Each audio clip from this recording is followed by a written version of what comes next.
What if a place could take more than just your memory of it, but every trace that you were ever there at all? All. Deep in the woods outside a small mountain town sits an old hunting cabin that locals stopped visiting decades ago.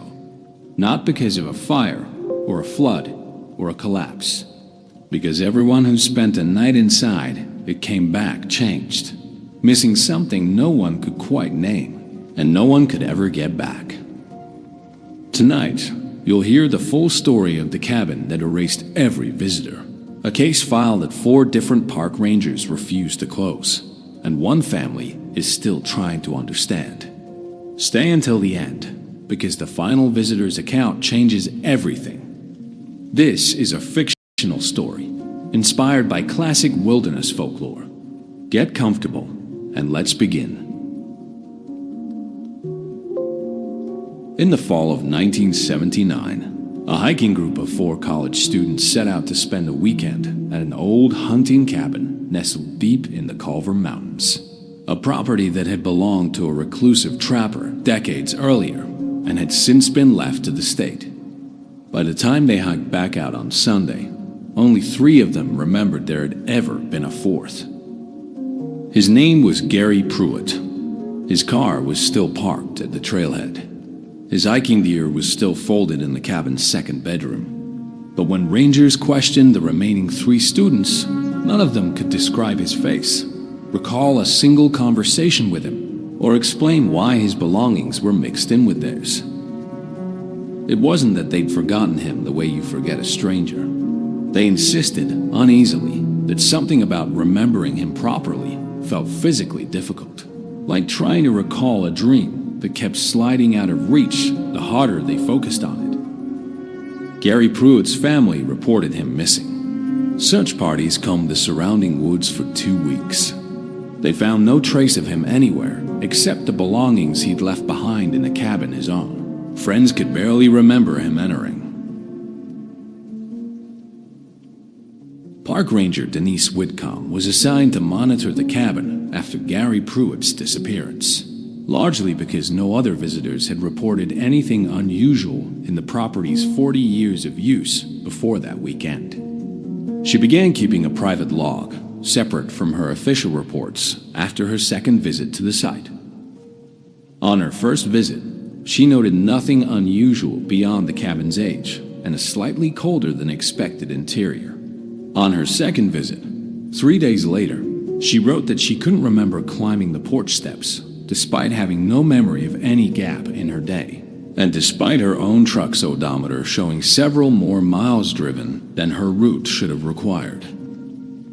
She began timing her visits and writing down details immediately upon entering, specifically to test whether her memory held steady inside the cabin. It didn't. Small details slipped first: what she'd eaten for breakfast, what shirt she'd put on that morning, whether she'd locked her truck. By her 4th visit, she wrote a single line before leaving that she later couldn't explain writing. "I don't think it takes what you remember. I think it takes proof that you were ever here to remember it." Whitcomb eventually found something tucked behind a warped floorboard in the cabin's main room, a visitor ledger, apparently kept by the original trapper who'd built the cabin decades earlier, listing names, dates, and short notes for every guest who had stayed there since the 1930s. Most entries were mundane: hunting trip dates, weather notes, minor repairs. But scattered throughout, roughly one every few years, was a name crossed out entirely. The ink scratched through so hard it had torn the page, with a single word written beside it each time: gone. Whitcomb cross-referenced 3 of the crossed-out names against county records. All 3 matched real people who had, at some point, been reported missing in the surrounding area, decades apart, with no connection to each other beyond having stayed at the cabin. None of the disappearances had ever been linked to the property before. Families had moved away. Records had aged out of active investigation. The pattern had simply never been noticed because no single person had stayed to notice it. Whitcomb was the first. In 1994, 15 years after Gary Pruitt vanished, a hunter named Roy Castellan requested permission to use the cabin during rifle season, unaware of its history. Whitcomb, by then a senior ranger, allowed it, but insisted on checking in with him by radio every 6 hours, a precaution she never fully explained to her supervisors. Castellan's first 2 check-ins were normal. On the third, his voice sounded distant and slightly confused. He asked Whitcomb seriously whether he'd radioed him before, insisting he had no memory of the previous check-in, despite the log clearly recording it. By the 4th check-in, Castellan didn't respond at all. Whitcomb hiked in herself and found him sitting on the cabin's porch, physically unharmed, but deeply disoriented. He could describe, in reasonable detail, arriving at the cabin and unpacking his gear. He could not describe a single moment of the following 2 days, despite his supply packs showing clear evidence he'd eaten, slept, and moved around the cabin extensively during that time. Castellan left the mountain that same day and never returned. He later told Whitcomb, in a follow-up call she noted carefully in her private log, that he sometimes still felt like part of those 2 missing days was still happening somewhere, just out of reach of his memory.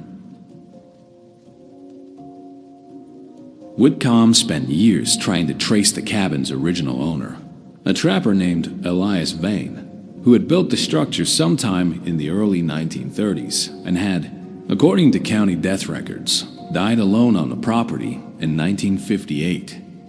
She eventually located a final journal, water-damaged but partially legible, in a county historical archive that had acquired several of Vane's belongings after his death. Vane wrote that he built the cabin over what he called a thin patch in the woods, a spot he claimed local trappers before him had always avoided, describing it only as a place where the forest seemed to double back on itself if you stayed too long without leaving a clear trail of your presence. His final entries grew increasingly fragmented, describing guests he could no longer remember inviting him belongings in the cabin he didn't recognize as his own, despite having lived there for decades. His very last entry, barely legible, read, "I have started keeping the ledger not to remember them. I keep it so something does." Vane's body was found in the cabin in 1958. County records listed his death as being from natural causes, though the report also noted, almost as an afterthought, that investigators at the time couldn't determine exactly how long he had been deceased before being found, despite the cabin showing clear signs of regular daily use in the days immediately prior. In 2003, Whitcomb finally convinced the state to formally close the cabin to visitors and seal the property, citing structural safety concerns rather than the real reason in her official recommendation. Before the cabin was boarded up, she made one final visit, this time bringing a portable audio recorder to document her observations aloud in real time in case her written notes proved unreliable again. The recording, later transcribed by a colleague after Whitcomb herself couldn't fully recall what she'd said, captured her narrating a normal walkthrough for the first 11 minutes. In the 12th minute, her voice changed pace, slower and more deliberate, as she read aloud from the trapper's old ledger, adding a final entry in her own hand, her own name, the date, and a short note. The note read only, "Denise Whitcomb, still here. Writing this down so someone believes it." She has no memory of writing that entry, despite it being confirmed by handwriting analysis to be unmistakably hers. The cabin remains sealed to this day. Whitcomb retired from the Park Service 2 years later, and according to former colleagues, has never returned to that section of the mountain since. To this day, no one has ever fully explained why every documented visitor to that cabin lost some piece of their own memory, or why the only thing that ever seemed to survive the experience was the ledger itself. Was it some strange property of the land the cabin was built on? exactly as Elias Vane believed? Was it something about the isolation, distorting memory the same way extreme cold distorts the body? Or does some part of every visitor really still remain there, waiting the same way Denise Whitcomb's final entry suggests? Sometimes, the most unsettling mysteries aren't about what a place does to the people who enter it. They're about what it manages to make everyone else forget. If you enjoyed this original mystery story, like the video, subscribe for more, and turn on notifications for future psychological thrillers, unsolved mysteries, and fictional true crime-inspired tales. Until next time, sleep carefully.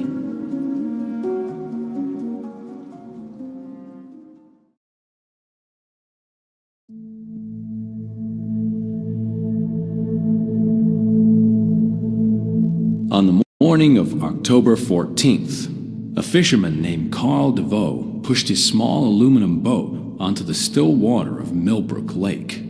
The fog hadn't lifted yet. It rarely did before 9. He wasn't looking for anything except trout. What he found instead was a woman's red scarf, floating just beneath the surface, tangled in the reeds near the old boathouse. He almost didn't stop. Said later it could have belonged to anyone. Tourists left things behind all the time. But something about the way it moved, slow, deliberate, like it was still waiting for someone to come back for it, made him cut his engine. By noon, the lake had divers in it. By nightfall, it had a name attached to a missing persons report. And 23 years later, it still has a question nobody has answered. What happened to Eleanor Voss? This is the case that divided a town, consumed 3 investigations, and left behind more questions than the lake ever gave up answers. Stay with me, because by the end of this, you might have a theory of your own, and you wouldn't be the first. Let's go back. Before the scarf, before the fog, before anyone in Millbrook had a reason to be afraid. Eleanor Voss was 29 years old, a school teacher, the kind of person neighbors describe almost too easily as the last person you'd ever expect something to happen to. She'd grown up in Millbrook, left for college, and come back 4 years before she disappeared. By most accounts, happily. She taught 3rd grade. She volunteered at the community theater. She was, according to her sister Margaret, boringly content. Those were Margaret's exact words to police, and they would come back to haunt the investigation for years because nothing about what happened to Eleanor was boring or content or simple. On the evening of October 13th, Eleanor attended a dinner at the lake house of her then-boyfriend Dale Whitfield.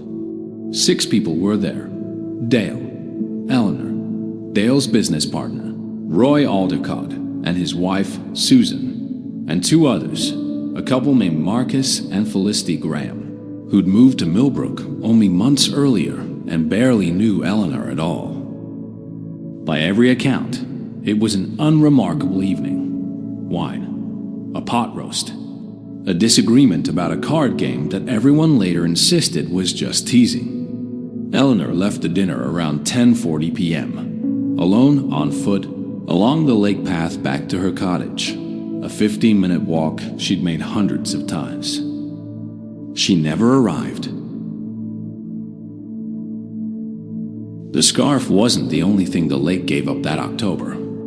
2 days into the search, divers recovered Eleanor's left shoe, 20 yards from where the scarf had drifted. No body. No sign of struggle on the shoreline. At least, none that the original investigators documented carefully enough. A failure that would haunt the case for decades. Here's where it gets strange. The lake path that Eleanor walked has exactly one place where someone could enter the water without being seen from, either the boathouse or the road. A narrow gap in the tree line locals call the throat. It's barely 6 feet wide. And it was the only place along that entire mile of shoreline where investigators found a partial footprint in the mud. It didn't match Eleanor's shoe size. It was 3 sizes larger. For 23 years, that footprint has been the single most debated piece of evidence in the entire case, because the original sheriff's department, in what can only be described as one of the most consequential errors in the investigation, never cast it. They photographed it, poorly, and then the rain came 2 nights later, and the print was gone forever. What remains is a single black and white photograph, blurred at the edges, that investigators have argued over ever since. Some say it's conclusive proof someone else was there. Others say it could have been an old print from a hiker, days old, irrelevant. We will never know for certain, and that single missing piece of physical evidence is in many ways the reason this case is unsolved at all. Every unsolved case has a circle, a small group of people who were the last to see the victim and who therefore carry the weight of suspicion for the rest of their lives, whether they deserve it or not. Let's meet Millbrook's circle. Dale Whitfield, the boyfriend, charming, successful, well-liked. He told police he'd walked Eleanor to the end of his driveway and watched her start down the path before going back inside. No one could confirm or deny this. His alibi for the rest of the night was himself. Alone in his house, he never remarried. He never left Millbrook. To this day, he visits the lake path every October 13th, a fact the local paper has reported on more than once, and that true crime forums have debated as either grief, guilt, or theater. Roy Aldecott, Dale's business partner. Investigators later learned that Roy and Dale's construction company was, at the time, on the edge of financial collapse, and that Eleanor's family held a minority stake in it, inherited from her late father. A motive on paper. But motive isn't evidence, and Roy had something Dale didn't. 3 witnesses, including his own wife, who placed him at home by 11 p.m., well within a window that made his involvement difficult, if not impossible. Susan Aldecott, Roy's wife, quiet, observant. In her initial statement to police, she mentioned, almost as an aside, that she'd seen headlights on the lake road around midnight, a car she didn't recognize, moving slowly, then stopping. She was never asked to elaborate in her second interview. The detail simply vanishes from the file after that. No name, no plate, no follow-up. It's one of the case's many ghosts, a clue raised and then abandoned for reasons the surviving records don't explain. Marcus and Felicity Graham, the newcomers. They had, by their own admission, almost no relationship with Eleanor. And yet, 6 months after her disappearance, they sold their lake house and left Millbrook without forwarding a single piece of contact information. They have never spoken publicly about that night. Every attempt by journalists, podcasters, and at least one true crime YouTuber to locate them since has failed. Maybe that's nothing. People move. People disappear from each other's lives all the time, innocently. But in a case already full of holes, an unexplained silence is its own kind of evidence. For 9 years, the case sat cold. Eleanor's mother died still asking questions no one could answer. Margaret, Eleanor's sister, kept every newspaper clipping in a binder she would eventually hand over to a new detective named Renata Cole, who reopened the investigation in 2009 after a department restructuring put cold cases back on the table. Cole did something the original investigators hadn't. She looked at the timeline minute by minute and noticed something almost everyone had overlooked. Eleanor's purse, found at her cottage, untouched, with her keys still inside, had her wallet in it, cash, ID, everything except one item her sister swore had been there the day before. A small leather journal Eleanor carried everywhere, the kind she used to jot down notes for her students and, increasingly in that final year, personal entries her sister had never been allowed to read. The journal was never found, Not in the cottage. Not in the lake. Not anywhere. If someone took it, that changes everything, because it suggests premeditation, a reason to want Eleanor silenced, and knowledge of exactly what that journal contained. Detective Cole pursued this theory for 3 years. She re-interviewed every member of the dinner circle. Dale's story hadn't changed by a single word in 9 years, which some found reassuring, and others found suspicious, because real memories shift slightly over time, and rehearsed ones don't. Roy's alibi held. Susan, when asked again about the headlights on the lake road, said she didn't really remember saying that. A statement that, depending on how you read it, is either an honest gap in memory after 9 years or something else entirely. The Grahams could not be located for re-interview at all. In 2012, the case went cold again. Every unsolved case eventually outgrows its detectives and becomes something else, a shared mystery, picked apart by strangers who never knew the people involved, looking for patterns the professionals missed. Millbrook Lake is no different. Here are the 3 theories that have endured the longest. Theory 1. The stranger in the throat. The footprint theory. Someone Eleanor didn't know, or didn't know well, was waiting at the one blind spot on the path. This theory gained traction in 2015 when an unrelated assault was reported half a mile from the lake, raising the possibility of a predator using the same terrain. No connection was ever proven, but the theory persists because it requires the least number of people in Millbrook to have lied. Theory 2. The financial motive. Dale and Roy's company and Eleanor's inherited stake in it. Proponents of this theory point to the timing. The company restructured its ownership documents only 4 months after Eleanor's disappearance, in a way that conveniently resolved the very dispute investigators later uncovered. Critics point out that grief, not guilt, often pushes families to settle financial matters quickly, simply to stop dealing with them. Theory 3. The journal. The theory that something Eleanor knew or had written made her dangerous to someone in her own circle, and that her disappearance wasn't random at all, but deeply personally planned. This is the theory Detective Cole herself reportedly favored, right up until her retirement in 2018. Though she never named a suspect publicly, none of these theories has ever been proven. None has ever been fully disproven, either. Millbrook Lake still exists exactly where it always has. The boathouse is gone now, torn down in 2019 after years of disrepair. The lake path has been repaved, the throat widened into an ordinary stretch of shoreline that no longer hides anything. Dale Whitfield, now in his 60s, still lives in Millbrook. Roy Aldercott passed away in 2021. Susan moved away shortly after and has never spoken to the press. The Grahams remain, after more than 2 decades, entirely unaccounted for. Eleanor's case remains officially open, technically active, practically frozen. One of thousands of cases nationwide that exist in that strange limbo where nobody has stopped looking, but nobody is actively searching either.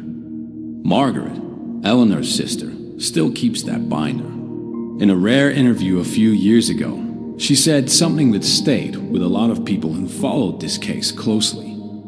She said she doesn't need a conviction anymore. She just wants to know which version of that night was real.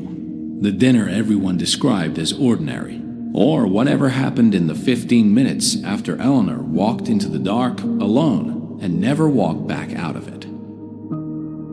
Somewhere, there is a journal that was never found, a footprint that was never cast, and a car on a lake road that one witness saw, and then, just as quickly, decided she hadn't. Maybe one of those threads leads somewhere. Maybe all 3 do. Or maybe Millbrook Lake simply kept its answer the way it kept Eleanor's shoe and her scarf, close to the surface, but always just out of reach.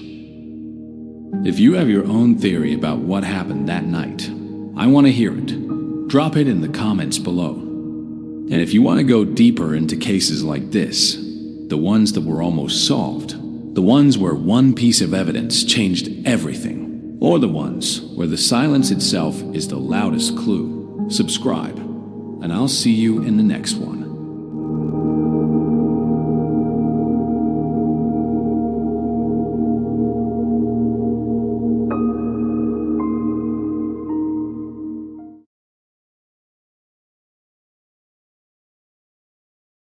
By the end of this video, you're going to be able to send a fully personalized email campaign to thousands of people without ever leaving Gmail. And I'm going to show you how step-by-step using Gmass, the tool that turns Gmail into your mass email sending platform, whether you're sending cold outreach, newsletters, announcements, or even wedding invitations. And I'm going to do it all in under 10 minutes. Let's go.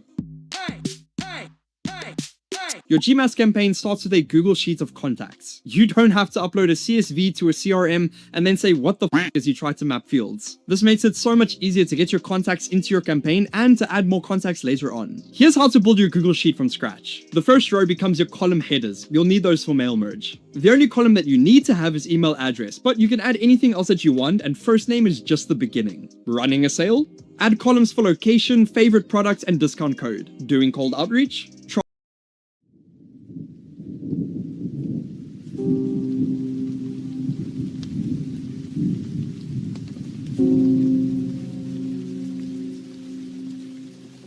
Rain in Ashgrove never fell gently. It came down like the sky had a grudge. On the night of October the 9th, a single light burned in apartment 4B of the old Caldwell building, a narrow brick tower wedged between a shuttered bakery and a pawn shop that hadn't changed its window display in a decade. Inside that room sat a woman named Elaine Caro, 53 years old, a piano teacher, a widow, and, until that night, a woman with no enemies that anyone could name. By morning, she was gone. Not dead, not found. Gone. The door to her apartment was locked from the inside, bolted with a chain that still hung undisturbed.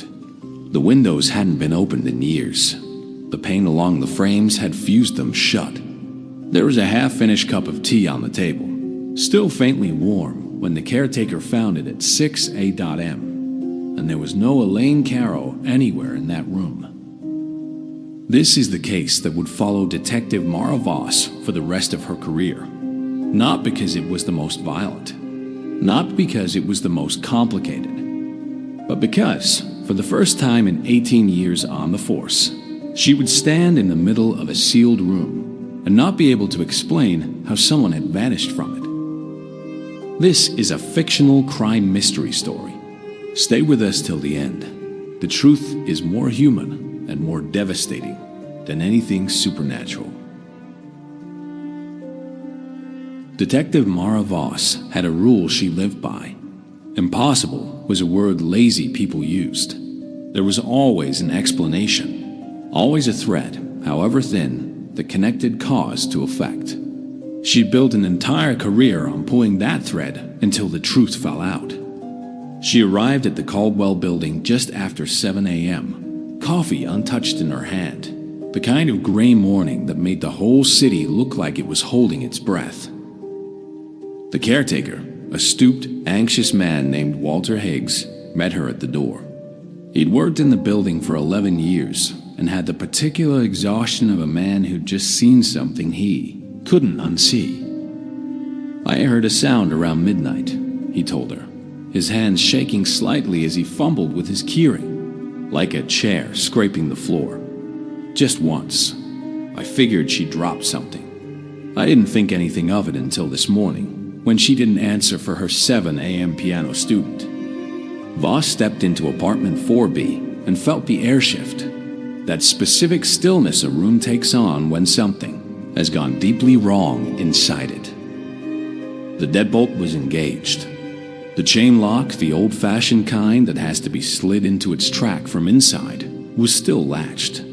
Every window was painted shut, undisturbed for what looked like years based on the thickness of dust along the sills. There was no other door, no fire escape access, no vents large enough for a person to pass through. On the small kitchen table sat a teacup, half full, with a faint curl of steam still rising when the caretaker first found it. A second chair was pulled slightly away from the table, not pushed in, not knocked over, just slightly askew, as if someone had stood up in the middle of a conversation. Voss crouched beside it, studying the way the light caught the porcelain. "Tell me about her," she said. "Family, visitors, anyone who had a key." "No family that I know of," Higgs said. "Husband passed 4 years back. Heart attack, real sudden. She kept to herself mostly. Taught piano lessons 3 days a week. Quiet. Never any trouble." Voss nodded slowly, scanning the room. A locked door, sealed windows, no other way in or out. And yet, that second teacup, that askew chair. Someone else had been in this room, and whoever it was had left no trace of how they'd entered or how Elaine Caro had left with them. She allowed herself exactly one private thought before pushing it away. This doesn't make sense. And then she did what she always did. She started pulling the thread.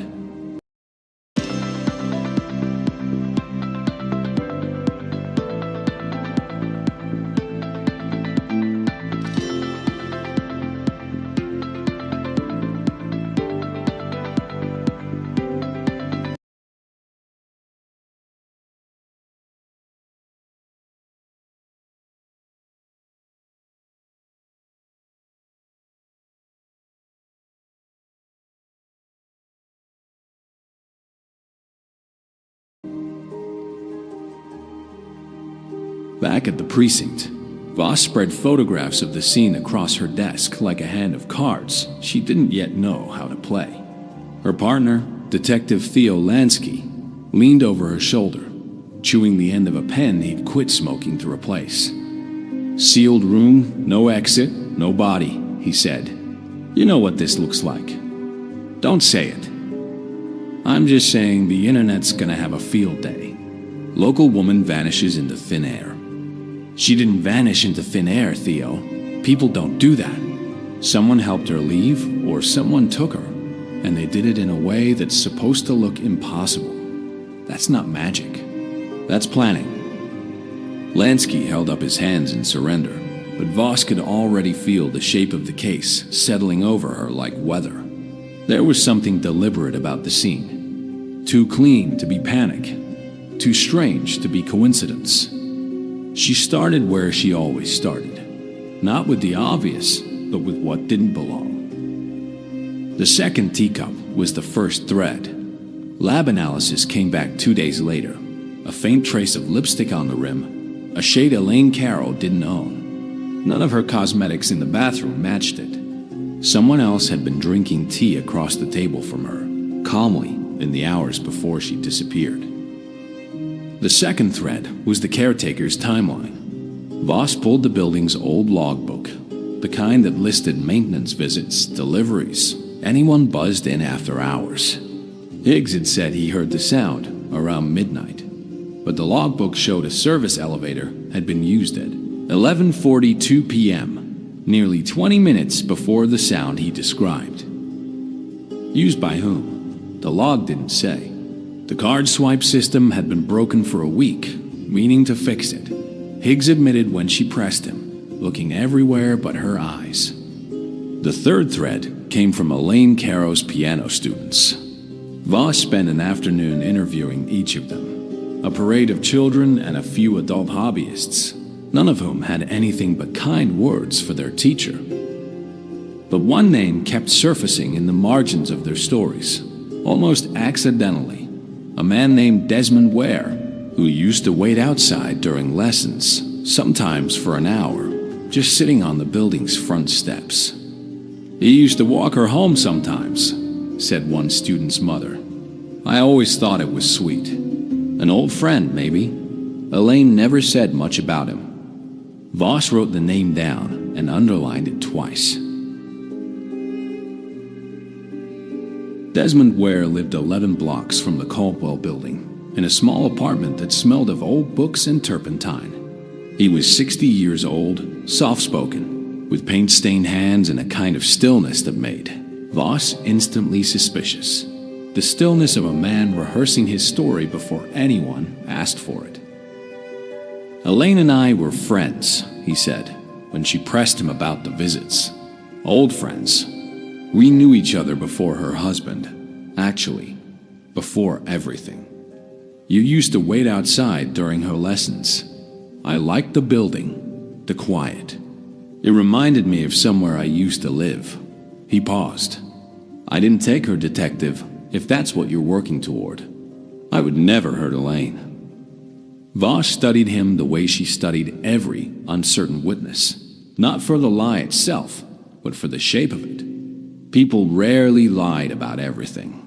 They lied about one specific thing and built elaborate scaffolding of truth around it to keep it standing. Where were you on the night she disappeared? Home, alone. I don't have anyone to confirm that, which I imagine makes me look guilty. It makes you look careful, Voss said. Those aren't always the same thing. She left his apartment unconvinced of his innocence, but equally unconvinced of his guilt. Something about Desmond, where felt less like a man hiding a crime and more like a man hiding grief. The kind that curls in on itself and refuses to be looked at directly. That night, back at her desk, Voss laid out the timeline again. The elevator log at 11:42. The sound at midnight. The 2 teacups. Desmond's old, careful friendship with a woman who'd never mentioned him to anyone else in her life. And one detail she kept circling back to, the one that didn't fit any obvious explanation. The faint smell of rain inside a room with windows sealed shut for years. It had rained that night, but how does the smell of rain get into a room that hasn't let in outside air in over a decade? She closed her eyes and pictured the apartment again, slower this time. The teacups, the askew chair, the chain lock untouched. And then it struck her, not an answer, but a question she hadn't asked yet. What if no one had broken into that room at all? What if the second person had never needed to break in, because they already had a way to be there, hiding in plain sight of the case from the very beginning? Enter World Card. World Card is a virtual MasterCard built for media buyers. It supports over 15 currencies with zero FX fees, which means no mystery conversions cutting into your budget. You can create one card for GBP Facebook ads, another for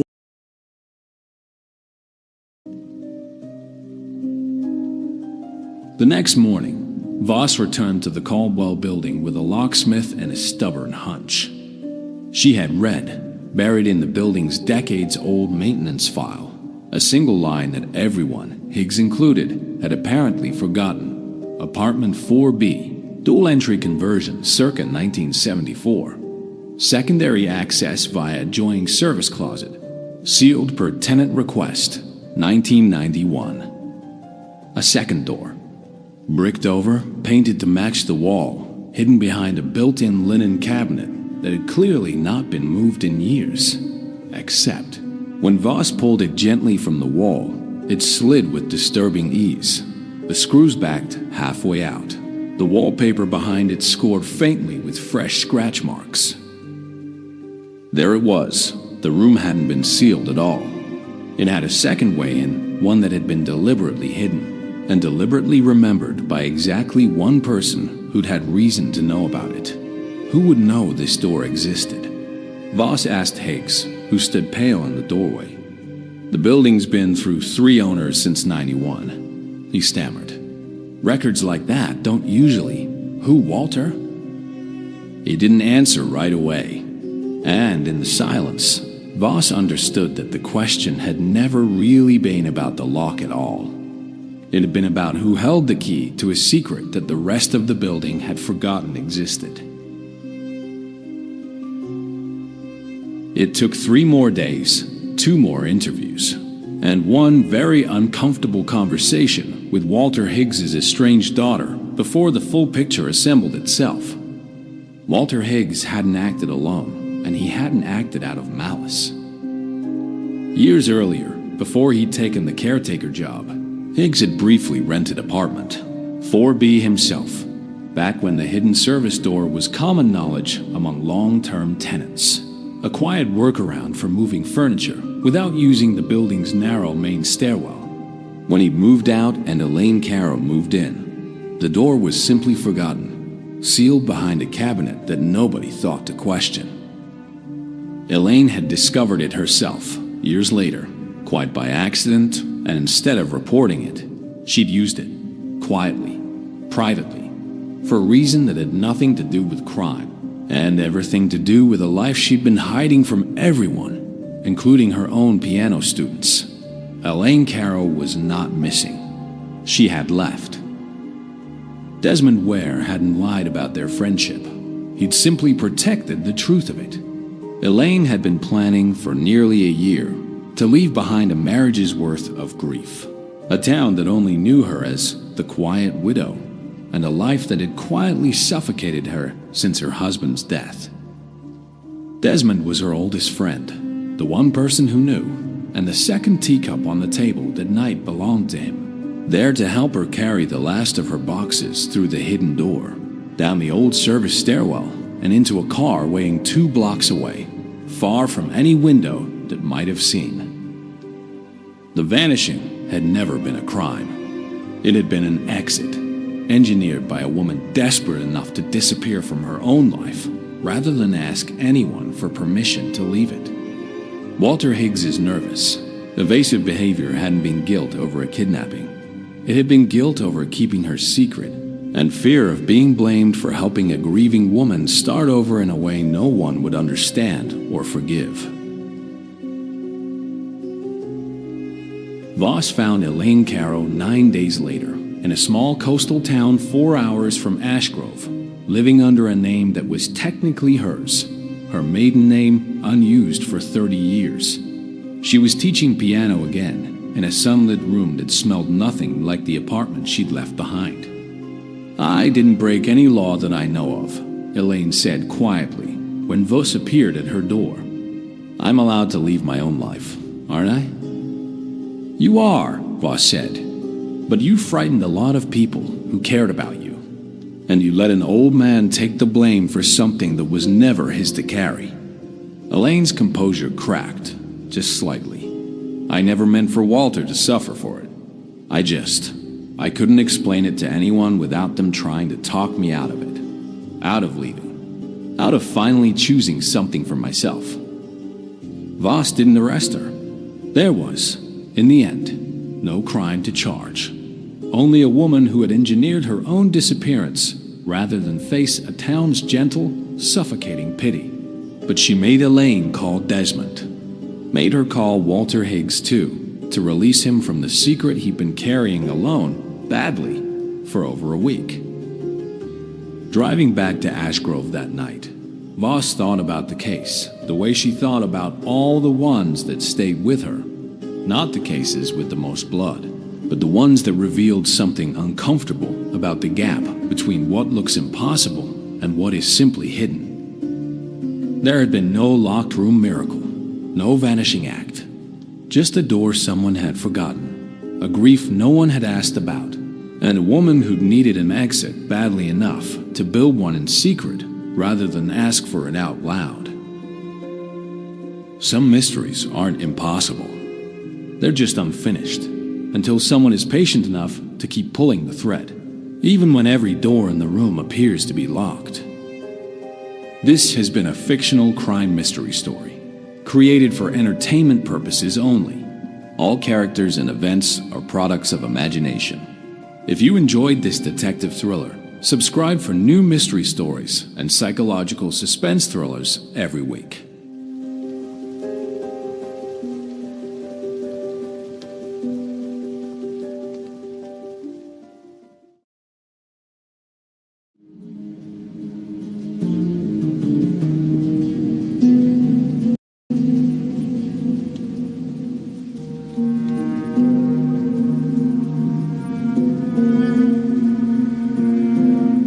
The roses that wouldn't grow.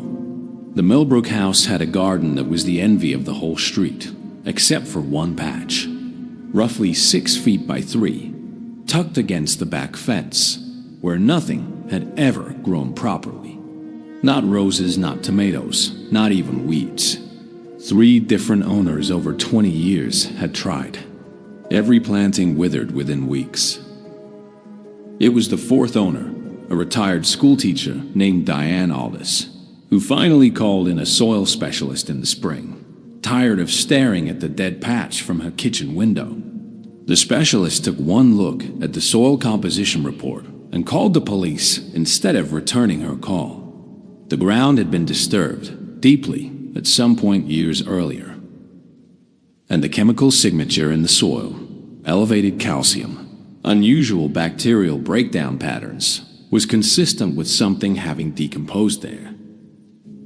Detective Renata Cho stood at the edge of that dead patch of earth on a gray Thursday morning, watching a forensic team break ground with hand trowels instead of shovels, and felt the particular cold settle in her chest that came before every case that would take years if it was ever solved at all. 6 hours later, they found the first bone. The remains were skeletal, badly deteriorated, wrapped in what had once been a canvas tarp, now disintegrated to fragments. Forensic anthropologists estimated the remains had been in the ground between 15 and 20 years. A woman, likely between 25 and 35 at time of death, based on pelvic and cranial structure. A fractured hyoid bone suggested strangulation. There was no clothing left to examine, no wallet, no jewelry save for a single silver ring, badly tarnished, engraved with the initials, Memmer. Dental records took 4 months to match, cross-referenced against every missing persons case within a 200-mile radius filed in the estimated time window. The match came back for a woman named Marissa Reyes, 29 years old, reported missing 19 years earlier by her sister, who told police at the time that Marissa had gone to start over somewhere new after a bad breakup and simply stopped calling. The original missing persons case had been closed within a year, categorized as a voluntary disappearance, a heartbreakingly common outcome for cases involving adult women with a stated reason to want a fresh start and no immediate evidence of foul play. Her sister, Teresa Reyes, had pushed for a deeper investigation at the time, but had been told, essentially, that adults were allowed to disappear if they wanted to. Now, 19 years later, Detective Cho had to tell Teresa Reyes that her sister hadn't started a new life at all. She'd been buried 6 feet under a garden bed the entire time, less than 8 miles from where Teresa still lived. The property had passed through 4 owners in the 20 years since Marissa's disappearance, but Detective Cho's focus immediately narrowed to the first, a man named Carl Denby, who had owned the house at the time Marissa vanished, and for 6 years afterward, before selling and relocating to another state. Property records showed Carl Denby had lived alone at the residence. Neighbors from that era, tracked down through old census and utility records, were sparse. Many had moved away or passed on, but one elderly man named Harold Ivy, who'd lived 2 doors down for decades, remembered Denby clearly.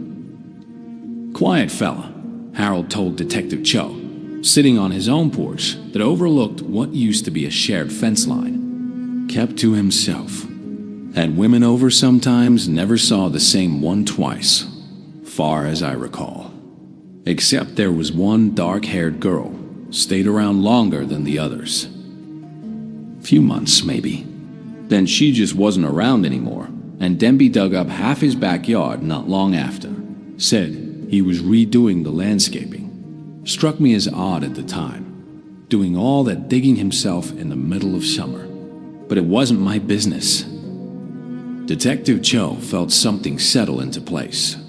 Do you remember approximately when the digging happened? Harold squinted, thinking. Had to be right around when that dark-haired girl stopped coming around. I remember because he asked to borrow my tiller, and I recall thinking it was strange timing, doing garden work like that so sudden. The timeline matched almost perfectly with Marissa Reyes' disappearance. Carl Denby, now 68, was located living quietly in another state.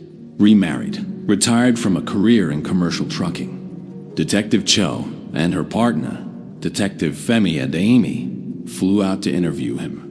Denby was cooperative on the surface, calm in the particular way that experienced detectives learn to distrust.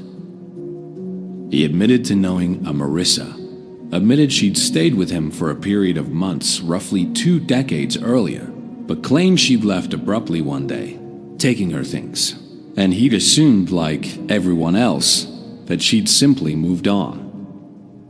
"I never touched that girl," he said. "She was trouble, if you want to know the truth.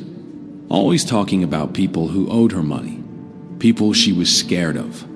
I figured whatever happened to her happened somewhere else after she left me." When asked about the garden digging Harold Ivy remembered, Denby's composure cracked, just slightly. "I redid the landscaping because the previous stuff was dying," he said. "That's it. That's all that was." But he couldn't explain, when pressed, why he'd need to dig deep enough to require borrowing a neighbor's tiller for what he described as simple surface landscaping work. And DNA testing of the recovered ring, cross-referenced against a partial print lifted from its surface using advanced forensic recovery techniques, unavailable at the time of the original disappearance, returned inconclusive, too degraded after 2 decades in soil to provide a usable match to anyone. Just as the investigation seemed poised to focus entirely on Carl Denby, Teresa Reyes provided a piece of information that complicated everything. Marissa was seeing someone else too, around that same time, Teresa told detectives, going through old boxes of her sister's belongings she'd kept in storage for 2 decades, never quite able to throw them away. Not Carl. Someone she said she was scared of. She never told me his full name, just called him Danny, but she said he had a temper, said he'd shown up at her work once and caused a scene, scared her badly enough that she talked about needing to disappear for a while, get away from both men in her life. This detail hadn't been in the original missing persons file at all. The responding officers 2 decades earlier had apparently taken Teresa's account of a bad breakup at face value and hadn't dug into the possibility of a second, more dangerous relationship running parallel to whatever Marissa had with Denby. Cho and Adeyemi worked to identify Danny through old employment records from the diner where Marissa had worked before her disappearance. A former coworker, tracked down through social media outreach, remembered a man matching that description. Daniel Voss, a regular customer who'd taken an aggressive romantic interest in Marissa, showing up at her shifts uninvited, waiting in the parking lot after closing. Daniel Voss had a record, 2 prior assault charges from that era, both involving girlfriends, both resulting in reduced charges or dropped cases due to victims declining to press forward, a common and tragic pattern in domestic violence cases of that period. But Daniel Voss had died 11 years after Marissa's disappearance, in an unrelated car accident, taking whatever knowledge he might have had to his grave before investigators ever connected his name to the case. The investigation now had 2 men who each had motive and opportunity, and neither could be conclusively placed at the moment of Marissa's death. Carl Denby had the garden, the physical location of the body, the suspicious digging, the neighbor's testimony, but no direct forensic link, no confession, no witness who saw him harm her. Daniel Voss had a documented history of violence toward girlfriends, a documented obsession with Marissa specifically, and was now conveniently deceased and unable to defend himself or, alternatively, unable to be properly investigated at all. Detective Cho considered a third possibility that troubled her more than either individual theory: that Denby and Voss might have crossed paths that final week, whether through direct confrontation over Marissa or through some other circumstance, and that the true sequence of events might involve both men in ways that neither surviving evidence nor surviving memory could now untangle. It's possible, she told Adami late one night, reviewing case files spread across a conference table, that Voss killed her somewhere else and Denby for reasons of his own: panic, complicity, fear of being blamed himself given his relationship with her, buried the body in his own yard rather than reporting it. That's a lot of supposition, Adani said. It's a lot of unanswered questions, Cho corrected. Which isn't the same thing as an answer, I know. But it's what we've got. The case drew local media attention once Marissa Reyes' identity was confirmed. And with that attention came a flood of tips, most useless, some contradictory, a few genuinely unsettling.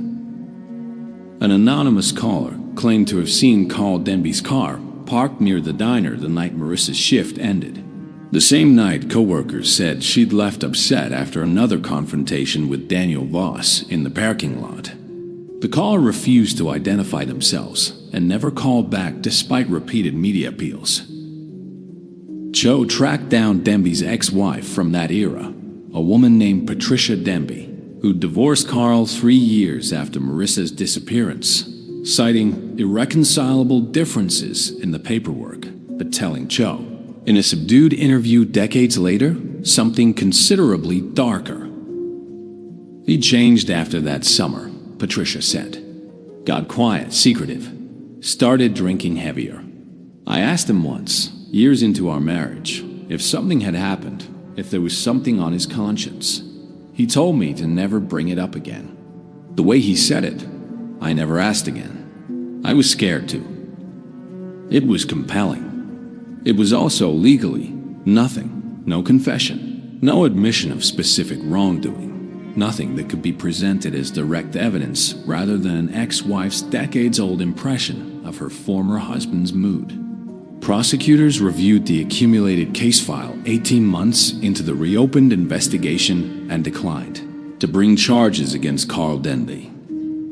The physical evidence, the body's location on his former property, was significant but circumstantial without forensic connection directly tying him to the act of killing her, particularly given the viable alternate theory involving Daniel Voss, who could no longer be questioned, charged, or cleared. Marissa Reyes was properly buried at last in a real cemetery with a headstone bearing her name and the true span of her life. 19 years after her family had been told to simply accept that she'd chosen to vanish. Teresa Reyes attended every hearing, every review, every dead-end interview update Detective Cho provided over the following years, refusing to let the case fade quietly back into an active status the way it had once before. Someone put my sister in that ground, she said in a local news interview marking the 5th anniversary of the remains. Discovery. Someone stood in that yard and decided the easiest thing to do with her body was to plant a garden on top of it and let flowers not grow there for 20 years. Like even the earth knew something was wrong. Someone knows what happened. Someone has always known.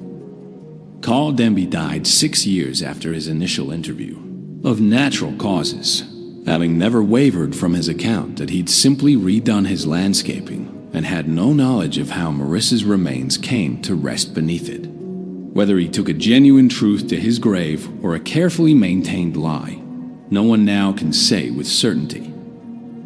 Detective Cho, promoted since to lead a cold case unit specifically because of the diligence she brought to the Reyes case, still keeps a small photograph of that original dead garden patch pinned to her office wall, not as evidence, but as a reminder of how long the earth can keep a secret before someone simply decides to ask why nothing will grow. The case remains formally unsolved. No one has ever been charged with Marissa Reyes' murder. since changed hands twice more, and the current owners, aware of its history, have left that particular corner of the yard as simple grass, unplanted, undisturbed, as if some quiet agreement exists that nothing more should ever be asked to grow there again. If you enjoyed this original mystery story, like the video, subscribe for more, and turn on notifications for future psychological thrillers, unsolved mysteries, and fictional true crime-inspired tales.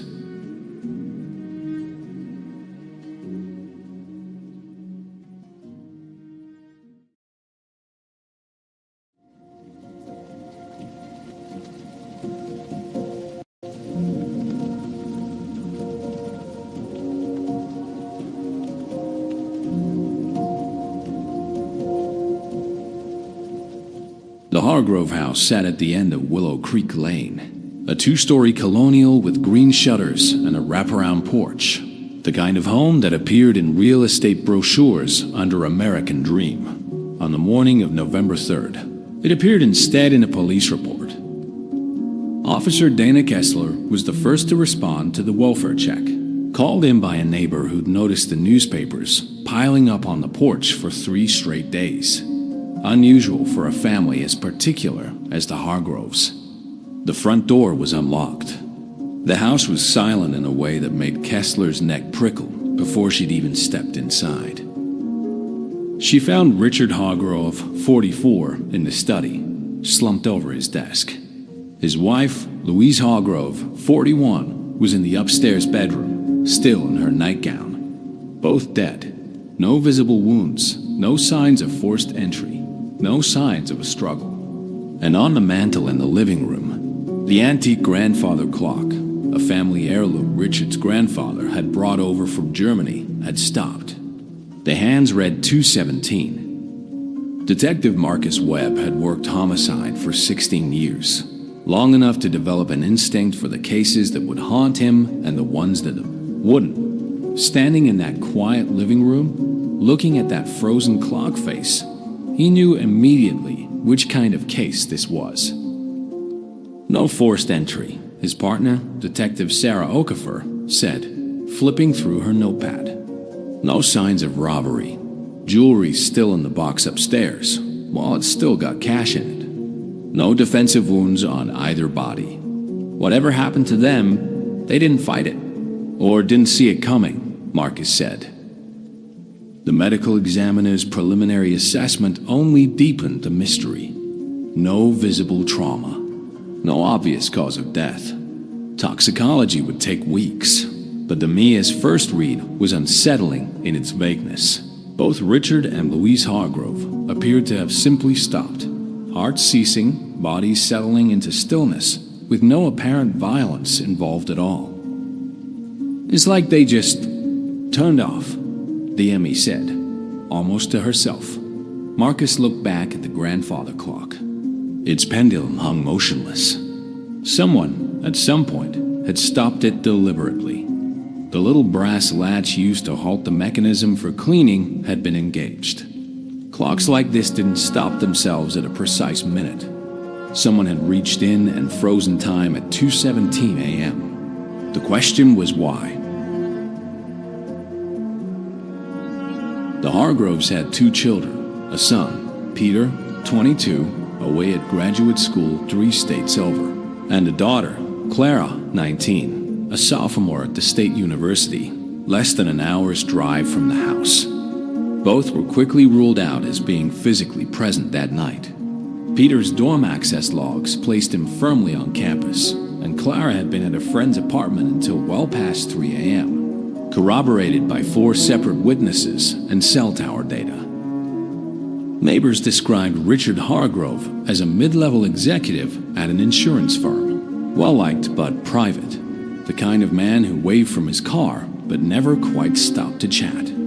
Louise had been a substitute teacher, active in the neighborhood association, known for her elaborate holiday decorations and her tendency to organize block parties nobody had asked for. They seemed happy, said their next-door neighbor, an elderly woman named Ruth Calloway, who'd lived on the street for 30 years. Or at least they seemed like people who wanted to seem happy. There's a difference, you know? Marcus pressed her. What do you mean by that? Ruth hesitated. The particular hesitation of someone deciding whether gossip was appropriate given the circumstances. There'd been arguments, not screaming, nothing like that. But you could tell. Some nights, the lights would be on late, and you could see shapes moving in the windows, pacing. Louise stopped coming to the association meetings about 2 months ago. Richard started working from home more, which was strange, because he used to complain about how much he hated being in that house all day. Any idea what the arguments were about? Money, maybe. Or an affair. It's always one or the other, isn't it? Ruth said, with the weary certainty of someone who'd outlived several marriages on the block. Financial records told part of the story.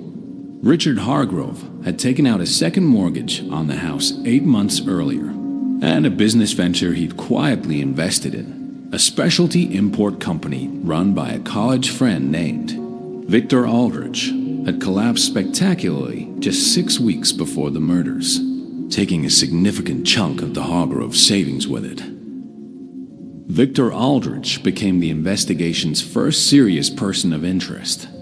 Financial ruin, a soured friendship, and, as Marcus and Sarah discovered digging deeper, a series of increasingly hostile emails in the weeks before the deaths, with Richard accusing Victor of fraud and threatening legal action.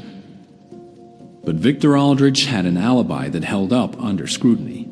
He'd been at a business conference in another state, checked into his hotel at 9 p.m., the night of the murders, and confirmed on security footage entering his room at 11:40 p.m., and not leaving again until the following morning. Unless he'd found a way to be in 2 places at once, he was out. That left the detectives back at square one, with a stopped clock and no clear suspect. It was Clara Hargrove, the daughter, who gave Marcus the next thread to pull. 3 weeks into the investigation, during what was meant to be a routine follow-up interview. "My mom was seeing someone," Clara said quietly, twisting a tissue in her hands in the precinct's small interview room. "I found out by accident. I wasn't supposed to know. Do you know who?" Clara shook her head. "I only saw texts once on her phone when she left it on the kitchen counter. No name, just saved as work. But the messages weren't about work. She looked terrified when she realized I might have seen it. Made me swear I wouldn't tell my dad. Did you? Tell him?" "No," Clara said, her voice cracking. "But maybe he found out anyway. Maybe that's what the fighting was about at the end. And maybe that's why." She couldn't finish the sentence. Marcus subpoenaed Louise Hargrove's phone records. The number saved as work traced to a prepaid phone purchased with cash, the kind of untraceable device favored by people determined not to be found. The number had been active for approximately 11 months and went dead, permanently disconnected, the same week as the murders. Whoever Louise Hargrove had been seeing had vanished from the record entirely at almost exactly the moment she died. Sarah Okafor, meanwhile, had been quietly working a different angle, the clock itself. She'd contacted 3 separate antique clock specialists, trying to understand exactly how difficult it would be to stop a mechanism like the Hargrove's grandfather, clock and set the hands to a precise time. Familiarity with that specific clock's mechanism, not something a stranger could rig quickly in the dark. It suggested someone who knew the house, someone who'd been inside it many times before. "Whoever stopped that clock," Sarah told Marcus, "wanted us to know the time. It's not incidental. It's a message. A message to who? Maybe to us, maybe to the family. Maybe," she said, "to whoever was supposed to understand what happened at 2:17 a.m. They pulled traffic camera footage from the 2 intersections nearest Willow Creek Lane for the hours surrounding that time stamp. A dark sedan, no visible plate due to a camera angle obstruction. passed through the nearest intersection at 1:52 a.m., heading toward the Hargrove house, and again at 2:31 a.m., heading away. 14 minutes unaccounted for inside that window. Just enough time. The ME confirmed for whatever had killed Richard and Louise Hargrove to have occurred. 6 weeks after the murders, the toxicology results finally came back, and they reframed the entire case. Both Richard and Louise Hargrove had lethal levels of a rare, cardiac-arresting compound in their systems, a substance called aconitine, derived from monkshood, a flowering plant sometimes called wolfsbane. It was almost undetectable without specifically testing for it, mimicking the symptoms of a sudden massive heart attack. It had no color, minimal taste when properly prepared, and a delayed onset that could stretch anywhere from 30 minutes to several hours depending on the dose. This wasn't a crime of passion. This was planned, patient, and precise. Someone who understood pharmacology, or who had researched it extensively, and who had access to both victims closely enough to administer poison to two people in the same household without either of them apparently noticing anything wrong until it was far too late to seek help. "This isn't rage," Marcus said, staring at the report. "This is somebody who wanted them gone, quietly, and wanted enough time to be far away before anyone realized what had happened." The delayed onset also explained the clock. If the poison had been administered earlier in the evening, during dinner, perhaps, or in a shared drink, the killer could have left the house entirely before the fatal effects set in, then returned later, or coordinated with knowledge of exactly when death would occur to stage the clock as a marker, a signature, a time stamp for something only the killer fully understood. Marcus and Sarah re-interviewed everyone in the Hargroves' immediate circle, focusing now on who might have had access to monkshood, who might have had pharmaceutical or botanical knowledge, and who might have had the calculating patience for a plan this elaborate. The list was short and unsettling. Louise Hargrove's younger sister, Deborah Voss, ran a small nursery and landscaping business 20 minutes outside town.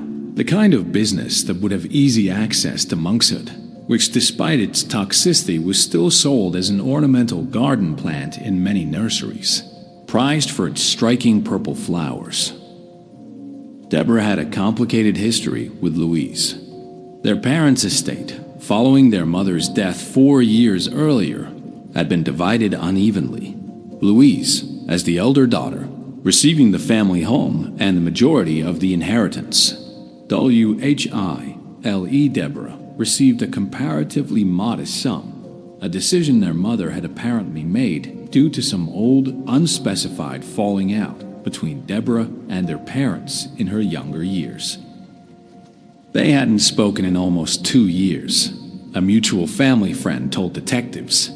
Deborah felt cheated, sobbed so loudly at the funeral, which everyone thought was terribly inappropriate at the time. But when Marcus and Sarah interviewed Deborah Voss directly, she had a solid alibi. She had been hospitalized for a scheduled surgical procedure the entire week surrounding the murders, confirmed by hospital records, staff testimony, and surveillance footage that placed her in a recovery ward, physically unable to have driven anywhere, let alone poisoned 2 people 40 minutes away. It was a dead end, but it did raise a chilling possibility. If Deborah hadn't administered the poison herself, could she have had help? Could someone else have carried out a plan on her behalf, whether she'd asked for it or not? Detectives found no evidence connecting Deborah to anyone capable of or willing to commit murder for her. Motive was real, but the opportunity simply wasn't there. Reluctantly, they crossed her off the list, though the timing of her surgery, so close to the murders, nagged at Marcus for years afterward as a coincidence too strange to fully dismiss, yet too thoroughly alibied to pursue. The strongest lead remaining was the untraceable phone Louise Hargrove had been using to communicate with her secret lover. Investigators worked with cell carriers to trace tower pings from the months the phone had been active, mapping out a rough pattern of movement that suggested the phone's owner lived or worked somewhere within a 15-mile radius of the Hargrove house, with frequent overlaps near Louise's substitute teaching assignments at 3 different local schools. This raised a disturbing possibility: an affair with someone connected to Louise's work. A fellow teacher, an administrator, a parent she'd met through the school community. Marcus and Sarah spent months quietly investigating men connected to those 3 schools who fit the pattern: married men. Given the secrecy of the burner phone, men with some botanical or medical knowledge. Men whose alibis for the night of the murders were less than airtight. They found one candidate who checked several boxes: a science teacher named Gordon Rice, 47, married, who'd worked alongside Louise at one of her substitute assignments 8 months before the murders, and who taught, among other subjects, an advanced botany elective, one that had, records showed, covered toxic plants including monkshood the previous spring semester. Gordon Rice denied any affair with Louise Hargrove when questioned, denied ever being alone with her outside of school hours, and provided an alibi for the night of the murders, home with his wife, who corroborated his account without hesitation. There was no physical evidence connecting him to the crime scene. No trace of him on any camera near Willow Creek Lane. No forensic link beyond a vague thematic coincidence. A man who knew about poisonous plants, who'd worked near Louise in a case that desperately needed a face to attach to its growing pile of circumstantial threats. The district attorney's office reviewed the file and declined to pursue charges. It simply wasn't enough. 18 months after the murders, the Hargrove case was formally reclassified as cold. Marcus Webb, by then approaching retirement, kept a copy of the file in his personal cabinet at home, not the official case file, which remained properly stored and sealed at the precinct, but his own notes, timelines, and theories, the kind every detective quietly maintains for the cases that refuse to let them go. He retired 2 years later without an arrest ever being made. Sarah Okafor, promoted to lead detective, inherited the file along with several others, revisiting it periodically whenever new forensic technology or a stray tip offered fresh possibility, but never with enough to reopen it formally. The burner phone number was never definitively connected to a named individual. The dark sedan on the traffic cameras was never identified. Gordon Rice retired from teaching a few years later and moved out of state. Still, to this day, never charged with anything. Victor Aldrich's business ventures failed twice more before he too disappeared from public record, resurfacing briefly in a bankruptcy filing in another state. Deborah Voss passed away from unrelated causes 9 years after her sister's murder, taking whatever she might have known, if anything, to her grave. Clara and Peter Hargrove grew into adulthood without ever learning who killed their parents, or why, or what their mother's secret relationship might have had to do with it, if anything at all. Clara, in a local news interview marking the 10th anniversary of the murders, said the hardest part wasn't not knowing who did it. "It's that clock," she said. "Someone walked into my parents' house, and while they were dying, that person stood there long enough to stop that clock and set the time. That's not an accident. That's someone who wanted us to know something, and we never figured out what." The grandfather clock still exists, passed down to Clara Hargrove after the estate was settled. She kept it, despite everything, restored it, had it repaired by a specialist, but she never wound it again. It sits in her living room today, hands frozen at 217, a permanent monument to a question that has never been answered. Somewhere, presumably, someone still knows the truth of what happened in that house on Willow Creek Lane. Someone who understood pharmacology well enough to make 2 deaths look natural. Someone patient enough to wait for the poison to work, calculated enough to stage a clock as a signature, and careful enough to leave almost nothing behind. The case remains open, technically filed among hundreds of others in a records room that grows a little fuller every year. Detective Sarah Okafor, now nearing her own retirement, still pulls the file out occasionally, still reads through the old interview transcripts, still wonders about that dark sedan and that untraceable phone and that 14-minute gap in the traffic camera footage. Some cases get solved through brilliant deduction. Others get solved through luck, a slip of the tongue, a piece of evidence nobody thought to check. And some, like the Hargrove murders, simply remain unsolved. The truth locked away with whoever walked out of that house at 2:31 a.m. and never looked back. The clock still says 2:17. No one has ever been able to say why. If you enjoyed this original mystery story, like the video, subscribe for more, and turn on notifications for future psychological thrillers, unsolved mysteries, and fictional true crime-inspired tales. Until next time.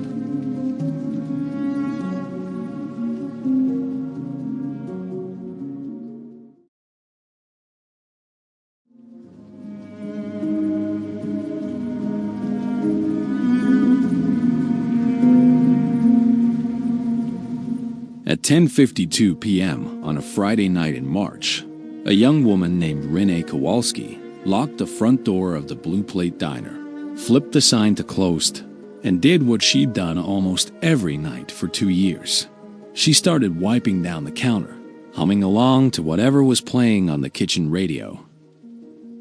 8 minutes later, the diner's only remaining employee customer glimpsed on grainy security footage minutes before she vanished. A customer whose face has never been identified, and whose presence in that diner that night remains, to this day, completely unexplained. This is the story of the last night anyone ever saw Renee Kowalski. And by the end of this video, you'll understand why the detective who spent a decade on this case still calls it the one ghost I never managed to put to rest. Welcome back to Shelby's Den, the place where we dig into the cases that never made national headlines, but absolutely should have. If you're new here, we cover unsolved mysteries, cold cases, and stories that fell through the cracks of true crime coverage. So if that's your thing, hit subscribe and ring that bell, because we've got a lot more of these coming. Now, let's get back to the story. To understand what happened to Renee Kowalski, you need to understand the place she vanished from, because the Blue Plate Diner wasn't some anonymous truck stop off a highway. It was the kind of small-town institution where everybody, and I mean everybody, was a regular. The diner sat on the edge of Millbrook Junction, a town of about 6,000 people, at the intersection of 2 state routes that saw more farm trucks than tourists.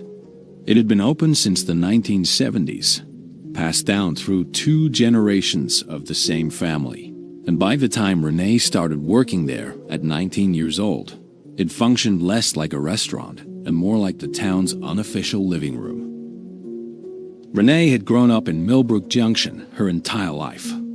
Co-workers and regulars alike described her the same way: warm, quick with a joke, fiercely protective of her younger brother, and saving up, carefully, methodically, for community college 2 towns over. She kept a jar behind the counter labeled tuition, and regulars would sometimes toss their spare change into it as a running joke that had become something close to a town tradition. On the night she disappeared, Renee was closing alone with Tommy Vance, the dishwasher, who was in the back for most of the final hour cleaning the kitchen. This wasn't unusual. The diner typically had a skeleton crew after 9 p.m., since Friday nights rarely brought more than a handful of late stragglers. According to the diner's own reconstructed timeline, based on register receipts and Tommy's statement, The last normal customers, a retired couple. She unlocked the door for a man after closing alone and let him inside. That single decision is where this mystery truly begins. The security footage from the Blue Plate Diner was by 2000 standards, already outdated technology. A single fixed camera, black and white, low frame rate, positioned to catch the register rather than the dining room. It was never meant to identify faces. It was meant to catch someone reaching into the till. Which means that on the night Renee Kowalski vanished, the one piece of visual evidence investigators had access to shows almost everything except what they needed most: the man's face. Here's what we do know from the footage, which was enhanced twice over the years, once shortly after the disappearance, and once again 9 years later using updated forensic video software. The man appears to be an adult, likely between 30 and 50 based on posture and build, of average height, wearing a dark jacket and a baseball cap pulled low.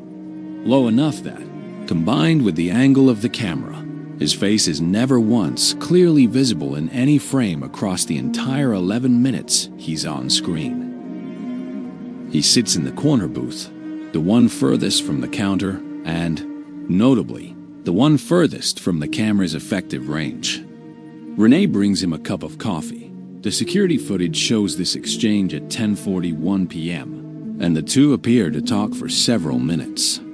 Investigators have long debated whether this exchange looked like she recognized him or was simply being polite to a stranded stranger.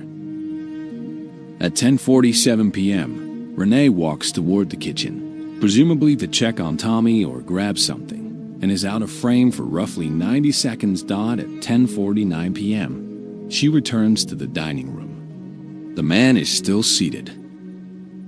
At 10:52 p.m., the same time she was later confirmed to have locked the front door and started wiping the counter. According to Tommy's independently corroborated account, the man rises from the booth. He does not appear to pay. He walks toward the door. And then, at 10 hours 52 minutes and 41 seconds p.m., he walks directly underneath the camera, out of its downward-facing range, and is never seen on the footage again. 8 minutes later, Tommy finds the front door open and Renee gone. Investigators immediately zeroed in on this figure as the case's central, unavoidable focus, and yet, in 19 years, he has never been identified. No one in Millbrook Junction recognized him from the footage. He wasn't a known regular. Nobody could place his vehicle, because, and this detail has always bothered investigators, no unfamiliar car was reported parked near the diner that night, despite the gravel lot being otherwise empty after 10:30 p.m., which raises an uncomfortable question that's never been resolved. If he didn't drive there, how did he arrive? And if he did drive, where exactly did he leave the car?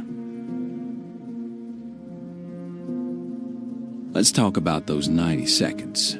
Because for a lot of investigators who worked this case, that gap, when Renee stepped into the kitchen while the mystery man remained alone in the dining room, has always felt like the single most important unanswered moment in the entire timeline.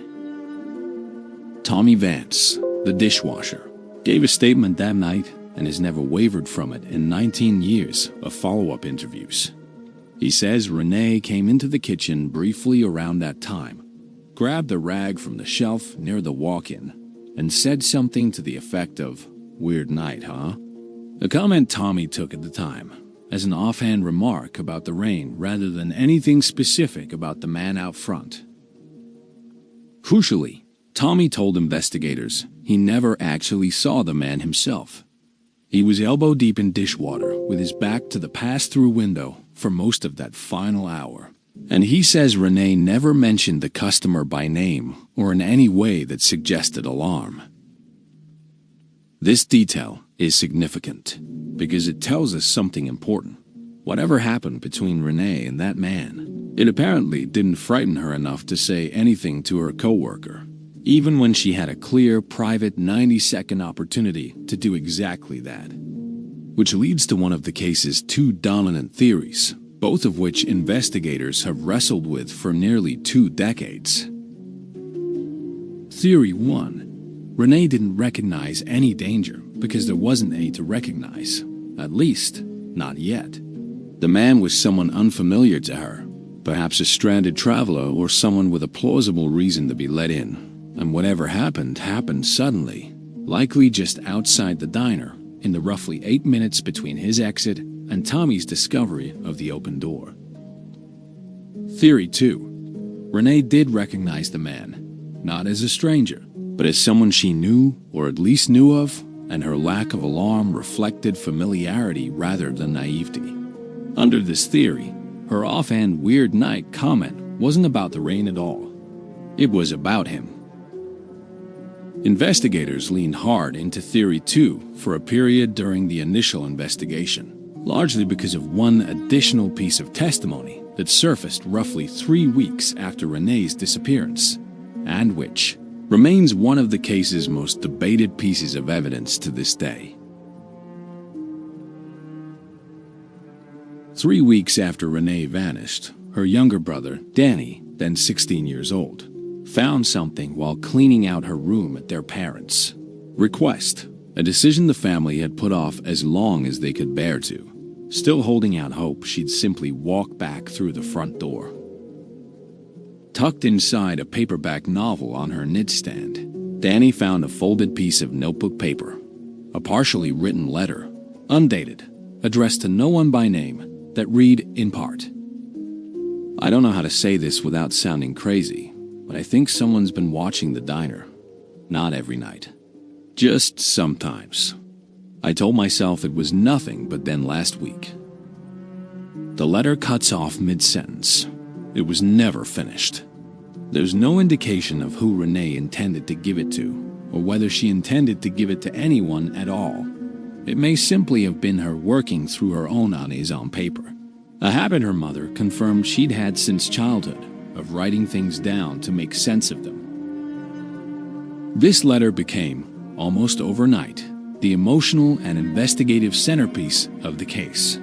If Renee genuinely believed someone had been watching the diner in the weeks before her disappearance, it suggested premeditation, that the man who tapped on the glass that Friday night wasn't a random stranger seeking shelter from the rain, but someone who'd been observing her and the diner's closing routine for some time. Detectives combed back through months of the diner's limited security footage, looking for any earlier appearance of a similarly dressed figure lingering near the property.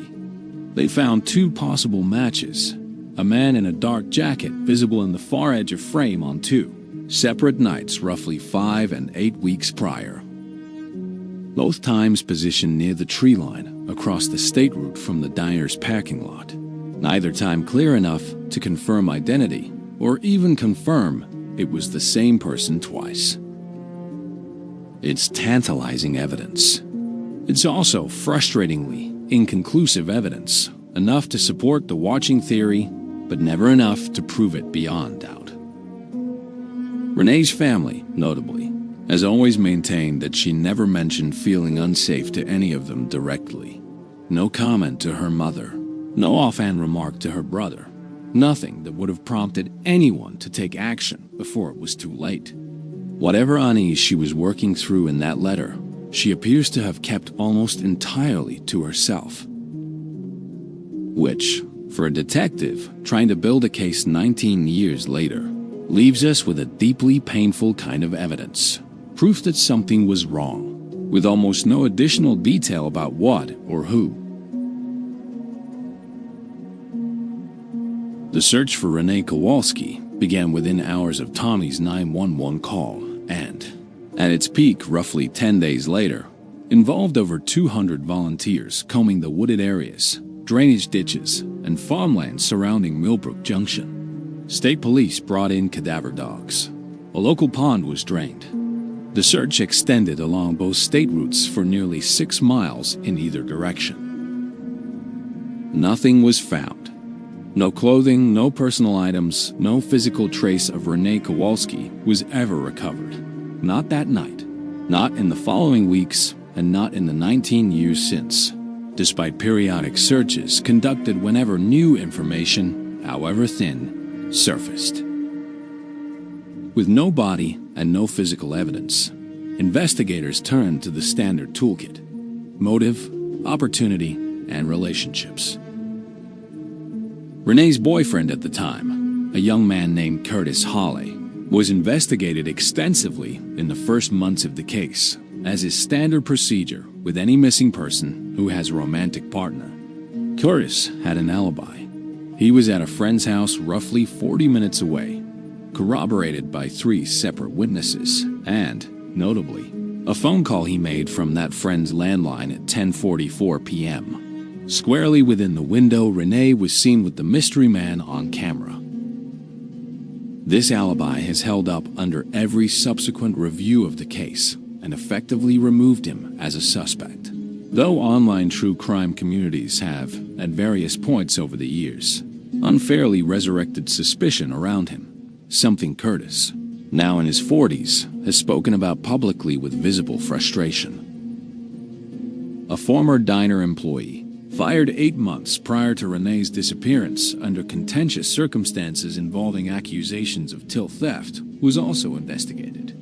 He had, according to 2 witnesses, made a vague comment at a local bar roughly a month before the disappearance about getting back at the diner's owners. Detectives interviewed him extensively.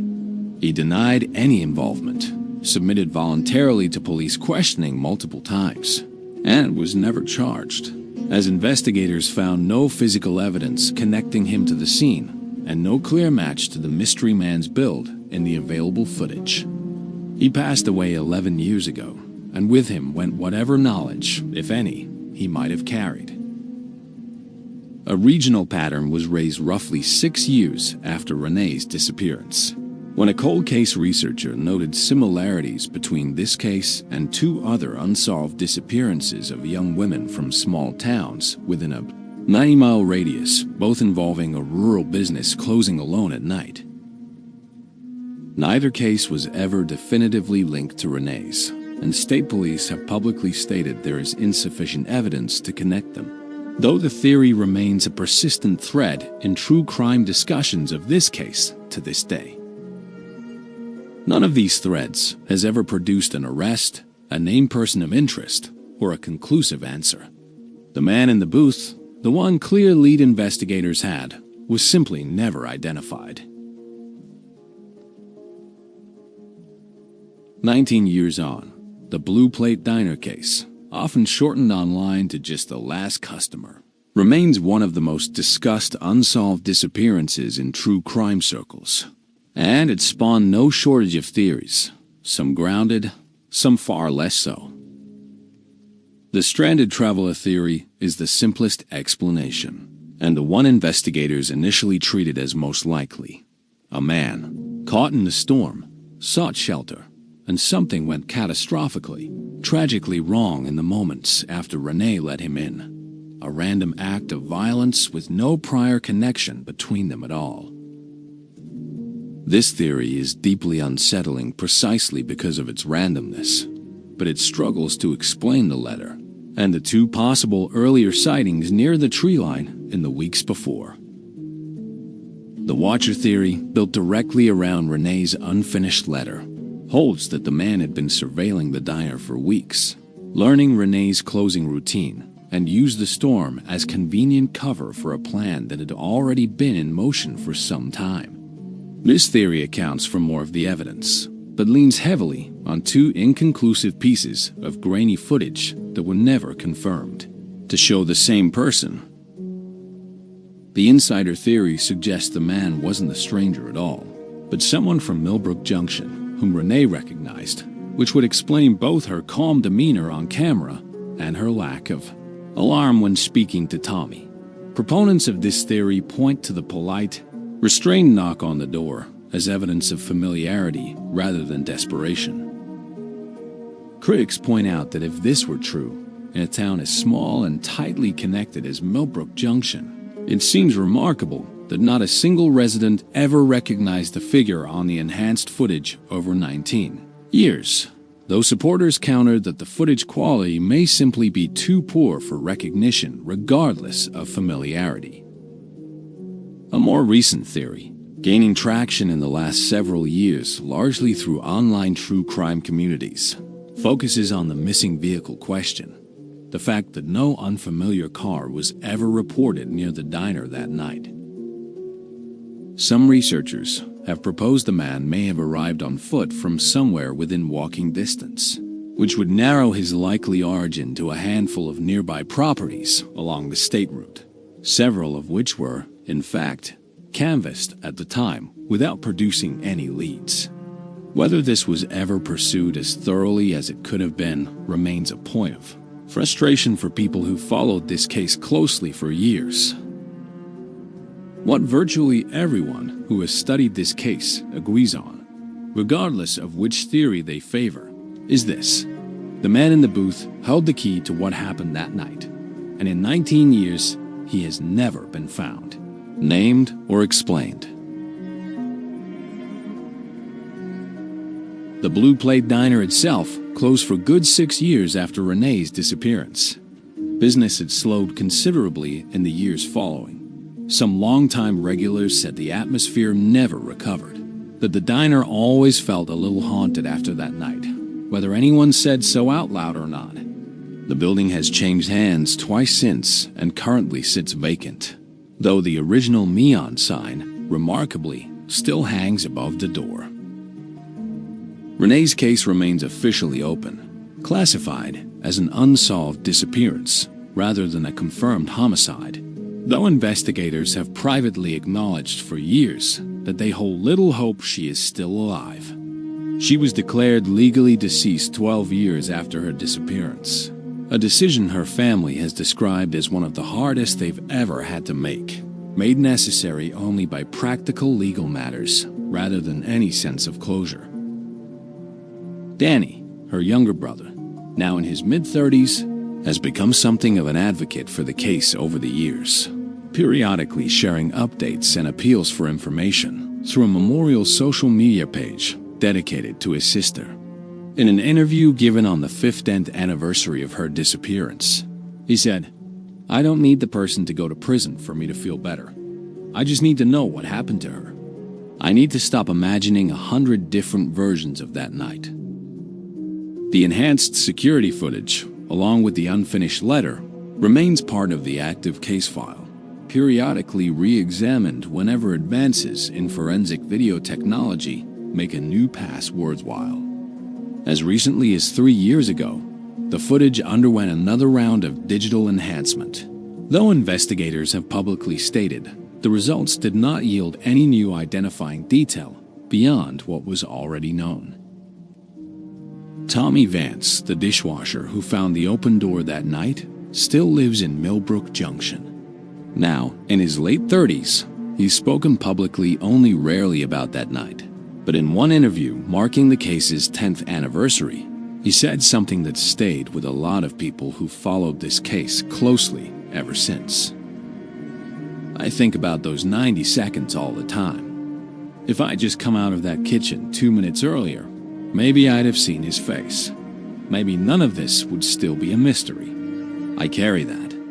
I don't think I'll ever put it down." So here's where this case leaves us, 19 years later. A young woman well-liked, careful, saving for a future she never got to have, makes one small decision, unlocking a door for a man after closing, and is never seen again. A single grainy camera catches everything except the one detail that matters most. A half-finished letter hints at fear she never fully explained to anyone. And a man in a dark jacket and a low baseball cap walks out from under a security camera and out of recorded history entirely. Was Renee Kowalski the victim of a random storm-driven tragedy?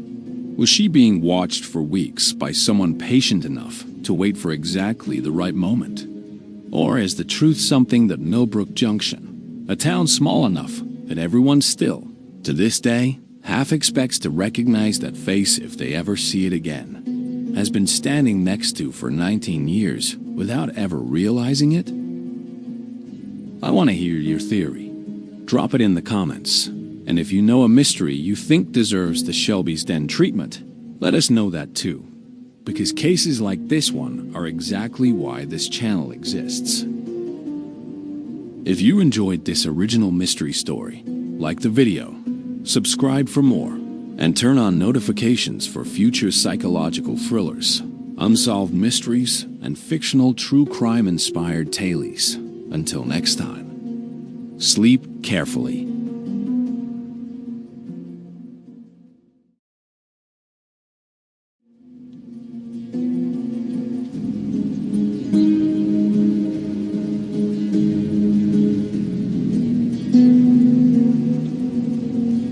On the night of October 3rd, a woman named Colleen Ashworth left her sister's house at 9:47 p.m. It was a 14-minute drive home. Google Maps still logs it that way today, if you type in the two addresses. She never made it. No skid marks.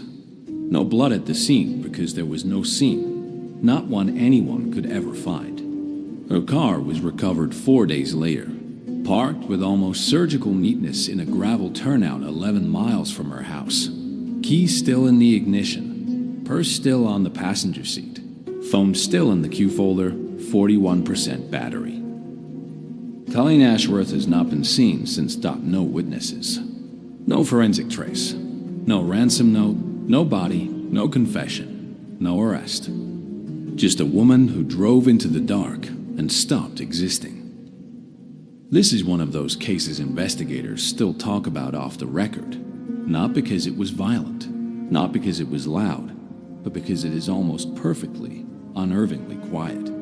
Every lead dies the moment you touch it. Every person connected to Colleen has an alibi that checks out just a little too well. And the one piece of physical evidence that should have cracked the case wide open instead made it stranger.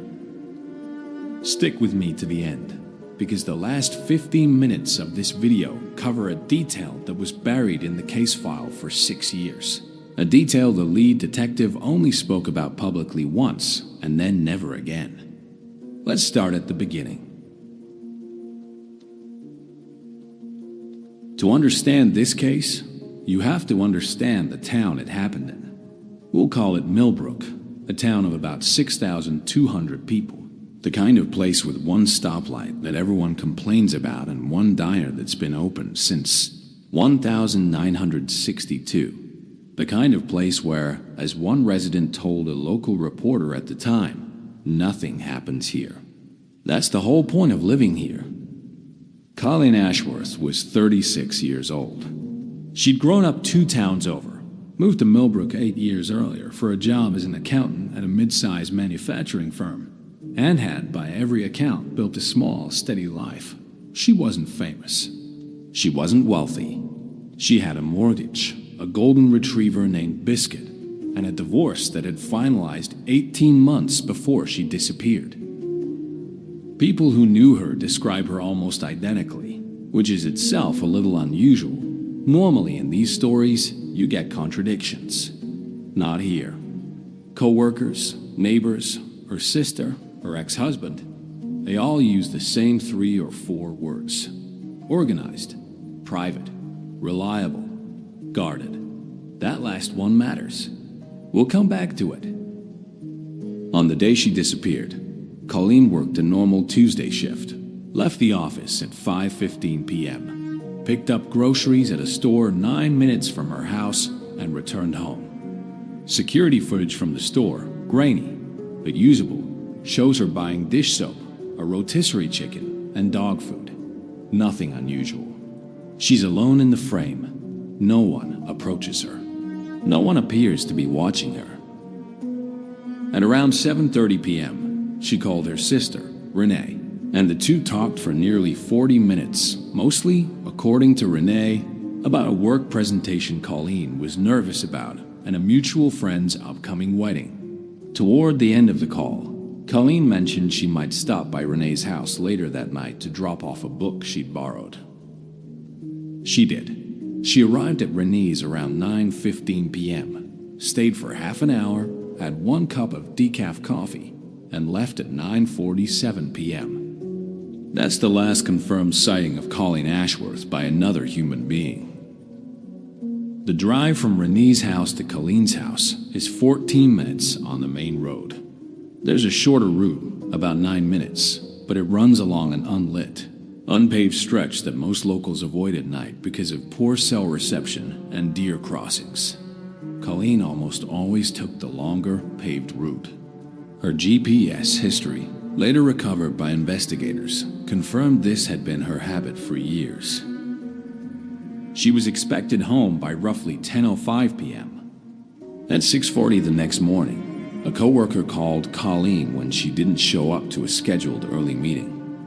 No answer. By 9 a.m., when she still hadn't arrived at the office and wasn't responding to calls or texts, that same coworker called Renee. Renee drove to Colleen's house. The dog was inside, frantic, clearly not fed. The lights were off. The door was locked. Colleen's car was gone. Renee called the police at 9:52 a.m. Here's where the case starts to get strange, and it's worth slowing down, because the details in the first 48 hours shaped everything that came after, including, arguably, why it was never solved. When officers arrived at Colleen's home, everything inside was undisturbed. No forced entry, no signs of struggle. Her purse was gone. She'd have taken it with her to Renee's, but her wallet, laptop, and a small amount of cash in a kitchen drawer were untouched. This wasn't a burglary. This was a woman who simply never came home.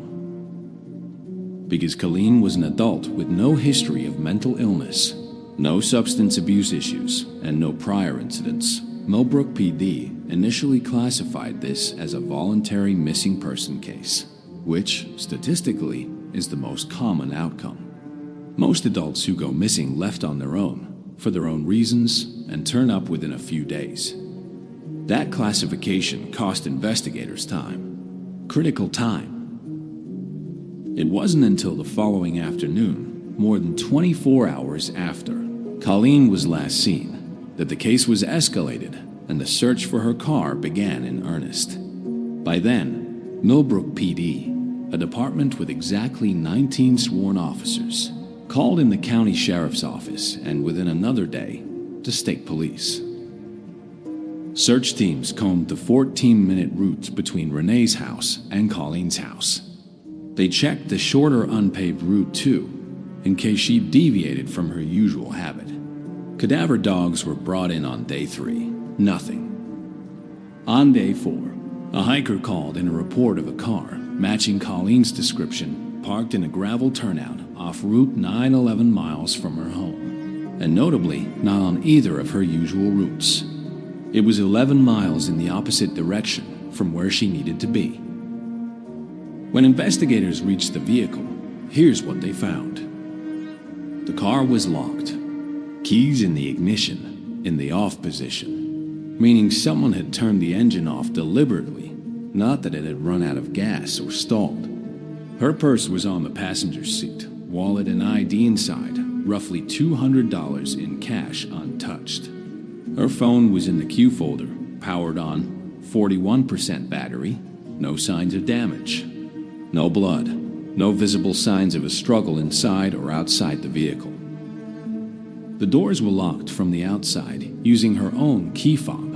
The locking mechanism logs this internally on newer vehicles, and investigators confirmed the doors were locked using her fob, not manually. Think about what that means for a second. Someone, either Colleen herself or someone else using her keys, drove that car 11 miles off her route, parked it neatly in a turnout, turned off the engine, got out, and locked the doors with her fob, and then walked away, or was taken away. There were no footprints leading away from the vehicle that investigators could conclusively attribute to her. The turnout had a gravel and packed dirt surface that held almost no impressions, and it had rained lightly 2 nights prior, which likely destroyed anything that might have been there. No witnesses came forward. Route 9 isn't heavily trafficked at night, but it isn't isolated either. There's a gas station 4 miles down the road and a small motel 6 miles the other direction. Investigators canvassed both. Nobody remembered seeing Colleen, her car, or anything unusual that night. This is the first real mystery inside the larger mystery. Asterisk, asterisk, why was the car there at all? In any case like this, investigators build out theories based on the physical evidence and the people closest to the victim. Let's go through the 4 main theories that Millbrook PD and later the state police pursued, because each one reveals something different about what might have happened to Colleen Ashworth. This was the department's working theory for the first several days, and on paper, it's not unreasonable. Colleen had gone through a divorce 18 months earlier. She'd mentioned to at least 2 coworkers that she was thinking about a change and had recently updated her resume, according to metadata recovered from her laptop. But this theory runs into serious problems almost immediately. Colleen left her dog, by every account, the thing she loved most in the world, without food, without arranging care. She left her wallet with all her identification and most of her cash in the car. People who voluntarily disappear typically take money, ID, or make some arrangement for pets and property. Colleen did none of that.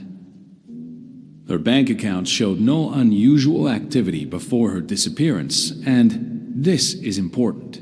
Asterisk, asterisk, no activity at all afterward. Asterisk, asterisk, no withdrawals, no card usage, nothing. If she'd left to start a new life, she never touched a single dollar of the roughly $34,000 in her combined checking and savings. Investigators quietly moved away from this theory within the first 2 weeks, though it was never officially closed out.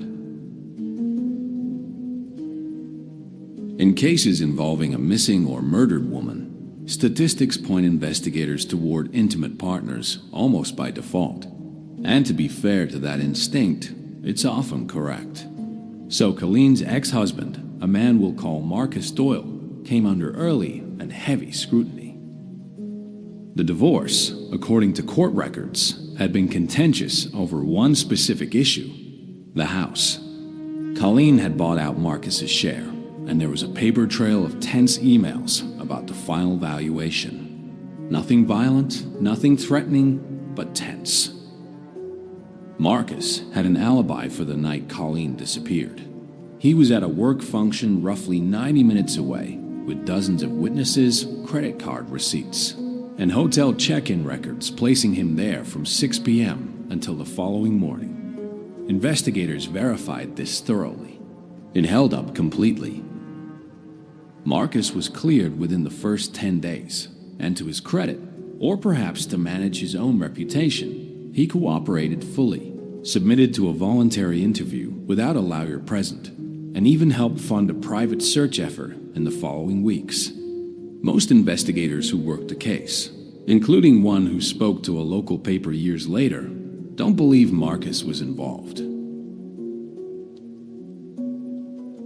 This is the theory that haunts small towns the most, because it means there's no closure, no relationship to untangle, no motive to trace, just a random, predatory act. There was one piece of evidence that kept this theory alive. 3 weeks before Colleen disappeared, a neighbor 2 streets over reported a suspicious vehicle, a dark-colored van, parked on their street for several nights in a row, with no clear reason to be there. The neighbor didn't get a plate number. The report was filed, but at the time, wasn't connected to anything. After Colleen's disappearance, investigators pulled that report and tried to identify the van. They checked traffic camera footage from the 2 intersections in town that had cameras. A dark van appears in footage from one of those intersections on 2 separate nights in the weeks before. Colleen vanished, that the image quality is too poor to read the plate, and the van is never seen the night she actually disappeared. It's a thread that goes nowhere conclusively, but it's never being ruled out either.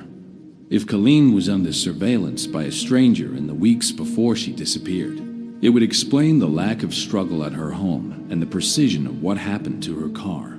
Someone who had studied her patterns, maybe even knew about her habit of taking the longer, safer route home.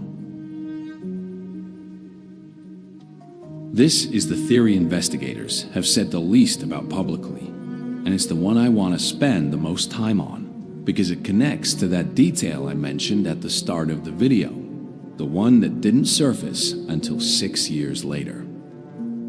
Here's the foundation of it. Whoever moved that car 11 miles and locked it with Colleen's own key fob, as it was Colleen herself, willingly or under duress, or with someone she trusted enough to get into a vehicle with, or someone who overpowered her at some point along her drive home without leaving a trace at the scene, which, on an unlit stretch of road at night, is not as implausible as it sounds. The locked door detail matters enormously here.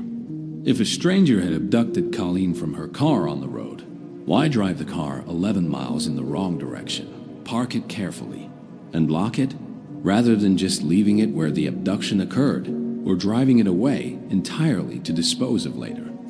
The behavior reads as someone trying to create a puzzle, or someone trying to buy time, or, unsettlingly, someone who wanted the car found in a specific way. Investigators looked hard at everyone in Colleen's immediate circle. Renee, her sister, was of course cleared quickly. She'd called Colleen at 9:15, the next morning from her own landline before the frantic search began, and phone records placed her at home the entire night. Co-workers were interviewed. A former boyfriend from years before Marcus was tracked down and cleared. A neighbor with a minor unrelated criminal record was looked at and cleared. Every single person came back clean, which either means the someone she knew theory is wrong, or it means whoever did this was careful, controlled, and left investigators with nothing to work with. By the end of the first month, the search had scaled down from dozens of officers and volunteers to a small team of 2 detectives. This is standard. Even when it feels wrong to the family, resources have to be reallocated. And without new evidence, there's only so much a department can do. Renee gave interviews to local news for the first year. Then regional news picked up the story around the 1-year anniversary. And a short segment aired on a national program around year 2. Tip lines got calls. Hundreds of them, actually, which is common in cases that get media attention. A psychic claimed Colleen was buried near water. She wasn't, or at least, no body has ever been found near any body of water investigators searched based on that tip. A trucker claimed to have seen a woman matching her description at a rest stop 3 states away. That lead was run down and didn't pan out.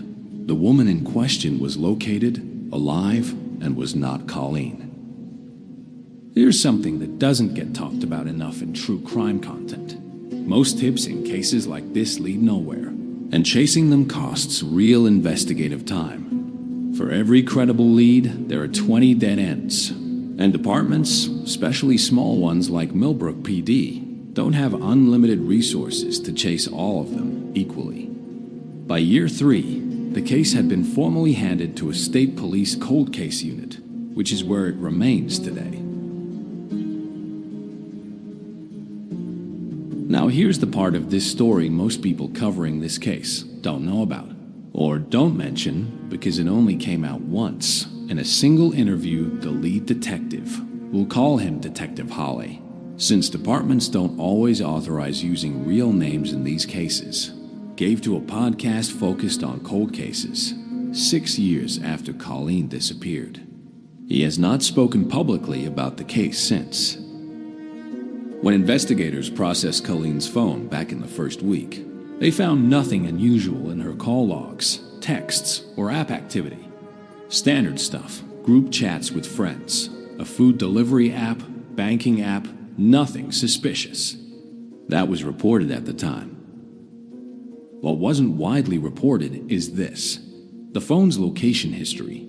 The background location data most phones quietly log even when you're not using an app showed something investigators didn't fully understand until years later, when phone forensics technology improved enough to reconstruct a more precise picture. According to Detective Holly, the location data suggested Colleen's phone, and presumably Colleen herself, or at least her phone, was stationary for approximately 11 minutes at a point along her drive home, roughly 2 miles from Renee's house. Not the gravel turnout, a completely different location, closer to the start of her drive. 11 minutes on a 14-minute drive, almost half the total trip time, Spence stopped at a location that has no obvious reason for a stop. No gas station, no store, nothing. Detective Holly described this in the podcast interview as the piece of the case that never sat right with me. He said, and I'm paraphrasing closely here based on the interview transcript, that in 14 years of investigative work, an unexplained multi-minute stop on an otherwise routine, familiar drive is one of the strongest indicators of an encounter, planned or unplanned, with another person. People don't typically just stop their car for 11 minutes on a route they've driven hundreds of times, for no reason unless something happened. He also noted that this location data was imprecise, accurate to within a few hundred feet, not an exact pin, and that by the time this level of analysis was possible, the physical location had long since lost any forensic value. No canvass was conducted at that specific spot until years after the fact, and by then, it turned up nothing. Hawley never named a suspect in that interview. He also, notably, declined to speculate on air about what might have happened during those 11 minutes, saying only that it represented the closest we ever got to understanding the timeline of that night, and the least we were ever able to do about it. That interview aired once, was clipped by a few smaller true crime accounts, and largely disappeared from public conversation. The case file itself, according to a public records request filed by a journalist 2 years ago, still lists the 11-minute gap as an unresolved anomaly in reconstructed device telemetry. Dry, procedural language for what might be the single most important clue in the entire case.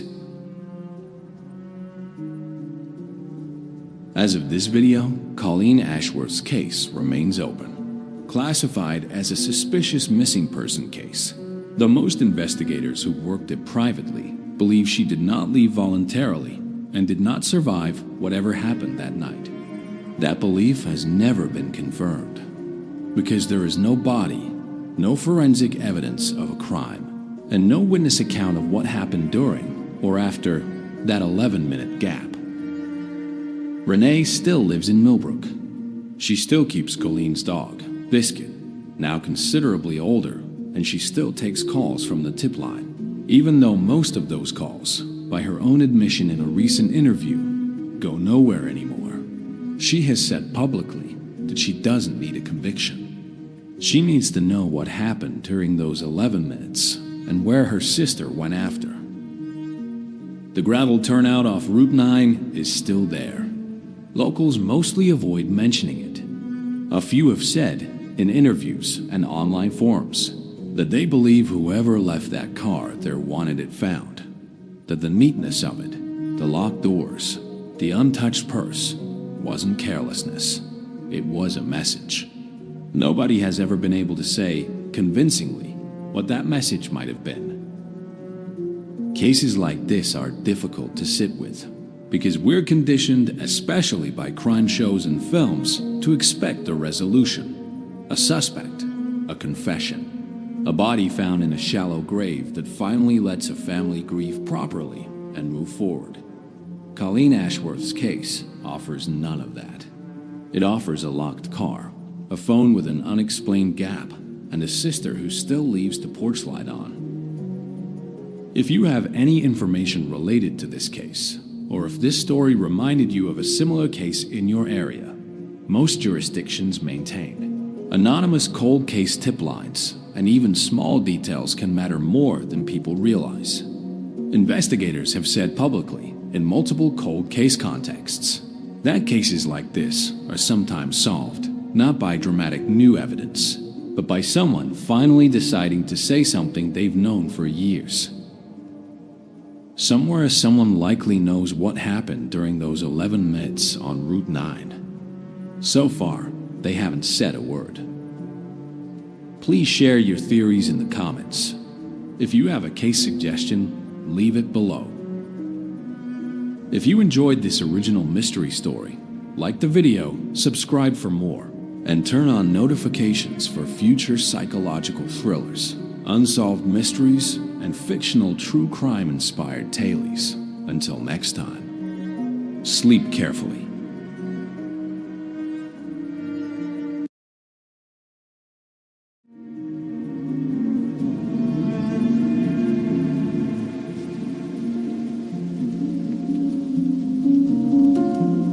At 11:47 p.m. on a rain-slicked October night, a taxi rolled to a stop at the curb outside the Fairview Terminal train station. Its headlights were on. Its engine was running. The meter was still counting. And there was no one inside.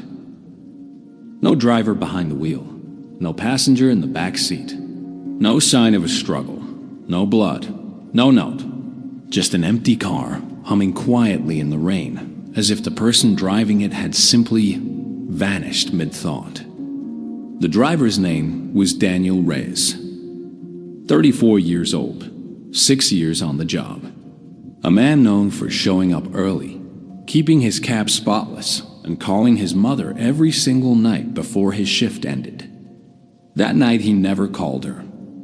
He never came home.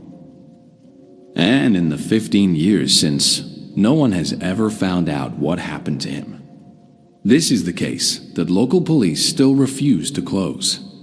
The case that 3 separate investigators have quietly admitted keeps them up at night.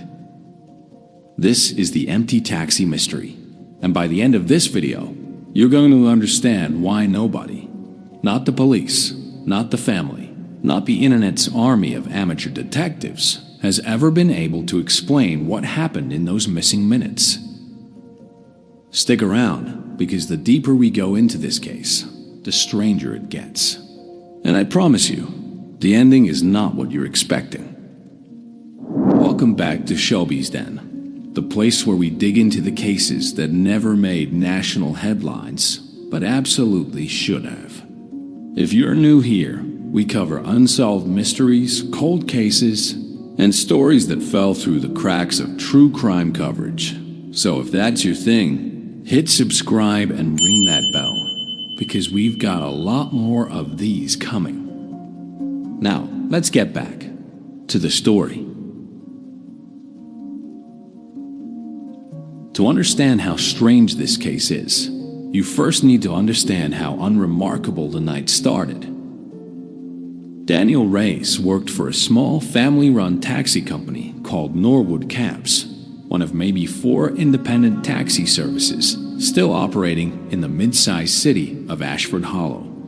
It wasn't a big city, around 140,000 people, the kind of place where everyone sort of knew someone who knew someone. Norwood Cabs ran about a dozen vehicles, mostly picking up late-night shifts around the train station, the 2 hospitals, and the handful of bars downtown. Daniel had been driving for Norwood for 6 years. Co-workers described him the same way, almost word for word, when investigators interviewed them afterward. Reliable, quiet, funny once you got to know him. Always early. He lived alone in a small rented house on the edge of town, having separated from his wife 2 years earlier. An amicable split. According to everyone who knew them, no bad blood, no custody battles, nothing that raised red flags. He had one daughter, 8 years old at the time, who he saw every weekend without fail. On the night in question, Daniel clocked in at Norwood's dispatch office at 6 p.m. sharp, like always. His dispatcher, a woman named Carol Higgins, remembered the shift as completely routine. Nothing was different, she told police in her original statement. He joked about the rain. He said he hoped it would slow down before his shift ended because wet roads made the late-night drunks harder to deal with. That was it. Totally normal. Over the next 5.5 hours, Daniel took 9 fares. Dispatch logs, which still exist and which we'll come back to, show a completely typical night. A drop-off at Ashford General Hospital, 2 trips ferrying bar patrons home, a run out to the airport shuttle stop. Nothing unusual, nothing suspicious, nothing that stood out even in hindsight. At 11:03 p.m., Daniel radioed in to say he was picking up what would become his final confirmed fare, a passenger requesting pickup from the corner of Delmore and 9th, heading to Fairview Terminal, the train station on the north side of town. This is where things start to get strange. According to Norwood's dispatch records, the fare was called in not by the passenger directly, but through the company's automated phone line, meaning there's no recording of a human voice requesting the ride. Just a logged entry. Pick up at Delmore and 9th, destination Fairview Terminal, timestamp 10:58 p.m. Daniel confirmed the pickup over radio at 11:03 p.m. It was the last time anyone ever heard his voice. The drive from Delmore and 9th to Fairview Terminal should take, according to police reconstruction, somewhere between 14 and 18 minutes depending on traffic and the timing of 2 stoplights along the route. At 11:47 p.m., 44 minutes after, Daniel confirmed the pickup. His taxi was spotted by a station security guard, parked at the curb outside Fairview Terminal, engine running, headlights on, completely empty. 44 minutes for an 18-minute drive. Where was Daniel Reyes for those missing 26 minutes? And where did he go after the car stopped? That question has never been answered. The security guard who found the taxi was a man named Walter Pruitt, a 22-year veteran of station security who'd seen just about everything in his time working nights. Drunks, disputes, the occasional theft. Finding an empty running taxi wasn't, on its own, wildly alarming to him at first. Cabbies sometimes left their cars idling to run into the station bathroom or to help an elderly passenger with luggage. But something about this one felt off, and Pruitt, to his credit, trusted his instinct. The back door on the passenger side was open. He told police in his statement. Not wide open, just ajar. Like someone had gotten out but didn't bother shutting it all the way, and the meter was still running. I remember thinking that's a lot of money just sitting there ticking up for nobody. Pruitt radioed his supervisor and then called it in to local police at 11:52 p.m. Patrol officers arrived within 12 minutes. What they found deepened the mystery rather than solving it. Inside the cab, Daniel's phone, sitting in the center console, screen still lit up, showing an unfinished text message to his ex-wife that simply read, "Running a little late tonight, might not make it to." The message cut off mid-sentence. It was never sent. It still existed only as a draft. His wallet was found tucked into the driver's side door pocket, containing his license, $43 in cash, and 2 credit cards untouched. Whatever happened to Daniel Reyes, robbery does not appear to have been the motive, because nothing of value was taken from the vehicle at all. The keys were still in the ignition. The parking brake was not engaged, but the car was in park. His seatbelt was unbuckled and resting normally across the seat. Not torn, not cut, nothing suggesting a violent extraction. There was no blood. No signs of forced entry. No skid marks or evidence of a crash. The car hadn't been in any kind of collision.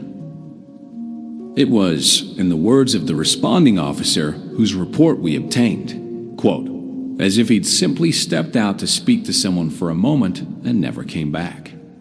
Except he had over 25 minutes unaccounted for before the car even arrived at the station, and no one has ever explained what happened during that gap or what happened after. Police immediately treated the scene as a potential crime, cordoning off the area and beginning what would become a sprawling and ultimately fruitless investigation.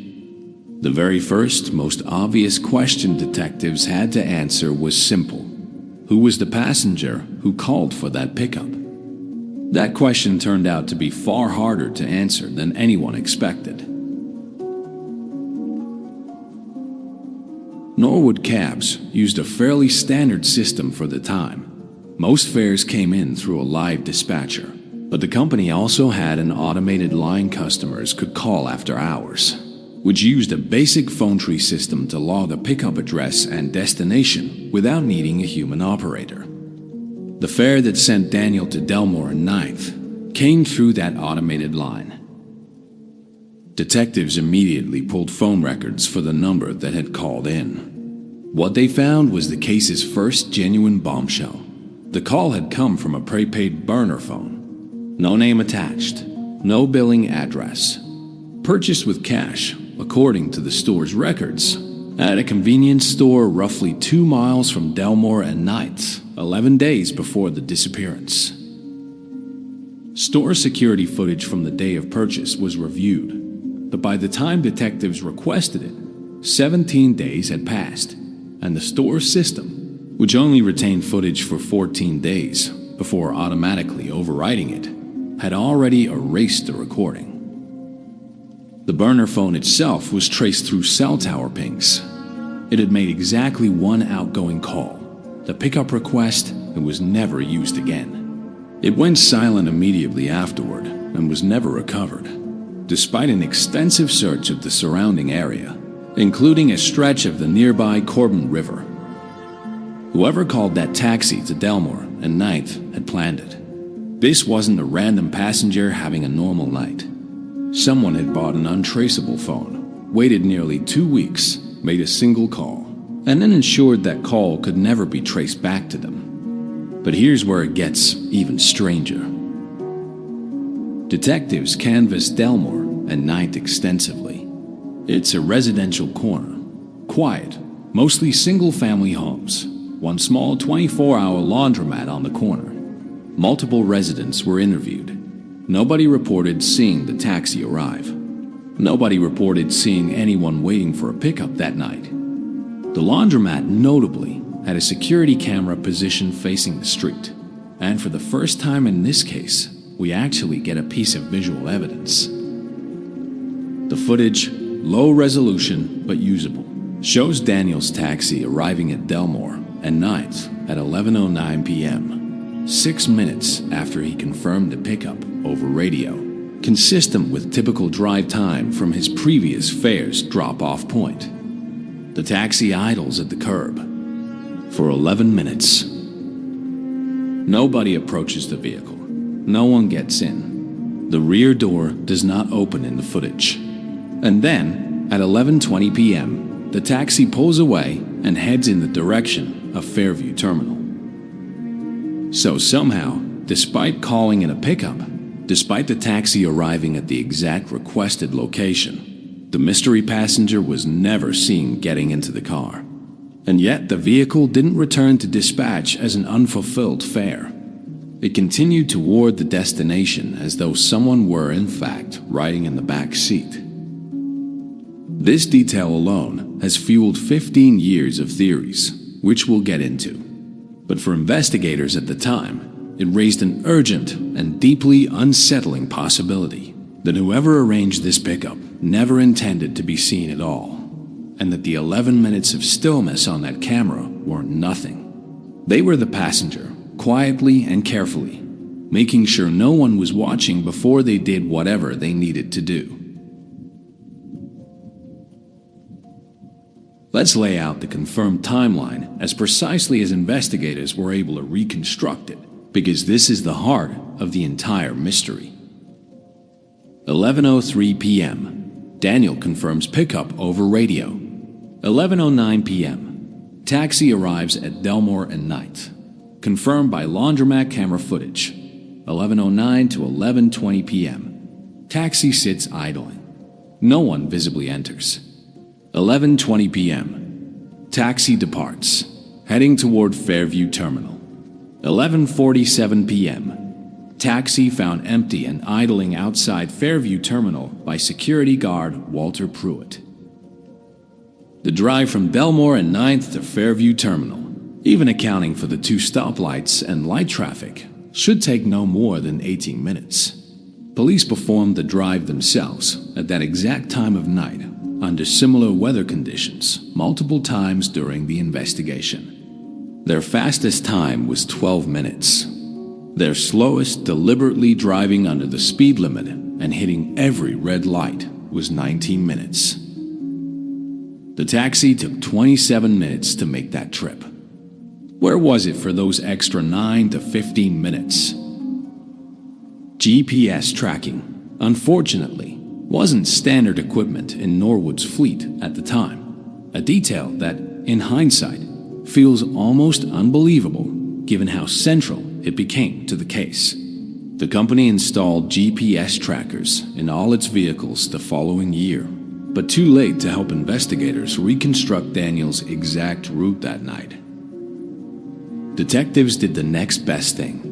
They canvassed every possible route between the 2 points, looking for any camera, any doorbell footage, any witness who might have seen the taxi pass by.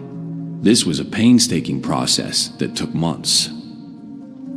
They found exactly one additional piece of footage, a gas station 3 blocks off the most direct route, meaning the taxi had deviated from the fastest path.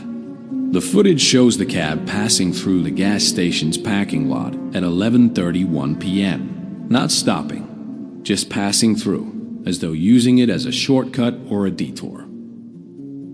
Why would Daniel take a detour off the most direct route to the train station? Some investigators have theorized he was avoiding something, a police checkpoint that had been briefly set up that night for a routine sobriety check 3 blocks over, which we've confirmed was, in fact, active between 11:15 and 11:40 p.m. If Daniel was avoiding that checkpoint, it raises the question, was he avoiding it on his own initiative, or was he told to avoid it by whoever was in the back seat?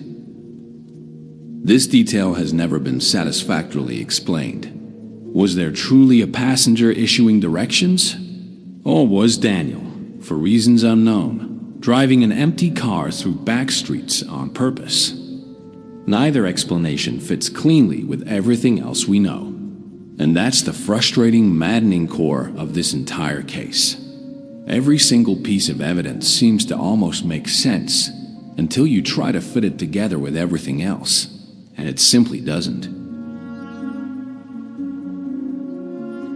The lead detective on the case, a 20-year veteran named Marcus Chun, would later describe the Reyes case as, quote, the one that broke my confidence as an investigator. Chun worked the case for nearly 3 years before officially handing it off, and in a rare interview given to a regional newspaper 5 years after the disappearance, he was remarkably candid about how thoroughly it had stumped him. We had a car, Chun said.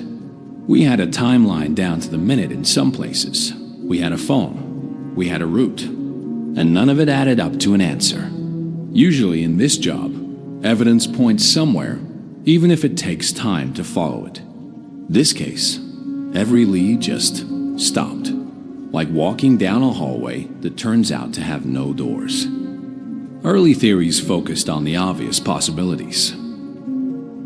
Robbery was ruled out almost immediately. Nothing was taken, and Daniel's wallet, cash, and cards were left untouched in the vehicle. A staged disappearance.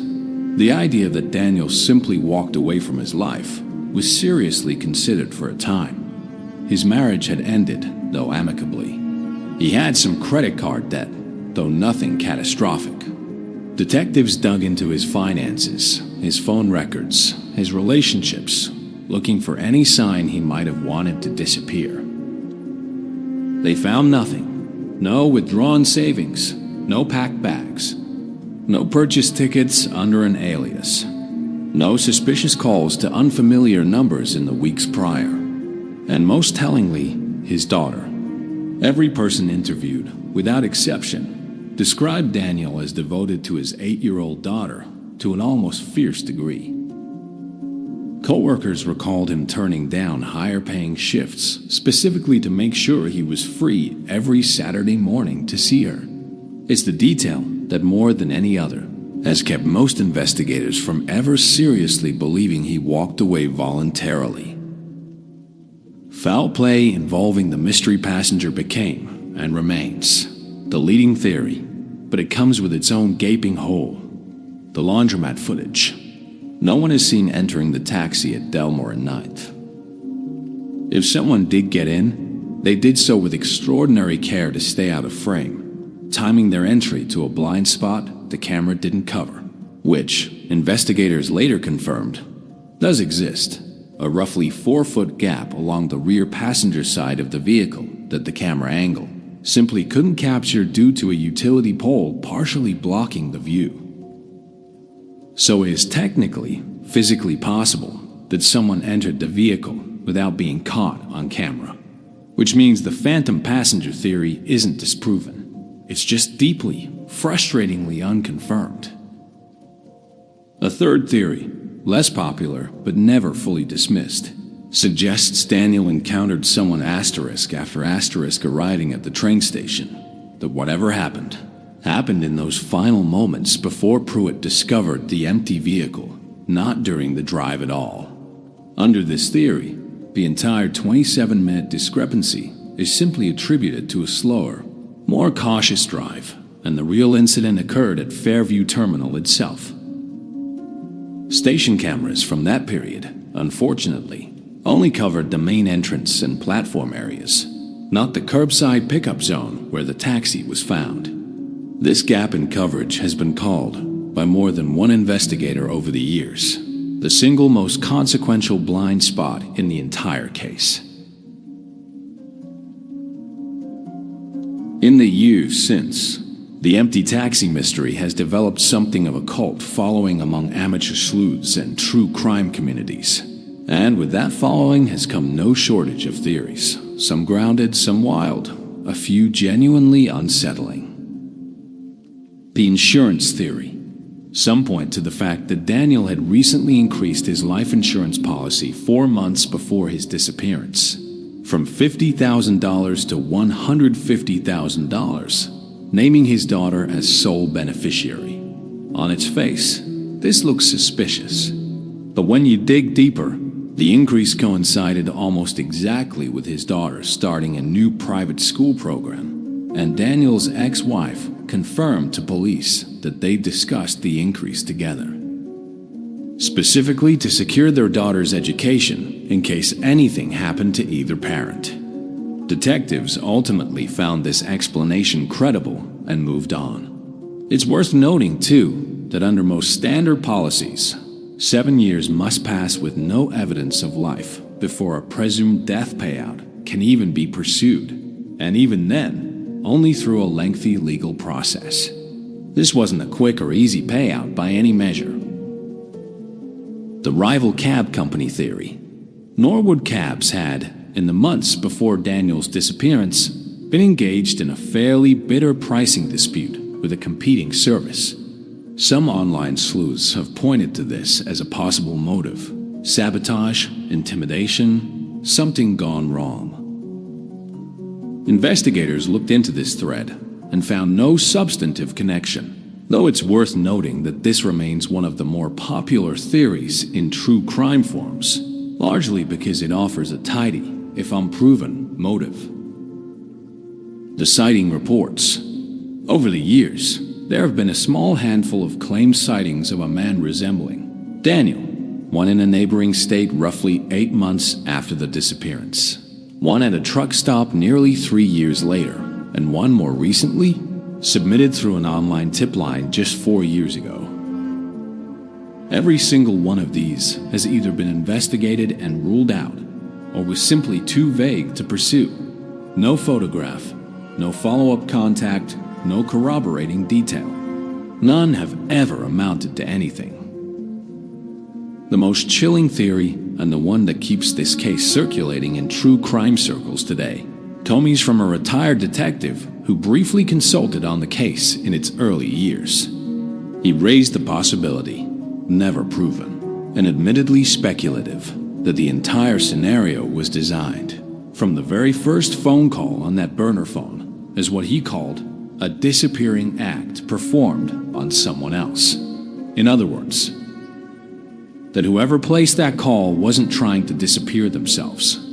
They were orchestrating the disappearance of Daniel Reyes, using the taxi itself as the mechanism, luring him to a specific, camera-blind location, ensuring the vehicle would travel a predictable route, and executing whatever happened to him with careful, premeditated precision. If true, this would mean the 11 minutes of stillness on the laundromat camera wasn't hesitation. It was patience. Someone waiting, watching, making absolutely sure the moment was right.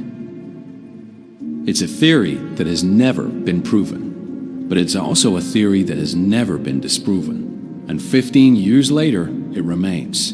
In the words of one true crime researcher who spent years compiling public records on this case, the explanation that fits the most evidence with the fewest impossible coincidences. Daniel Reyes was officially declared legally deceased 7 years after his disappearance, a legal formality required for his family to sell his affairs and access his life insurance policy, the same policy that had once, wrongly, been treated as a red flag.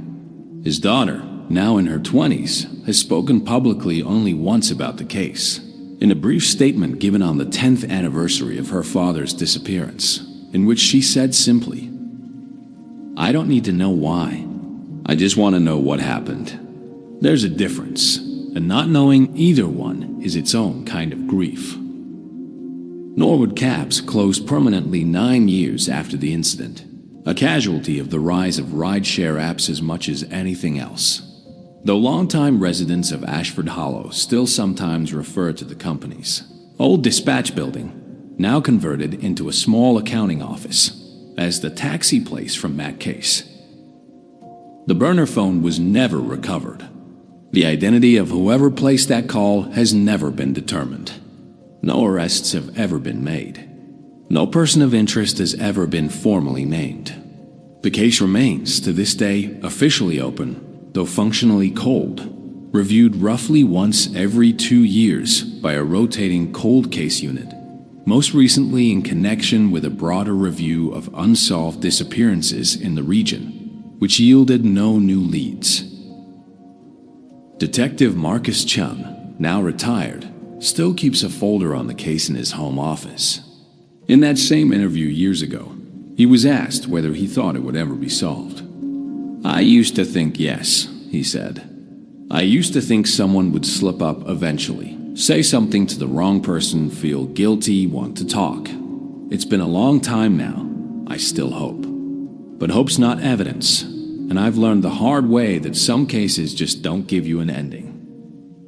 The taxi itself, incidentally, was returned to Norwood Cabs after the investigation concluded its initial phase and was, for a period of about a year, put back into service, a decision that, understandably, unsettled more than a few regular riders who recognized it. It was eventually sold, and its current whereabouts are unknown. So here's where we land, 15 years later. A man vanishes from a moving vehicle, leaving behind no blood, no struggle, no motive that holds up to scrutiny, and no trace of where he went. A mystery caller, using a phone bot specifically to never be traced, summons that vehicle to a quiet corner and either does or does not ever actually get inside it. And somewhere in 27 unaccounted for minutes, between a quiet residential street and a train station car park, a devoted father, a reliable employee, a man with seemingly no enemies and no reason to run, simply stopped existing in any way anyone has ever been able to trace. Was Daniel Reyes the victim of a meticulously planned crime? Was there truly someone in that back seat, patient enough to wait 11 silent minutes before making a move? Or is the answer something none of us, not the police, not the family, not 15 years of internet sleuths, have even considered yet? I want to hear your theory. Drop it in the comments below. And if you've got a mystery you think deserves the Shelby's Den treatment, let us know that too, because this channel runs on cases like this one, the ones that never got the attention they deserved. If you enjoyed this one, there's another unsolved case waiting for you right here. And if you haven't already, hit that subscribe button so you don't miss the next deep dive. Thanks for watching. And if you ever find yourself waiting for a cab on a quiet street late at night, maybe check the back seat before you get too comfortable.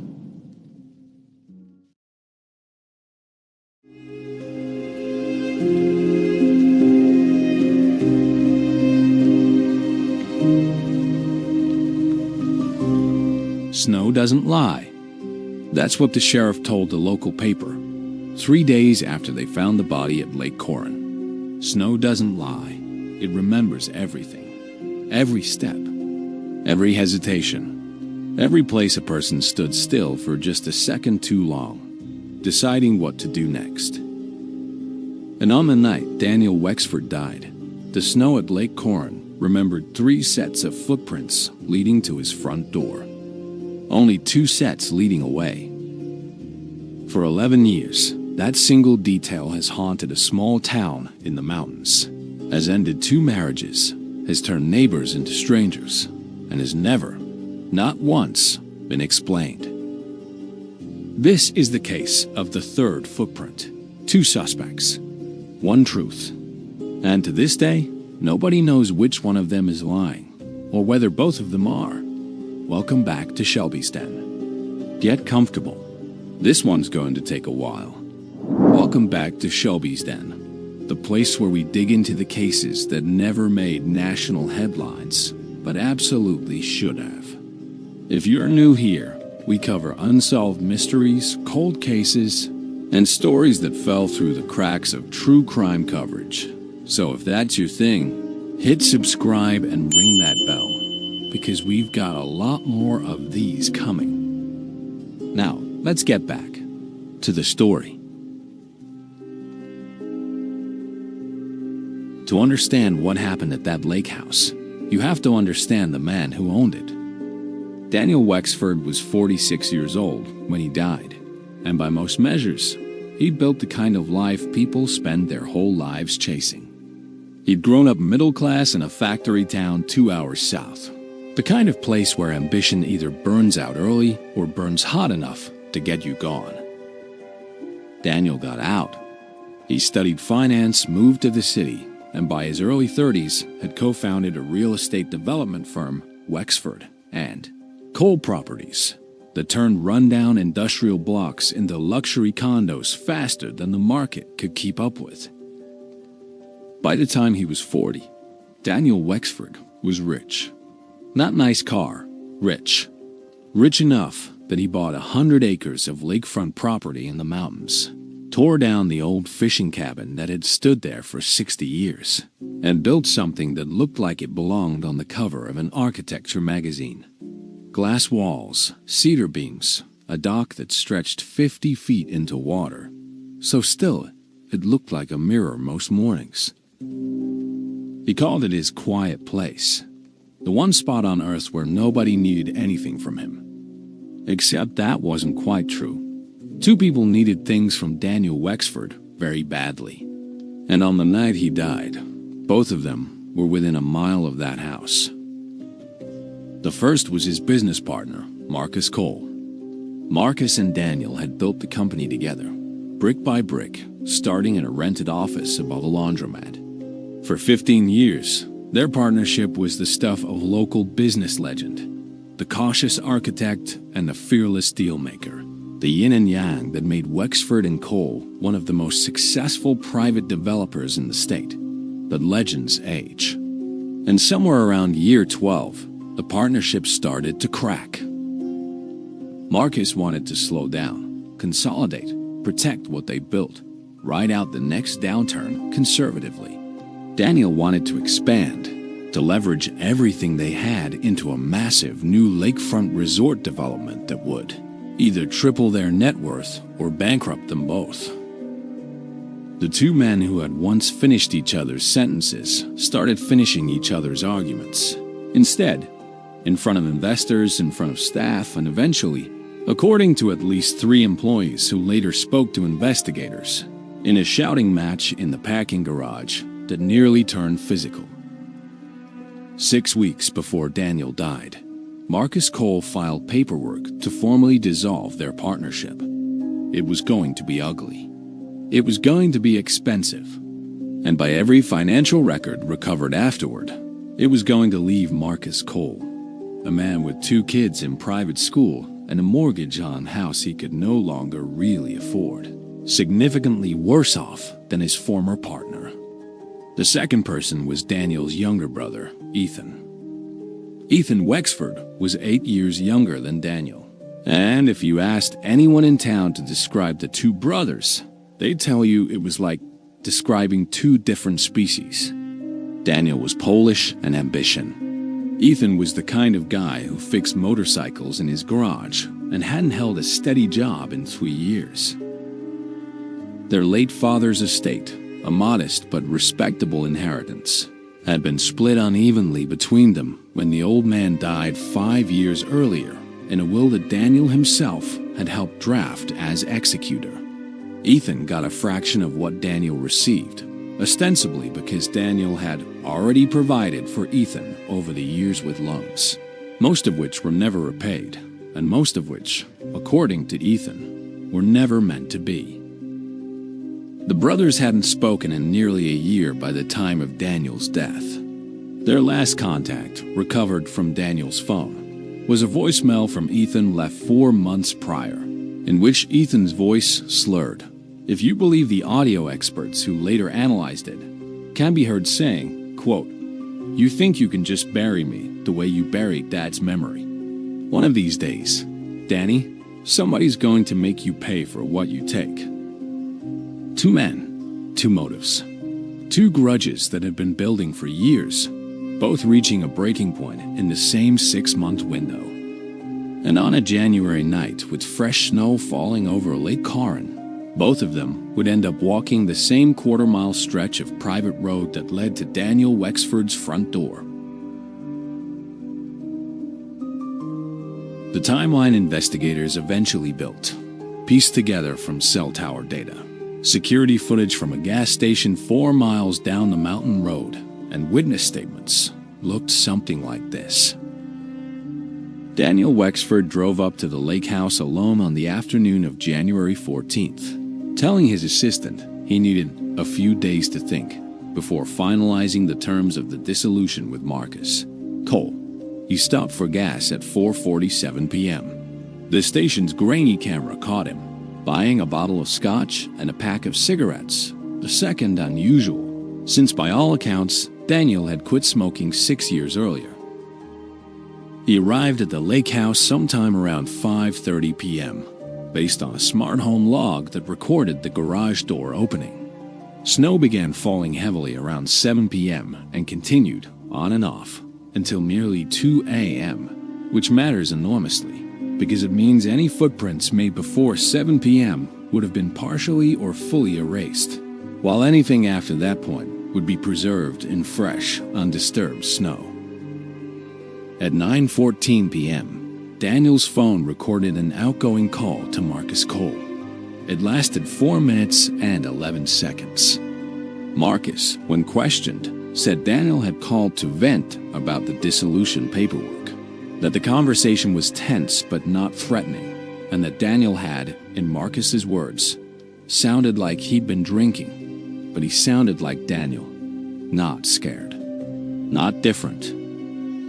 At 11:38 p.m., a neighbor roughly a half mile down the shoreline, an elderly widow named Corinne Halstead, one of the only other year-round residents on that stretch of the lake, told police she saw headlights turn onto the private road that led only to the Wexford property.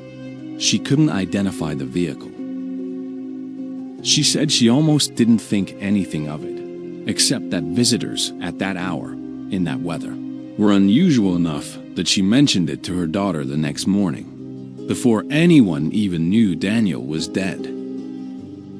Sometime after that, the exact time was never pinned down. Daniel Wexford was struck in the back of the skull with a blunt object, consistent with the shape and weight of a fireplace poker that was later found wiped clean and returned to its stand beside the hearth. He died, according to the coroner, almost instantly, sometime in what investigators call the midnight window between 11:30 p.m. and roughly 3 a.m. His body was discovered 2 days later on January 16th, when he failed to show up for a scheduled call with his attorney, and the attorney, unable to reach him, asked a local property caretaker to check the house. By the time anyone found him, another 18 hours of intermittent snowfall had come and gone.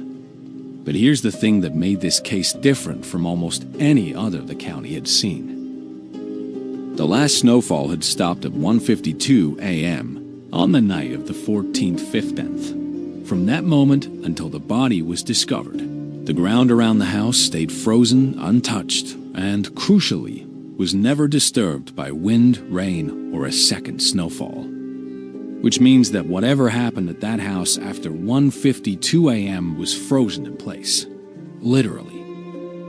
When the state forensics team arrived, the responding officer, a 22-year veteran named Sergeant Elaine Trout, who would go on to lead the case for the next 4 years, made a call that likely preserved the single most important piece of evidence in the entire investigation. She had the entire footpath area around the house photographed, gridded, and cordoned off before a single other person was allowed near it. What they found, once the snow was properly mapped, was this. Footprint set A led from the tree line at the edge of the property down toward the house, stopping at a side window that looked into Daniel's study. The prints then turned and led to the front porch, up the steps, and stopped at the front door. This set was made by a boot roughly a men's size 10.5, with a distinctive wear pattern on the outer edge of the heel. Consistent, the state lab determined, with someone who walked with a slight outward roll of the foot, sometimes caused by an old ankle injury. Footprint set B approached from the private road, the same road Corinne Halstead had seen headlights on, walked directly to the front door, and then, after some time, led back to the road. This set was a size 11 boot with a nearly new tread pattern, no distinguishing wear. Footprint set C, and this is the one that would end up defining the entire case, appeared to originate from nowhere. It began abruptly at the edge of the porch, roughly 8 feet from the front door, as though someone had simply materialized there. The prints moved to the door, appeared to pause, and then led away, not back toward the road, and not back toward the tree line, but down along the frozen edge of the lake itself, where they continued for nearly 60 yards before vanishing onto a patch of wind-scoured ice too hard to hold an impression. 3 sets in, only 2 sets out. Set A stopped at the door and never left. Set B came and went back to the road. Set C appeared from nowhere, entered, and vanished onto the ice. Whoever made footprint set A, the boot with the distinctive rolling heel wear, never walked away from that house, and Daniel Wexford's body was found inside, alone, with no one else present, which left investigators with a puzzle that, on its face, seemed to answer itself, and then immediately unanswer itself the moment you look closer. When Sergeant Trout and her team pulled Marcus Cole in for his first formal interview, they weren't gentle about it. They had motive, the ugly, expensive divorce of a business partnership. They had a phone call at 9:14 p.m. that put him in direct contact with the victim hours before the estimated time of death. And when they searched Marcus Cole's mudroom 2 days later, under a warrant, they found a pair of work boots, size 10.5, with a wear pattern that an independent podiatric forensic examiner would later testify was, quote, consistent with, though not conclusively identical to, the wear pattern found in footprint set A. Marcus's version of events was this. After the phone call with Daniel at 9:14, he stayed home the rest of the night with his wife, Rebecca. He never left the house. He never drove up the mountain. The tense phone call, he insisted, was nothing new. He and Daniel had been having variations of that same argument for months.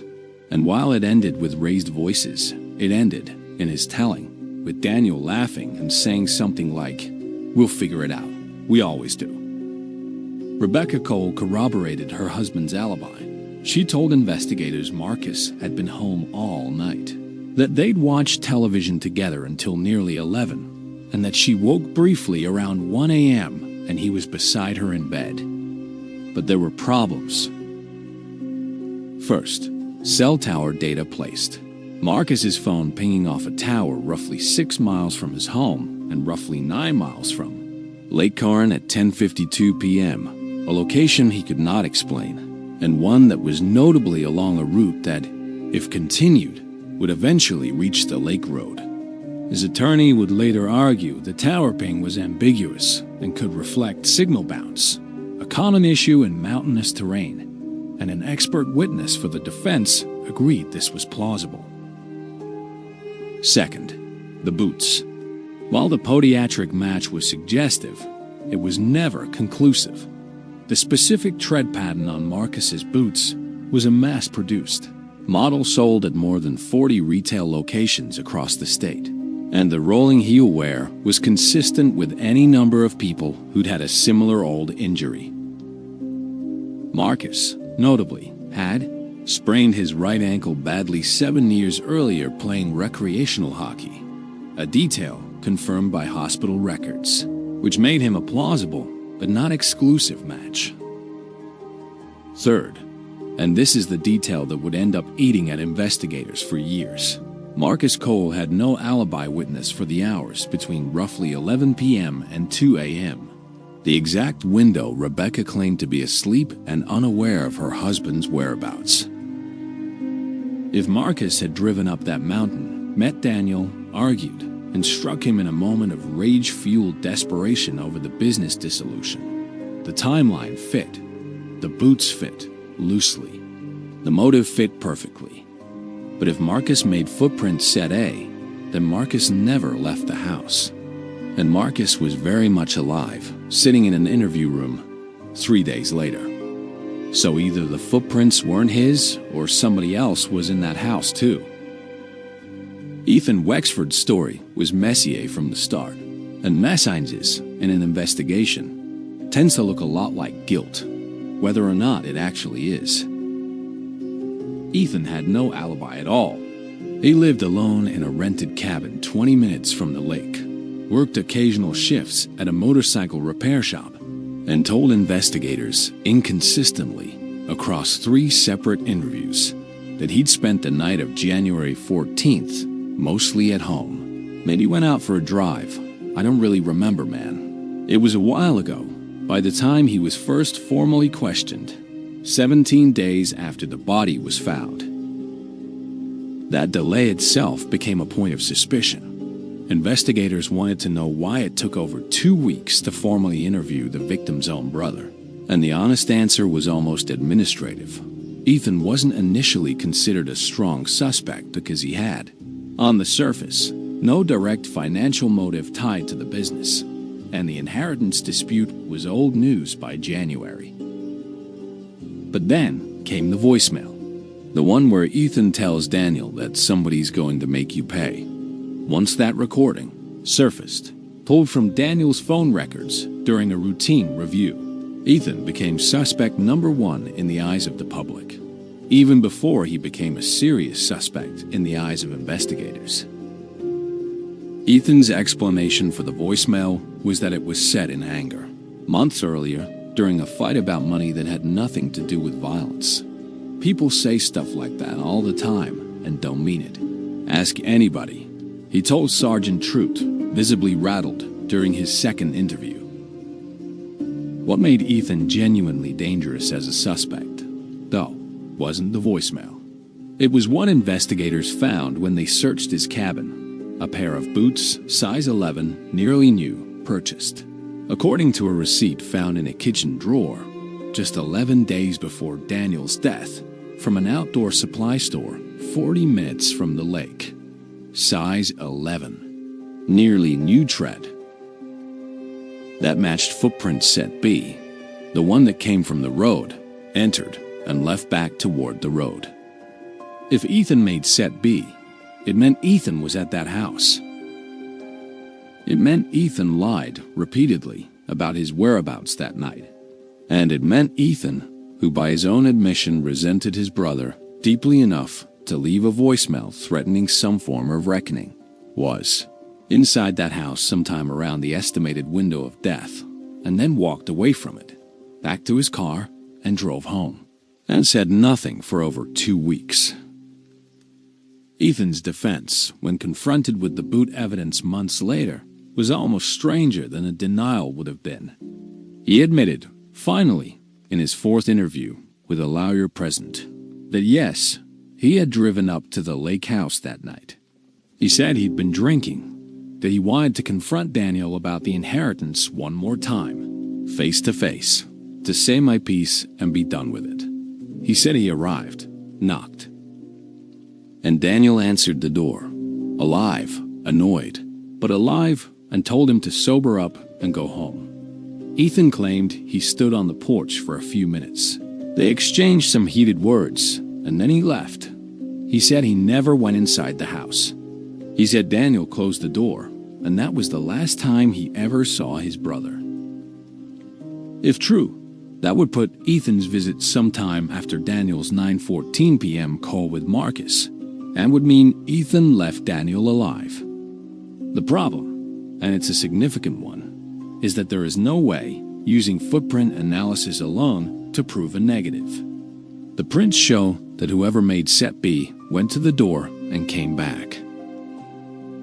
They don't show what happened inside that doorway. They don't show whether the door was even opened.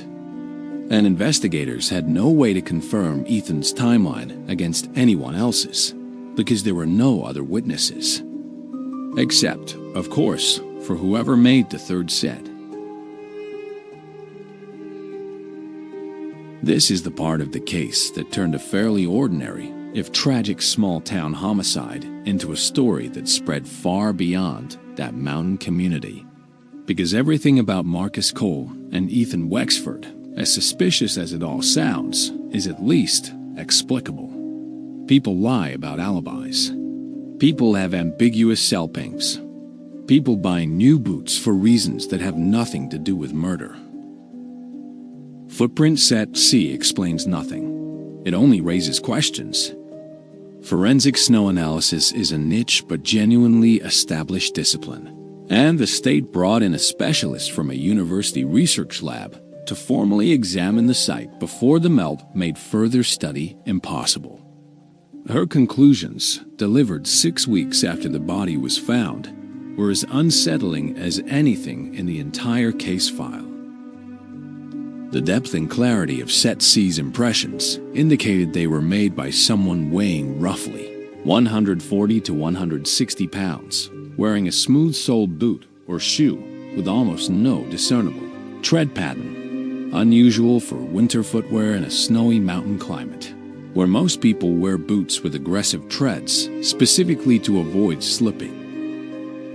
The prints appeared abruptly at the edge of the porch, with no connecting trail leading to that point from any direction. Not the road, not the tree line, not the lake. It was, in her clinical language, and point of origin inconsistent with pedestrian approach from any location accessible on foot, within the time frame established by the snowfall record. In plainer terms, it looked like someone appeared out of thin air at the edge of that porch. There were 3 working theories, none of them supernatural, all of them deeply unsatisfying. Theory 1. The person who made Set C had already been on the property before the snow began falling at 7 p.m., perhaps hiding, waiting, or simply present for an innocent reason, and remained stationary in one spot long enough that snow accumulated around them without ever showing footprints leading to that spot, because they never moved from it until they finally stepped onto the porch after the last snowfall stopped. It's an unusual scenario, but not an impossible one. If someone stood still, sheltered somehow, for over 6 hours in freezing temperatures. Theory 2. The person arrived by boat. Lake Karn doesn't fully freeze most winters, only its shoreline edges, and a small boat or kayak launched from a point further down the lake could, in theory, have approached the property from the water, with the boater stepping directly onto the porch area from a dock or rocky outcropping. That wouldn't necessarily show tracks the same way open snow would. This theory gained some traction when investigators noted the direction Set C's exit trail took, straight toward the lake's edge, continuing along the frozen shoreline before disappearing onto wind-scoured ice, exactly where a boat might plausibly have been moored or where a person might have reboarded a small craft. Theory 3. The one Sergeant Troop herself favored, according to a retrospective interview she gave years later, is that the point of origin wasn't as mysterious as it looked, and that a partial reconstruction of the snowfall timeline suggested a much simpler explanation. This person had walked to the porch asterisk before asterisk 7 p.m., when the earlier, lighter dusting of snow could still have been disturbed and later recovered by the heavier snowfall that followed, essentially erasing the approach portion of the trail while preserving the exit portion made later, after the person left the porch following whatever encounter occurred inside. If Theory 3 is correct, it would mean the mysterious point of origin isn't mysterious at all. It's simply the limit of what the snow happened to preserve, an artifact of timing rather than an actual anomaly. It would also mean this third person could have arrived at almost any point in the evening, made contact with Daniel, and left sometime after the final snowfall stopped at 1:52 a.m., putting them squarely inside the most likely window for the time of death. The problem is that no boot, no shoe, no piece of footwear was ever recovered from any of the 3 suspects investigated over the following 4 years. That matched the smooth, low-tread pattern of Set C. It didn't match anything owned by Marcus Cole. It didn't match anything owned by Ethan Wexford. It didn't match footwear belonging to Daniel Wexford himself, whose own house shoes and outdoor boots were both cataloged and ruled out early in the investigation. Whoever made that third set of prints has never been identified. Not conclusively. Not to this day. Here's where the case gets even stranger, and it's a detail that didn't become public until nearly 2 years after Daniel's death, when a source close to the investigation, never officially named, leaked partial forensic reports to a regional true crime journalist covering the case. The coroner's report noted something odd about the crime scene that had nothing to do with footprints at all, based on blood spatter analysis and the specific angle of the fatal wound. The medical examiner determined that Daniel Wexford was struck by someone standing slightly below his eye line, consistent with an attacker roughly 5'6" to 5'8", notably shorter than both Marcus Cole, who stands 6'1", and Ethan Wexford, who stands 5'11". Neither suspect matched the estimated height of the attacker. The forensic snow specialist's earlier estimate of footprints said, siege owner to 140 to 160 pounds, combined with typical proportions for that weight range, would plausibly put that individual in the 5'6" to 5'8" range. In other words, the physical evidence at the actual point of the killing blow lines up far more closely with the mysterious third person than with either of the 2 suspects who were formally investigated, interrogated, and, in Marcus Cole's case, very nearly charged. This detail alone should have redirected the entire investigation. And in fairness to Sergeant Trout and her team, it did shift resources for a time. A renewed canvass of the area. An attempt to identify anyone in Daniel Wexford's orbit, professional or personal, who matched that height and build, and who might have had access to a boat or reason to be near the lake that night. They found nobody. No romantic partner nobody knew about. No business rival with a personal grudge. No unresolved threat from Daniel's past that matched. The man who seemingly had two enemies close enough to kill him may have had a third. One nobody in his life. Not his employees. Not his estranged brother. Not his soon-to-be former business partner ever saw coming or has ever been able to name. For the first year after Daniel's death, most of the county and most of the investigators believed Marcus Cole did it. The motive was too clean, the business dissolution too bitter, the ambiguous cell tower ping too suggestive to ignore. A grand jury was convened 8 months after the murder to consider formal charges. It didn't return an indictment. The prosecution's case had two fatal weaknesses, and defense attorneys hammered both. First, the boot match was never more than consistent with, a phrase forensic experts use constantly, and one that juries, when properly informed, understand is a long way from identical to. Marcus's specific boots, when tested against the preserved cast of footprint set A, showed enough minor discrepancies in wear pattern that the state's own expert couldn't rule out a different pair of boots, sold by the same manufacturer, worn by someone else entirely. Second, and this is the argument that ultimately carried the day, the defense pointed out, something the prosecution had no good answer for. If Marcus Cole made footprints set A, and set A never left the house, then Marcus Cole should have been found in that house, or his exit should be explained by one of the other two sets of prints. Neither fit. He couldn't be set B, whose owner was identified through boot purchase records as almost certainly Ethan. He couldn't easily be set C, given the estimated weight and height didn't match his 6'1" broad-shouldered frame at all. If Marcus made the prints that never left, how did he get home? To be in bed beside his wife by 1 a.m. without leaving a fourth trail. The state's theory that he'd retraced his own footsteps exactly, obscuring his exit within his entry trail, a technique that is technically possible, but forensically almost undetectable, and generally requires either extraordinary care or extraordinary luck, was plausible in theory, but impossible to prove, and juries. The prosecutor later admitted in a local interview, "Don't like theories that require the killer to be that composed in the middle of what would have to be a violent, emotional act." Without an indictment, Marcus Cole was never formally charged.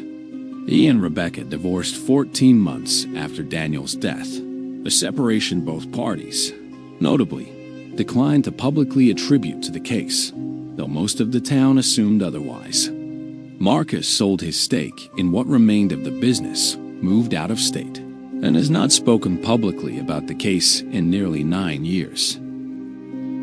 Ethan Wexford's path through the investigation took an even stranger turn. 18 months after Daniel's death, in what his own attorney would later call the worst decision of his life, Ethan, struggling with alcohol, isolated from what remained of his family, and reportedly deep in debt, gave an interview to a small podcast covering the case, in which he said, according to the recording later subpoenaed by investigators, something close to, "Maybe I did do it. Maybe I don't even remember. I was so drunk that night, man. Maybe I hit him and just blacked it out. I don't know anymore. Nobody believes me either way, so what does it matter what I say?" For a few frantic weeks, this confession reignited the entire case.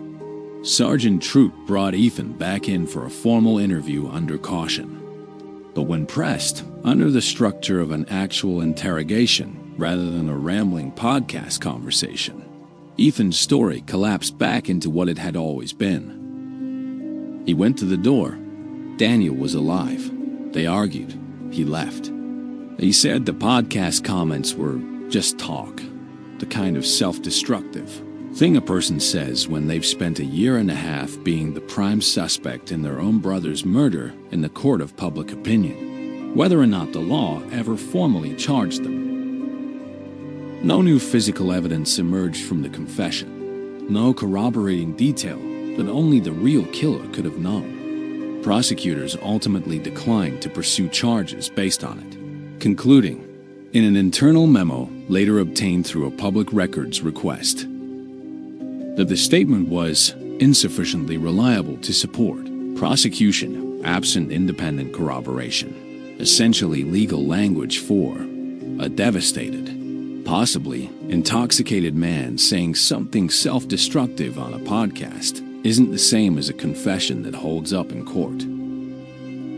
Ethan Wexford has never been charged with any crime related to his brother's death. He still lives, as of the last public record available, in the same small town, though he no longer speaks to media and declined, through his attorney, to participate in any further interviews after 2022.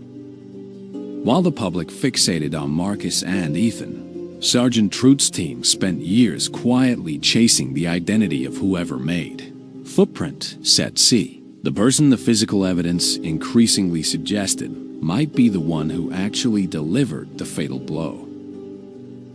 They investigated Daniel's romantic history and found nothing conclusive, no secret relationship, no jilted former partner who matched the estimated height and build. They investigated his business dealings beyond Marcus Cole and found several disgruntled former clients and at least 2 lawsuits from investors who'd lost money on a development that collapsed 3 years prior, but nobody who could be placed anywhere near Lake Corin on the night in question, and nobody who matched the physical profile. They pulled records on every boat registered on Lake Corin and interviewed every owner. They canvassed hunting cabins and hikers' lodges within a 5-mile radius, hoping to find someone who might have seen a stranger on foot or heard a boat engine on the water that night. Corinne Halstead, the elderly neighbor who saw the headlights at 11:38 p.m., was interviewed no fewer than 6 times over the following 4 years. She never wavered from her original account and never reported seeing or hearing anything else. No second vehicle, no boat engine, nothing that would help narrow the window for Set C's arrival or departure. In the 9th year after Daniel Wexford's death, Sergeant Elaine Trute retired. In her final interview on the case, given to a regional newspaper doing a retrospective piece, she said something that has since become something of an unofficial epitaph for the entire investigation. I've worked cases with no suspects, and I've worked cases with too many suspects. This is the only case in my career where I had 2 people who could have done it, evidence suggesting maybe neither of them did, and a phantom nobody could ever find who might be the only one who actually knows what happened in that house.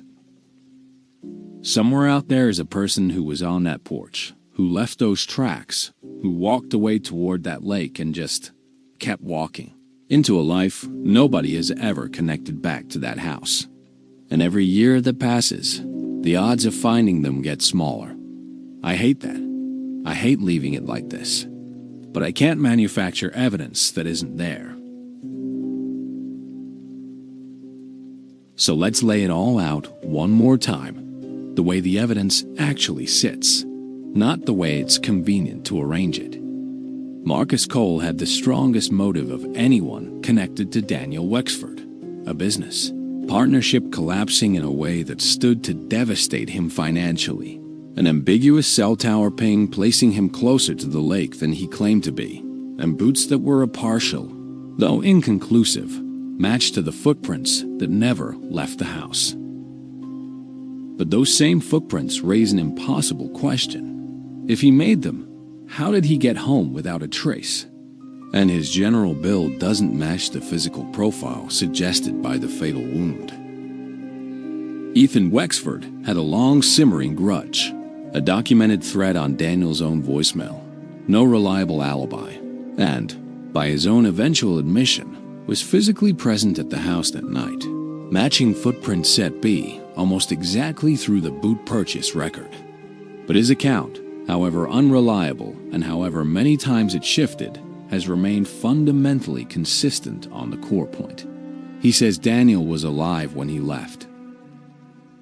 And there is no physical evidence, no blood, no trace DNA, nothing recovered from Ethan's vehicle, clothing, or home that ever contradicted that claim. And then there's footprint set C, the person whose physical profile most closely matches the actual mechanics of the killing blow. The person who left no name, no motive on record, no explanation for how they arrived or where they went.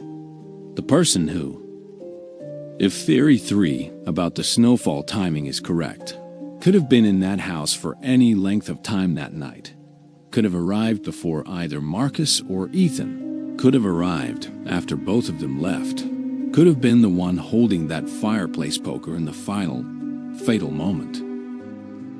There are broadly three narratives that fit the evidence, and to this day, nobody, not Sergeant Trout, not the county prosecutor's office, not any of the independent journalists and amateur investigators who've spent a decade picking this case apart online, has been able to prove which one is correct. Narrative 1. Marcus Cole drove to the lake house sometime after his phone call with Daniel, confronted him over the dissolution, and in a moment that escalated faster than either of them expected, struck the fatal blow, then meticulously retraced his own footsteps back to his vehicle to obscure the fact that he'd ever left. A difficult but not impossible feat for someone in a state of adrenaline-fueled panic, trying to protect everything he had left. Ethan's visit either happened before this, meaning Daniel really was alive when Ethan saw him, or Ethan's visit never happened the way he described it all. Footprint set C, in this version, is unconnected to the murder. Perhaps a hiker, a trespasser, someone entirely unrelated who happened to cross the property earlier that night and left before or arrived after the fatal encounter, never realizing what had occurred. Narrative 2. Ethan Wexford's account is a careful, partial truth. He did go to the door. Daniel did answer. But the argument that followed didn't end with Ethan walking calmly back to his car. It ended with Ethan, intoxicated and finally out of patience after years of resentment, following Daniel inside, where things went further than he's ever admitted, whether accidentally or not. In this version, footprint set B's return trail to the road is real, but the story of what happened between the door opening and Ethan leaving is incomplete, shaped by shame, alcohol, and self-preservation rather than by any of the physical evidence contradicting it, because so little physical evidence from inside the house was ever definitively tied to a specific person's presence. Narrative 3, and it's the one that the physical evidence, cold and clinical as it is, arguably supports most strongly, is that neither Marcus nor Ethan struck the fatal blow at all. That both men did exactly what they said. Marcus had a tense phone call and never left home. The ambiguous tower ping nothing more than the mountainous signal bounce his expert witness described. Ethan went to the porch, argued with his very much alive brother, and left exactly as he always insisted. His year of increasingly erratic and self-destructive behavior, nothing more than the guilt of a man who never got to make peace with his brother before someone else made sure he never could. And sometime in the hours that followed, before Ethan's visit, after it, or in a window neither man was present for, a third person, matching a height, weight, and shoe profile that has never been connected to anyone in Daniel Wexford's known life, approached that porch, was let inside or let themselves in, and left Daniel Wexford dying on the floor of the home he built specifically to be the one place he thought he was safe. If narrative 3 is true, then somewhere out there, maybe still in that region, maybe 1,000 miles away, maybe under a name that isn't the one that would ever appear in any file connected to this case, is a person who has never been a suspect, never been publicly named, and has quietly lived an entire additional decade of life since the night they walked away from that lake, out onto the ice, and vanished from every record that has ever existed. 11 years later, the case of Daniel Wexford remains formally open, though functionally cold. Sergeant Trout's retirement left the file with a new detective who, as of the most recent public update from the department, described it as not a priority case in the traditional sense, but not one we've given up on either. New forensic technology gets better every year, and sometimes cold cases get solved by evidence nobody could process properly a decade ago. Marcus Cole has never been charged. He has never publicly been cleared either. The grand jury's failure to indict is not the same as innocence in the eyes of the law, and he has spent over a decade now living with a level of public suspicion that neither confirms nor denies what actually happened. An unresolved status he has reportedly told friends is its own kind of prison sentence. Ethan Wexford has never been charged. His podcast comments still circulate online, endlessly dissected by amateur sleuths who alternately treat them as a smoking gun and as the understandable ramblings of a grieving, guilt-racked man who has spent over a decade being publicly tried by strangers on the internet for a crime the actual justice system was never able to prove he committed.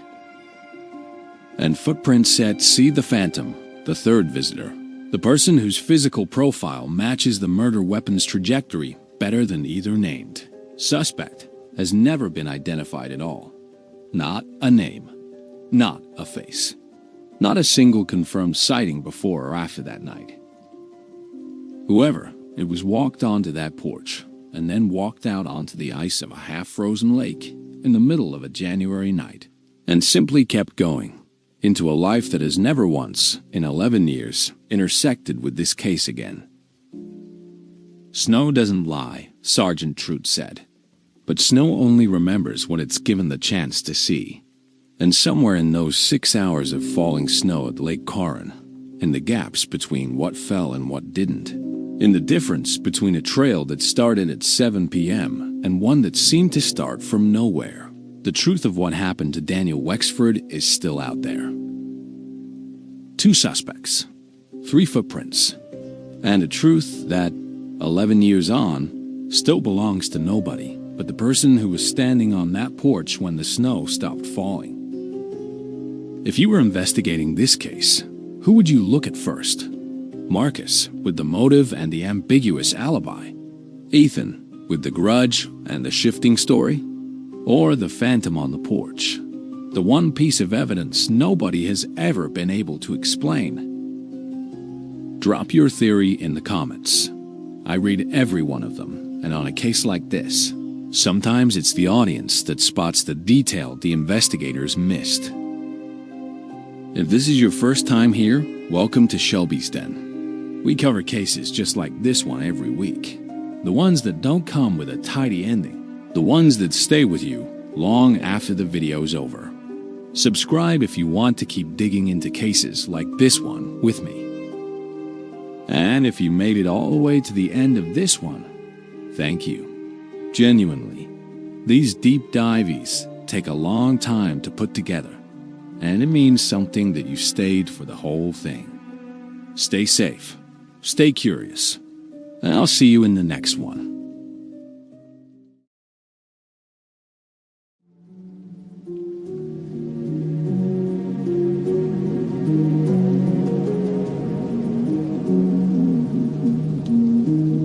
Every town has a night it never forgets. For the town of Ashfield Hollow, population 11,000, tucked into the pine country of the Pacific Northwest, that night was October the 9th. A night when 4 porch lights flickered out within the same hour on 4 different streets in 4 different neighborhoods. A night when a shape, tall, thin, featureless in the dark, was seen standing at the edge of driveways, motionless, for minutes at a time, before vanishing without a sound. The residents of Ashfield Hollow would come to call him the Silhouette.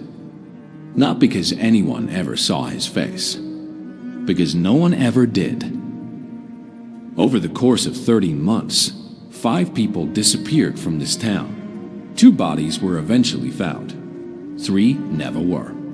The case remains open to this day. No arrest, no confession, no definitive suspect. This is the story of the Silhouette Killer, and the town that is still quietlier now than before, waiting for him to come back.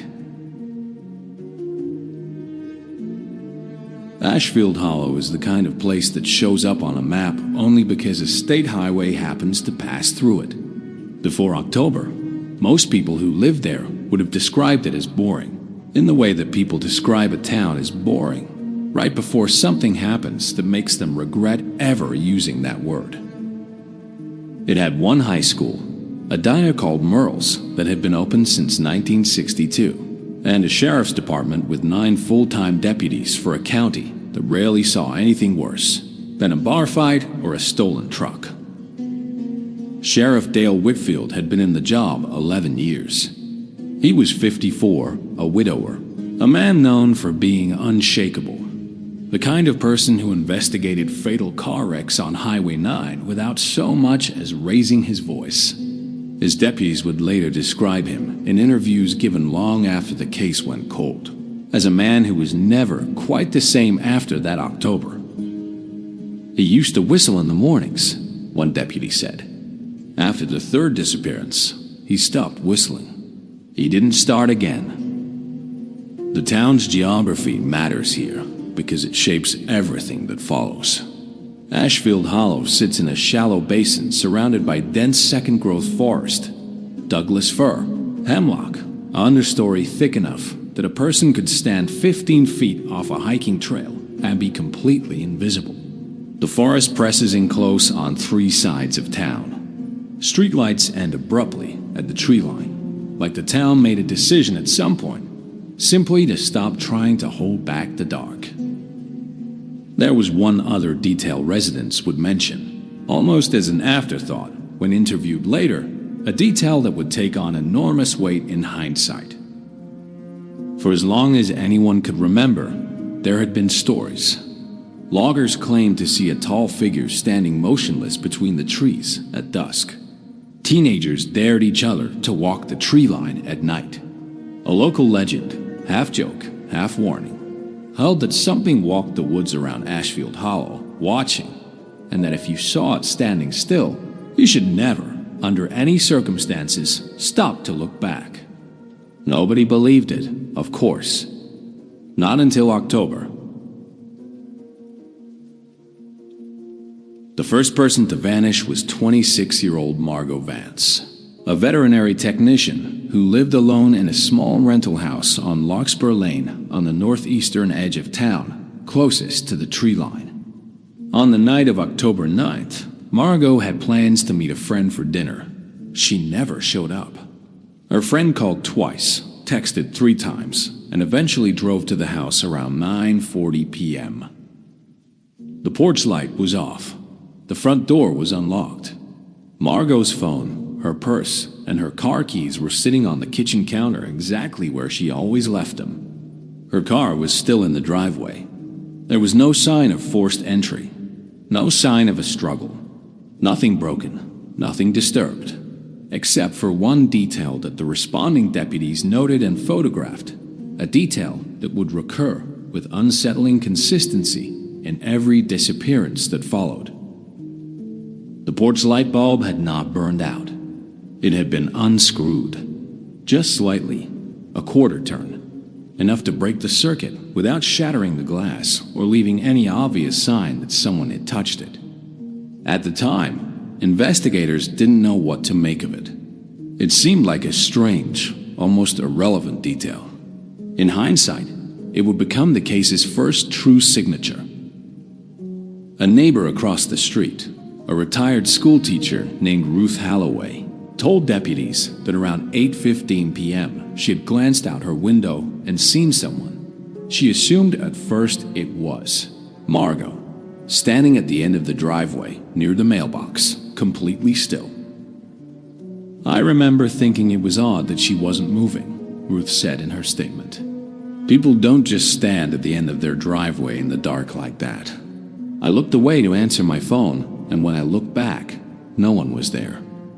She hadn't thought much of it until deputies came asking questions 3 hours later. Margot Vance was never seen again. Search parties combed the surrounding forest for 11 days. Cadaver dogs were brought in from 2 counties over. Nothing was found. Not a shoe, not a strand of hair, not a single piece of physical evidence placing her anywhere beyond that driveway. It was as if she had simply stepped outside and been erased. For 6 weeks, nothing happened. Ashfield Hollow tried to move on. Some residents speculated Margot had left town on her own. Despite the untouched car and belongings, people cling to comfortable explanations even when the evidence refuses to support them. Then, on the night of November 21st, 17-year-old Casey Dunmore disappeared from his family's home on the opposite side of town, a full 2 miles from Larkspur Lane. Casey had been watching television in the living room while his parents were at a school fundraiser. When they returned around 10:30 p.m., the television was still on, the front door was standing open, and Casey was gone. The porch light, again, had been unscrewed a quarter turn. This time, there was a witness of sorts, Casey's next-door neighbor. A man named Peter Ellery reported that he had seen a tall figure standing at the edge of the Dunmore's yard sometime around 9:50 p.m. He described it in his statement in a way that deputies initially found frustratingly vague and that true crime audiences would later find genuinely chilling. It didn't move like a person waiting for something, Ellery said. It moved like it was watching something, like it was patient. I only looked at it for 2, maybe 3 seconds. It felt like a lot longer than that. Ellery said the figure was tall. He estimated well over 6 feet, and that despite the streetlight nearby, he could not make out any facial features, clothing details, or even a clear sense of what the person was wearing. It was like looking at a shadow standing up, he said. I know that doesn't make sense. This detail, the impossibility of physically describing the figure beyond its silhouette, is the reason the case, and the killer, eventually earned its name. 3 weeks later, on December 14th, 22-year-old Danielle Osei vanished from a friend's apartment complex on the south side of town, the farthest disappearance yet from the tree line, deep in what residents considered the safe part of Ashfield Hollow. Same signature. Porch light unscrewed a quarter turn. No signs of struggle. No evidence at the scene. This time, however, there was a partial witness of a different kind. A security camera mounted above the apartment complex's shared mailboxes, positioned to catch the parking lot. The footage, time-stamped 11:04 p.m., showed a tall figure crossing the edge of the frame, moving unnaturally slowly, and then simply stepping out of frame into a gap between 2 buildings that led nowhere. A narrow gap, barely 2 feet wide, that dead-ended at a chain-link fence. Deputies checked the fence themselves. It was intact. No cuts, no bent sections, nothing suggesting anyone had climbed or forced their way through. The figure in the footage never reappeared on any other angle, any other camera, any other frame. It was as though he had walked into the gap between 2 buildings and simply ceased to exist. By this point, 3 disappearances in 10 weeks, all following the same pattern, Ashfield Hollow was no longer a quiet logging town. It was a town under siege by something it could not name. Sheriff Whitfile brought in state police, and eventually, the FBI's Behavioral Analysis Unit was consulted. Though officially the Bureau maintained the case was a local jurisdiction matter, offering advisory support only. A profile was developed, though much of it was, by the standards of criminal profiling, frustratingly generic. The unidentified subject was likely male, based on the described height and build. He demonstrated meticulous planning, patience, and an intimate knowledge of the town's geography, its residents' routines, and its blind spots. The porch light detail suggested a ritualistic component, something done not for practical necessity, since none of the disappearances required darkness to be pulled off successfully, but for reasons personal to the killer himself.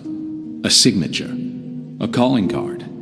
Possibly, some analysts suggested, a way of marking the house in advance, of announcing his presence to himself in the hours or days before he acted. Because that was another detail that emerged during the investigation. Several witnesses, when re-interviewed and pressed on earlier events, recalled seeing the same still, silent figure standing near their homes or the homes of neighbors in the days before a disappearance occurred, not just on the night itself. This suggested a pattern of surveillance. The killer was watching his targets, sometimes for days, before he acted. And disturbingly, he did so in plain sight, relying not on hiding but on the simple, cold fact that people rarely look twice at something distant and still. He wasn't hiding from us, one investigator said. Years later, in a rare interview about the case, he was learning that we wouldn't look, and he was right. Sheriff Whitfield's department implemented a nightly patrol schedule, urged residents to keep porch lights on and doors locked, and set up a tip line that received over 400 calls in the first month alone. Nearly all of them led nowhere. A handful described sightings of a tall figure near the woods. None could be substantiated. Then came the break the town had been praying for, and the twist that would make the case far stranger than anyone expected.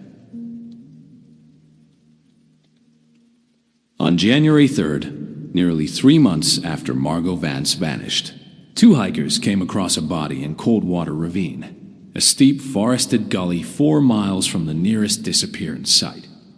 The remains were identified through dental records as Casey Dunmore, the 17-year-old boy who had vanished in November. The cause of death, according to the county medical examiner's report, later partially made public through court records related to a separate civil matter, was blunt force trauma.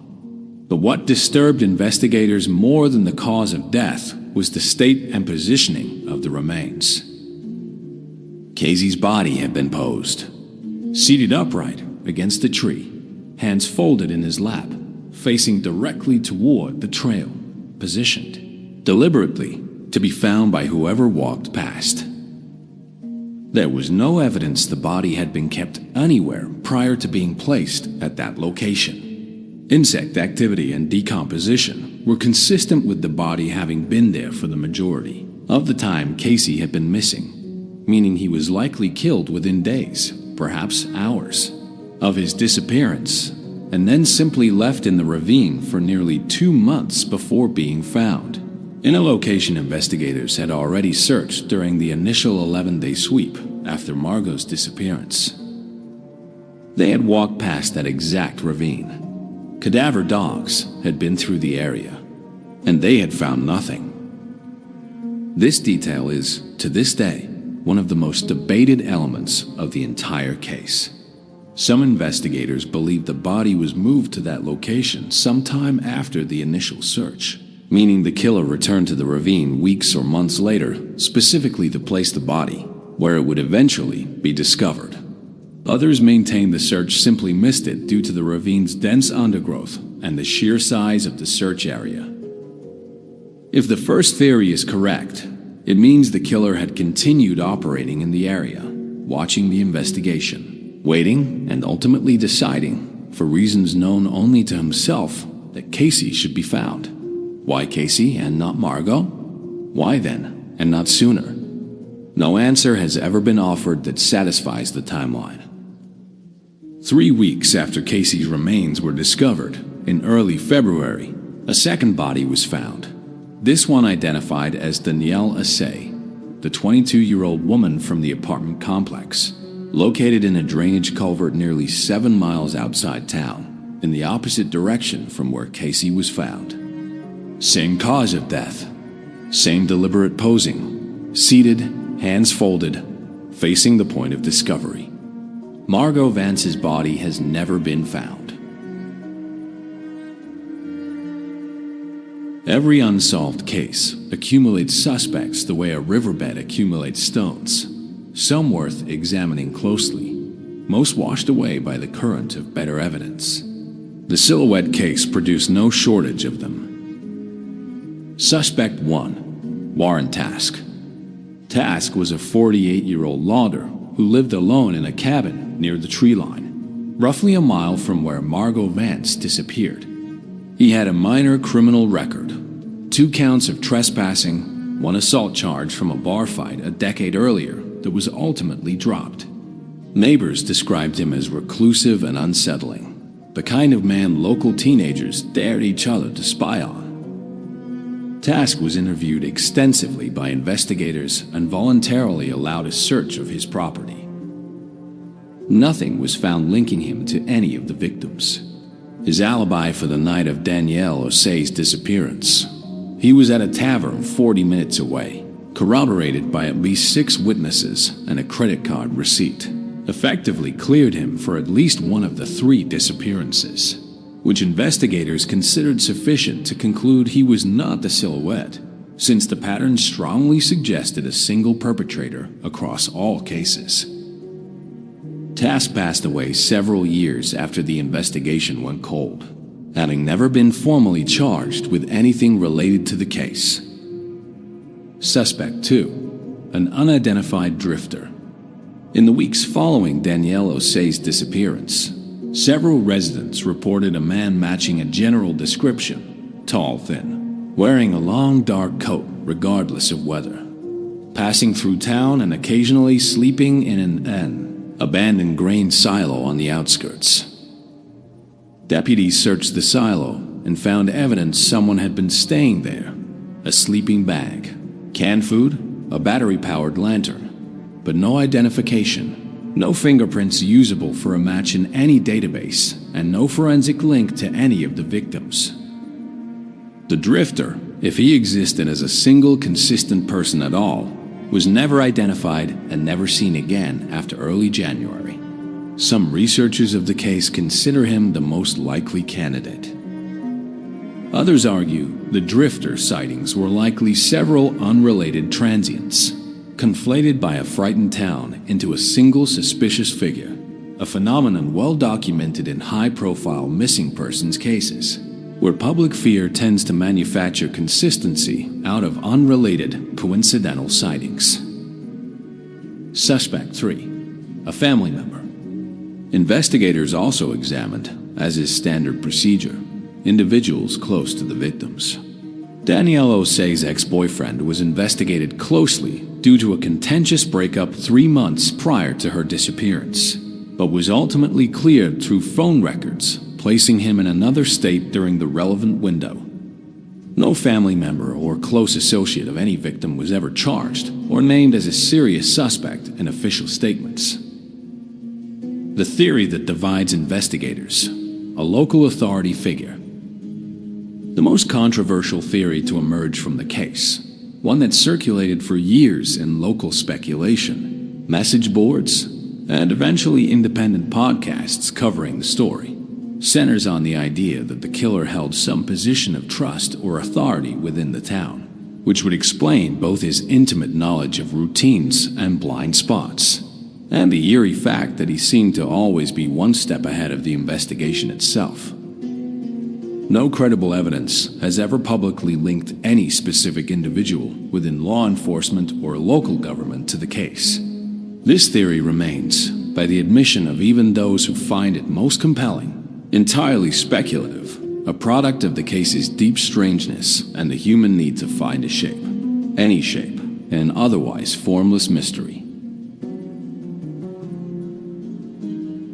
Just as the investigation seemed to be losing momentum, as tips slowed, as the FBI's involvement quietly wound down, as the town began, against its better judgment, to exhale, the silhouette struck again. On March 2nd, 31-year-old Renata Kirsch, a nurse who had moved to Ashfield Hollow only 4 months earlier, disappeared from her home on Bellwether Street.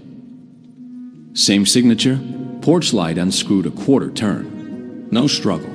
Her car, keys, and phone left behind. But this time, something changed. Renata's neighbor, a light sleeper, reported hearing a single brief sound around 1 a.m., what she described as a chair scraping, just once very quietly, followed by nothing at all. Deputies found Renata's kitchen chair pulled out from the table, angled toward the back door. It was the only piece of physical evidence across the entire case, suggesting even a moment's resistance. The fifth and final known disappearance occurred on November 11th of the following year, over 8 months later, while outside the previous pattern's rhythm, breaking what investigators had begun, cautiously, to treat as an established cycle. The victim was 67-year-old Harold Voss, a retired mill worker who lived alone at the very edge of town, his property backing directly onto the tree line. Harold's disappearance broke the pattern in another significant way.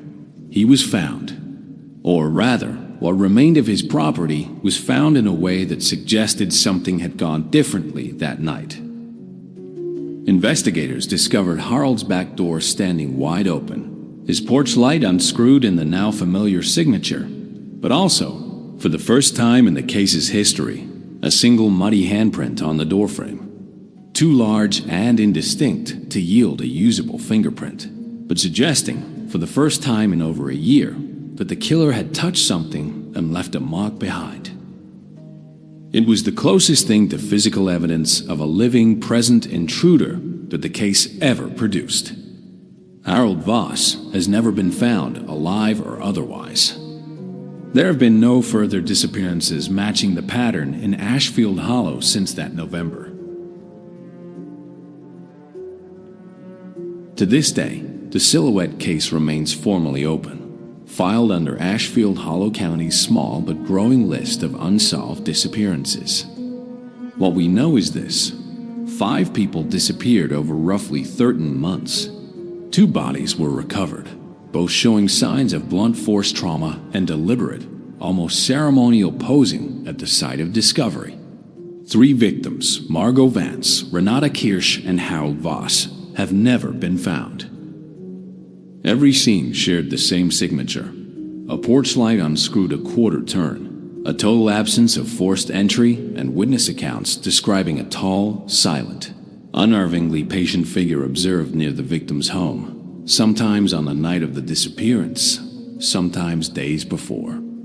No physical evidence, no fingerprint, no DNA profile, no consistent eyewitness description beyond height and stillness has ever definitively linked a single suspect to the crimes. What we don't know may be even more significant.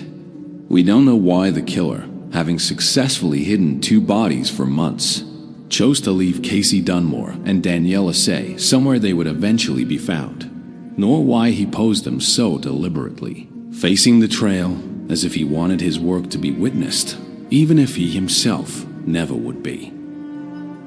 We don't know why the pattern broke after Renata Kirsch, only to resume once 8 months later with Harold Voss, a gap far outside the established rhythm of the previous 4 disappearances, suggesting either a period of dormancy, incarceration for an unrelated matter, relocation, or simply a change in method that investigators have not yet identified. And we don't know, perhaps most unsettling of all, whether the Silhouette is still out there, whether he moved on to another town under another name, whether he is, even now, standing at the edge of some stranger's driveway in the dark, waiting to be looked at and dismissed, the way Ruth Holloway dismissed him on the night Margot Vance disappeared. Ashfield Hollow has changed since that October. Streetlights now stay lit until dawn on timers, rather than switches.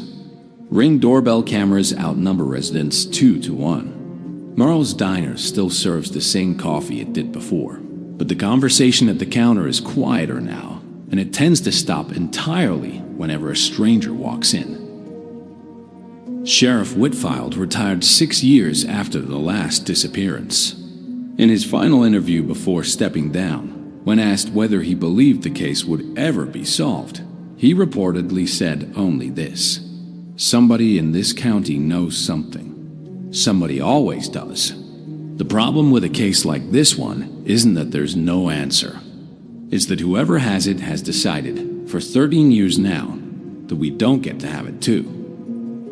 If you find yourself in a small town at the edge of the woods, and you happen to glance out your window at just the right moment, and you see something standing at the end of your driveway, tall and still and facing your house, the case files on the silhouette suggest there is only one piece of advice worth remembering.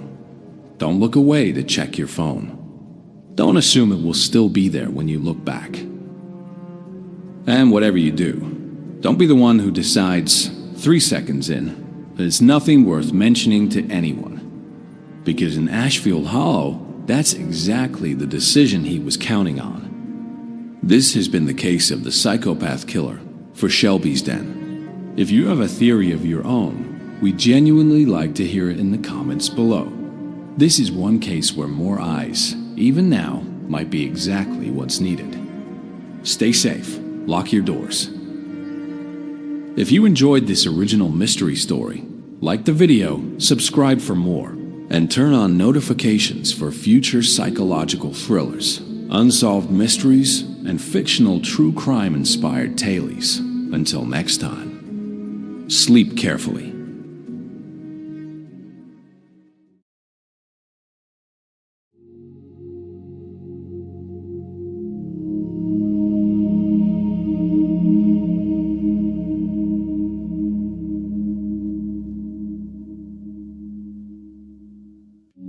Ashford Manor sat at the end of a long gravel drive lined with white roses, and on that particular September evening, every window glowed gold with candlelight. 200 guests in silk and pressed linen had gathered to watch Evelyn Ashford marry into the Callaway shipping fortune, a union everyone said would merge two of the wealthiest families on the coast into one unstoppable empire. Nobody at that wedding would live to grow old without hearing, somewhere in the back of their mind, the sound of the string quartet cutting off mid-note. By the time the police arrived, 3 members of the Ashford family were dead in the East Wing, shot at close range, in what investigators would later rule a burglary that had gone catastrophically wrong. The bride herself was found in the garden, still in her wedding gown, a knife wound to her chest, her veil soaked through and turned the color of rust. On the small round table where the guest book had been laid out for signatures, officers found a single wedding invitation, cream cardstock, gold foil lettering. Together with their families, Evelyn Ashford and Ethan Callaway request the pleasure of your company. It was folded in half, and across the fold, a long smear of blood had dried into the paper like a signature. The case was closed within 6 weeks. Robbery, random, tragic. A drifter named Victor Lang, a man with a record and no alibi, was named as the prime suspect and was never seen again. The Ashford fortune, with no direct heirs left alive, was quietly absorbed by the Callaway family under an emergency clause in the merger contract. The same contract the wedding had been designed to finalize. Everyone moved on. Everyone except one person who was never accounted for on that guest list at all. Detective Alina Cross had seen a lot of crime scenes in 11 years on the force, but she had never seen one arranged quite like this. Gerald Finch, 68 years old, retired police chief, was found sitting upright in the leather armchair of his study, hands folded in his lap as though he'd simply dozed off reading the newspaper. Except for the single gunshot wound to his chest, and the fact that someone had taken the time, after killing him, to set a small side table beside him with a folded linen napkin, a wine glass, and an envelope. No forced entry, said Officer Reyes, snapping photographs of the study door. No sign of struggle. Whoever did this, Finch let them in himself. Alina crouched by the side table without touching anything. The envelope was cream-colored, thick cardstock, sealed with a wax stamp in the shape of two intertwined rings. Someone had already opened it, or it had been left open deliberately, and inside was a wedding invitation, elegant gold foil script. Together with their families, Sophia Marsh and Daniel Whitfield, request the pleasure of your company as they celebrate their marriage. There was no date, no venue, no RSVP card. And in the bottom corner, a dark reddish-brown smear had soaked into the fibers of the paper, exactly where a thumb might rest if someone were holding it open. Blood, Alina said quietly. Come again? That's not wine, and it's not ink. She pulled on a glove and turned the invitation slightly, careful not to smudge it further. Bag it. Rush the lab on this one. Reyes frowned at the names. Sophia Marsh, Daniel Whitfield. Either of those mean anything to you? No, Alina admitted. But I don't think this is really an invitation to a wedding. I think somebody's using it to say something else. She didn't know yet how right she was, or how many more of these cream-colored envelopes were already sealed, stamped, and waiting to be delivered. The forensics report came back 2 days later, and it told Alina two things she didn't like. First, the blood on the invitation wasn't Gerald Finch's. It was a different blood type entirely, and it was old, degraded in a way that suggested it hadn't been shed that night. It had been preserved, kept, applied deliberately, like a stamp. Second, the names on the invitation, Sophia Marsh and Daniel Whitfield, didn't correspond to any wedding on record anywhere in the state. No marriage license, no venue booking, no caterer, no florist, no officiant. The wedding didn't exist. It was staged, a prop, a message wrapped in lace and gold foil. Alina spent that night in the records archive instead of going home, working through Gerald Finch's old case files box by box, looking for anything that might explain why a retired police chief would open his door for his own killer and sit calmly while it happened. She found it in a box that had been mislabeled, deliberately, she suspected, as property disputes, MISC. The Ashford case. 22 years old. A wedding day massacre officially closed as a burglary homicide.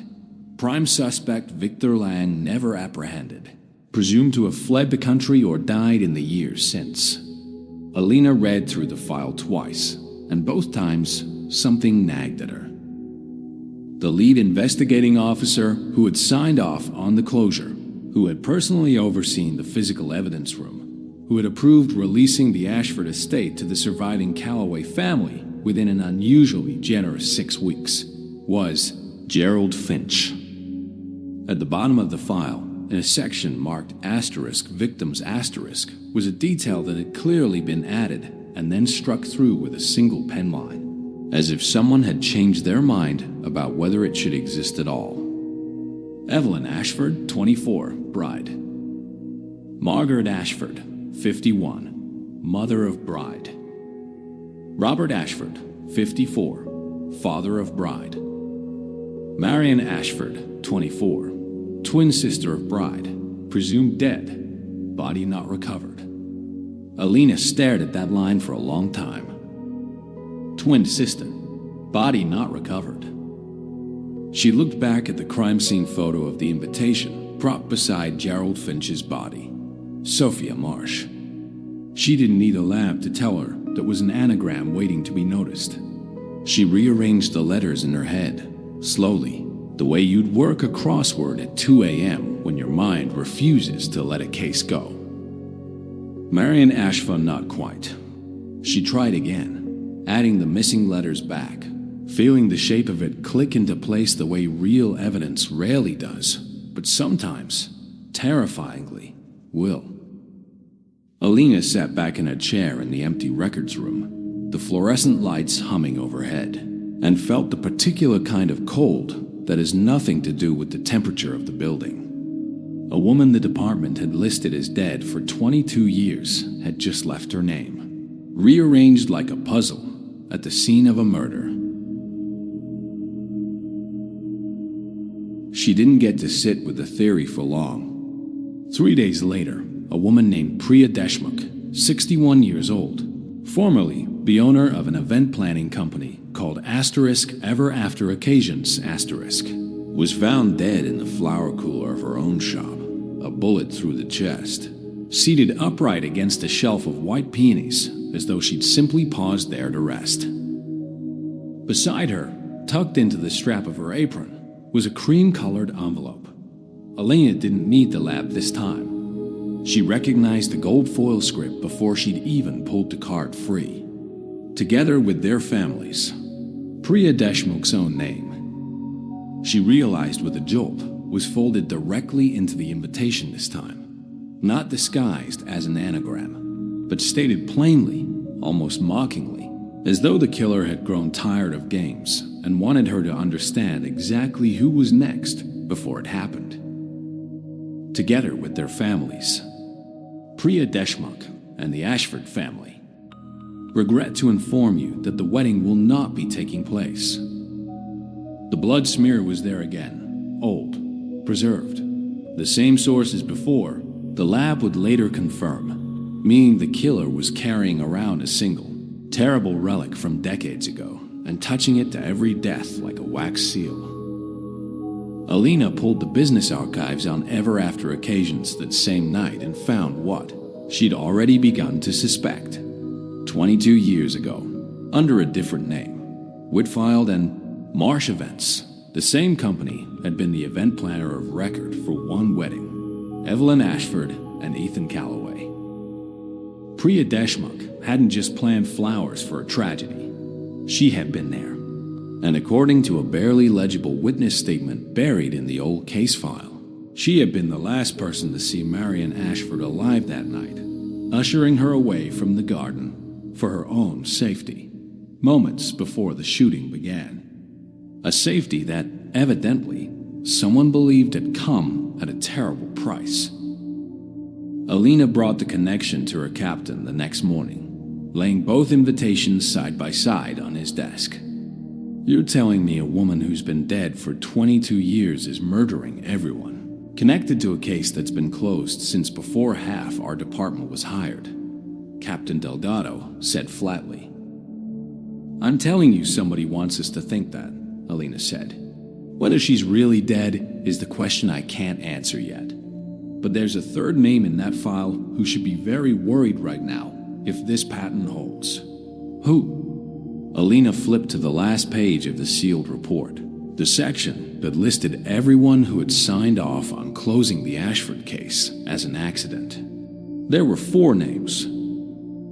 Gerald Finch, dead. Priya Deshmukh, dead. Father Thomas Wren, the officiant scheduled to perform the ceremony that night, who had also quietly signed a supplementary statement confirming there had been no unusual behavior from any guests prior to the incident. And the 4th name at the very bottom, in handwriting far heavier and more deliberate than the others, as though it had been added under different circumstances entirely. Richard Calloway, father of the groom. Father Thomas Wren was 79 years old and had not left his small rectory apartment behind, St. Augustine's, in over a decade, according to the parish secretary who let Alina in. He doesn't get visitors, the secretary said, wringing her hands. Not since his health declined. Why would anyone want to hurt him? Alina didn't answer.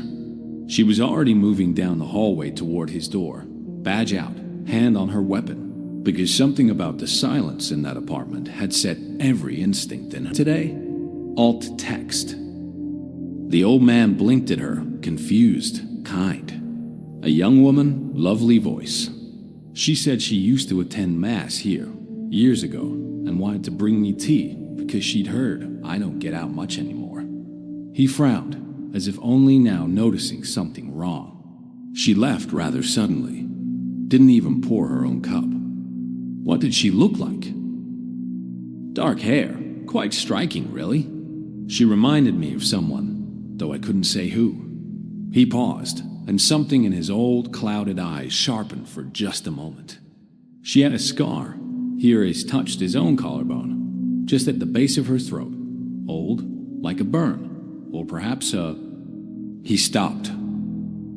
A knife wound, Alina finished quietly, and watched the color drain from the old priest's face as 22 years of carefully buried memory finally clawed its way back to the surface.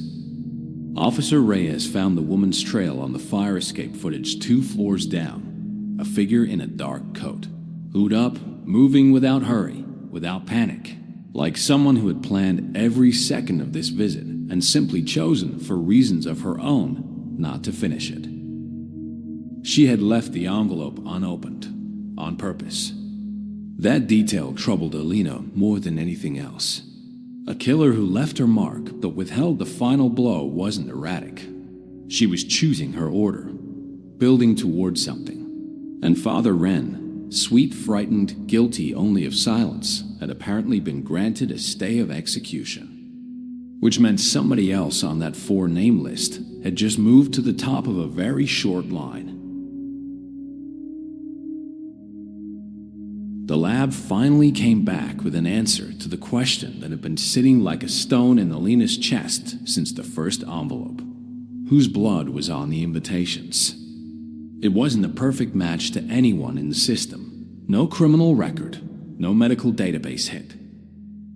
But the analysts had run a familial comparison against the old, unsealed Ashford case file, where blood samples from the original crime scene had been preserved in an evidence locker for over 2 decades.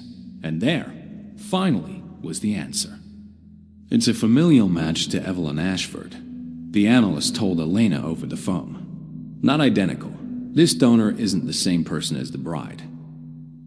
But the genetic overlap is consistent with a sibling, a close one. Statistically, it's almost certainly consistent with a twin. Alina closed her eyes. She kept it, she said, half to herself. 22 years, and she kept a vial of her own blood from that night. Or, the analyst said carefully, it's not from Asterisk that Asterisk might at all. It's degraded, sure, but there's a chance, I want to stress, a chance, that this blood is more recent. Drawn deliberately, preserved deliberately. Somebody's been bleeding themselves, a little at a time, to make sure every invitation she sends carries proof of who she is. It was a small distinction, clinically speaking. Emotionally, it changed everything. This wasn't a woman haunted by a single terrible night. This was a woman who had spent over 2 decades rehearsing this. Alina drove straight to the Calloway estate that evening, siren off. No backup requested, because some instinct told her that whatever happened next needed to happen quietly before the 4th envelope found its way to Richard Calloway's door. She was too late by 11 minutes. Richard Calloway was 74, silver-haired, immaculately dressed even at home. And when Alina was shown into his study by a visibly shaken housekeeper, she found him standing at his desk holding an unopened cream envelope in both hands like it might detonate. "You're the detective," he said, without looking up. "I've been expecting someone, just not this soon. Mr. Calloway, I need you to put that down and step away from the desk." "It's not going to explode, Detective." His voice was steady, but his hands were not. "It's worse than that. It's an accounting."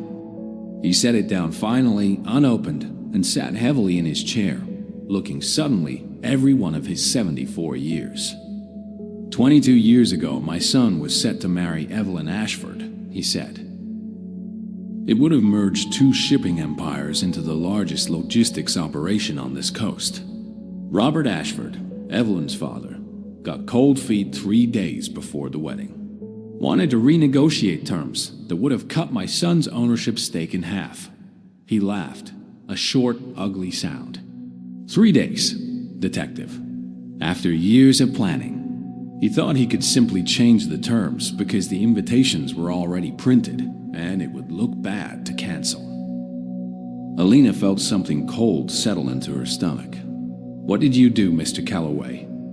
I hired a man to make sure the wedding never needed to be renegotiated at all. His eyes finally lifted to hers, and there was no remorse in them, only a kind of exhausted ancient calculation. Robert Ashford dead, his wife dead, meant the estate reverted automatically to whichever family completed the union.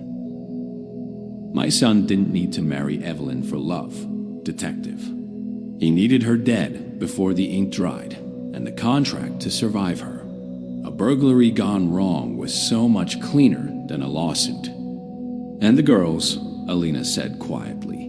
Evelyn, Marion. Marion wasn't meant to be there at all that night, Richard said. And for the first time, something like genuine unease crossed his face. She'd left for the city weeks earlier, some falling out with her father. Nobody thought she'd come back for the wedding of a sister she wasn't speaking to. My man wasn't prepared for a second. Ashford twin walking through that garden in an identical shade of blonde hair and a bridesmaid's dress. He swallowed. He improvised. He was supposed to leave no witnesses. He believed, for 22 years, that he hadn't. But he was wrong. He was wrong, Richard Calloway agreed softly, and the first built a shipping empire on the assumption of his success. Alina reached for the envelope on the desk, sealed still, cream and gold, patient as a held breath. Mr. Calloway, I need you to come with me, now. He didn't move. She's not coming for me tonight, detective, he said, with the strange, terrible calm of a man who had already made peace with something. Read the outside. She addressed it to you. Alina looked down. In elegant gold script, beneath the wax seal of 2 intertwined rings was her own name. Detective Alina Cross. She opened it in the car, alone, engine running, streetlights washing orange across the paper. Together with their families. Marion Ashford and Justice.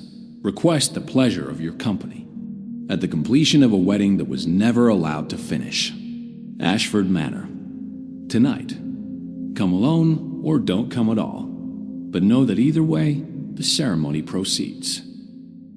There was no blood smear on this one. Only ink, dry and deliberate, and beneath the printed text, in handwriting that Alina recognized instantly from the case file's supplementary statement 22 years ago. Marion Ashford's own signature, preserved on a form nobody had thought to compare until tonight. Alina called it in, location, backup requested, everything by the book. And then she drove to Ashford Manor anyway, because some part of her understood that whatever was about to happen in that garden had been building for 22 years. And backup would arrive exactly late enough to find only an ending, one way or another. The manor stood exactly as it had in the old case file photographs, except decayed now. Ivy climbing the stone, half the windows dark, the fountain in the drive dry and cracked. Candlelight flickered from the garden at the back of the property, the same garden where Evelyn Ashford had bled out in her wedding gown 22 years before. Alina walked through the wrought iron gate and found Marion Ashford waiting for her exactly where her sister had died, dressed deliberately, unmistakably, in a wedding gown gone yellow with age, a veil pinned into hair that had once been described as identical to her twins. At her feet, bound and gagged but very much alive, was Richard Calloway's son, Ethan, the groom who had never had to answer for anything for 2 decades, simply by being the one who lived. And in Marion's hand, steady, unwavering, was a gun aimed at the man who had been meant to marry her sister and had instead spent 22 years quietly inheriting the fortune built on her family's blood. You're not supposed to be here yet, Marion said, without turning. I invited Richard, not you. He sent me instead, Alina said, keeping her voice level, her hands visible, walking slowly. Marion, that is your name, isn't it? Not Sophia Marsh. Sophia Marsh was who I became when I couldn't be Marion Ashford anymore. Her voice cracked, just slightly, on her own name, as though she hadn't said it aloud to another living person in decades. The girl who watched her whole family shot in a garden while she hid behind the hedge, too afraid to scream, too afraid to help. Nobody came looking for that girl. The police report didn't even bother to finish her sentence. Presumed dead, body not recovered. It was easier to let me disappear than to explain why Richard Calloway's investment survived a massacre completely intact. You've killed 2 people, Marion. Gerald Finch, Priya Deshmukh. Gerald Finch signed a report he knew was false because Richard Calloway paid off his gambling debts the same week. Marion's aim did not waver from Ethan. Priya Deshmukh saw me alive in that garden and told the investigating officer and watched that detail get struck from the record with a single pen line because a living witness was inconvenient to a closed case. I gave both of them a chance to tell the truth before I ended things. Neither of them took it. And him? Alina nodded to Ethan, sweat-soaked, silent with terror at Marion's feet. Did you give him a chance? He knew, Marion said, and for the first time her voice broke completely.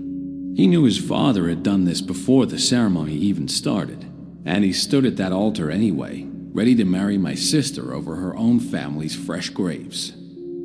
Because the merger still worked either way. He has spent 22 years living in a house built on my mother's blood and calling it inheritance. The gun's hammer clicked back. Alina took one more careful step forward, close enough now that she could see the old, faded scar at Marion's throat, close enough to see that the hand holding the gun was trembling. Finally, after everything, 22 years of composure cracking in the last 30 seconds before it mattered most. You've spent 2 decades building a case nobody else would build, Alina said quietly. The blood on those invitations, the signed statement, the anagrams, you didn't just want them dead, Marion. You wanted someone to understand why. That's not just revenge. That's evidence. You've been building a trial this whole time, in your own language, because you stopped trusting ours to ever hold one for you. And it still won't, Marion said bitterly. Richard Calloway is 74 years old, with the best lawyers on the coast. He'll die in a soft bed surrounded by grandchildren, no matter what I do tonight. Then let the case do what you built it to do. Let me use everything you have. The blood samples, the signed statement, the confession. Richard Calloway is sitting in his study right now, practically begging someone to hear. You said it yourself. You wanted someone to understand. Understanding doesn't end with his son's body in this garden. It ends with a courtroom finally saying your name and your family's name out loud. On the record, the way it should have been said 22 years ago. The silence stretched long enough that Alina could hear sirens faint, still minutes away. Marion Ashford's hand did not lower, but it stopped for a moment perfectly still. If I put this down, she said quietly, I need you to promise me something. I can't promise you he'll go to prison, Marion. I won't lie to you about that. Not that. Marion's eyes, wet now, finally left Ethan Calloway and found Alina's directly. Promise me that this time, when they write the report, they'll finish my sentence. Alina held out her hand, empty, steady. I'll make sure of it myself, she said. Marion Ashford, survivor, not presumed, not a footnote. I'll write it myself if I have to. The gun lowered an inch, then another. By the time backup finally reached the garden, sirens washing red and blue across the dead fountain and the yellowed wedding gown, Marion Ashford was on her knees in the wet grass, weeping in a way that looked less like defeat and more, finally, like release. And Alina was already on the phone. Reading Richard Calloway his rights in a study 4 miles away, where the old man hadn't moved from his chair at all, as though he'd been waiting his whole life for someone to finally come and finish the sentence too. The trial took the better part of a year. Richard Calloway's lawyers were exactly as Marion had predicted, the best on the coast. But even they could not argue away a signed confession, a paper trail of falsified reports, and in the end, Ethan Calloway's own testimony, given in exchange for leniency, admitting precisely what he had known and precisely when. Richard Calloway died 8 months into his sentence, in a facility considerably less soft than the bed Marion had once bitterly predicted for him. Marion Ashford stood trial as well, for the deaths of Gerald Finch and Priya Deshmukh, and the courtroom that had once erased her with a single struck-through line spent 3 long weeks finally, fully saying her name. The jury did not acquit her. But when the judge read the sentence, he did something the original 1998 report never had. He looked directly at her and used her name. Correctly, completely, on the record. Exactly as Alina had promised. Alina visited her once, a year later, in the visiting room of a correctional facility 2 hours from the city. "You kept your word," Marion said, without looking up from her hands. "I told you I would. Most people who make promises in a garden at midnight don't remember them by morning." "I'm not most people," Alina said, and slid a small cream-colored envelope across the table between them. Marion's hand stilled. "It's not a threat," Alina said quickly, seeing her flinch. "Open it." Inside was a single photograph, newly printed, official, the kind that goes into permanent county archives of the amended Ashford case file. At the bottom, in clean type print, instead of a struck-through pen line, the final entry read, "Marion Ashford, 24, twin sister of bride, survivor." Marion Ashford held the paper in both hands for a long time, and for the first time since a September evening 23 years earlier, she allowed herself, quietly, to cry without needing to hide it behind a hedge. Outside, in the parking lot, Alina sat in her car for a moment before starting the engine, thinking about invitations, how they are meant to welcome people into a beginning, and how, for one family, one had instead marked an ending that took over 2 decades and 2 more deaths to finally properly close. She thought about closed cases and the difference between a file that is finished and a truth that is settled. And she thought, as she pulled out of the lot and back onto the highway, that somewhere in an evidence locker downtown, a single cream envelope with a smear of old, preserved blood sat sealed in a plastic bag. No longer a threat, no longer a message.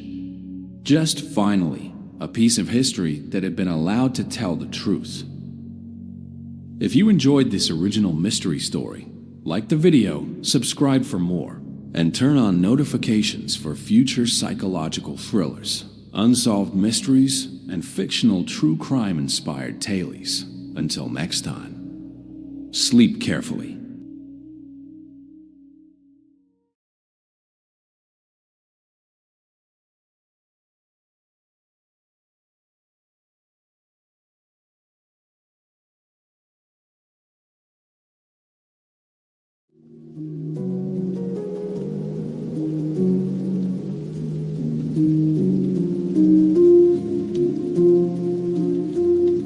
Every police department has at least one case that everyone privately agrees they got wrong the first time. Not wrong in a sense of corruption or laziness or incompetence.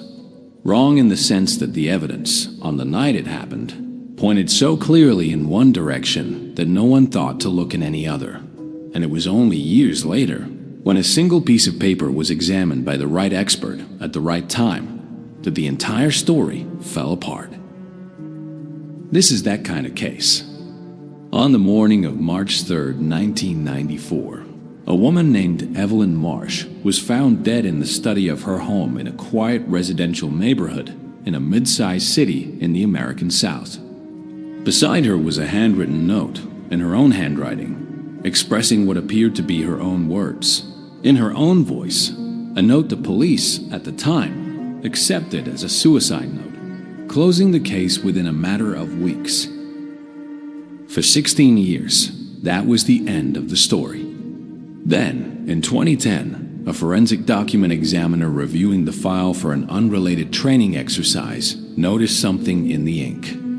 Something that shouldn't have been possible if the note had been written when everyone assumed it was written. Something that suggested the note wasn't written before Evelyn Marsh died.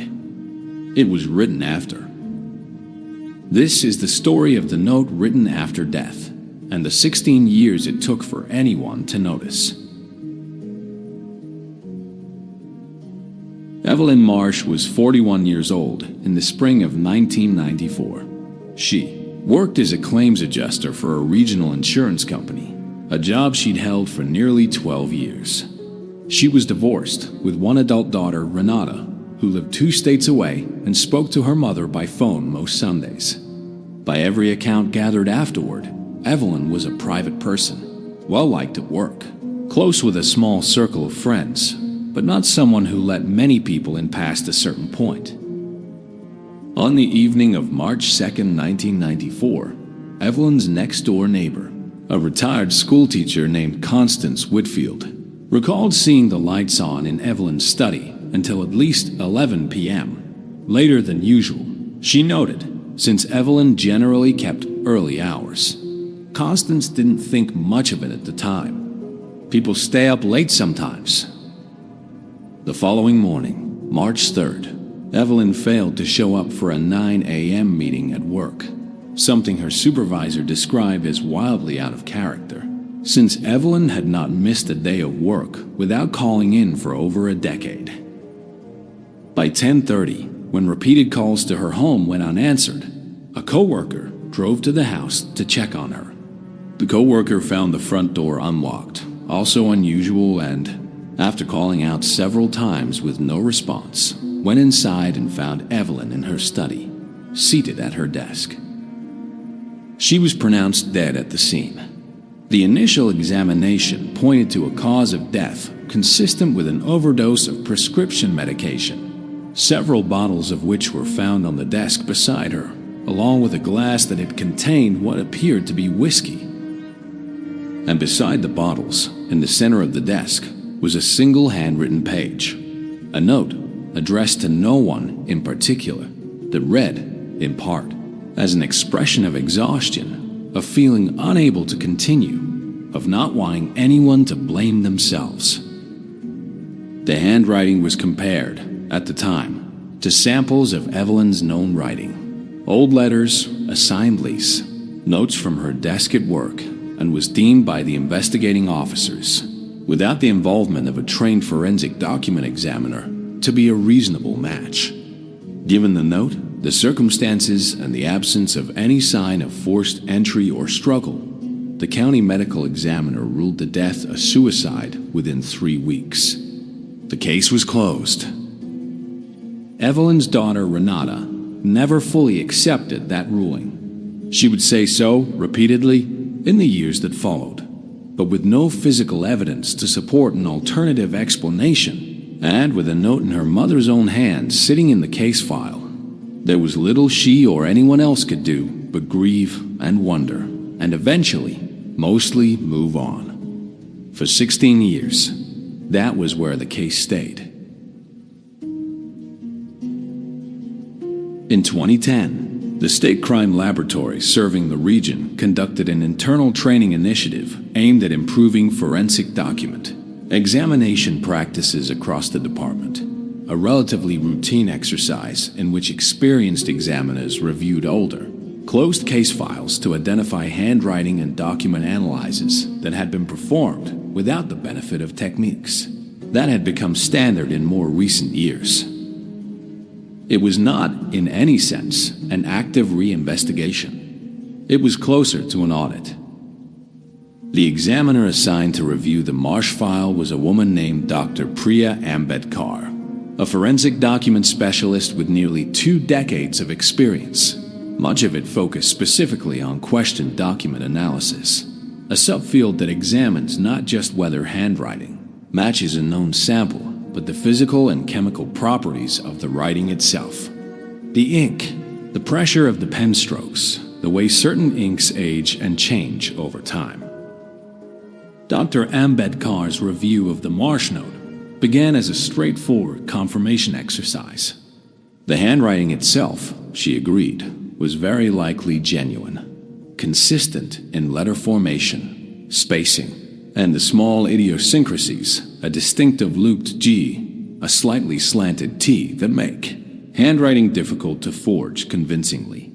On that point, the original 1994 assessment appeared to hold up. But something about the ink caught her attention. Ink, it turns out, is not a static substance. Depending on its chemical composition, it undergoes gradual changes over time, a process forensic chemists refer to as ink aging, involving the evaporation of solvents and slow chemical reactions in the dye components. By analyzing these changes using a technique involving thin layer chromatography, examiners can, within a reasonable margin, estimate how long ink has been on a page relative to a known reference point. Dr. Ambedkar's analysis of the Marsh Note produced a result that did not match what anyone expected. The ink aging pattern was inconsistent with a note written on the night of March 2, 1994, alongside the other known writing samples from Evelyn's desk that had been collected as part of the original investigation for comparison. Instead, the chemical signature of the ink suggested the note had been written significantly later, potentially days after Evelyn Marsh's estimated time of death, based on the original medical examiner's findings. In plain terms, according to this analysis, the note police had accepted as Evelyn Marsh's final words could not have been written by a living Evelyn Marsh on the night she died. It had been written afterward, by someone. Dr. Ambedkar's finding, once confirmed by a second independent examiner brought in specifically to verify the result, triggered what would become a full reopening of the case in 2011, 17 years after Evelyn Marsh's death. The reopening faced immediate and significant challenges. Evidence that had seemed sufficient in 1994. A note, a plausible cause of death, no signs of forced entry, now needed to be entirely re-examined in light of a discovery that fundamentally changed the timeline of what had happened in that study. If the note had been written after Evelyn's death, several possibilities emerged, each more troubling than the last. Possibility 1. Evelyn did not die on the night of March 2nd to 3rd as originally believed. The original medical examiner's estimate of time of death, based on standard methods available in 1994, body temperature, lividity, stomach contents, carried an inherent margin of error, and it was possible. Though the original examiner strongly disputed this when re-interviewed in 2011, that Evelyn had in fact died somewhat later than believed, closer to when the note's ink dating suggested it was written, meaning the note could still have been written by her, just not on the night everyone assumed. Possibility 2. Evelyn was alive, but incapacitated or held somewhere for a period of days after the night her neighbor saw the study light on, and the note was written under duress, at a later date, before her actual death. Possibility 3. The note was forged after Evelyn's death by someone with access both to her house and to a level of skill sufficient to replicate her handwriting convincingly enough to fool investigators in 1994, meaning that whatever killed Evelyn on the night of March 2nd, it was not a suicide at all, and someone had staged the scene, then returned or remained afterward to plant a forged note timed to align with a different narrative entirely.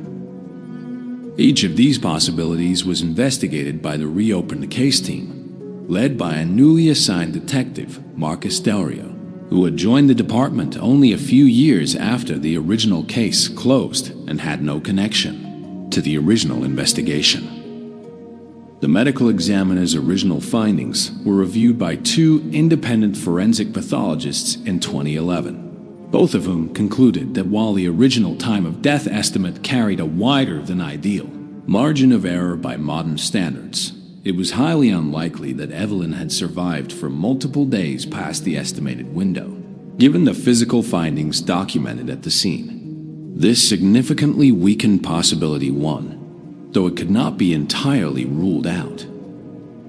Possibility 2, that Evelyn had been kept alive somewhere for a period of days, found no supporting physical evidence anywhere in the reopened investigation.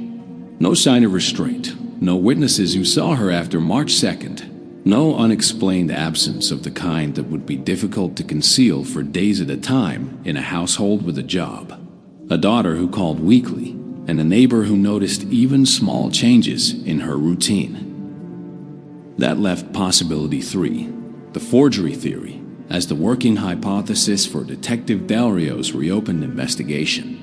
And it is the theory that has dominated discussion of this case ever since. If the note was forged and planted after Evelyn's death, the reopened investigation needed to answer a narrower, more answerable question. Who had access to Evelyn Marsh's home, her handwriting, and her whereabouts in the days following March 2nd, 1994?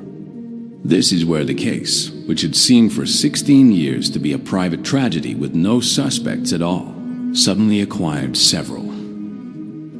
The ex-husband.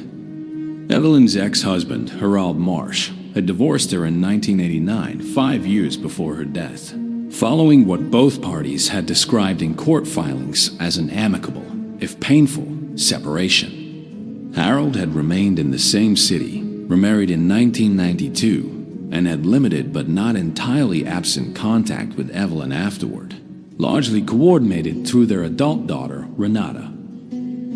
Harold was interviewed extensively in 1994 as a matter of routine and was never considered a serious suspect at the time, given the note and the apparent absence of any evidence of a struggle.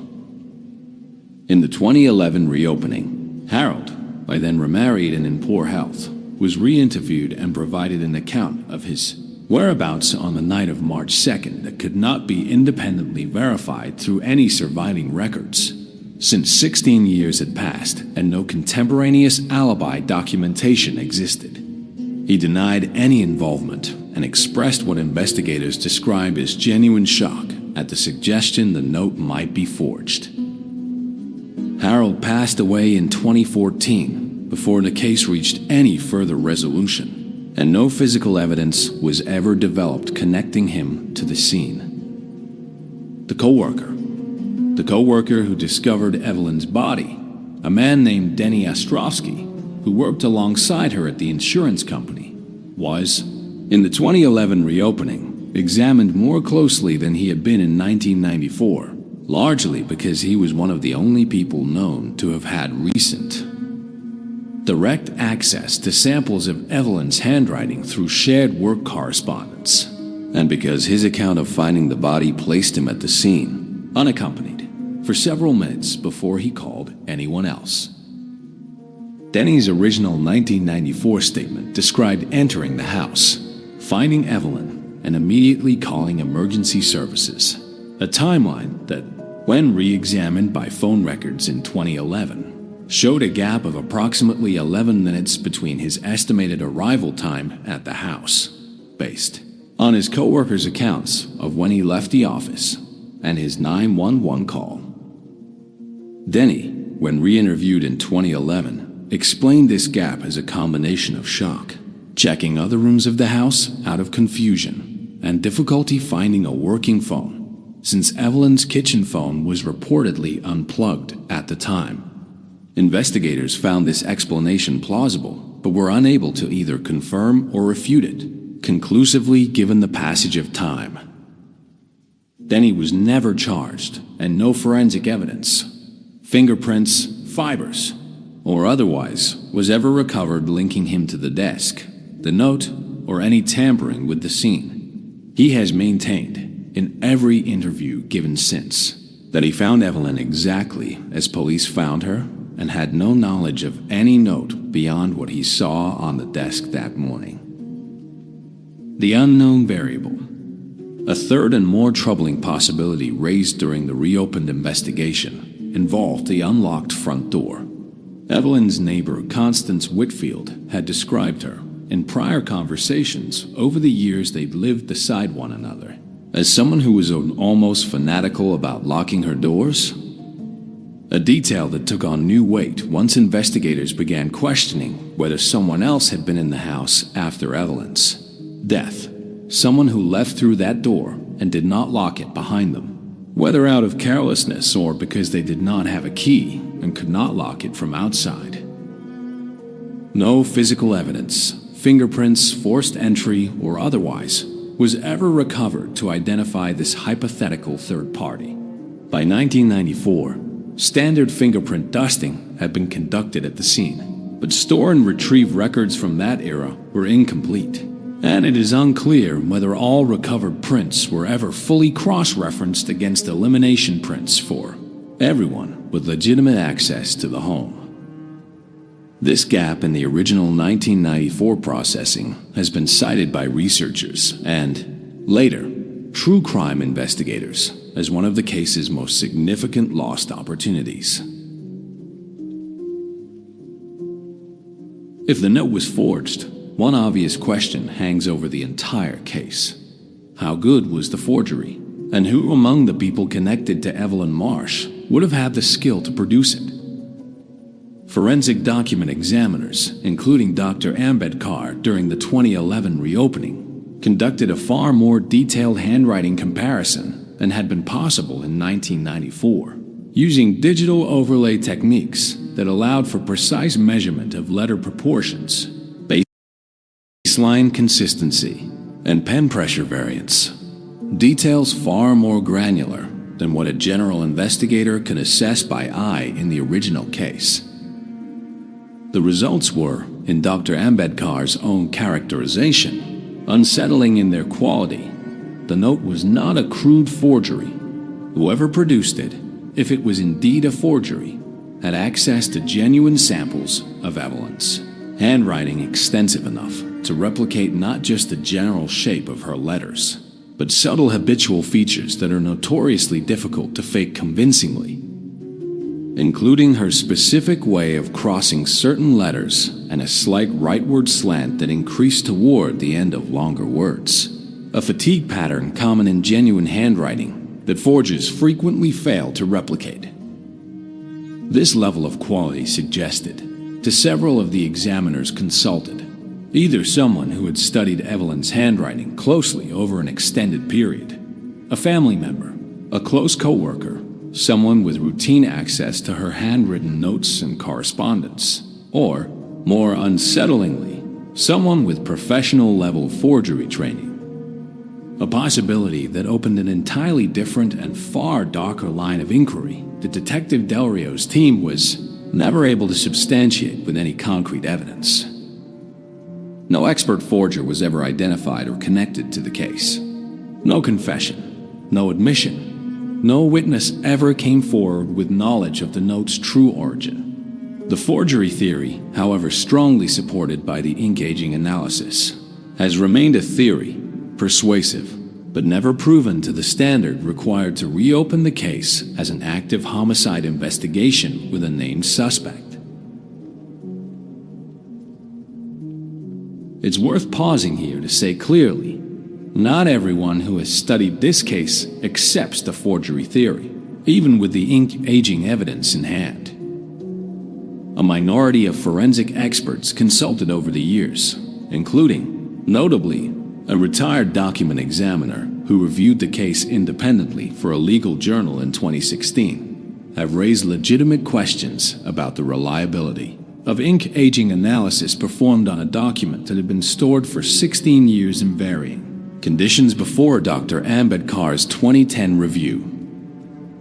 Ink aging techniques, while scientifically established, are sensitive to storage conditions, humidity, light exposure, temperature, and some experts have argued that improper storage of the original case file over more than a decade could have introduced enough variability to produce a misleading result, without necessarily meaning the note was written after Evelyn's death at all.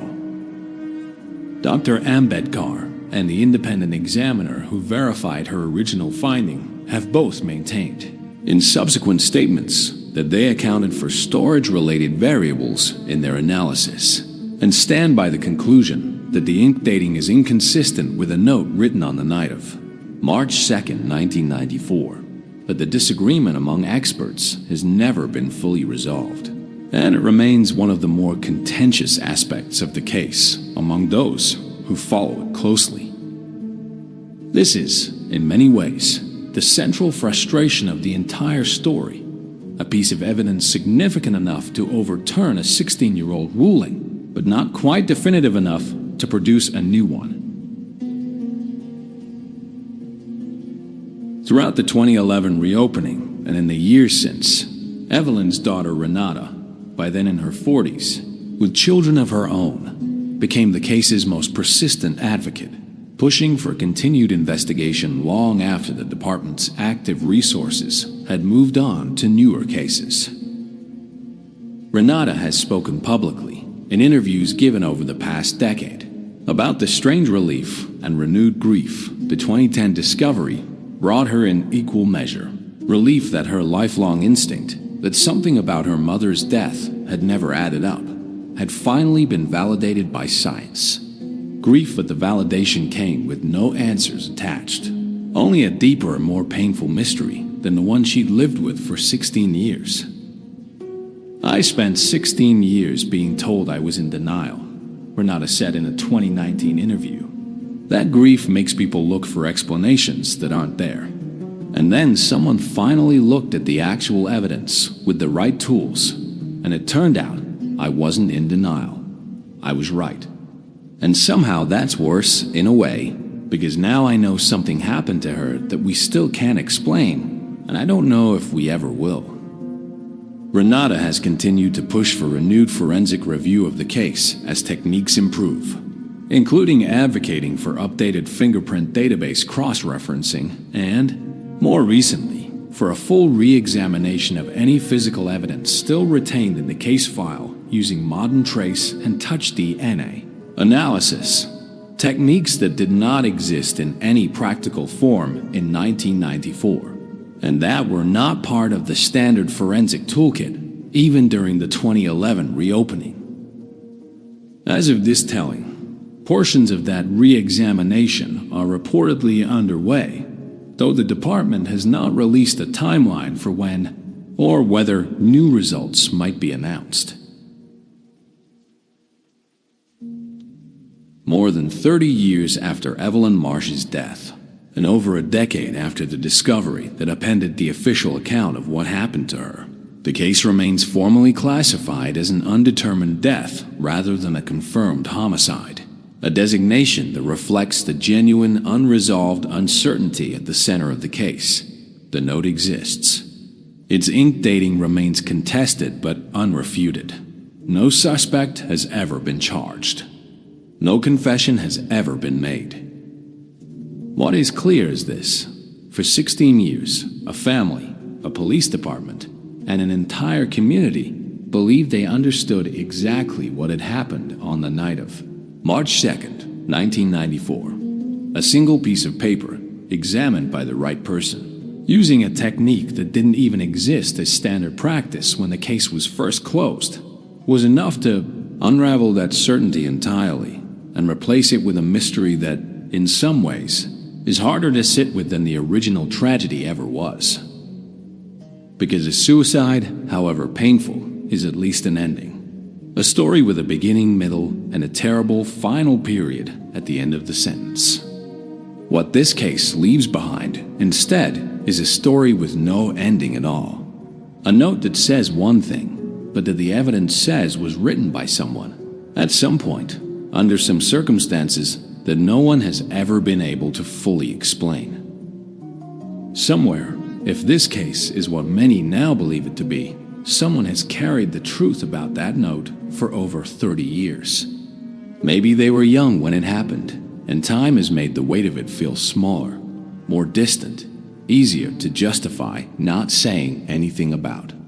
Maybe they've told themselves, the way people often do, that there's no point coming forward now, that too much time has passed, that no one would believe them anyway.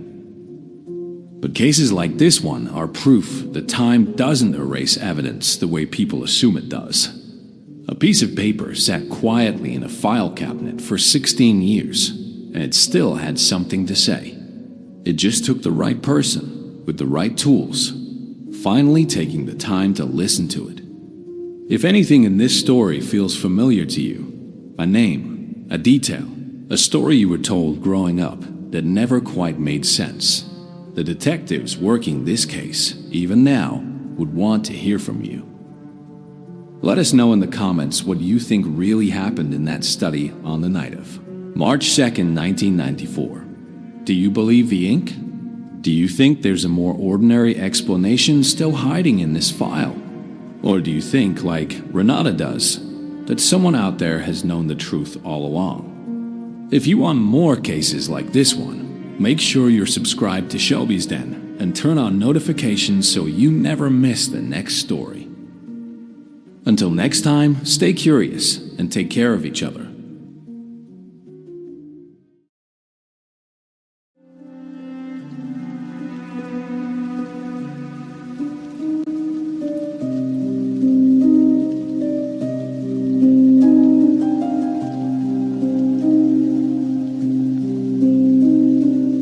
Some small towns are known for their quiet. This is a story about a town that lost its quiet one night at a time. We are calling this town Ashford Hollow. It sits between two hills, in farm country, in a place where people still leave their doors unlocked. Nothing about it suggests danger.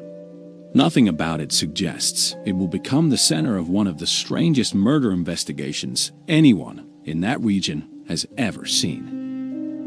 It started on a cold morning in October. A delivery driver named Walter Combs pulled into the gravel lot behind the old grain mill on the edge of town. He was there to drop off feed sacks, a job he had done for 11 years without incident. But that morning, something was wrong. The side door of the mill, usually locked, was standing open. Walter called out. No answer. He stepped inside, and what he found there would stay with him for the rest of his life. A man was dead on the floor, his body positioned strangely, arms out to either side. But it was not the body alone that unsettled the investigators, who arrived 20 minutes later. It was what had been drawn on the wall above him in careful black lines, using what looked like charcoal. It was a map. Not a map of the town. Not a map of any place the detectives recognized. Lines that curved and crossed, small symbols at certain points, numbers scattered without any obvious order. It looked deliberate. It looked like it meant something. But nobody in that room, not the responding officers, not the county coroner, not the detective who would spend years of his life on this case, could explain what it was. His name was Detective Ray Pruitt, and he had worked homicide for 19 years. He had seen strange things before. He had never seen anything like this. It's not a threat, he said quietly to his partner, standing in the doorway of the mill. It's a message, but I don't know who it's for. He did not know it yet, that this was only the beginning. This map, drawn in charcoal above a dead man's body, was the first piece of a puzzle that would take years to even begin to understand. And by the time anyone got close to an answer, more people would be dead. What Ray Pruitt did not know, standing in that cold mill that October morning, was that somewhere out there, someone was watching to see if anybody would notice. And when nobody solved it fast enough, that person decided to leave another one. The forensic team spent 6 hours in that mill before the sun even rose fully over the hills. They photographed the body from every angle. They dusted for prints on the door handles, the light switches, the old machinery nearby. They found nothing. No fingerprints. No fibers. No footprints in the dust that led anywhere useful. Whoever had done this had been careful, patient, and calm enough to leave behind a drawing without leaving behind a single trace of themselves. Pruitt stood in that mill long after the body had been removed, staring at the charcoal lines on the wall until his eyes ached. He had worked murders before, murders of passion, murders of greed, even one or two that still made him lose sleep from the sheer cruelty involved. But he had never worked a murder that came with homework attached, a murder that seemed to be daring him to understand it. He drove home that night past midnight, and for the first time in years, he found himself pulling over on the side of the road, just to sit in the dark and think. Something about that map bothered him in a way he could not yet put into words. It did not feel like the work of someone lashing out in anger. It felt like the work of someone building towards something, one careful step at a time, and Harlan Voss had simply been the first step in a much longer plan. Welcome back to Shelby's Den, the place where we dig into the cases that never made national headlines, but absolutely should have. If you're new here, we cover unsolved mysteries, cold cases, and stories that fell through the cracks of true crime coverage. So if that's your thing, hit subscribe and ring that bell, because we've got a lot more of these coming. Now, let's get back to the story. The victim in the mill was identified within a day. His name was Harlan Voss, a 44-year-old mechanic who lived alone on the north side of town. He had no criminal record, no known enemies, and no obvious connection to anything unusual. Friends described him as quiet, reliable, a man who fixed cars and kept to himself. Detective Pruitt began where every investigator begins, with the victim's life. Who did Harlan Voss know? Who did he owe money to? Who had he argued with recently? For 2 weeks, the answers led nowhere. No affair, no debt, no old grudge that made sense of what had happened to him. The map remained the strangest part of the case. Pruitt had it photographed from every angle. He brought in a local university professor who specialized in cartography, the study of maps. The professor stared at the photographs for a long time before shaking his head. "This isn't a real place," he said. "At least, not one I can identify. The scale doesn't work. Some lines suggest roads. Others look more like they are marking distance underground, like a survey of tunnels. It's inconsistent. Whoever made this either did not know what they were doing, or they were mixing two different kinds of information into one picture."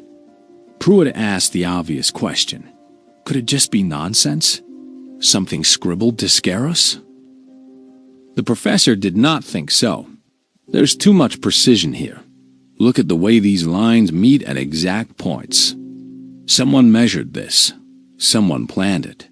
I just cannot tell you what it is a map of. For a while, the case went quiet. No new leads. No new violence. The town began to breathe again, telling itself that Harlan Voss's death, however strange, was an isolated tragedy. People stopped locking their doors just a little less carefully than before. Then, 4 months later, in the dead of winter, a second body was found. This time, it was a woman, a schoolteacher named Delia Marsh, discovered in the basement of an abandoned church on the outskirts of town. And on the wall beside her, drawn in the same careful charcoal lines, was another map. It was different from the first, but something about the symbols, the way certain marks repeated, told Pruitt immediately that the same hand had drawn both. He stood in that church basement, staring at lines that made no sense to him, and felt something cold settle into his chest. This was not one murder. This was the start of something much larger, something with a plan behind it. And somewhere in those strange lines and symbols was the reason why. Pruitt just had to find a way to read it before whoever was drawing these maps decided to draw another one. Delia Marsh's murder brought a different kind of pressure onto Pruitt's desk. She had been a beloved teacher, the kind of woman whose funeral filled the largest church in town twice over, with former students returning from 3 states away just to say goodbye. Her death was not the quiet tragedy of a mechanic few people outside his own circle had known well. It was a wound the entire town felt at once. Pruitt interviewed nearly 60 people in the 2 weeks after Delia's murder. Fellow teachers, students' parents, her ex-husband, her closest friends. Nothing pointed to a motive. She had no enemies that anyone could name, no secret conflicts, no financial trouble. She had simply been a woman who taught 4th grade, tended a small garden behind her house, and was, by every account, kind to almost everyone she met. It was during this stretch of the investigation that Pruitt first noticed something that would trouble him for the rest of the case. Both victims, despite having no apparent connection to one another, had lived in Ashford Hollow their entire lives. Both came from families who had been in the area for generations. It was a small detail, easy to dismiss in a town where most people's roots ran deep. But Pruitt wrote it down anyway, in the small notebook he kept for details that did not yet make sense. The kind of details a good detective learns never to throw away too quickly. By the time the 3rd map appeared, 7 months after the first, the town of Ashford Hollow was no longer quiet. It was afraid. The 3rd victim was a retired postal worker named Gordon Teal, found in his own garage. The map this time painted directly onto the concrete floor around his body in the same careful black lines. Local news had picked up the story by now. Reporters began calling the case the Map Murders.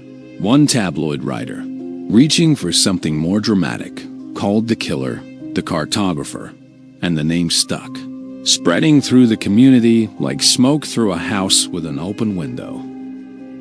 Detective Pruitt hated the nickname. He thought it gave the killer a kind of respect they did not deserve.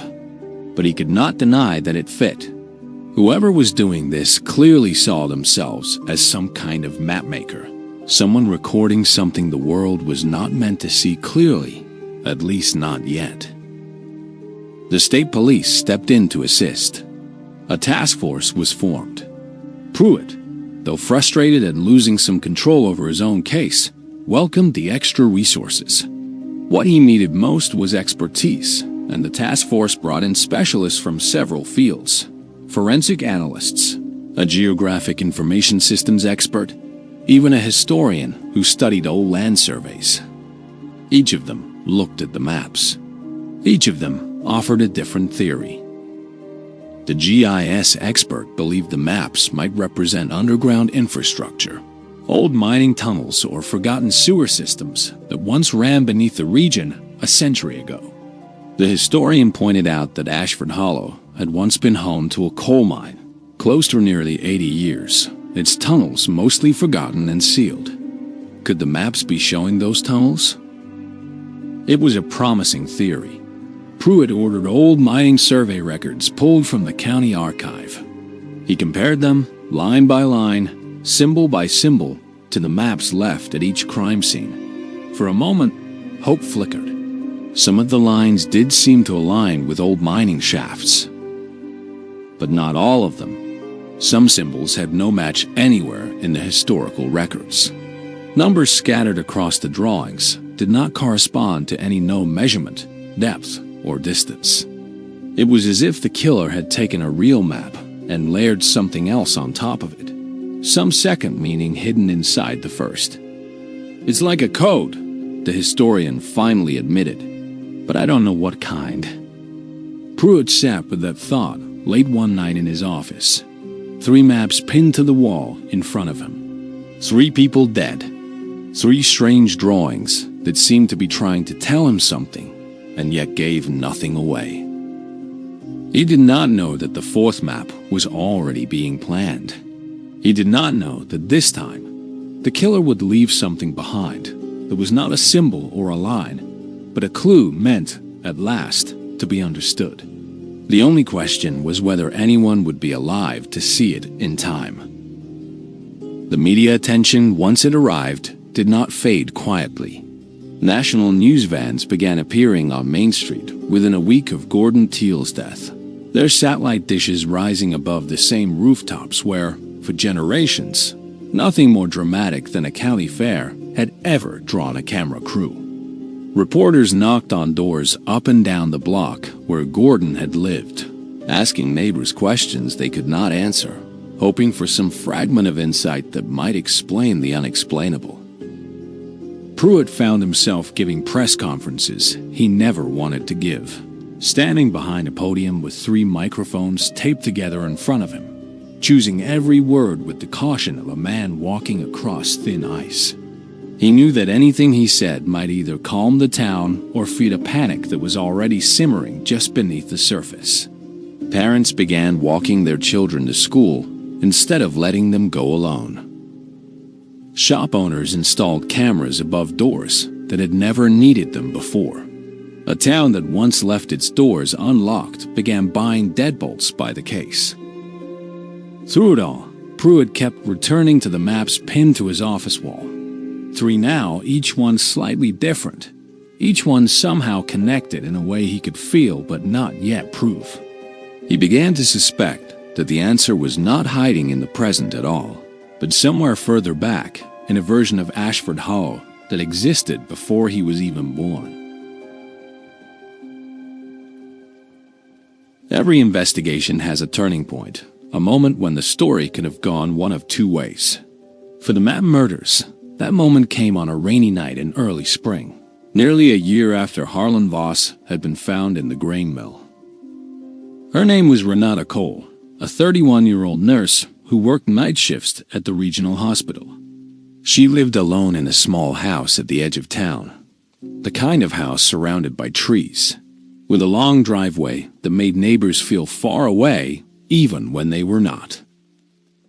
That night, Renata came home late from her shift. She noticed something odd almost immediately. Her back door, which she always locked, was slightly open. She should have called the police right then. Instead, tired and telling herself she must have forgotten to lock it, she stepped inside. She never saw her attacker's face. She remembered a shape moving from the shadows near her kitchen, a sharp pain across her shoulder, and then running through her own house and out into the rain, screaming for a neighbor whose porch light she could see through the trees. Renata Cole survived. She was the first person to survive an encounter with the Mapp killer, and her survival changed everything about the investigation. She could not describe a face. It had been dark, and everything happened too fast. But she remembered something else, something that would become the most important detail in the entire case. There was a book, she told Pruitt, sitting in a hospital bed with her arm in a sling, on my kitchen table. It wasn't mine. He must have brought it, or maybe he was writing in it when I came home, and he had to leave it behind. Pruitt's team found the book exactly where she said it would be. A small, worn notebook, its pages filled with the same charcoal handwriting, the same strange symbols that had been appearing at every crime scene. But this time, there were words too. Sentences. Fragments of thought scribbled alongside the maps, as if the killer had been trying to explain something to himself, or to someone else who might one day read it. One line, in particular, stopped Pruitt cold as he read through the evidence report late that night. It said, "They keep looking at the roads. They should be looking at what's under them." For the first time in over a year, Detective Ray Pruitt felt like he was finally being given a real key to understanding what these maps actually meant. But keys can open doors to places you do not want to go. And the deeper he looked into that notebook, the more he began to realize that the true meaning of these maps was something far stranger and far more personal than anyone on his task force had imagined. The notebook recovered from Renata Cole's kitchen table became the single most valuable piece of evidence in the entire investigation. Pruitt assigned 2 full-time analysts just to work through its pages, cross-referencing every symbol, every fragment of writing, with everything the task force already had. The line about roads and what lay beneath them sent investigators back to the town's history, but this time with a different question in mind. Not what used to be underground, but what the killer believed was underground, whether or not it was true. It was the historian, the same one who had raised the mining tunnel theory, who made the next breakthrough. Reading through old town council records from decades earlier, he found something strange. In the early 1960s, there had been a proposal, never completed, to build a second layer of roads beneath Ashford Hollow, a kind of service tunnel system meant to handle utility lines and reduce traffic congestion on Main Street. The project had been abandoned halfway through construction after funding fell apart. Some tunnels had been dug and then sealed. Records about exactly where were incomplete, scattered across different county offices, some possibly lost entirely. Pruitt stared at the old blueprints for a long time. Then he pulled the 4 maps from each of the crime scenes and laid them side by side with the blueprint of the abandoned tunnel project. They did not match perfectly, but they were close. Closer than anything else his team had tried. It seemed the killer was not drawing an accurate map of the tunnels. He was drawing his own version, his own belief about where they were, filled in with details that came from somewhere else, somewhere personal. This raised a chilling new question. Why would someone care so deeply about a forgotten, half-built tunnel system from 60 years ago that they would kill people and leave drawings of it behind their bodies? The answer came from an unlikely source. Town archive photographs from the era, showing construction workers on the tunnel project. Pruitt's team began pulling names, cross-referencing them with the tunnel project's payroll records, still intact in a filing cabinet in the basement of the county building. One name appeared repeatedly in records connected to a work-related accident. A tunnel collapse in 1963 that killed 2 workers and injured several others. An incident quietly buried by the town at the time to avoid a public scandal over safety violations. Pruitt read the accident report twice, his hands unsteady, because one of the injured workers listed in that 60-year-old file shared a last name with someone still living in Ashford Hollow today. Someone Pruitt had already interviewed twice in connection with this very case. He closed the folder slowly, his mind already racing ahead to a conversation he now knew he needed to have again, this time asking very different questions. The name in the old accident report was Teal. Gordon Teal, the retired postal worker who had become the 3rd victim of the map killer, found dead in his own garage with a map painted around his body in charcoal. At first, Pruitt assumed this was simply a strange coincidence, a family connection between a victim and a decades-old accident. But the more he dug, the less it felt like coincidence. Gordon Teal's father, a man named Arthur Teal, had been one of the injured workers in the 1963 tunnel collapse. Arthur had survived, but with permanent injuries that left him unable to work for the rest of his life. Town records showed he had fought for years to receive compensation, filing complaint after complaint, most of which were dismissed or ignored by town officials eager to move past the accident. Arthur Teal died in 1988, still bitter, according to old newspaper letters to the editor that Pruitt's team uncovered. In one letter, dated only a year before his death, Arthur had written something that made Pruitt's blood run cold when he read it. Someday, someone will understand what's really underneath this town and what it cost. I hope they don't wait as long as everyone else has. Pruitt now had a working theory, but it created more questions than it answered. If this was somehow connected to Arthur Teal's anger over the accident, why was his own son one of the victims? Why would someone continuing this grudge kill a man connected to the very grievance they seemed to be avenging? Unless the killer was not trying to honor Arthur Teal's memory. Unless the killer was punishing the Teal family, and by extension, the town, for something else entirely. Pruitt brought his team together and laid out the connections. Harlan Voss, the mechanic. Delia Marsh, the schoolteacher. Gordon Teal, the postal worker. Renata Cole, the nurse who survived. On the surface, these four people seemed to share nothing. No obvious connection to each other, no shared workplace, no family ties. But when Pruitt cross-referenced their family histories against town employment records from the 1960s, something emerged that made the entire task force go silent in that meeting room. Every single victim, without exception, had a parent or grandparent who had worked on the tunnel project, or who had served on the town council that approved and then buried the story of its failure. This was not random. This was not about roads or tunnels at all, not really.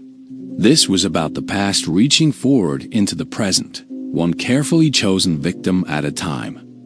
And if Pruitt's theory was correct, there was a terrifying possibility still ahead of him. The killer likely already knew exactly who the next victim would be. Pruitt spent the following 2 days buried in the county archive himself, working alongside the historian to reconstruct exactly what had happened in 1963. The picture that emerged was not a simple story of a single accident. It was a story of a town that had chosen again and again to protect its own reputation over the well-being of the people who worked to build it. The tunnel collapse had injured 5 men, not 2, as the earliest report Pruitt found had suggested. 2 died instantly. A third died of his injuries 18 months later, though the town's own health office never formally linked his death to the accident, sparing the town from having to pay a larger settlement. The remaining 2 men, including Arthur Teal, lived with permanent injuries and reduced ability to work, receiving only a fraction of what modern safety and compensation laws would have required. Meeting minutes from the town council, dated just 3 weeks after the collapse, showed council members discussing how to handle public concern about the tunnel project, with barely a mention of the injured workers themselves. The project was quietly defunded soon after. Its partially built tunnels sealed rather than completed, and the entire episode was folded into local memory as simply an unfortunate, half-finished infrastructure plan, rather than the site of a tragedy that had permanently altered 5 families. Reading through those old minutes, typed on a machine that stuttered every time the letter E appeared, Pruitt began to understand, for the first time, what kind of anger could grow in a family that watched this happen, and then watched the town move on as if it had never happened at all. With this new understanding, Detective Pruitt's investigation changed completely. He was no longer simply hunting for a killer through forensic clues and strange symbols. He was racing against a list he did not yet fully have, made up of descendants connected to a 60-year-old tunnel project and the town officials who had covered up its failure. The task force pulled every available record from that era. Payroll sheets for tunnel workers, meeting minutes from town council sessions in 1963 and 1964, names of engineers, inspectors, safety officers, anyone who touched that project in any way. It was slow, painstaking work. Many records had been lost to time, water damage, or simple neglect. But slowly, a list began to take shape. Nearly 40 names connected in some way to the tunnel project, and roughly 20 of those names had living descendants still residing in or near Ashford Hollow. 20 possible future victims. Pruitt knew he could not protect all of them equally, not with the resources available to a task force in a small regional area. He made the difficult decision to prioritize based on how directly each family had been connected to the original accident and cover-up. Workers who were injured, officials who voted to suppress the story, and anyone who had profited financially from the project's quiet cancellation. At the top of that narrowed list was a name that made Pruitt's stomach tighten the moment he saw it. Councilman Everett Doyle, the town official who had chaired the committee overseeing the tunnel project in 1963, was the very man who signed the order sealing the accident report and blocking Arthur Teal's compensation claims. Everett Doyle had died decades ago, but his granddaughter, a woman named Sarah Doyle, still lived in Ashford Hollow. She worked as a librarian at the same town archive, where much of this evidence was being uncovered. Pruitt felt a chill of realization. Sarah Doyle had, in fact, helped his own team locate several of the historical documents used in this investigation. She had been inside the investigation from the beginning, quietly assisting, without anyone realizing she might also be a target. He picked up his phone immediately to call her, praying he was not already too late. The line rang 4 times before anyone answered, and when a voice finally spoke, it was not Sarah's.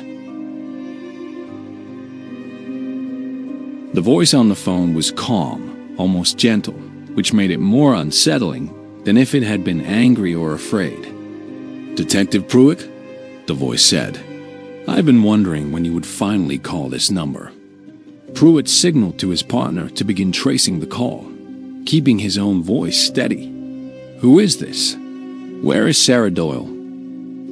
"She's safe for now," the voice replied. "I only want to talk. You've been working so hard to understand my maps. I think you deserve an explanation before this ends." For the first time since the investigation began, Pruitt was speaking directly to the person responsible for 4 murders and 1 near-fatal attack. He chose his next words carefully, aware that every second on the line might help investigators locate the caller. "Then explain it to me," Pruitt said. "Help me understand." There was a pause, then a long breath, as if the caller had been waiting a long time for someone to simply ask. "My grandfather used to take me down into those old tunnel entrances when I was a boy," the voice said, "before they sealed the last ones. He told me stories about the men who never came home from that project, and about how the town decided their deaths were an inconvenience rather than a tragedy. He believed no one would ever care about the truth unless it was impossible to ignore." "So you decided to make it impossible to ignore," Pruitt said quietly. "I decided to draw a map," the voice replied, "of everything this town buried. Every road on the surface pretends nothing happened underneath it. I wanted people to finally look down instead of forward." Pruitt kept the caller talking, both to understand the motive fully and to give his team time to trace the location. "The maps don't match the real tunnels perfectly. Why? Because they aren't just tunnels," the voice said. "Each map also marks a name, a family, a debt this town owes and never paid. The lines are the roads above. The symbols are the people below, the ones who suffered because of what happened, and the ones who let it happen and walked away untouched." Pruitt felt the weight of that answer settle over him. This was never simply about murder. It was about memory, resentment passed down like an inheritance no one asked for, until it grew into something monstrous. "Where is Sarah Doyle?" Pruitt asked again, his tone firmer now. The voice on the line grew quiet for a moment. "She's with me, in a place that means more to this story than anywhere else in town. If you want to save her, detective, you'll have to finally read one of my maps correctly. Consider it my final gift to you." Before the caller hung up, Pruitt tried one more question, the one that had haunted him since the very first map appeared on that mill wall over a year earlier. "Why leave the maps at all?" he asked. "If you wanted to hide, you could have. No fingerprints, no witnesses, nothing to connect you to any of this. Why give us something to chase?" The voice was quiet for a moment, long enough that Pruitt wondered if the call had already ended.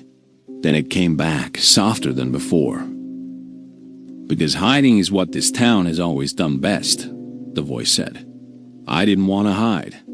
I wanted someone to finally have to work as hard to understand the truth as my family worked just to survive it. If it was easy, you would have caught me after the first one, filed it away, and moved on. The same way this town moved on from my great-grandfather. I needed it to take time. I needed it to hurt to solve. The line went dead. Pruitt stood frozen for a moment, staring at the 4 maps still pinned to his office wall, knowing that somewhere within those strange, careful lines was the location where Sarah Doyle's life now hung in the balance. He also understood, for the first time with total clarity, that this had never been a case about a madman drawing nonsense on walls. It was a case about a wound that had been left open for 60 years, finally forced into the shape of something the town could no longer look away from. That understanding did not make him feel any closer to saving Sarah Doyle. If anything, it made the next few hours feel heavier than anything else in the entire investigation. Pruitt gathered every specialist who had worked the case. The cartography professor, the GIS expert, the historian, and his own detectives into one room that night. He laid the 4 maps out again, this time with a new question in mind.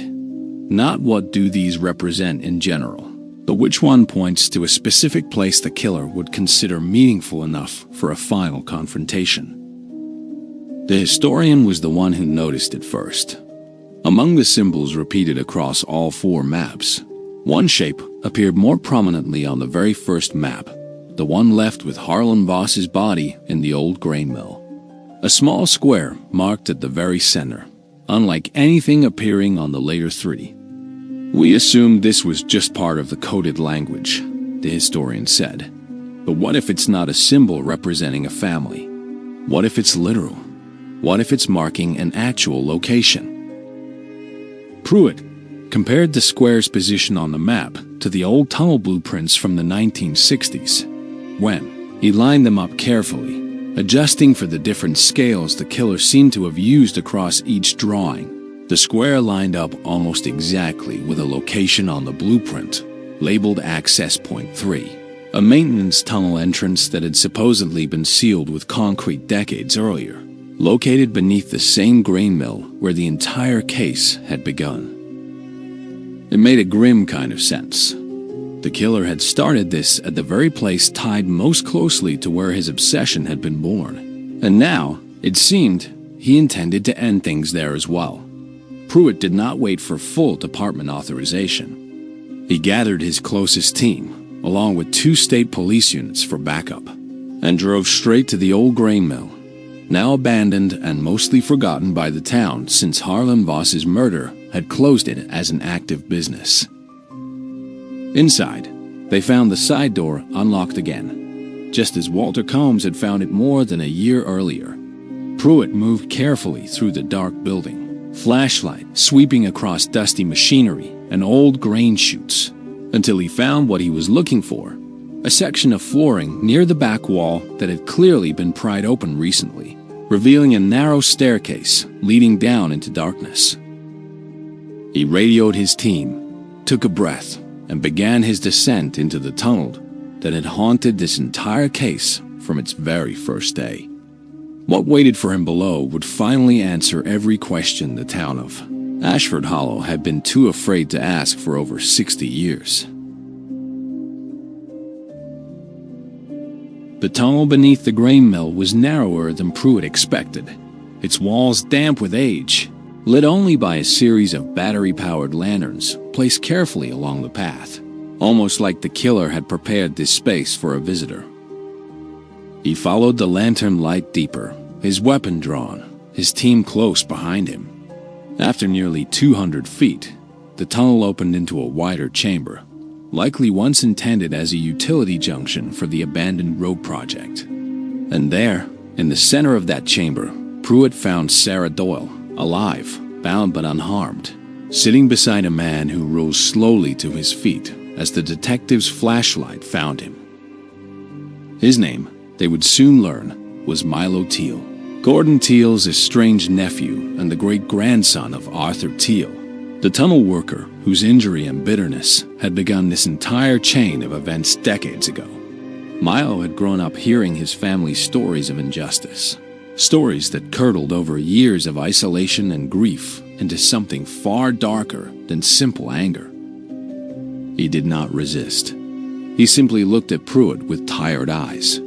The eyes of a man who seemed almost relieved that this was finally ending. "I only wanted someone to finally look," Milo said quietly, as officers moved to secure him. "I didn't expect anyone to actually understand." Sarah Doyle was quickly freed and taken to safety, shaken but grateful to be alive. In the following days, as investigators processed the scene beneath the mill, they discovered dozens of pages of additional notes, sketches, and family records that Milo Teal had gathered over years, mapping out in obsessive detail every name connected to the 1963 tunnel collapse and its cover-up. It became clear that Milo had chosen his first 3 victims carefully, based on their family's role in either the accident or its concealment. Renata Cole, the nurse who survived his attack, turned out to be connected through her grandmother, a former secretary in the town council office who had typed and filed the very documents that buried Arthur Teal's compensation claims. Milo Teal was arrested and charged with 4 counts of murder and 1 count of attempted murder. The case that had haunted Ashford Hollow for over a year had finally reached its violent, quiet conclusion in the dark beneath the very mill where it had all begun. As officers led him up the narrow staircase and back into the cold night air, Milo did not struggle, did not shout, did not offer any of the resistance Pruitt had half expected from a man who had planned his crime so carefully for so long. He walked calmly between 2 officers, his eyes fixed on the old mill's outline against the night sky, as though he was saying goodbye to the only place that had ever truly understood him. Pruitt watched him go, feeling none of the relief he had expected to feel after finally closing a case that had consumed more than a year of his life. Instead, he felt something closer to exhaustion, the kind that comes not from solving a puzzle, but from realizing the puzzle was never really about numbers or symbols at all.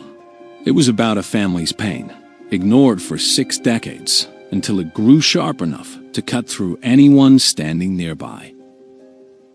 But solving the case did not mean everyone understood it. And for Detective Ray Pruitt, one final piece of this story still remained unresolved, a piece that would trouble him long after Milo Teal's trial had ended. In the months following Milo Teal's arrest, investigators worked to fully decode the notebook and the 4 crime scene maps, finally piecing together the complete logic behind drawings that had confused an entire task force for over a year. Each map, they now understood, layered 3 types of information into one drawing. The physical lines represented actual tunnel paths from the abandoned 1963 project. Drawn from memory and old family stories Milo had inherited from his great-grandfather. The symbols marked specific families connected to the accident and cover-up, some as victims deserving of what Milo considered justice, others as perpetrators deserving punishment. And the scattered numbers, the detail that had confused cryptographers and cartographers alike, turned out to be dates. Specific days tied to key moments in the tunnel project's history. The day of the collapse, the day compensation claims were denied, the day the town voted to seal the story from public record. It was, in its own disturbing way, a complete historical record, encoded into art, left behind at every crime scene, like a signature only the killer himself could fully read.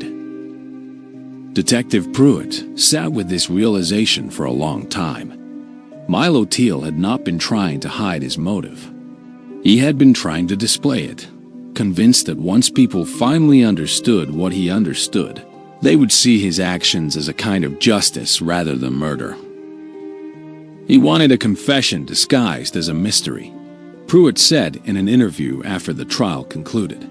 He needed someone to finally take the time to look closely enough to understand the truth his family had been carrying for 60 years. In his mind, if it took this long for anyone to solve it, it proved his point, that this town would rather ignore uncomfortable truths than face them.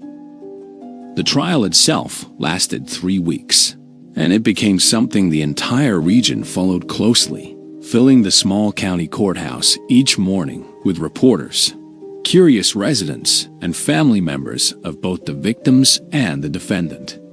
The prosecution built its case carefully around the physical evidence: the notebook, the recovered maps, the tunnel records, and the confession Milo had effectively given Pruitt over the phone before his capture. The defense did not attempt to argue that Milo was innocent.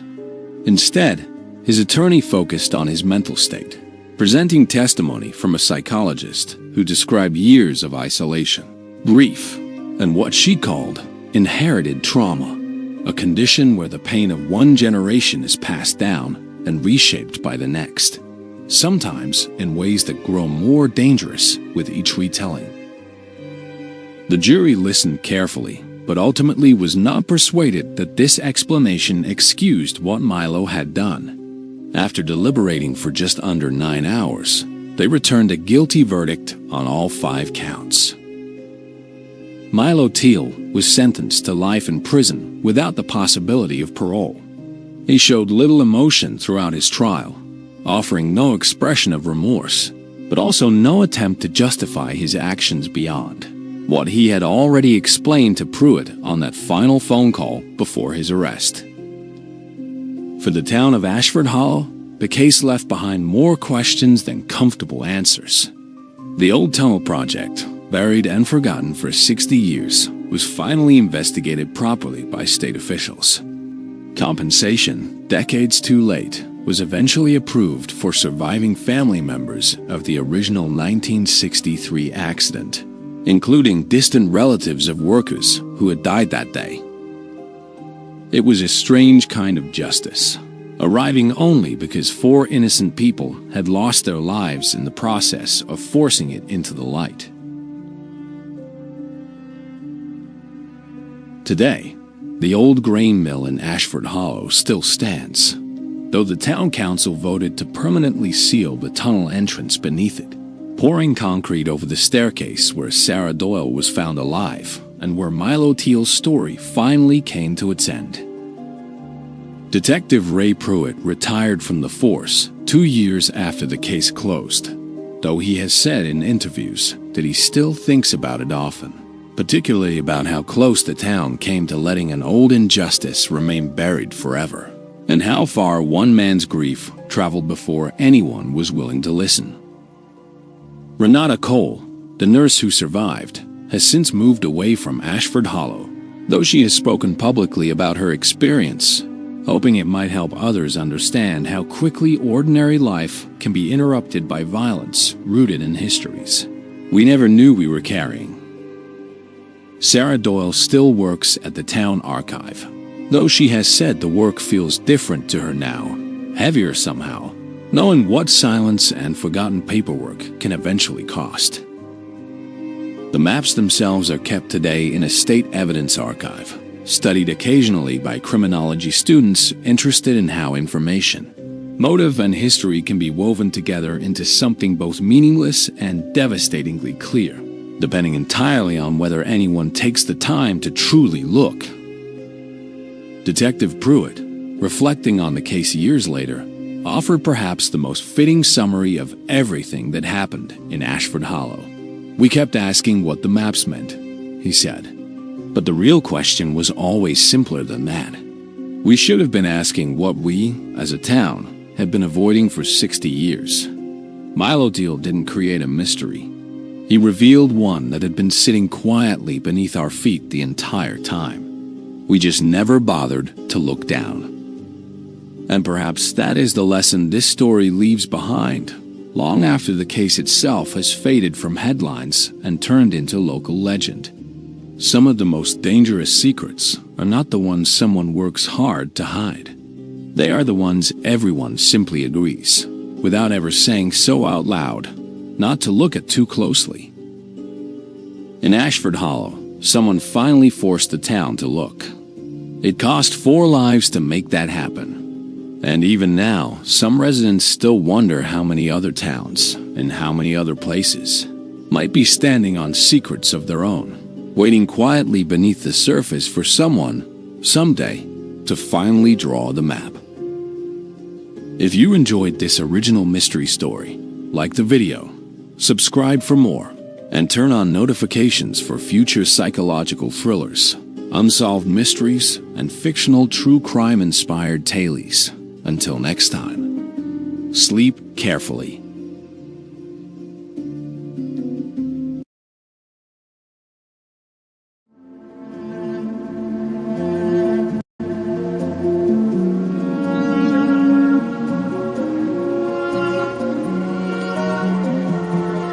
There is a town in the Pacific Northwest called Ashcombe. It is small, quiet, and easy to miss if you are driving through at the wrong hour. The rain falls often. The forest presses close on every side. And for 11 years, one taxi moved through its streets after midnight, driven by a man most people knew only as the night driver. His real name was Daniel Reyes. He was 44 years old when he disappeared. No struggle, no crime scene, no body, just an empty car, engine still running, parked at the edge of a bridge on the outskirts of town, doors open, radio still playing a song no one could later identify. This is not a ghost story, although some people in Ashcombe will tell it like one. This is the story of a man who spent over a decade driving strangers through the dark, and what investigators found when they finally looked closely at where those rides actually went. Before we get to that night on the bridge, you need to understand something. In Ashcombe, taxi drivers did not usually become local legends, but Daniel Reyes was different. People who rode with him described things that did not add up, routes that did not exist on any map, journeys that felt like they lasted hours but showed up on the meter as minutes. And more than one person over the years said the same thing in almost the same words. He picked me up on the worst night of my life. And somehow, he knew. By the time investigators pieced together what really happened to Daniel Reyes, they had uncovered something far stranger than a missing person case. They had found a pattern hidden inside years of dispatch logs. One that pointed to exactly who he was really driving, and why, on his last night, he never came back. Welcome back to Shelby's Den, the place where we dig into the cases that never made national headlines, but absolutely should have. If you're new here, we cover unsolved mysteries, cold cases, and stories that fell through the cracks of true crime coverage. So if that's your thing, hit subscribe and ring that bell, because we've got a lot more of these coming. Now, let's get back to the story. The call came in at 11:47 p.m. on a Thursday in October. Dispatch records from Ashcombe Cab Company show a routine pickup request from a residential address on Alder Street.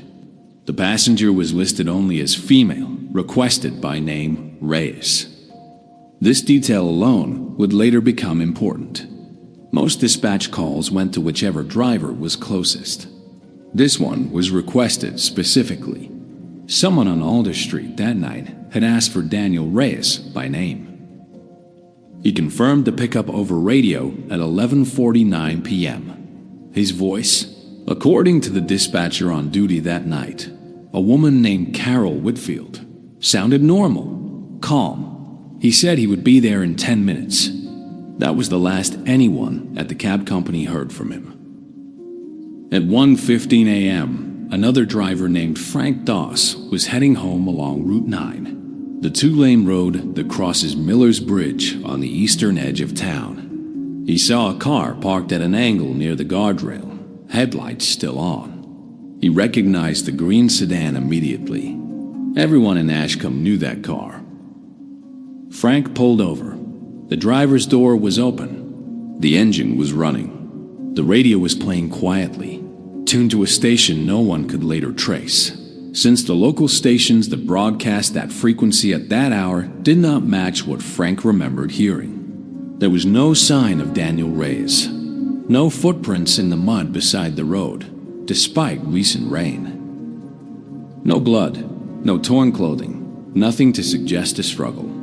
His wallet was still in the car, along with his phone powered on, showing no calls or messages after 11:49 p.m. Frank called the police at 1:22 a.m. Within the hour, Ashcombe's small police force, along with 2 officers borrowed from a neighboring county, had cordoned off the bridge and begun searching the surrounding woods and the river below. They searched for 6 days. They found nothing. No body. No struggle. No explanation for why a man who had just accepted a fare would abandon his running car in the middle of the night and walk into the dark, leaving behind his phone and his wallet. And there was one more detail that troubled investigators from the very beginning. When police checked the address on Alder Street where the final pickup had supposedly been requested, they found an empty lot. There had been a house there once. It had burned down 9 years earlier. No one had lived at that address in almost a decade. So who called for Daniel Reyes that night?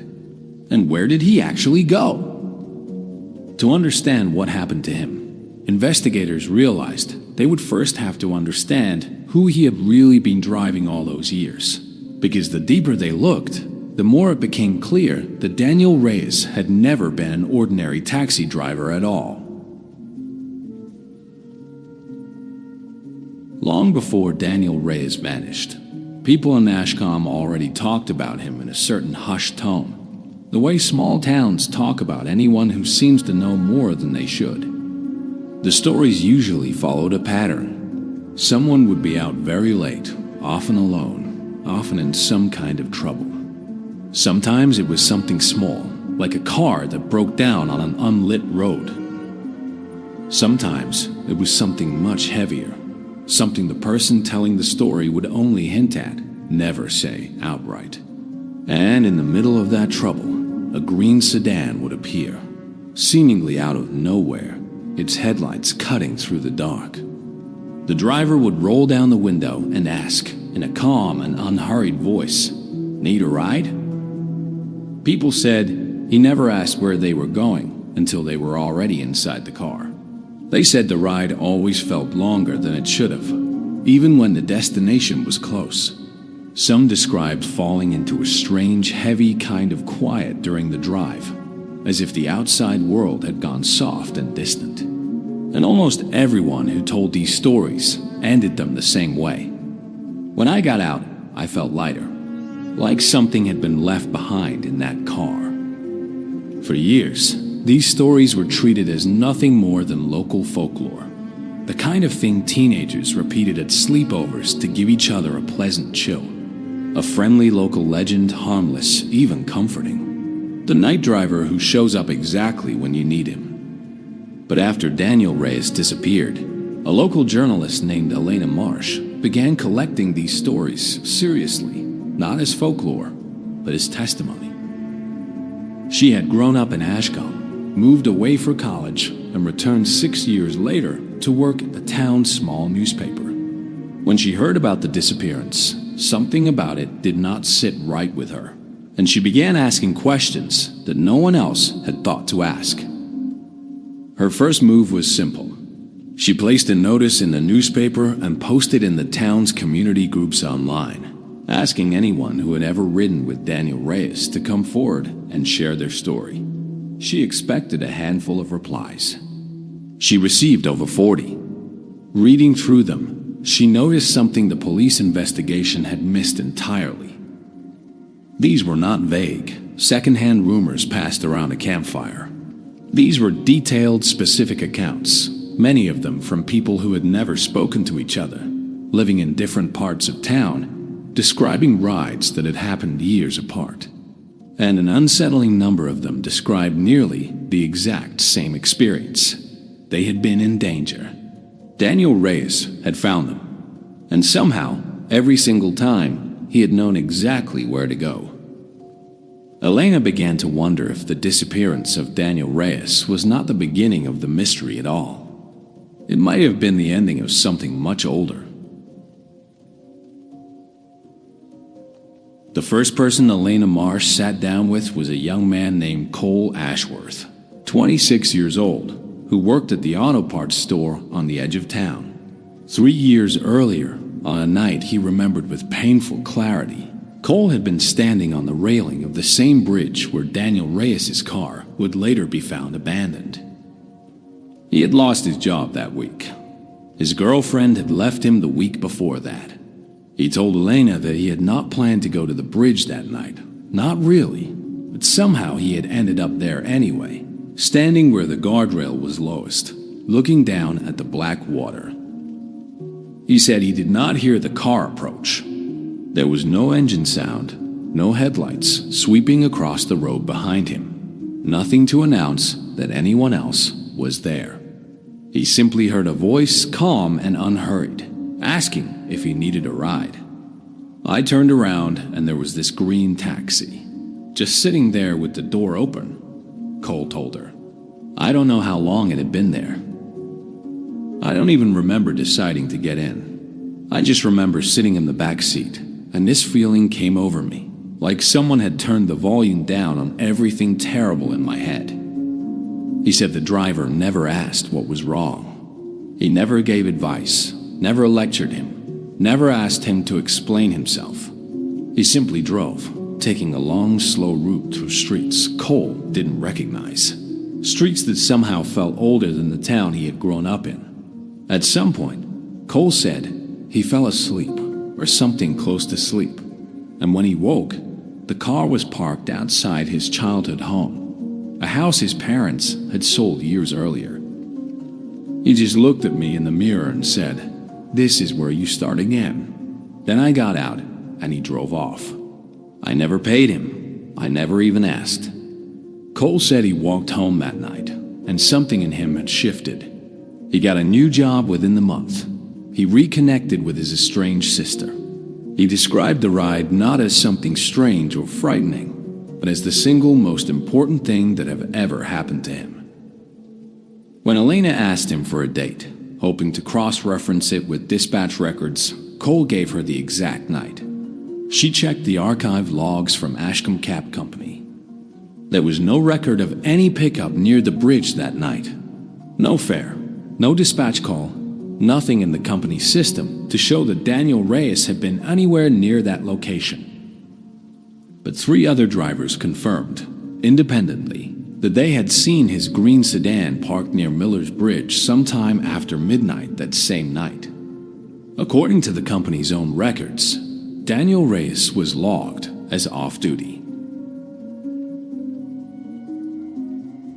Elena Marsh was not a trained investigator, but she understood how to organize information, and she began building something the police had never bothered to build: a timeline. She requested Daniel Reyes' dispatch history from the cab company, going back as far as the records existed, nearly 11 years. It took weeks for the owner to agree, and only after Elena explained that she believed the records might help explain his disappearance. What she found, once she laid the data out, unsettled even her. There were the ordinary fares, of course. Airport runs, late shift workers heading home, the occasional drunk teenager needing a ride after a party gone too far. These made up the bulk of his work, a normal taxi driver's normal life. But scattered through 11 years of records, Elena found a second, quieter pattern. Rides logged as no destination given, a phrase that appeared far more often on Daniel Reyes' account than on any other driver's. Rides that lasted far longer than the distance between pickup and drop-off should have required. Rides where the fare charged was listed simply as 0. No explanation given, no note from the driver. She cross-referenced these against her growing list of witness accounts. The overlap was almost perfect. Every single person who had described being found by Daniel Reyes during a moment of crisis corresponded to one of these strange, underpriced, unusually long rides in the company's own logs. There were 43 of them across 11 years. Elena reached out to as many of the passengers as she could identify, using names cross-referenced from pickup addresses and witness testimony. Most were hesitant to talk. A surprising number refused outright, saying only that the ride had been personal, private, something they did not want turned into a news story. But a dozen agreed to speak with her, and their stories, told separately, without any of them knowing what the others had said, matched with an accuracy that felt almost impossible. A woman who had been ready to walk into the river behind the old mill. A teenager who had taken a bottle of his father's pills and changed his mind halfway through, wandering the streets in a daze until a car found him. A man in his 60s, recently widowed, who had been driving aimlessly at 3 in the morning with nowhere he wanted to go, until a green taxi pulled alongside him at a red light, and the driver simply said, "Follow me home instead." Every account described the same calm, unhurried presence. The same sense that the driver had known somehow exactly what they needed before they said a word. And every account ended the same way. The ride was never paid for. The driver never asked for anything in return. Elena began to wonder what kind of man spends 11 years finding people at the worst moments of their lives without ever asking to be thanked. She was about to find out that the answer went back much further than 11 years, to a night in Daniel Reyes' own past that almost no one in Ashcombe remembered. To understand the man behind the legend, Elena Marsh had to go back nearly 30 years, to a version of Ashcombe that barely resembled the one she had grown up in. Daniel Reyes was born and raised in the town, the son of a mechanic and a schoolteacher. Those who remembered him as a teenager described him as quiet, thoughtful, the kind of kid who noticed when someone was having a bad day before that person had said a single word about it. He was not popular in the way some teenagers are popular. He did not need to be. People simply trusted him. When he was 17, Daniel Reyes' older brother, Marcus, took his own life. This detail did not appear in any official record connected to the disappearance. Elena found it only after speaking with a retired schoolteacher who had taught both brothers decades earlier. The teacher remembered the family well, remembered how the town had struggled to talk about what happened in the quiet, avoiding ways small towns often handle tragedies they do not understand. Marcus Reyes had been 20 years old. He had been struggling for months, though few people around him had recognized the signs at the time. In an era when conversations about mental health were far less common than they are today. On the night he died, witnesses later recalled seeing a car, his own car, parked near Miller's Bridge for nearly an hour before anyone thought to check on him. By the time someone did, it was too late. The retired teacher told Elena something that stayed with her long after the interview ended. Danny wasn't the same after that. He used to blame himself, saying if he'd just driven out there sooner, if he'd just known something was wrong, he could have stopped it. I think that boy spent the rest of his life trying to make sure he'd never be too late again. Daniel Reyes left Ashcombe for a few years after high school. Where he went during that time remains unclear. Even his closest acquaintances in town later admitted they never asked, and he never explained. When he returned in his late 20s, he took a job driving taxis, a job he would keep for the rest of his life in Ashcombe, working almost exclusively the overnight shift.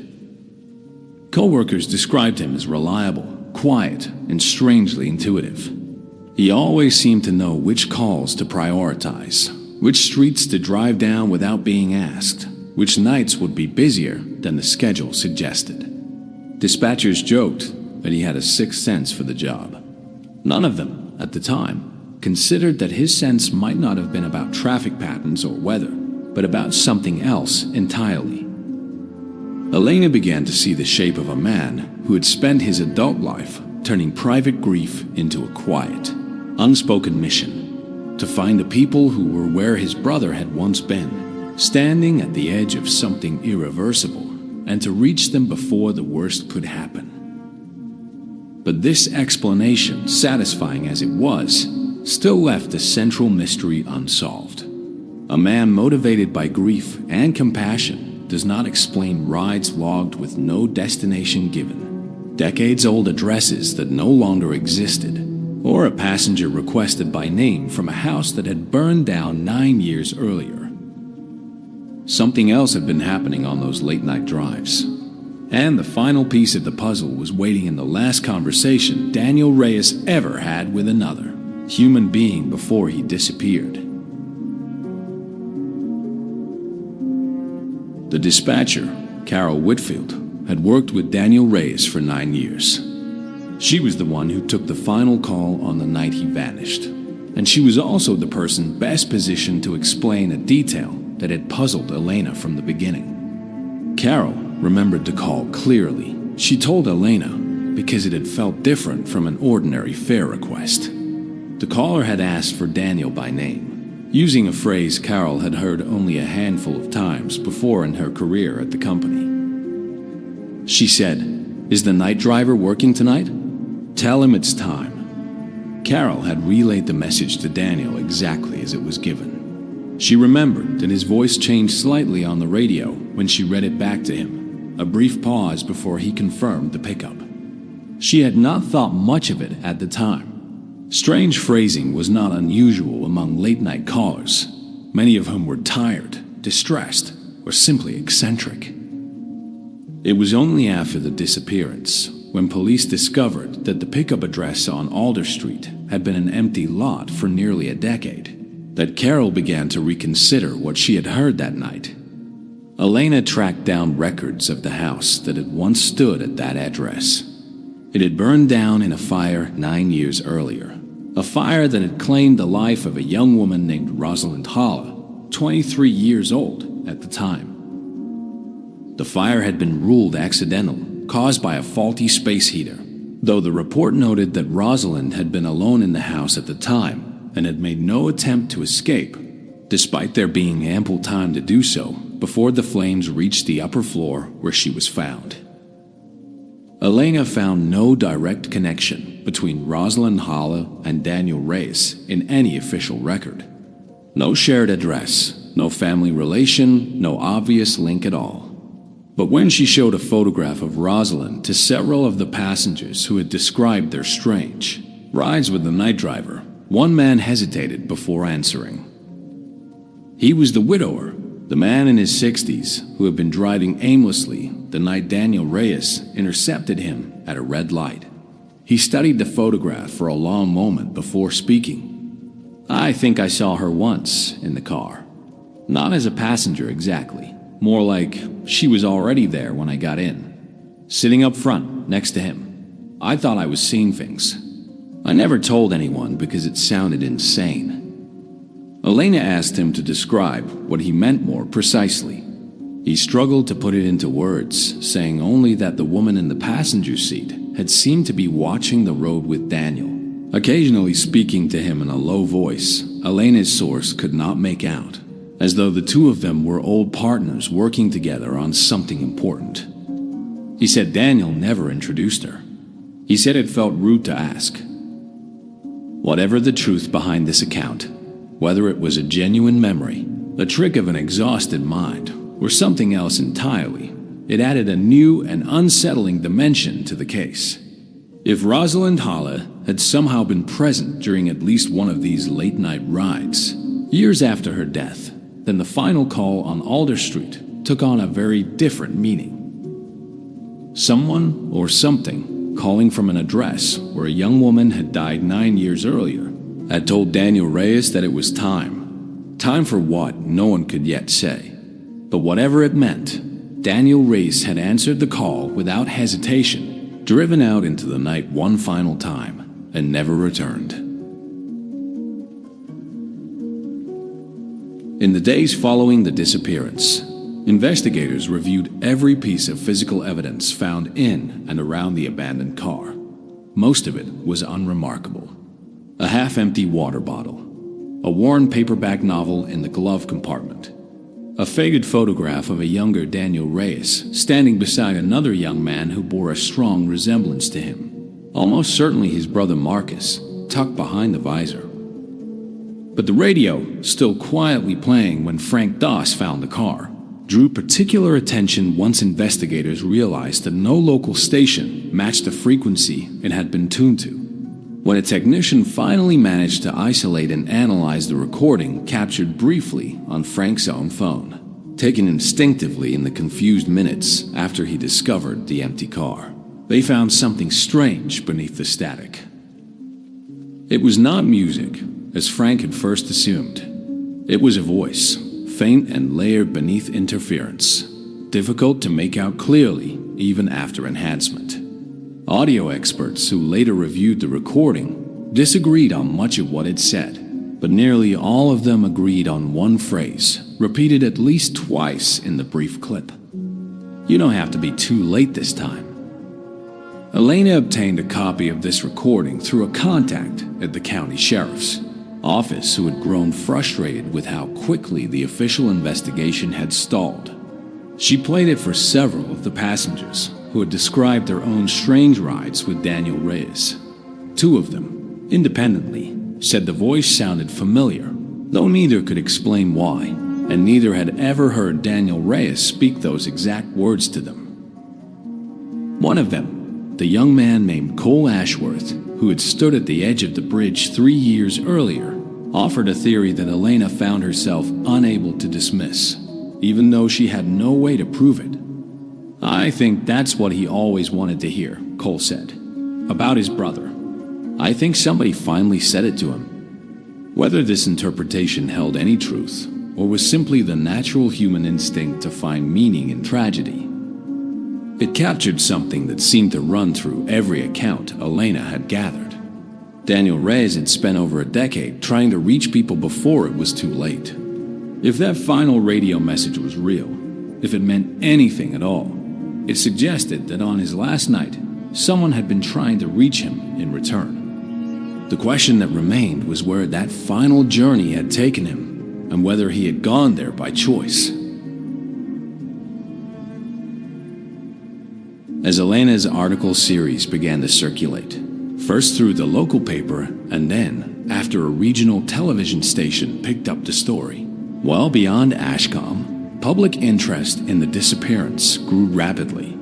What had started as a small-town missing person case became something closer to a phenomenon, drawing amateur investigators, true crime enthusiasts, and skeptics from across the country, all offering their own theories about what had happened to the night driver. Most of these theories fell into predictable categories. Some believed Daniel Reyes had simply staged his own disappearance, overwhelmed by years of unpaid, emotionally exhausting work, and had quietly started a new life somewhere else under a different name. Others suspected foul play, pointing to the fact that a man who spent so much time alone with strangers late at night made an obvious target for anyone wishing to do him harm. But these explanations struggled to account for the details that Elena had spent months documenting. They did not explain the pickup address that had not existed in 9 years. They did not explain 43 unpaid rides matching the exact profile of people in crisis, spread across more than a decade, each one seemingly anticipated before it happened. They did not explain a radio tuned to a frequency no station occupied, playing a voice that multiple witnesses found unsettlingly familiar. Local police, to their credit, reopened certain aspects of the case after Elena's reporting drew wider attention, though officially the investigation remained classified as a missing person case, rather than anything more unusual. A new search of the riverbed below Miller's Bridge was conducted using updated equipment, extending further downstream than the original search had covered. This second search turned up something the first had missed. Roughly half a mile downstream, caught against a fallen tree at the river's edge. Searchers found a single shoe. It was identified through a partial serial number still visible on the sole, as matching a pair Daniel Reyes had been known to wear, based on photographs provided by his co-workers and confirmed by the store where he had purchased them 2 years earlier. No other physical evidence was found nearby. No second shoe, no clothing, nothing to suggest what had happened between the bridge and the point where the river had carried this single object downstream. But its discovery reignited public and official interest in the case and reopened a question that had quietly settled beneath the surface of Elena's investigation. Had Daniel Reyes gone into that water?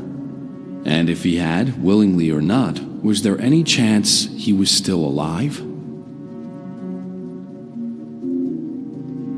Elena, Marsh spent the following weeks trying to reconcile everything she had gathered into something resembling a coherent explanation, though she would later admit, in the final piece she published on the case, that a fully rational answer never quite presented itself. She returned to the photograph of Marcus Reyes, the one found tucked behind the car's visor, and to the story of his death near that same bridge nearly 30 years earlier. She returned to Rosalind Hull, the young woman who had died in a house fire 9 years before the disappearance, and to the strange, half-remembered account of a woman sitting in the passenger seat beside Daniel Reyes on at least one occasion. She returned to the 43 unpaid rides, each one matching a person at the edge of crisis, each one somehow anticipated with a precision no ordinary dispatch system could explain. And she returned, finally, to the recording captured on the radio that night. You don't have to be too late this time. Elena never claimed to have solved the case in any definitive sense. In her final published piece, she offered what she called, cautiously, her best understanding of the available evidence, while acknowledging that much of it resisted conventional explanation. Her theory was this.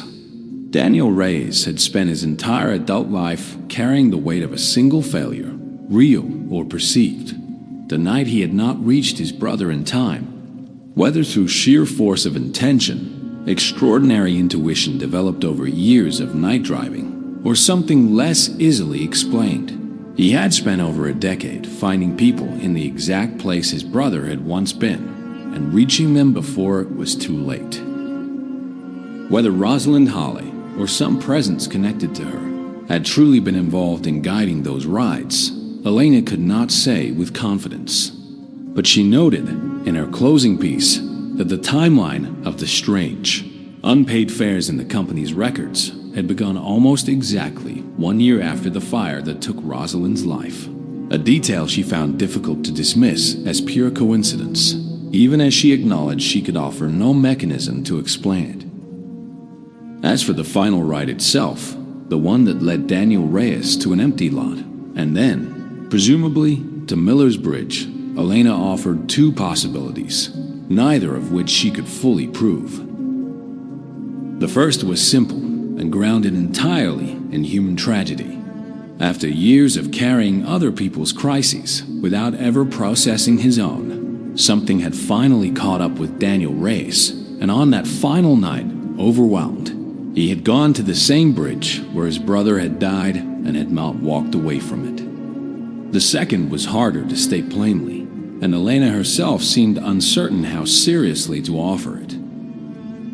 It was that after 11 years spent reaching people just in time, Daniel Reyes had finally received the message he had spent his whole life waiting for, one that told him he had done enough, that he no longer needed to keep driving through the dark searching for the next person to save. And that, this time, when he answered the call, it was not to save someone else. It was to be found himself. Daniel Reyes was never found. The case remains officially open in Ashcombe, though it has not seen new developments in the years since the search of the riverbed. His green sedan was eventually released from police custody and quietly retired by the cab company that once employed him, though several employees who worked there at the time later admitted somewhat sheepishly, that none of them wanted to be the one to drive it again. Elena Marsh's reporting on the case earned attention well beyond Ashcombe, and she has continued, in the years since, to receive messages from people claiming to have had their own encounter with the night driver, some dated before his disappearance, and a small, unsettling number claiming to have happened after. She does not know what to make of these later accounts. She has chosen, so far, not to publish them. What she does know, and what she has said in every interview she has given since the story first broke beyond Ashcombe's borders, is this. In 11 years of driving, Daniel Reyes never once accepted payment for the rides that seemed to matter most. He never sought recognition. He never told a single person what he was doing or why, and he very likely would never have wanted his story told at all, had circumstances not forced it into the light. Cole Ashworth, the young man who once stood on the railing of Miller's Bridge and is alive today in large part because of a ride he never asked for and never paid for, put it simply when Elena asked him, in their final conversation, what he thought people should take away from the story. I don't know what he was, exactly. I don't think it matters. What matters is that when I needed someone, someone came. Maybe that's all any of us can really hope for. That when it's our worst night, somebody's out there driving, and they know exactly where to find us. Default T, the bridge outside Ashcombe, still stands. The road still runs quiet and dark past midnight, the way it always has. And some who travel it late at night, when the fog settles low over the water and the streetlights grow thin and far apart, still say that if you find yourself out there alone, in trouble, with nowhere left to turn, you should watch the road behind you. Ixed. Because somewhere out past the edge of town, they say, headlights are still moving through the dark. And if you truly need it, the ride might still be waiting. If you enjoyed this original mystery story, like the video, subscribe for more, and turn on notifications for future psychological thrillers, unsolved mysteries, and fictional true crime-inspired tales. Until next time, sleep carefully.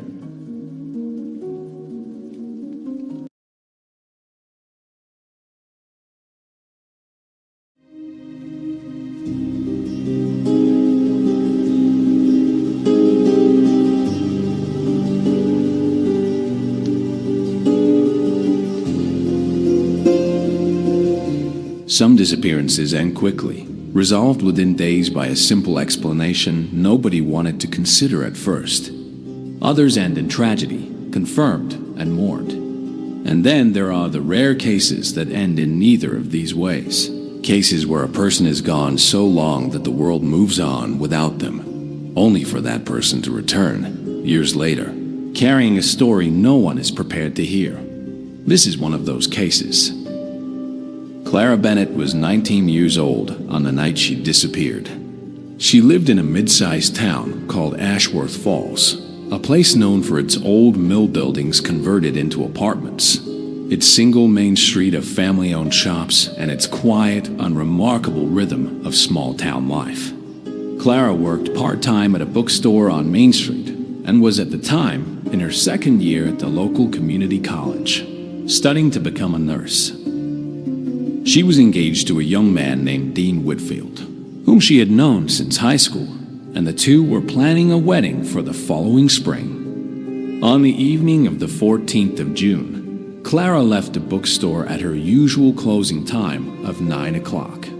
Her co-worker, a woman named Ines Calloway, would later tell investigators that Clara seemed entirely normal that night, cheerful, even talking about wedding invitations she planned to finalize that weekend.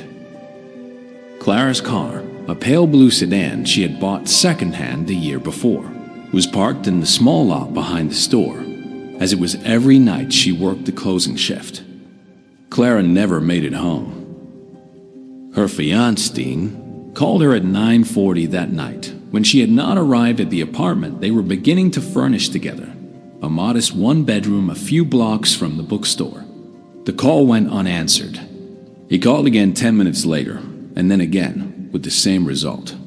By 10:15, growing anxious, Dean drove to the bookstore himself and found Clara's car still parked in the lot behind the building. Doors locked, keys nowhere in sight, her purse and phone gone along with her. There was no sign of struggle in the immediate area. No broken glass, no disturbed gravel. Nothing to suggest violence had occurred at that exact spot. Just an empty car, parked exactly where it should have been, with the person who owned it gone. Dean called the police immediately. Officer Marisol Reyes was the first to respond, and she would later describe the scene as one of the strangest she encountered in her career. Not because of what was there, but because of what wasn't. Usually, she said in an interview years later, when someone disappears from a location like that, you find something. A struggle, a dropped item, tire marks from another vehicle peeling away. Here, there was nothing. It was like she'd simply stepped out of the world. The initial search, conducted over the following 72 hours, covered the area around the bookstore, the route Clara would have taken home, and the wooded park 2 blocks from her apartment, where local teenagers sometimes gathered in the evenings. Volunteers combed the woods. Divers checked the shallow river that ran along the edge of town. Flyers with Clara's photograph, a warm, easy smile. Brown hair pulled back in the low ponytail she always wore for her shifts at the store. Went up in every shop window on Main Street within 2 days. But as with so many of these cases, the early days offered nothing but the accumulation of empty leads. No one had seen anything unusual near the bookstore that night. The store's own security camera, mounted above the back door, had malfunctioned 3 weeks earlier and had not yet been repaired. A detail that would haunt investigators for years, since it meant the one piece of evidence most likely to have captured what happened simply did not exist. Detective Owen Marsh, a veteran investigator with the Ashworth Falls Police Department, took over the case within the first week. He would later describe the early investigation as a process of ruling people out one by one, hoping that what remained, however small, would point toward an answer. Dean Whitfield was investigated closely, as fiancés and partners always are in cases like this, and was ultimately cleared through witness statements placing him at a friend's house for a small gathering that ran until well past midnight on the night Clara vanished, confirmed independently by 5 people who had no reason to protect him if his account had been false. Clara's family, her mother Diane and her younger brother Josh, then still in high school, were similarly cleared. Their whereabouts on the night in question accounted for through simple, unremarkable routine. There was no history of family conflict, no financial dispute, no hidden tension that investigators could uncover, despite the thoroughness with which they searched for one. By the end of the first month, the investigation had exhausted nearly every immediate lead available to it. Clara Bennett had vanished from behind a small bookstore in a small town, leaving behind a locked car, a grieving fiancé, and a case file that grew thicker with interviews and dead ends, but no closer to an answer. It would remain that way, an open case, a photograph on a missing persons board, a name spoken with sorrow at family gatherings for nearly 10 years. And then, on an ordinary afternoon in early spring, a woman walked into a gas station nearly 400 miles away, and everything about the case of Clara Bennett changed in ways that would raise almost as many questions as they answered. Welcome back to Shelby's Den, the place where we dig into the cases that never made national headlines, but absolutely should have. If you're new here, we cover unsolved mysteries, cold cases, and stories that fell through the cracks of true crime coverage. So if that's your thing, hit subscribe and ring that bell, because we've got a lot more of these coming. Now, let's get back to the story. To understand what made Clara Bennett's eventual return so extraordinary, and so difficult for investigators and their family to process. It helps to understand what those 10 years looked like for the people left behind, because a disappearance without resolution does not simply end. It continues quietly, reshaping every life it touches, long after the search parties disband and the news cameras move on to other stories. Dean Whitfield did not marry anyone else in those 10 years. He kept Clara's photograph on his desk at the small accounting office, where he eventually built a modest career. And for the first 3 years after her disappearance, he attended every anniversary vigil held in her memory, standing at the edge of the small crowd that gathered each June outside the bookstore where she had last been seen. By the 5th year, the vigils had grown smaller, attended mostly by close family, and Dean began to describe himself, in the rare interviews he agreed to give, not as someone waiting for Clara to return, but as someone who simply did not know how to move forward without an answer of some kind, even a painful one. Diane Bennett, Clara's mother, became, over those years, one of the most visible advocates for missing persons awareness in the region, working with a non-profit organization to support other families experiencing the same agonizing uncertainty. She gave interviews every year on the anniversary of Clara's disappearance, always ending with the same simple appeal. If anyone had information, however small, however seemingly unimportant, she wanted to hear it. She kept Clara's old bedroom largely unchanged for the first several years, though by the 8th year, she had begun, slowly and painfully, to convert it into a home office, a decision she described, in one interview, as not giving up, but learning to live inside the not knowing, because the alternative was letting the waiting consume every part of my life that Clara would have wanted me to keep living. Josh Bennett, Clara's younger brother, was 16 when his sister disappeared. He graduated high school, then college, entered a career as a high school teacher, and married in the 8th year after Clara vanished, a wedding his mother would later describe as one of the happiest and most painful days of her life in equal measure, because Clara's absence was, in its own way, as present at that celebration as any of the guests who attended it. The investigation itself, meanwhile, went through the familiar arc that so many long-term missing persons cases follow. Active leads dwindled within the first year. The case was formally reclassified as a cold case within 18 months, meaning it remained technically open but was no longer actively staffed by a dedicated investigator.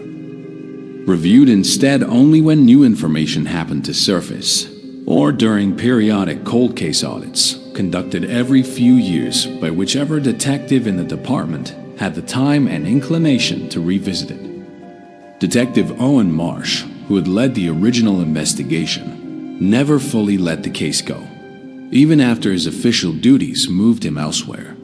He kept a personal file on Clara Bennett's disappearance for years afterward, revisiting it during slow periods, cross-referencing new missing persons databases as they came online, checking every so often whether any unidentified remains recovered in the region over the years matched Clara's dental records or physical description. Nothing ever did. This, in its own quiet way, became one of the case's few sources of grim comfort for the family.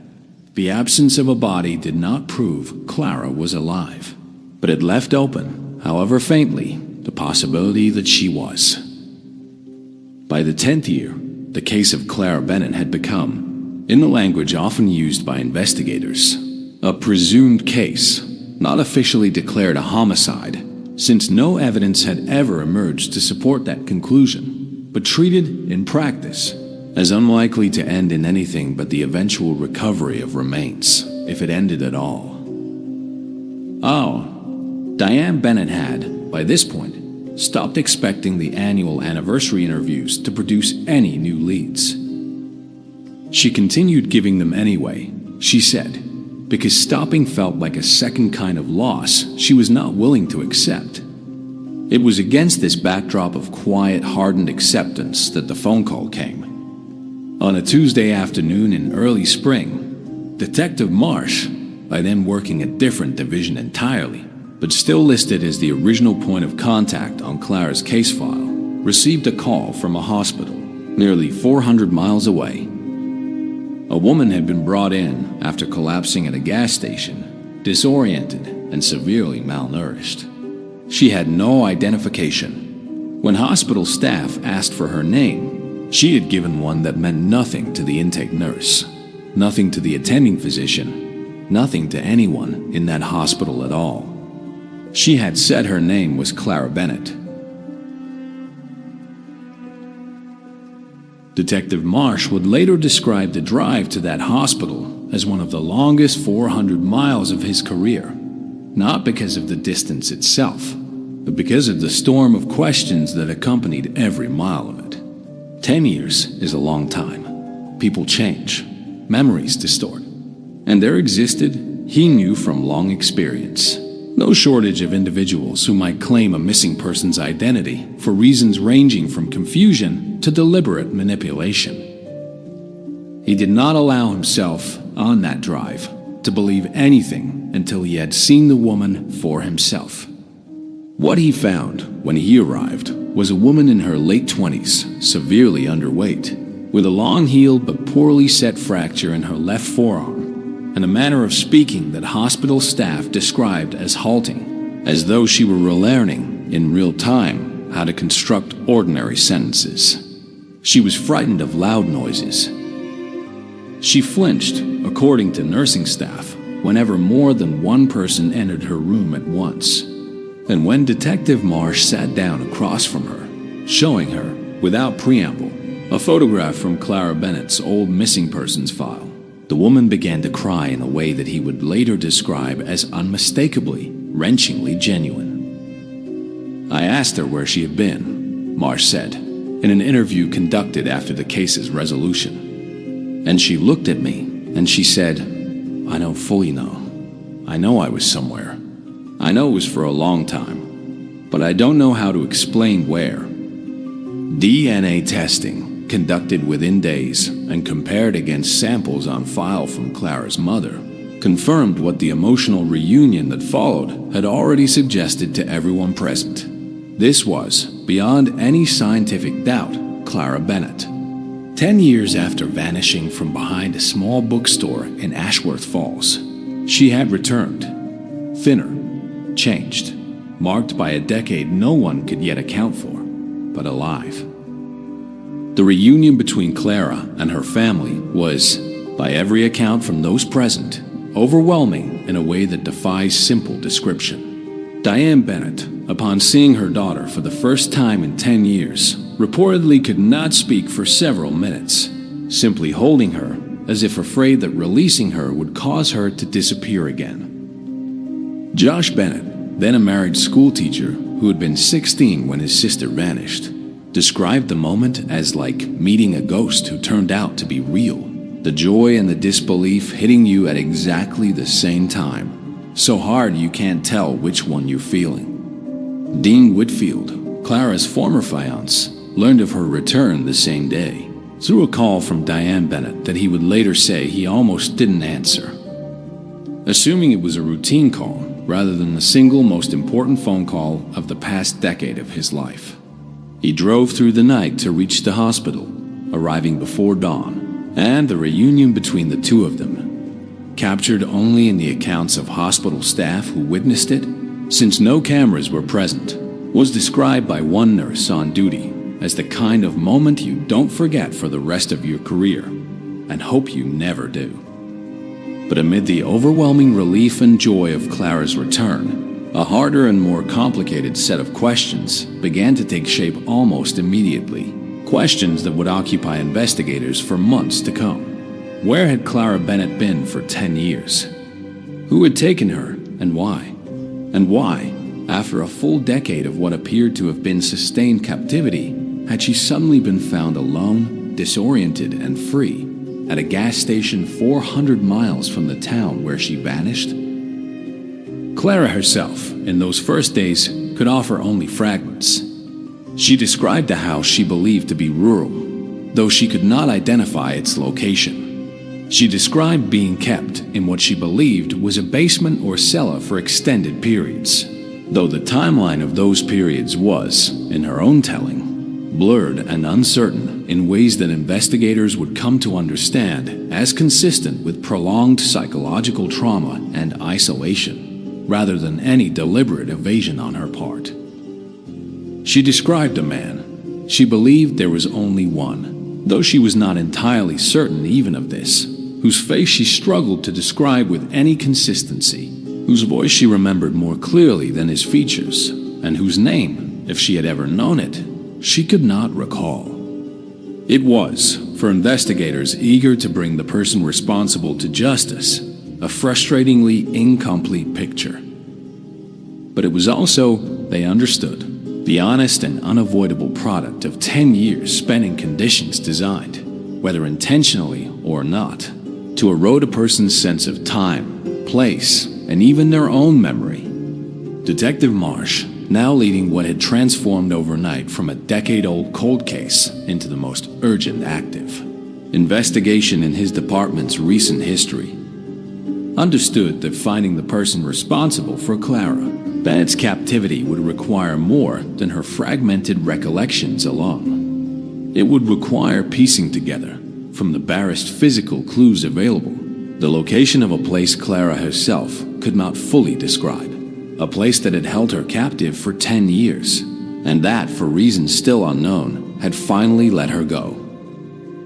What investigators would uncover in the weeks that followed would reveal not just where Clara had been, but a truth about her captor that no one, least of all her own family, had ever considered possible.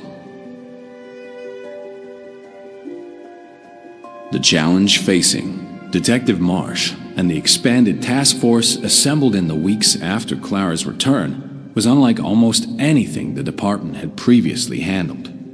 In most missing persons cases, investigators work forward from a known starting point, tracing a person's last movements toward an unknown end.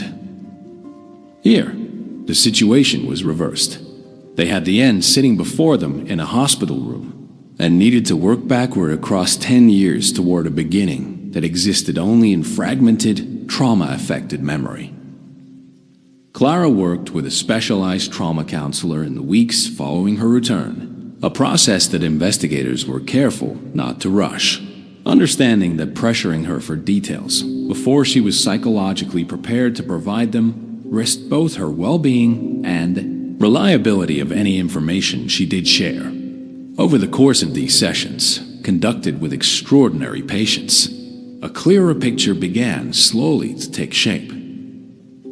Clara described the house that she believed was isolated, with no visible neighbors and long stretches of silence broken only by wind and, occasionally, distant traffic that she believed came from a road some distance away.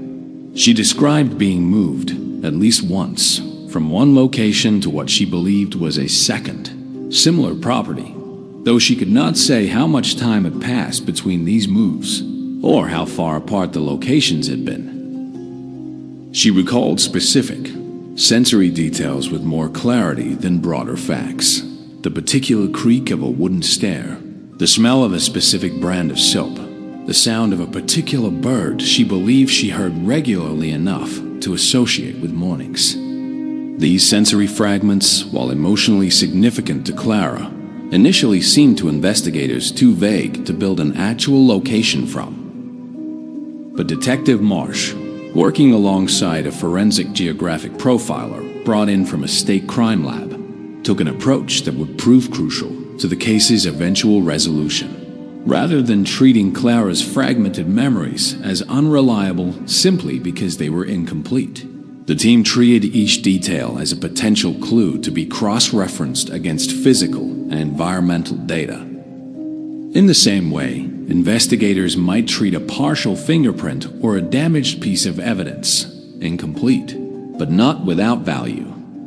The specific bird sound Clara described, when played for her from a database of regional bird calls, was identified as belonging to a species common in rural areas roughly 300 to 500 miles from Ashworth Falls, a range that, notably, included the area where Clara had eventually been found.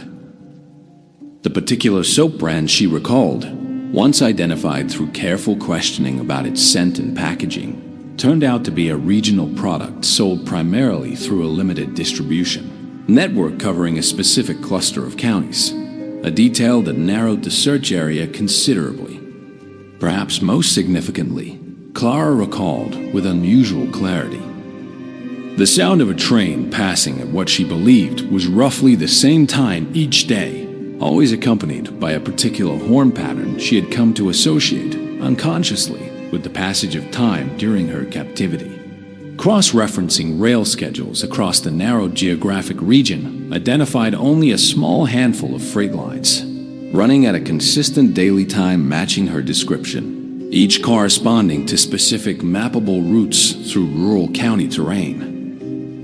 Where these three pieces of evidence intersected, the bird species range, the soap distribution network, and the train schedule corridor, investigators found a narrow band of rural territory spanning parts of two counties, an area sparsely populated enough that a property capable of holding someone captive for 10 years without detection became, suddenly, a plausible and searchable possibility rather than an impossible needle in an impossibly large haystack.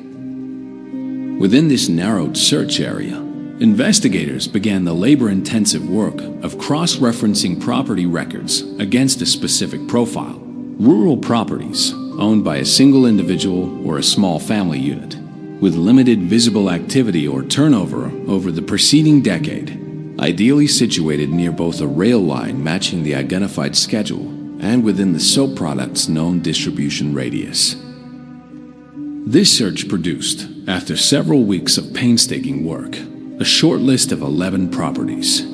Of those 11, Detective Marsh and his team began the process of quietly, carefully investigating each one, aware that a hasty or overly visible approach risked alerting whoever was responsible for Clara's captivity, potentially allowing them to flee, destroy evidence, or worse, harm any other victim who might still be present at such a location.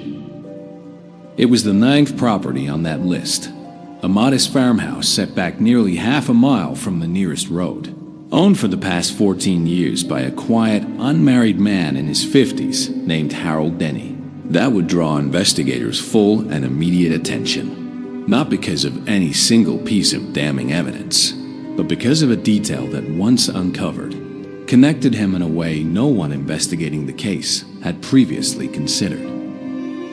Harold Denny, records showed, had once lived in Ashworth Falls itself, merely 15 years before Clara's disappearance, before relocating to the rural property where he had lived, largely unnoticed by his few distant neighbors ever since.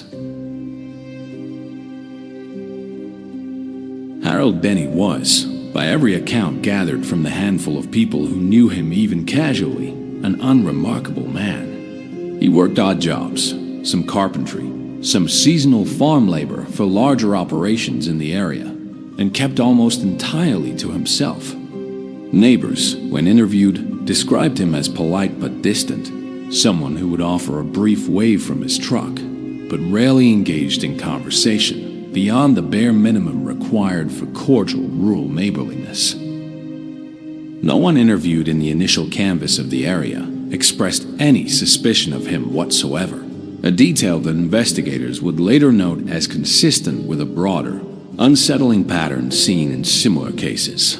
The people capable of sustaining this kind of prolonged, hidden captivity are very often those who have spent years deliberately cultivating an appearance of harmless unremarkability. The connection to Ashworth Falls, once uncovered, proved significant. Harold Denny had, in fact, worked briefly as a delivery driver for a regional distribution company nearly 15 years earlier, a job that had taken him through Ashworth Falls on a semi-regular route for just under 2 years, ending roughly a year before Clara Bennett's disappearance.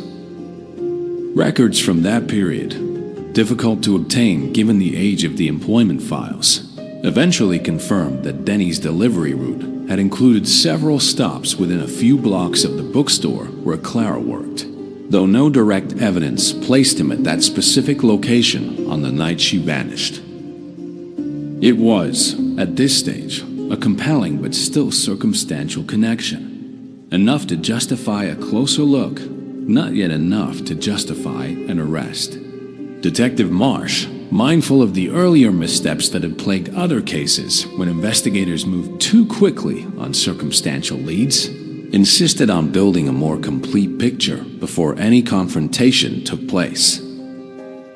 Surveillance of the property, conducted discreetly over the following 10 days, provided the confirmation investigators needed to proceed. Denny's movements were tracked, his routine mapped, and on the 6th day of surveillance, agents observed him making a supply run to a small general store in a nearby town, purchasing, among other ordinary household items, a specific brand of soap that matched precisely the regional product Clara had described during her earlier sessions with investigators. This detail, combined with the geographic profile, the historical connection to Ashworth Falls, and the property's isolated layout consistent with Clara's described environment, were sufficient for investigators to secure a search warrant. The raid on Harold Denny's property, conducted at dawn 10 days after surveillance began, would confirm, in the starkest possible terms, everything the investigation had been building toward. Beneath the farmhouse, accessible through a hidden entrance in the floor of a converted utility room, investigators found a finished basement space, insulated and equipped with the kind of long-term living provisions: a bed, a small collection of books, a portable heater that made clear this space had been designed, deliberately and over an extended period, to hold someone for a very long time. Physical evidence recovered from the space, including hair samples and personal items later confirmed to belong to Clara Bennett, definitively tied the location to her decade of captivity. Harold Denny was arrested at the property without incident, offering no resistance, and in the hours immediately following his arrest, remaining almost entirely silent under initial questioning. A silence that echoed, investigators would note with grim familiarity, the same difficult, agonizing quiet that so often follows cases of this kind, in which the person responsible holds, and often withholds, the fullest truth of what occurred. But unlike some cases where a perpetrator's silence persists for months or years, Harold Denny's resistance did not last long. Confronted with the overwhelming physical evidence recovered from his property, and informed by his attorney that the evidence alone was sufficient to secure a conviction, regardless of his cooperation, Denny began, within a week of his arrest, to provide investigators with an account of the decade that followed Clara Bennett's disappearance. An account that would answer many of the questions that had haunted her family for 10 years, while raising a final, deeply unsettling question about why, after all that time, he had finally let her go. Harold Denny's account, provided over the course of several interviews conducted with his attorney present, described a decade of captivity that was, in its broad outline, consistent with what Clara herself had been able to recall, filling in details her fragmented memory had left uncertain, while introducing new and disturbing information about the calculated nature of what he had done. Denny stated that he had first noticed Clara during his delivery route through Ashworth Falls, years before her disappearance, describing what he called a fixation that had developed slowly over the months he passed through the town on his regular deliveries. He claimed to have followed her at a distance on several occasions during this period, learning her routine, her workplace, and the route she took between the bookstore and her apartment. Information he would later use after leaving the delivery job and relocating to the rural property where he had already begun. In his own words, preparing a place to plan the abduction that occurred nearly a year after his last delivery route through her town.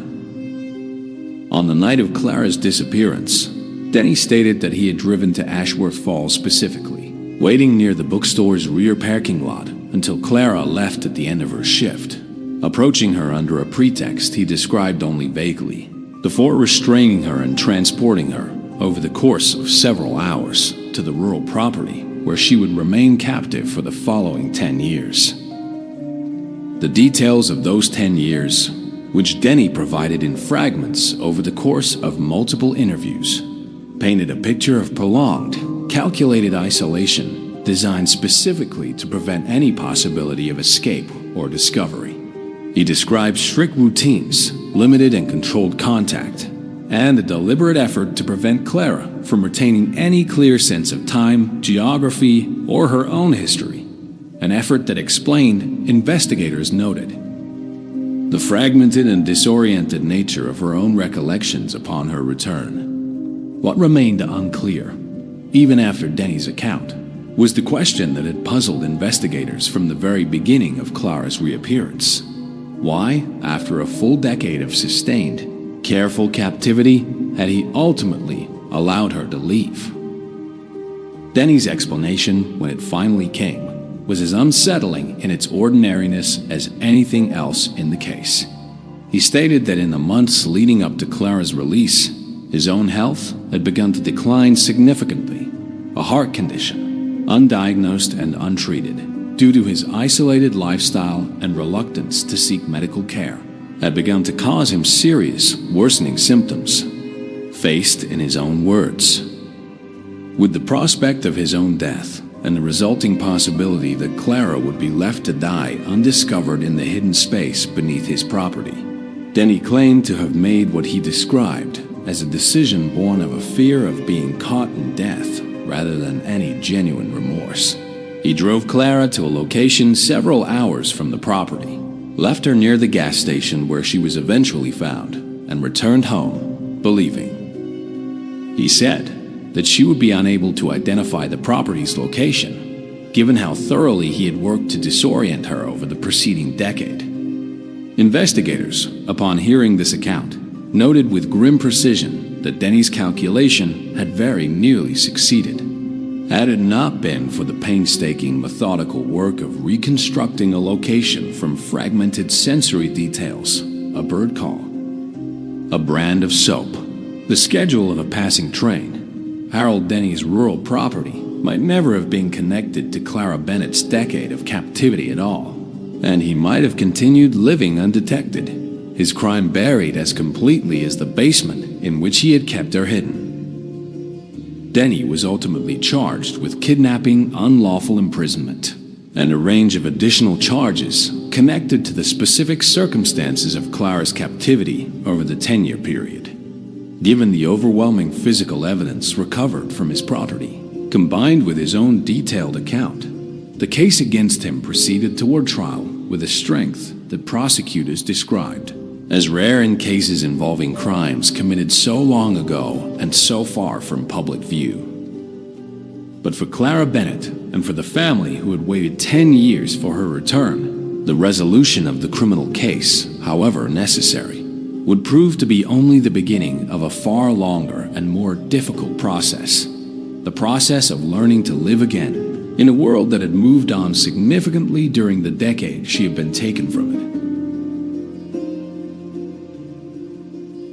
Clara Bennett's return to public life, in the months following her rescue and Harold Denny's arrest, was marked by a series of adjustments that her family, her counselors, and Clara herself would describe, collectively, as far more difficult than anyone outside that experience could easily imagine. She had disappeared as a 19-year-old planning her wedding, working part-time at a bookstore, taking classes toward a nursing degree.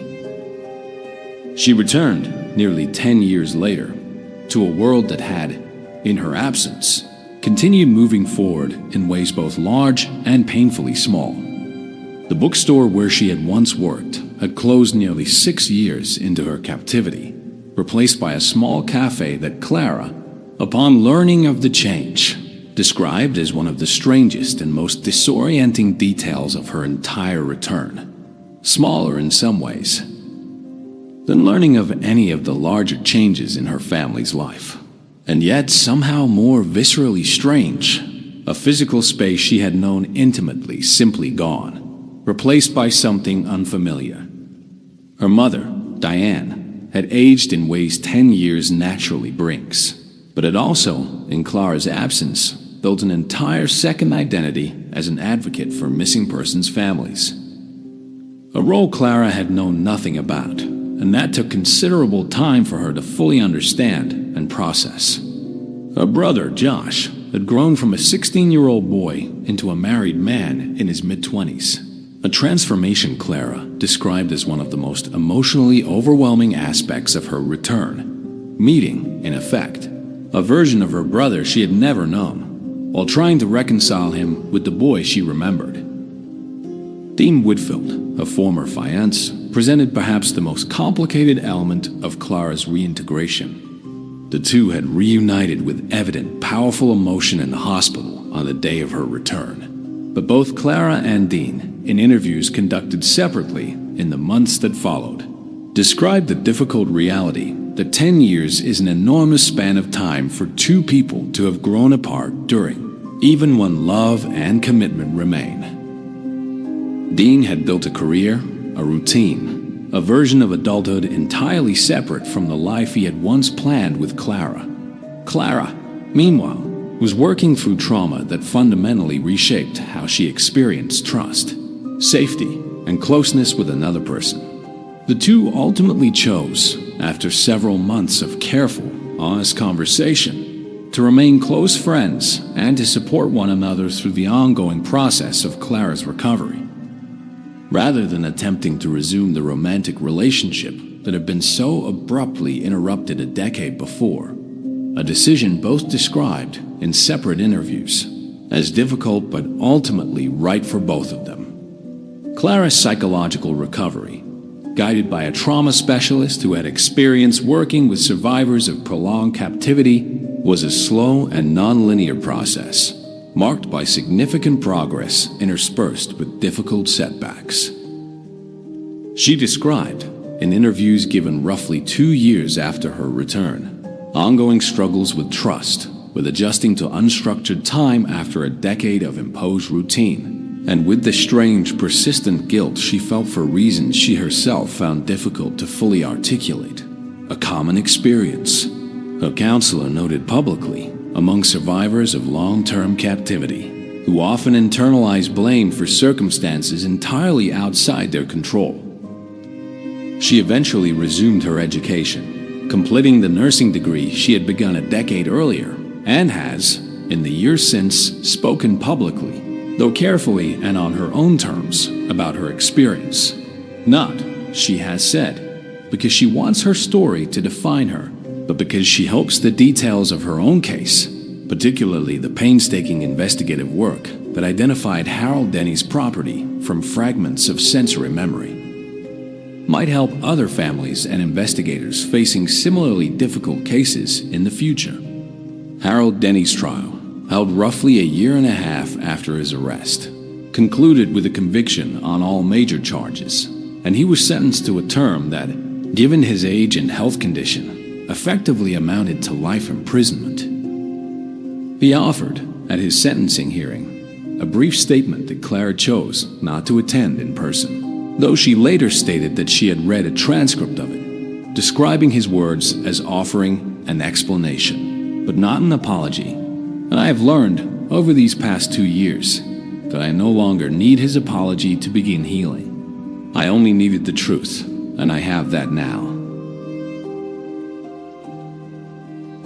The case of Clara Bennett's disappearance and eventual return has, in the years since its resolution, become a subject of significant interest among investigators specializing in long-term missing persons cases, not simply because of its dramatic outcome, but because of the specific investigative methods that ultimately led to Harold Denny's identification and arrest. Detective Owen Marsh, whose persistence across the entire 10-year span of the case, from the initial investigation through the eventual breakthrough following Clara's return, has since spoken at several regional and national conferences on missing persons investigation, emphasizing a lesson he describes as central to the case's eventual resolution: the willingness to treat fragmented, trauma-affected memory not as unreliable, and therefore useless, but as a different kind of evidence entirely. One requiring patience, specialized expertise, and a willingness to cross-reference seemingly minor sensory details against environmental and geographic data in ways that traditional investigative approaches had not previously emphasized. The forensic geographic profiling techniques used to narrow the search area based on Clara's descriptions of a bird call, a soap brand, and a train schedule have since been studied and, in modified form, adopted by several other departments handling similarly difficult long-term missing persons cases, particularly those involving survivors who return after extended periods of captivity and are unable to provide clear, conventional details about their location. The case has also prompted broader conversations within law enforcement circles and among trauma specialists about the particular challenges of supporting survivors of long-term captivity through both the investigative process and the subsequent, often years-long process of psychological reintegration. Clara's own experience, the disorientation, the fragmented memory, the complicated grief over relationships and time irretrievably altered by her absence, has become, in the years since, a frequently cited example in training materials designed to help investigators and counselors approach similar cases with greater sensitivity and more effective patient methodology. For Diane Bennett, the resolution of her daughter's case brought a form of closure she had, by her own admission, largely stopped expecting to receive after so many years of silence. She has continued her advocacy work in the years since.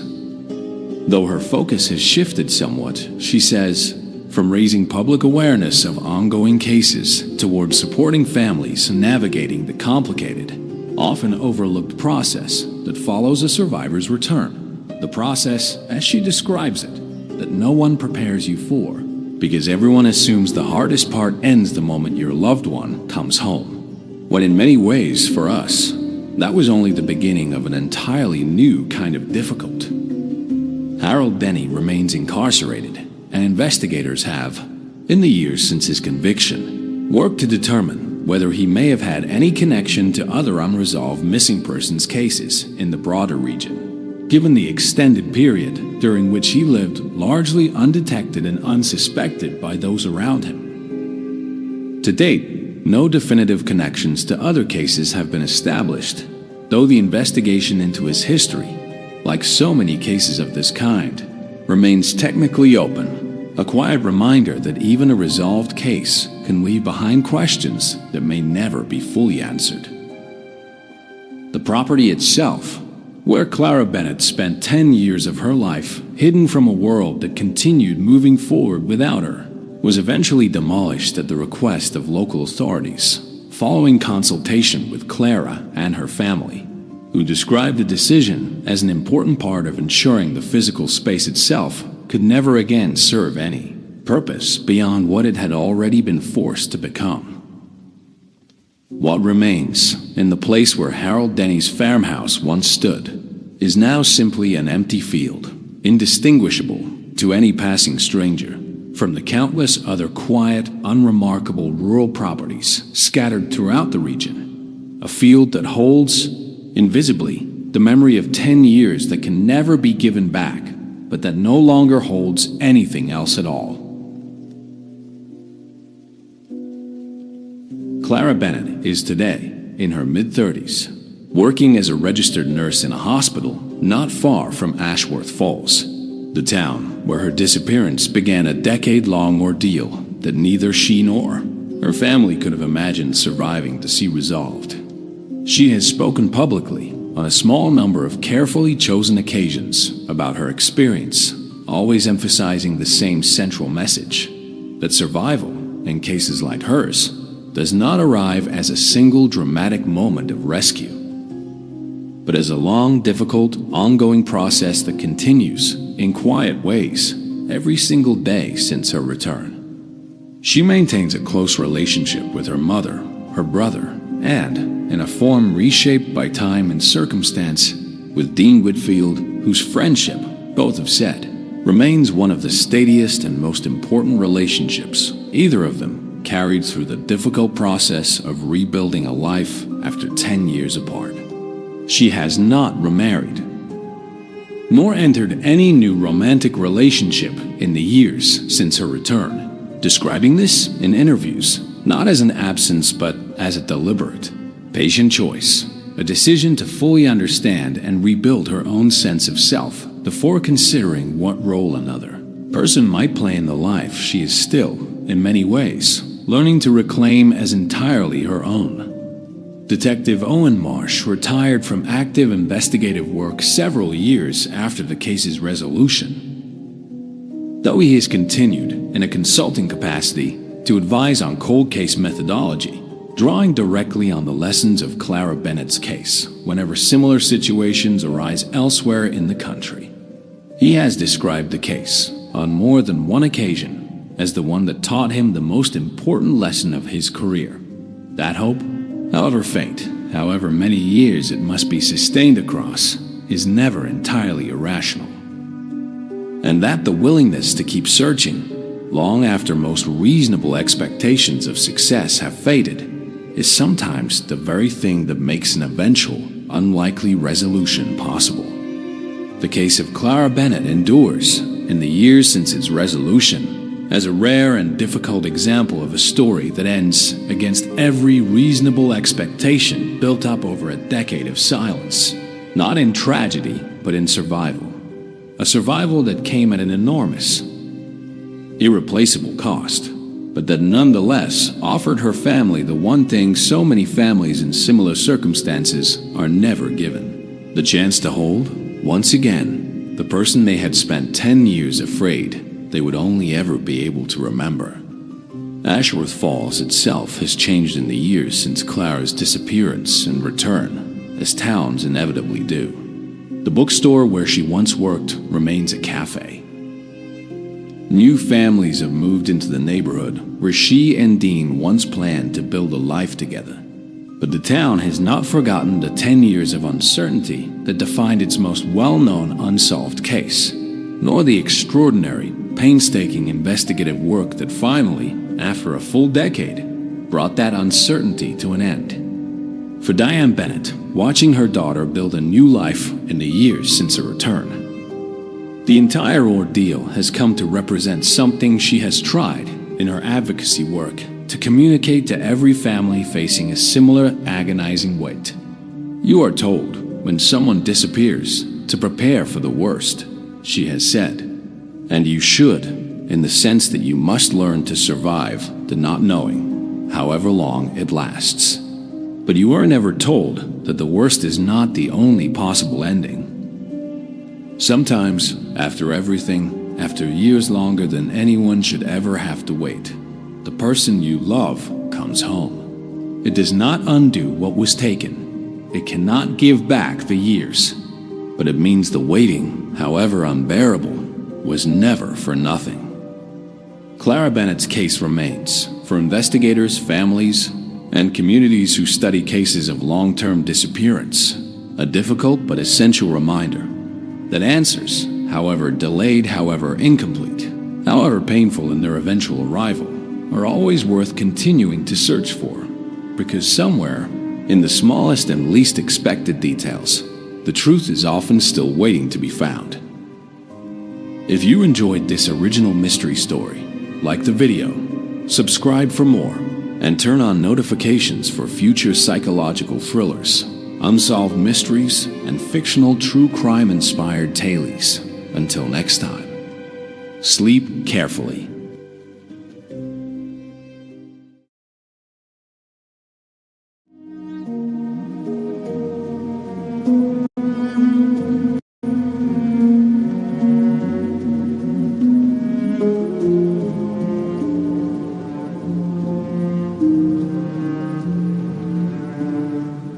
On a cold morning in late October, a park ranger named Wren Calloway drove her truck up a gravel road in the Kettering Hills, a forested region that most maps left blank except for a thin dotted line marking an old logging trail.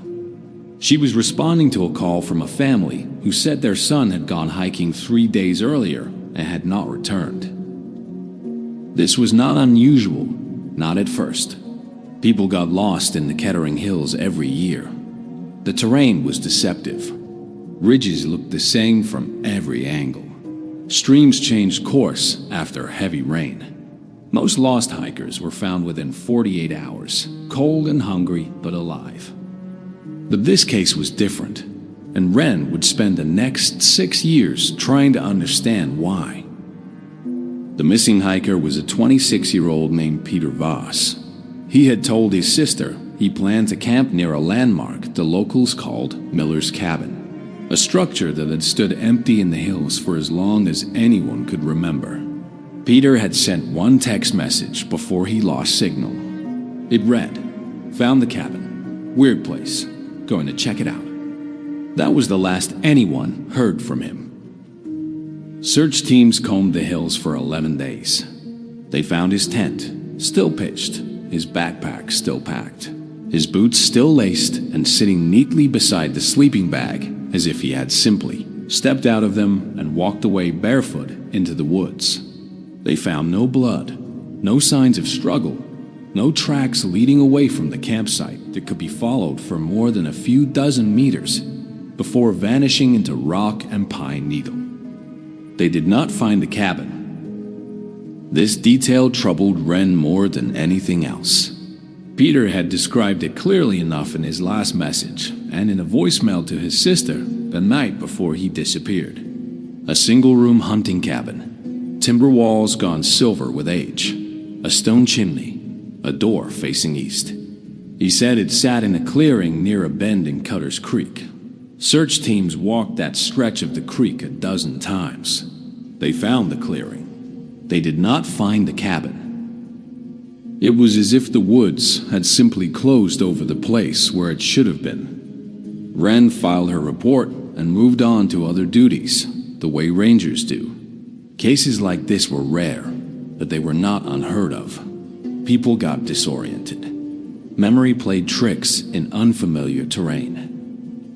Perhaps Peter had misjudged the location, wandered farther than he realized, and something else entirely had happened to him. A fall, a flash flood, an animal encounter. The wilderness did not need a mystery to explain a death. It only needed indifference. But 18 months later, a second person went missing in the same stretch of hills. And this time, there was a witness. Her name was Dana Ferris, and she was 22 years old, a graduate student studying local folklore who had heard about Peter Voss's disappearance and become fascinated by it.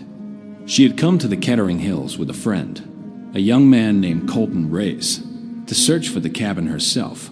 Colton survived. Dana did not. What Colton told investigators that night would become the foundation of everything that followed. A foundation built on something no one could quite explain, and that, over the following years, an ever-widening circle of researchers, skeptics, and grieving families would try, and mostly fail, to make sense of. Because according to Colton Reyes, he and Dana did find the cabin. And what happened inside, it was something he would spend the rest of his life trying to forget, and never quite managing to. Welcome back to Shelby's Den, the place where we dig into the cases that never made national headlines, but absolutely should have. If you're new here, we cover unsolved mysteries, cold cases, and stories that fell through the cracks of true crime coverage. So if that's your thing, hit subscribe and ring that bell, because we've got a lot more of these coming. Now, let's get back to the story. Colton was interviewed 3 times in the weeks after Dana's disappearance, once by local police, once by a state investigator, and once informally by Wren Calloway herself, who by then had become quietly obsessed with the case. His story did not change in any of these interviews.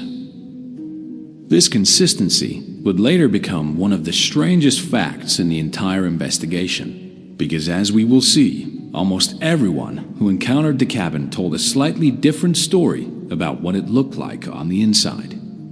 Colton's account never wavered. According to Colton, he and Dana reached a clearing near Cutter's Creek shortly after 4 in the afternoon, with perhaps 3 hours of daylight left. The cabin was there. He was certain of this. He described it exactly as Peter Voss had described it in his final voicemail. Timber walls silvered with age, a stone chimney, a door facing east. There was, Colton said, something odd about the cabin even before they went inside. The forest around it was unusually quiet. No birds, no insects. He remembered thinking it was strange that a place surrounded by so much wilderness could feel so empty of life. Dana wanted to go in immediately. Colton hesitated. He said later that he felt something was wrong, though he could not explain what, and he asked Dana if they could wait until morning to explore the interior, camping instead just outside. Dana laughed at him, he said, and pushed the door open herself. The door was not locked. It opened easily, without the groan of old, dry hinges that Colton expected. Inside was a single room, exactly as it should have been for a cabin its size. A stone fireplace along the back wall, a rough wooden table, 2 chairs, a narrow bed frame with no mattress, a scattering of old tin cans and broken glass on a shelf. Ordinary. Almost disappointingly so, Colton said. Dana was fascinated by it anyway, taking photographs, running her hand along the table's surface, reading aloud from a water-damaged notebook they found tucked beneath the floorboard. They stayed inside for perhaps 20 minutes. Then, Dana said she needed some air and walked toward the door. Colton said the door was not where it had been. He described this part of his account carefully, aware of how it sounded, and he repeated it the same way every time he was asked. The door, he said, had been on the east wall, directly across from the fireplace. When Dana walked toward it, the wall was blank. Not damaged, not blocked. Simply a solid wall of timber, indistinguishable from the walls on either side of it. Dana ran her hands along the wood, laughing at first, assuming this was some kind of trick or optical illusion caused by the fading light. Then she stopped laughing.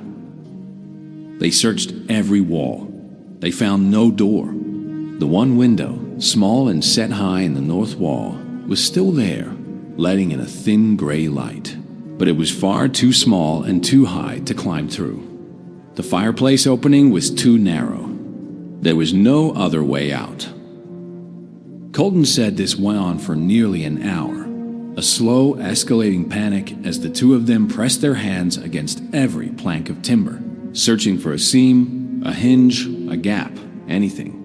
He described Dana's fear rising steadily and his own alongside it, and the strange, disorienting sense that the room itself seemed slightly larger than it had when they first walked in, though he could not say by how much or prove it in any way. It was, he said, like trying to remember the exact shape of a dream after waking. The details slid away from him, even as he tried to hold on to them. Then, according to Colton, the door reappeared. It was there on the east wall, exactly as it had been before, as though it had never moved. Colton did not hesitate. He grabbed Dana's hand and pulled her toward it. And this is the part of his story that investigators would return to again and again, because it was here that his memory became fragmented in a way it had not been before. He remembered reaching the door.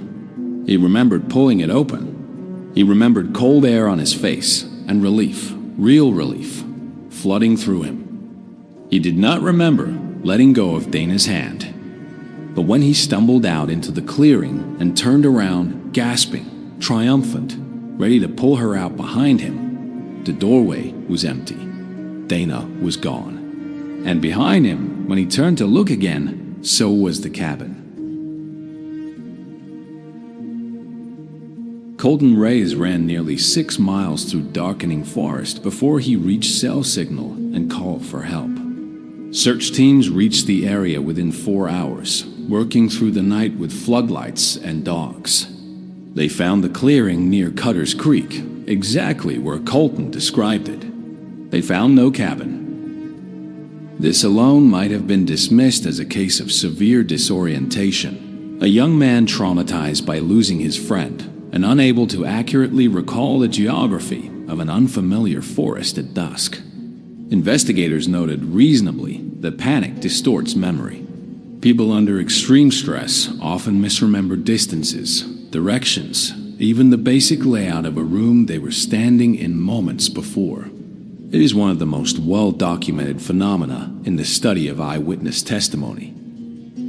But 3 details kept the case from being closed as a simple accident, and it is worth sitting with each of them, because together, they form the thread that would pull investigators, and eventually Ren Calloway, far deeper into the Kettering Hills than any of them intended to go. The first detail was the notebook. Dana had been photographing pages from a water-stained notebook they found inside the cabin, and though Dana herself never emerged from the woods, her camera did. It had been slung over Colton's shoulder, not hers, purely by chance, and it survived the night with him. When investigators developed the photographs, they found 22 images of handwritten pages, filled with cramped, uneven writing that appeared to belong to several different people over what looked like many years. Some entries were dated. The earliest legible date was from more than 60 years earlier. The most recent was undated, but based on the ink and the condition of the page, appeared to have been written far more recently than the cabin's apparent age would suggest.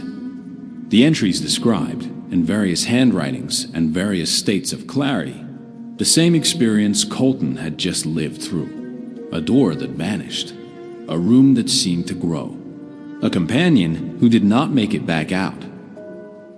The second detail was the search dogs. Every dog brought into the clearing that night, 4 in total, from 2 different agencies, refused to cross a specific consistent boundary near the center of it. Handlers described their animals as suddenly agitated, pulling backward, refusing commands they would normally obey without hesitation. One dog, a search and rescue veteran named Duke with 8 years of field experience, reportedly would not stop shaking until his handler carried him bodily away from the site. No handler could explain what the dogs were reacting to. There was no scent trail leading away from the boundary. There was, according to the handler's own reports, simply nothing there. And yet the animals behaved as though something very much was.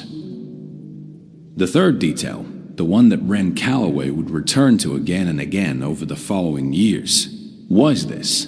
When search teams mapped the clearing using GPS equipment, cross-referencing it against historical land surveys and satellite imagery, they found that the structure had, in fact, once stood in that exact location.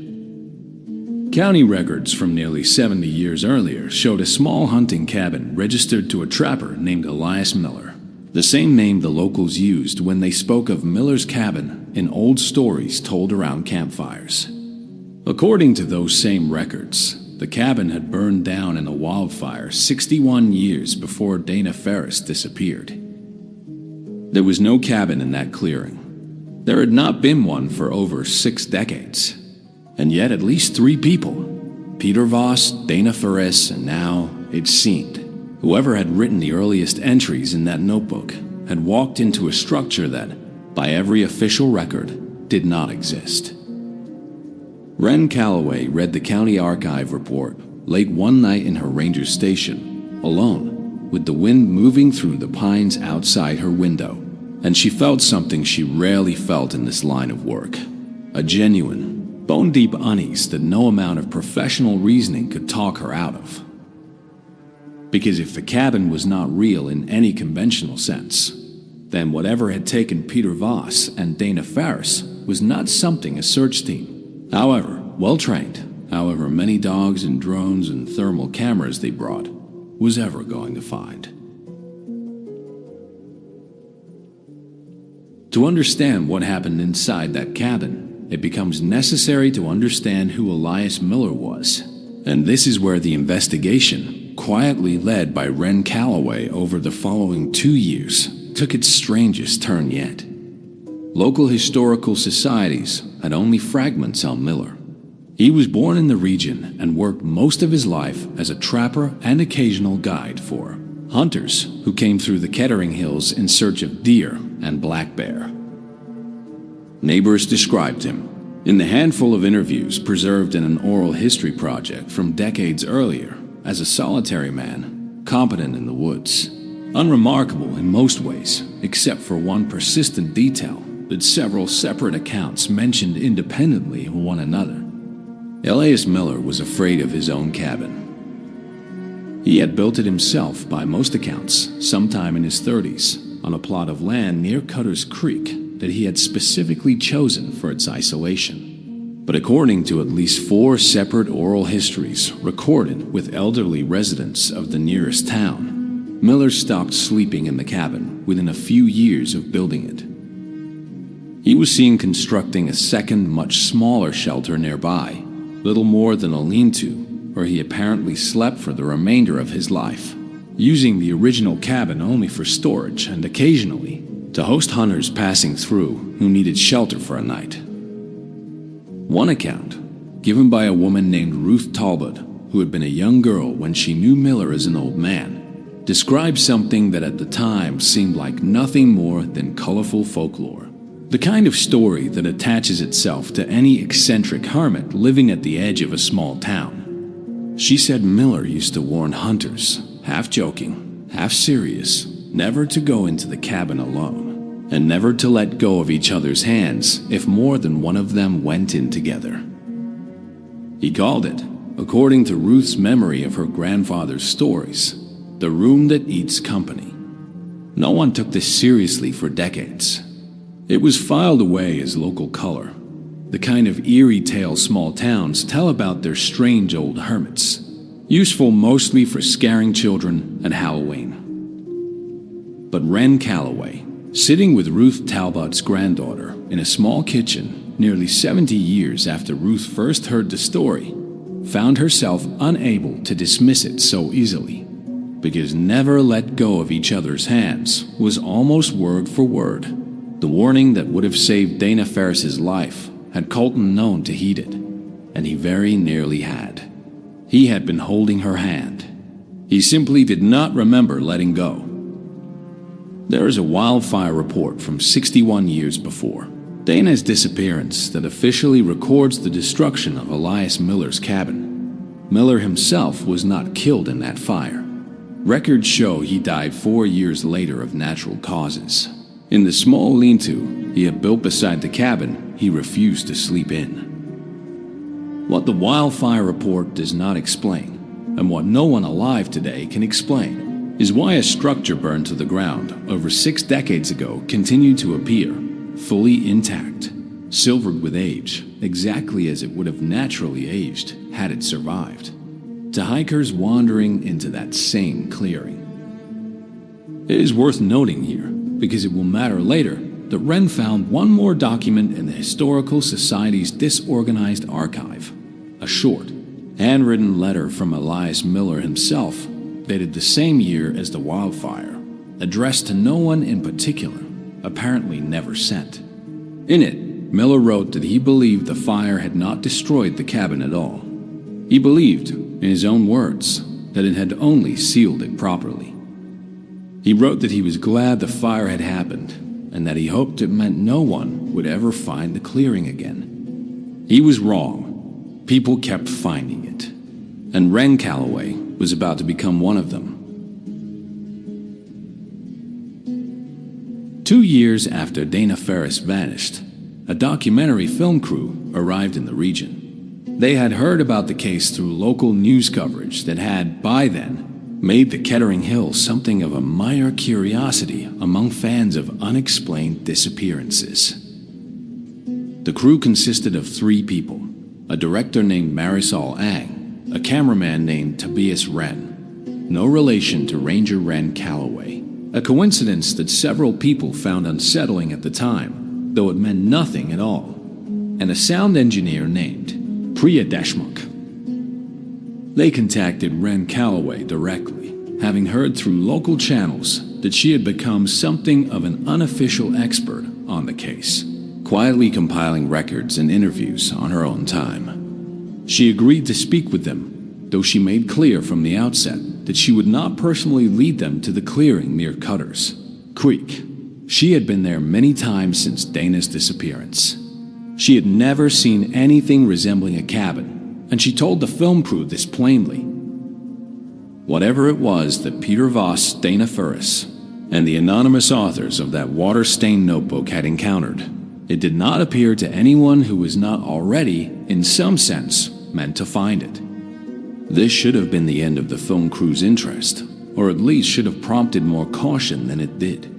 Instead, it seemed to intensify their determination. Marisol Ang, in particular, became convinced that the cabin's apparent selectivity was itself the key to understanding it, that there was some pattern, some quality shared by the people who found it, that the rest of them simply needed to identify and replicate. Wren warned them against camping in the clearing overnight. They did it anyway, on the third night of filming, hoping to capture something on their cameras. What happened that night was recorded, at least in part, on Tobias Wren's camera, which was recovered 9 days later, its battery long dead, sitting upright on a tripod in the exact center of the clearing, as though someone had carefully, deliberately placed it there and walked away. The footage shows the three of them sitting around a small fire as darkness falls, talking casually, the kind of unremarkable conversation crews have between takes. At 11 minutes and 40 seconds into the final recorded segment, Priya Deshmukh, who is holding a boom microphone and monitoring audio through headphones, suddenly goes very still. She says quietly, "Do you guys hear that?" No one else on camera reacts as though they hear anything. At 12 minutes and 3 seconds, Priya stands up, removes her headphones, and walks out of frame toward the tree line, saying she needs to check something. Marisol calls after her. Priya does not answer. The footage continues for another 11 minutes. Marisol and Tobias grow visibly concerned, calling Priya's name with increasing urgency, eventually standing and moving toward the tree line themselves. The camera left running on its tripod, capturing only the empty clearing and the dying fire. The camera recorded audio for 6 more minutes after both of them left the frame. Investigators who later reviewed this audio, frame by frame, agree on most of what can be heard. The wind, the fire settling, 2 voices, Marisol's and Tobias's, calling Priya's name at steadily increasing distances, growing fainter. What they do not agree on is a sound that appears at 17 minutes and 8 seconds into the recording, closer to the microphone than either Marisol's or Tobias's voices had been at any point that evening. It is faint, layer beneath the wind, and several audio analysts who examined it independently reached different conclusions about its source. 2 identified it as most likely a distant human voice, though they could not agree on what it said. One believed it said a name. One believed it said nothing coherent at all. Simply the shape of speech without content, the way a voice sounds through a thick wall. A 4th analyst, working for the state investigators who eventually took over the case, refused to offer an interpretation at all. In her written report, she stated only that the sound does not conform to expected acoustic properties of a human voice recorded at that distance in that environment, and recommended no further speculation without additional data that, as it turned out, would never become available. None of the 3 film crew members were ever found. Search teams combed the area for 3 weeks. Dogs would not enter the clearing at all this time, refusing even to approach its edges. And this is the detail that finally, irrevocably, changed the direction of Wren Calloway's investigation. Because up until this point, she had been able to tell herself on her worst nights that this was simply an unusually persistent series of tragic accidents. After the film crew disappeared, she could no longer believe that. Something in those woods was choosing. In the aftermath of the film crew's disappearance, the case finally drew serious attention from state investigators.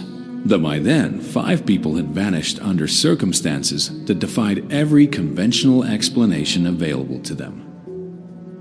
It is at this point in the story that we must introduce the work of Dr. Samuel Okafor, a folklorist and researcher who had spent much of his career studying what scholars sometimes call liminal space narratives, stories, found across cultures and centuries, of places that exist between the world people know and something else entirely. Dr. Okafor was brought onto the case as a consultant, initially treated with polite skepticism by the investigators who had summoned him. And it must be said that his early theories were, by his own admission, speculative and difficult to prove. But over 80 months of study, cross-referencing every surviving account connected to the cabin, including the notebook photographs, Colton Reyes' testimony, and the fragments of Miller's letters, Dr. Okafor identified a pattern that no one else had noticed. And it is a pattern that deserves careful explanation, because it may be the single most important piece of evidence in the entire case. Every disappearance connected to the cabin, without exception, involved more than one person entering the structure, and in every single case, exactly one person made it out. Peter Vuss had been alone, according to his final message, but a closer review of cell tower data revealed that another hiker's phone had briefly pinged the same tower less than an hour before Peter's disappearance, roughly 2 miles from his last known position. A hiker who was never identified and who, to this day, has never come forward, if they exist at all, or if they made it out alive. Dana Ferris entered with Colton Reyes. Colton survived. The film crew entered as 3. None of them survived, but the pattern held in a different way. The audio evidence suggested that whatever took Priya, and later Marisol and Tobias, took them one at a time, in sequence. Not all at once. Dr. Okafor's theory, controversial among his academic peers, but difficult to dismiss given the evidence, was that the cabin, whatever it actually was, required exactly one person to leave. Always exactly one. Never 0. Never more than 1. He described it in a phrase that would later appear in nearly every article written about the case as a room that keeps a toll and always makes change. This theory gained disturbing support from the notebook photographs. Dr. Okafor, working with a document analyst, was able to identify at least 6 distinct handwriting styles across the 22 photograph pages, spanning what appeared to be many decades. Every single legible entry described a pair or a small group entering the cabin together. Every single entry was written by a survivor. Not one entry described being written by someone still trapped inside, which made a grim kind of sense once Dr. Okafor pointed it out. Of course, no one trapped inside could have written and preserved a notebook that later hikers would find. The notebook was, in effect, a log kept exclusively by the ones who got out, each of them apparently compelled, for reasons none of them fully explained, to record what had happened before they left the clearing forever. One entry, dated roughly 20 years before Dana's disappearance and written in a shaky, urgent hand, stood out to Dr. Okafor above all the others.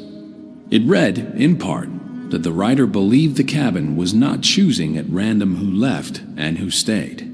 The writer believed it was choosing based on something specific, though the water damage had destroyed the exact word or phrase describing what that something was. Only a fragment remained legible. Whoever wants it more. Wren Calloway read this fragment more times than she could count. She thought about Colton Reyes running through the dark with Dana's hand slipping from his, and she wondered, in her most honest and least comfortable moments, what that fragment truly meant, and whether it was a comfort or a horror to think that survival inside that cabin might not be random at all. but a kind of choice made in an instant that the survivors themselves might never fully understand they had made. It was this question, more than any other, that eventually led Wren Calloway to do something no investigator before her had done.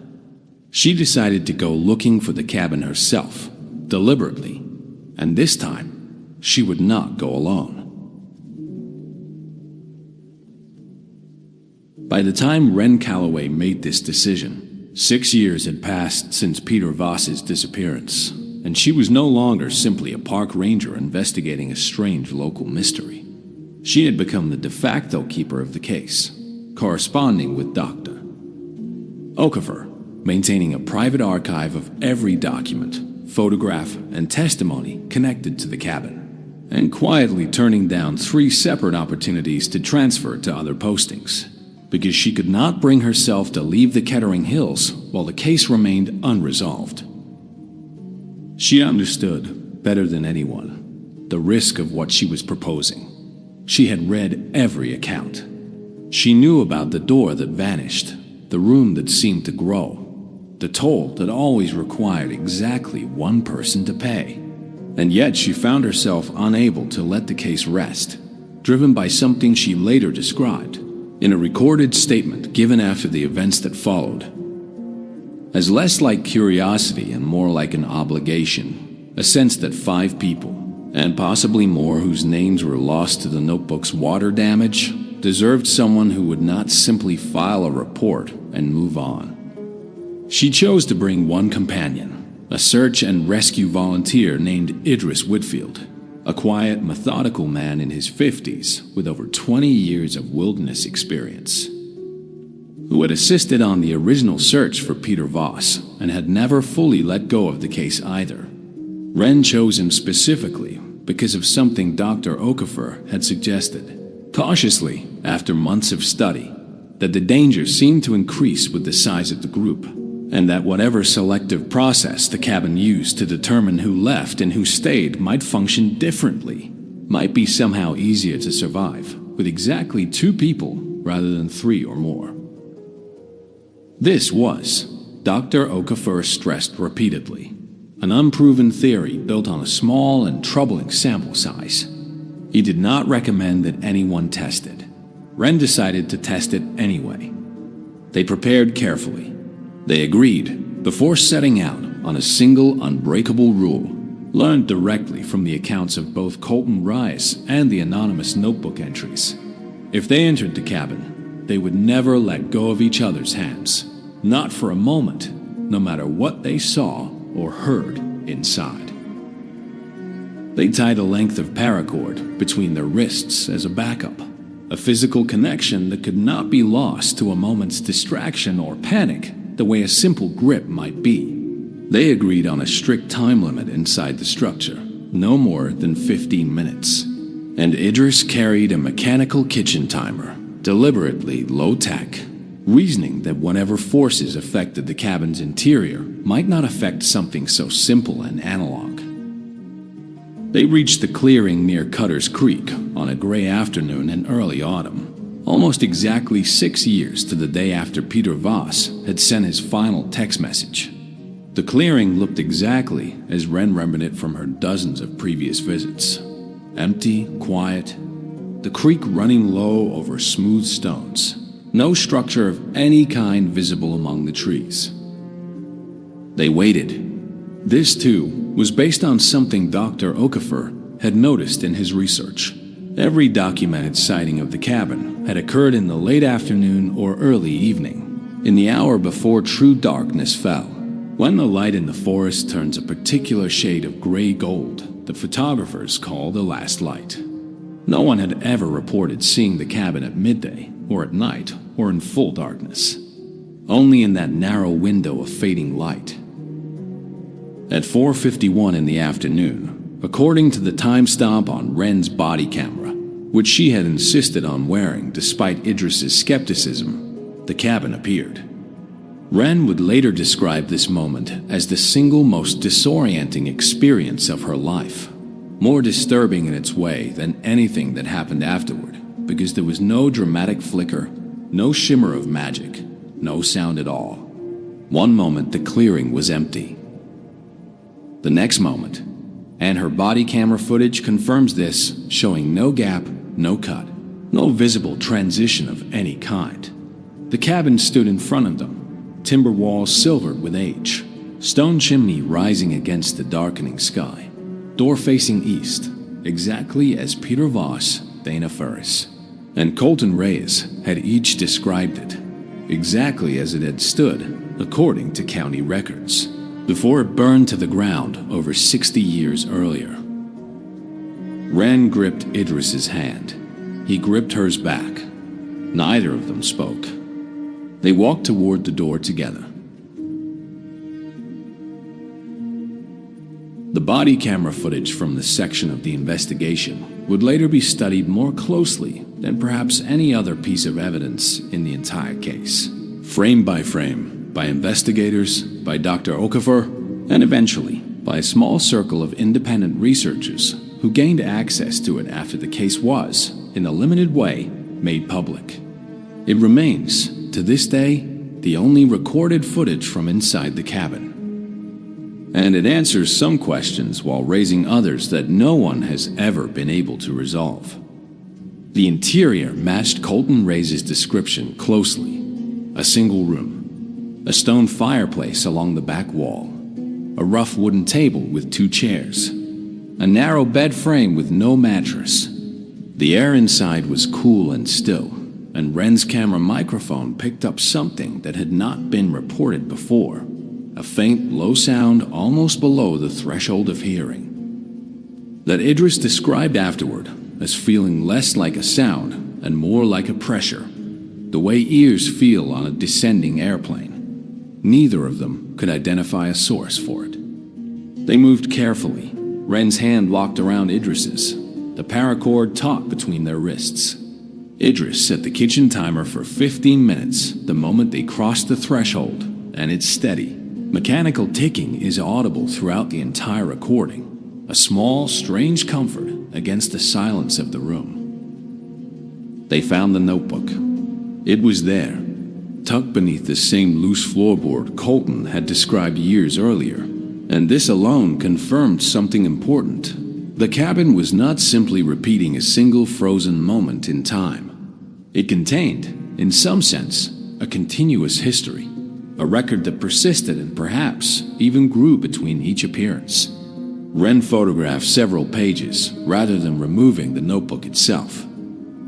A decision she would later explain by saying she did not want to risk carrying anything out that belonged, in whatever sense such a place could claim ownership, to the cabin. At 6 minutes and 40 seconds into the recording, Idris said something that does not appear to have been directed at Wren.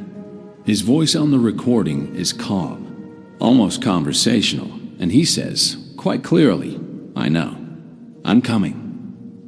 Wren, on the recording, asks him what he means. Idris does not answer her directly. He says only that someone is calling him and that he needs to check the other room. There was no other room. Wren says this to him on the recording, her voice tightening with the first real note of alarm captured on the footage. She reminds him, urgently, that there is no other room, that the cabin has only one room, that they agree beforehand not to separate under any circumstances. Idris, according to the footage, appears to genuinely not hear her, or perhaps not to process what she is saying, his attention fixed on the blank timber wall to the left of the fireplace. A wall with no door, no window, no opening of any kind. He takes a step toward it. Wren's hand, still locked around his, is pulled with him, visible at the bottom edge of the camera frame. He takes his second step, and on the recording, at 7 minutes and 12 seconds, Wren's camera captures something that no other account in the entire case had described before. Something that even Dr. Okafor, with all his research into liminal spaces and threshold folklore, had never encountered in any comparable story from any culture he had studied. The blank wall was no longer blank, where there had been solid, unbroken timber a moment earlier. There was now a second doorway, dark and open, leading not outside into the forest but into another space entirely, a space the camera could not clearly resolve, appearing at once very close and very far away, as though the lens itself could not agree on the doorway's true distance. And through it faintly came a voice. Ren's camera picked it up clearly, more clearly than the ambiguous audio from the film crew's disappearance years earlier. And there has never been any real disagreement among those who have reviewed the footage about what the voice said, because it was unmistakable, spoken in a tone of profound, aching familiarity. It said Idris's name. It said it the way someone speaks the name of a person they have loved and lost a very long time ago. Idris told Ren, still gripping her hand, his voice thick with an emotion the recording captures but cannot fully explain, that it was his wife.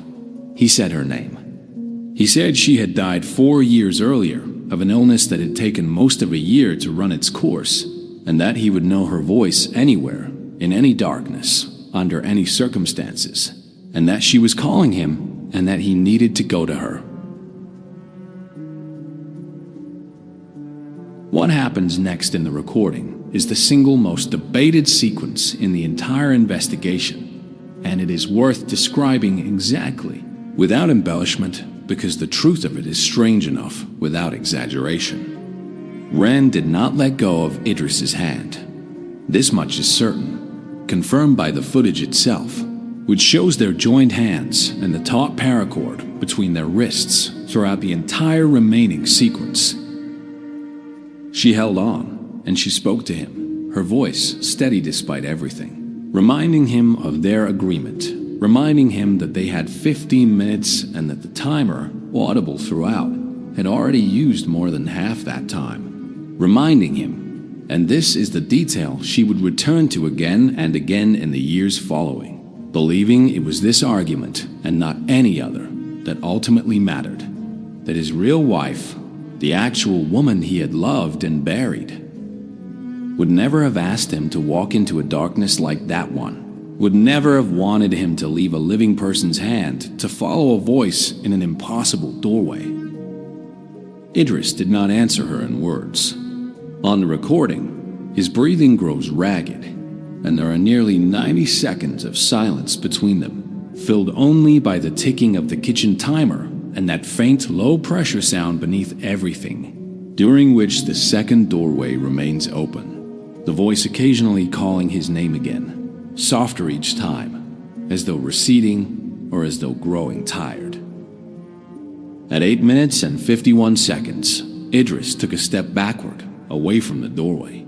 Ren's camera shows his hand tightening around hers rather than pulling away.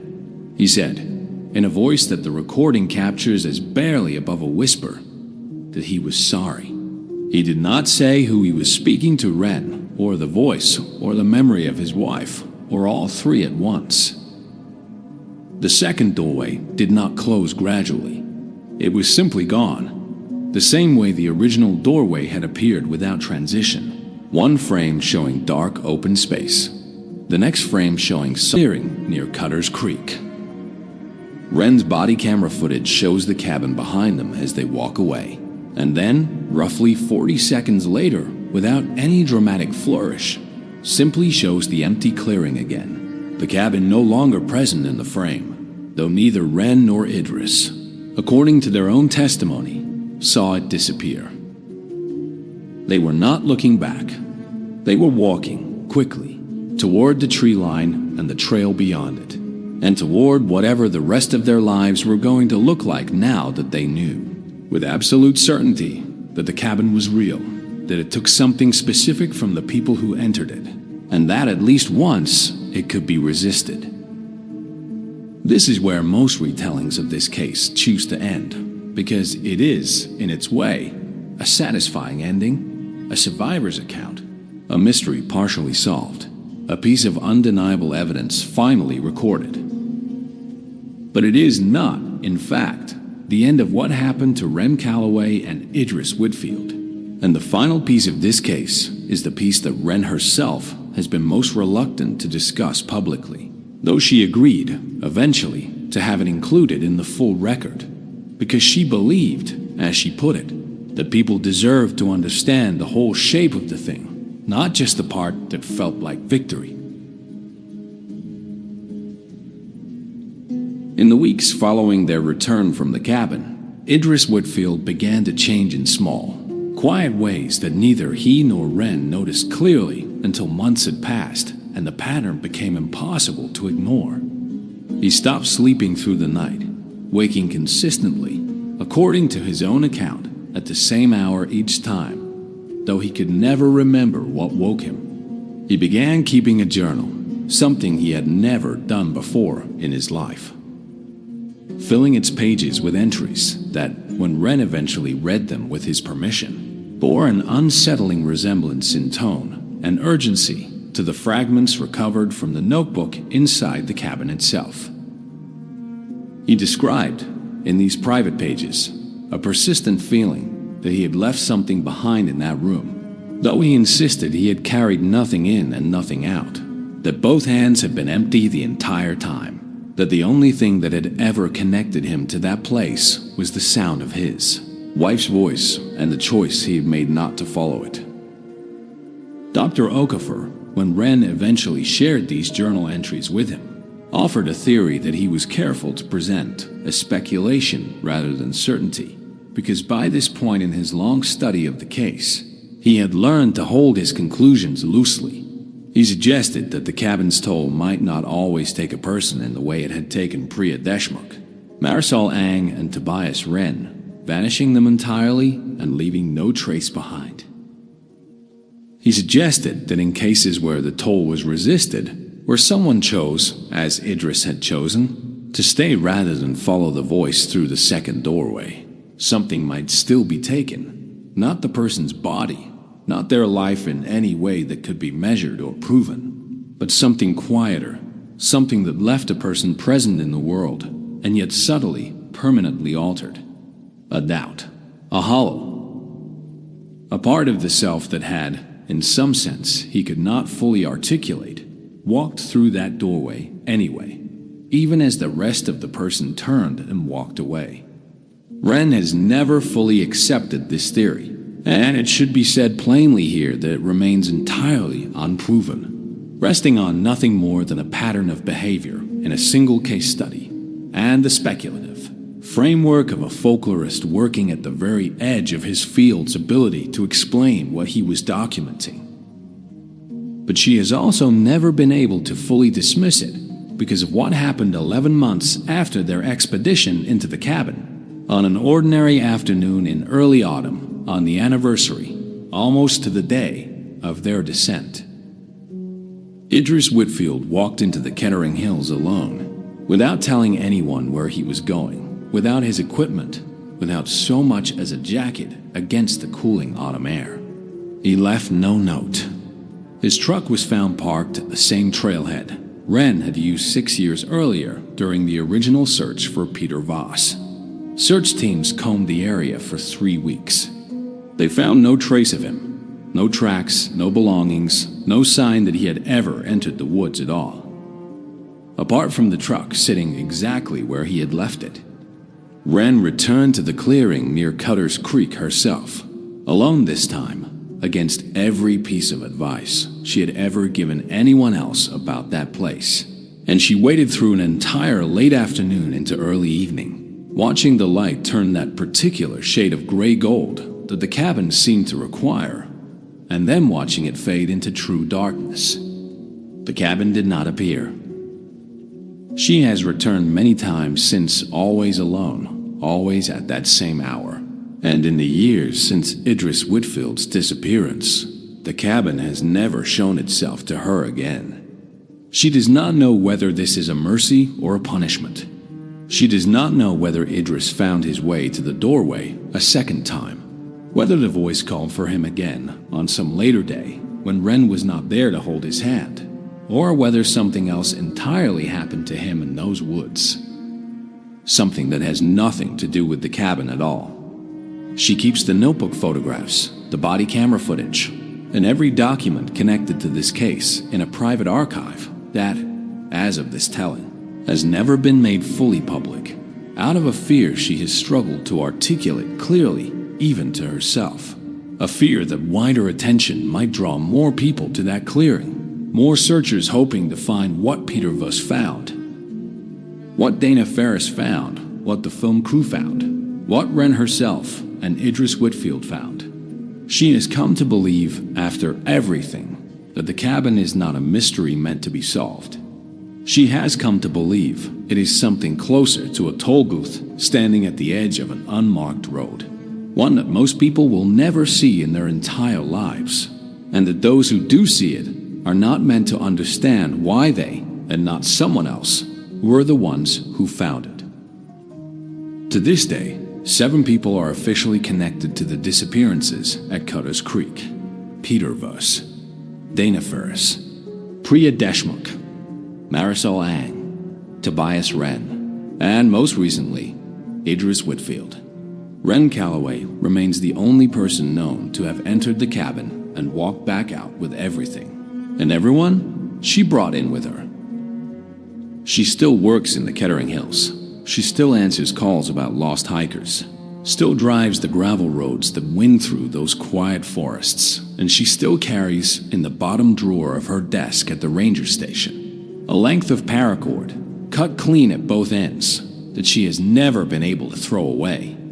Somewhere in those hills, in a clearing beside a creek that runs low over smooth stones, a door that should not exist waits for the light to turn a certain shade of gray gold.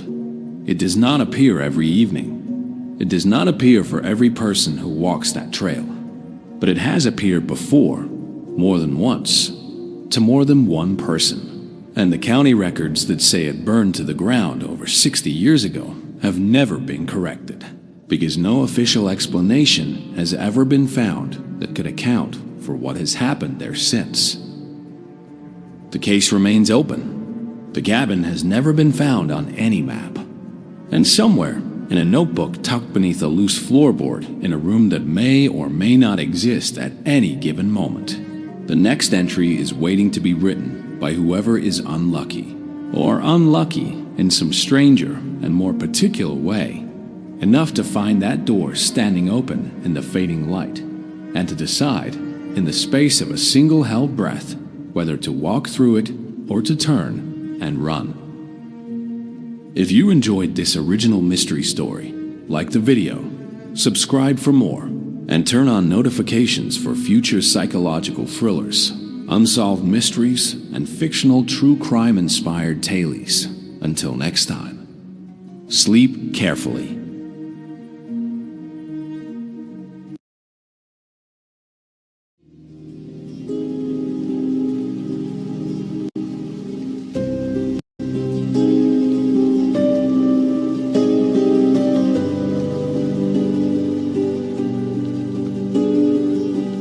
Every family has a box like this one. A cardboard box, soft at the corners, sealed with tape that has turned brown and brittle with age. Inside, there are photographs nobody has looked at in years, letters nobody has read, and small objects nobody quite remembers the meaning of anymore. For Mara Ellison, that box sat in the attic of her grandmother's house for as long as she could remember. She never opened it while her grandmother was alive. She never had a reason to. Her grandmother, Eleanor Whitfield, passed away in early spring, 3 weeks before her 91st birthday. She died quietly, in her sleep, in the same house she had lived in for over 60 years. It was the kind of death people call peaceful, the kind that leaves behind grief, but not shock. Mara had expected it, in the way you expect a long winter to end. What she had not expected was what she would find while clearing out the house. The task fell to her because she was the only grandchild who lived close enough to handle it.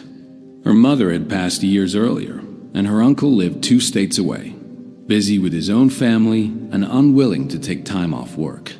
So it was Mara, alone, walking through the quiet rooms of a house that suddenly felt too large and too silent, deciding what to keep, what to donate, and what to throw away. The attic was the last room she touched. It took her almost a full day just to clear a path through the furniture, old holiday decorations, and boxes of clothes that had not fit anyone in decades. Near the back, tucked behind a rolled-up rug, she found the box. It was unmarked, except for a single word written in fading marker on the side: photos. She almost set it aside for later. She was tired, and the house still had 2 more rooms to go. But something about the box made her curious. Maybe it was the quiet of the house pressing in on her, or maybe it was simple grief looking for a distraction. She sat down on the dusty floor, pulled open the flaps, and began sorting through the photographs one by one. Most of them were exactly what she expected: black and white pictures of relatives she recognized from other albums, faded color photographs from the 70s and 80s, family barbecues, birthday parties, a wedding she vaguely remembered attending as a child. She smiled at some of them, paused at others, and felt the familiar ache of missing someone who was now gone. Then she found the photograph that would change everything. It was black and white, slightly curled at the edges, taken at what looked like a lake house. She recognized the porch immediately. It belonged to her family's old summer property, a place her grandmother had talked about often, but that had been sold long before Mara was born. In the photograph, a group of people stood together, smiling at the camera. She recognized her grandmother, much younger, maybe in her 20s, standing near the center.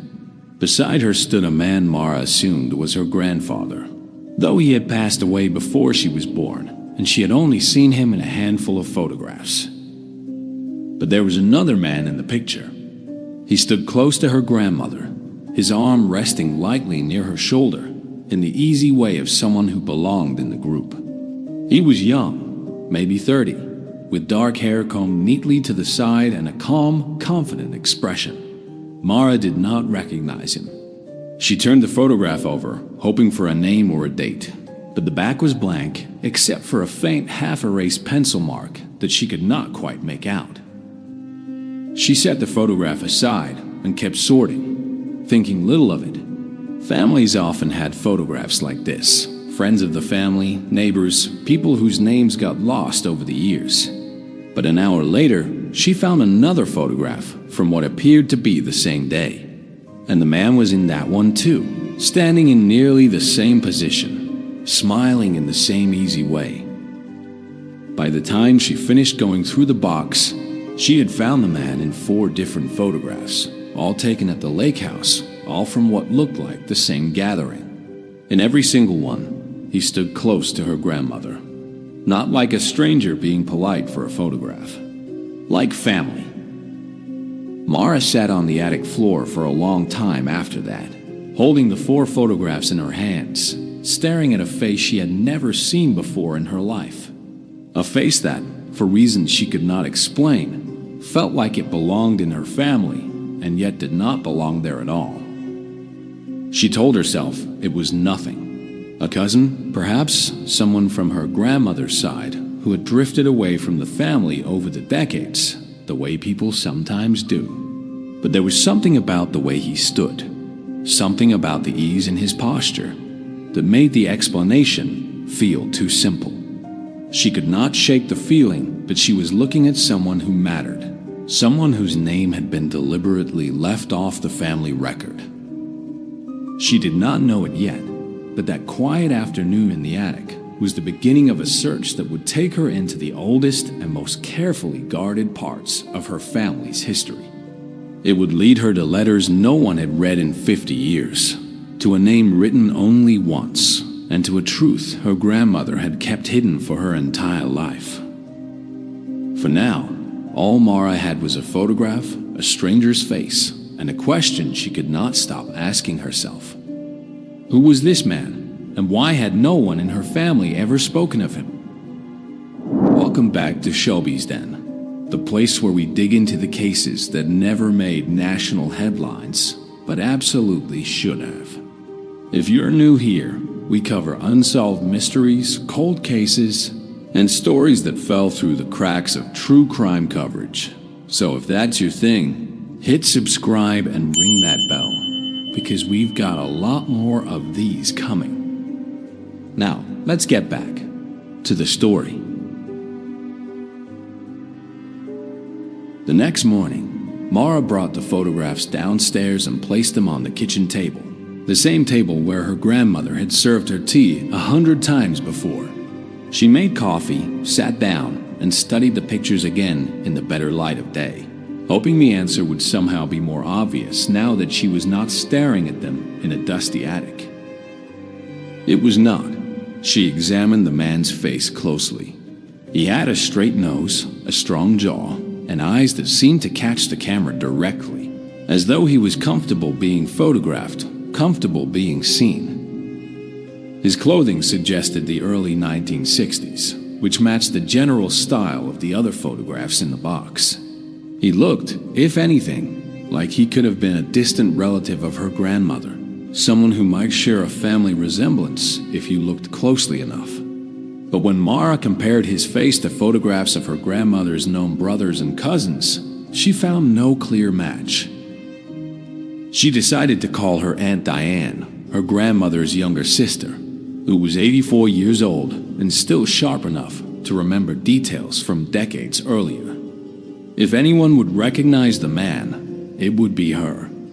Diane answered on the third ring, her voice warm but tired, the way voices get after a loss like this one. "I found some old photographs from the lake house," Mara said, after the usual greetings.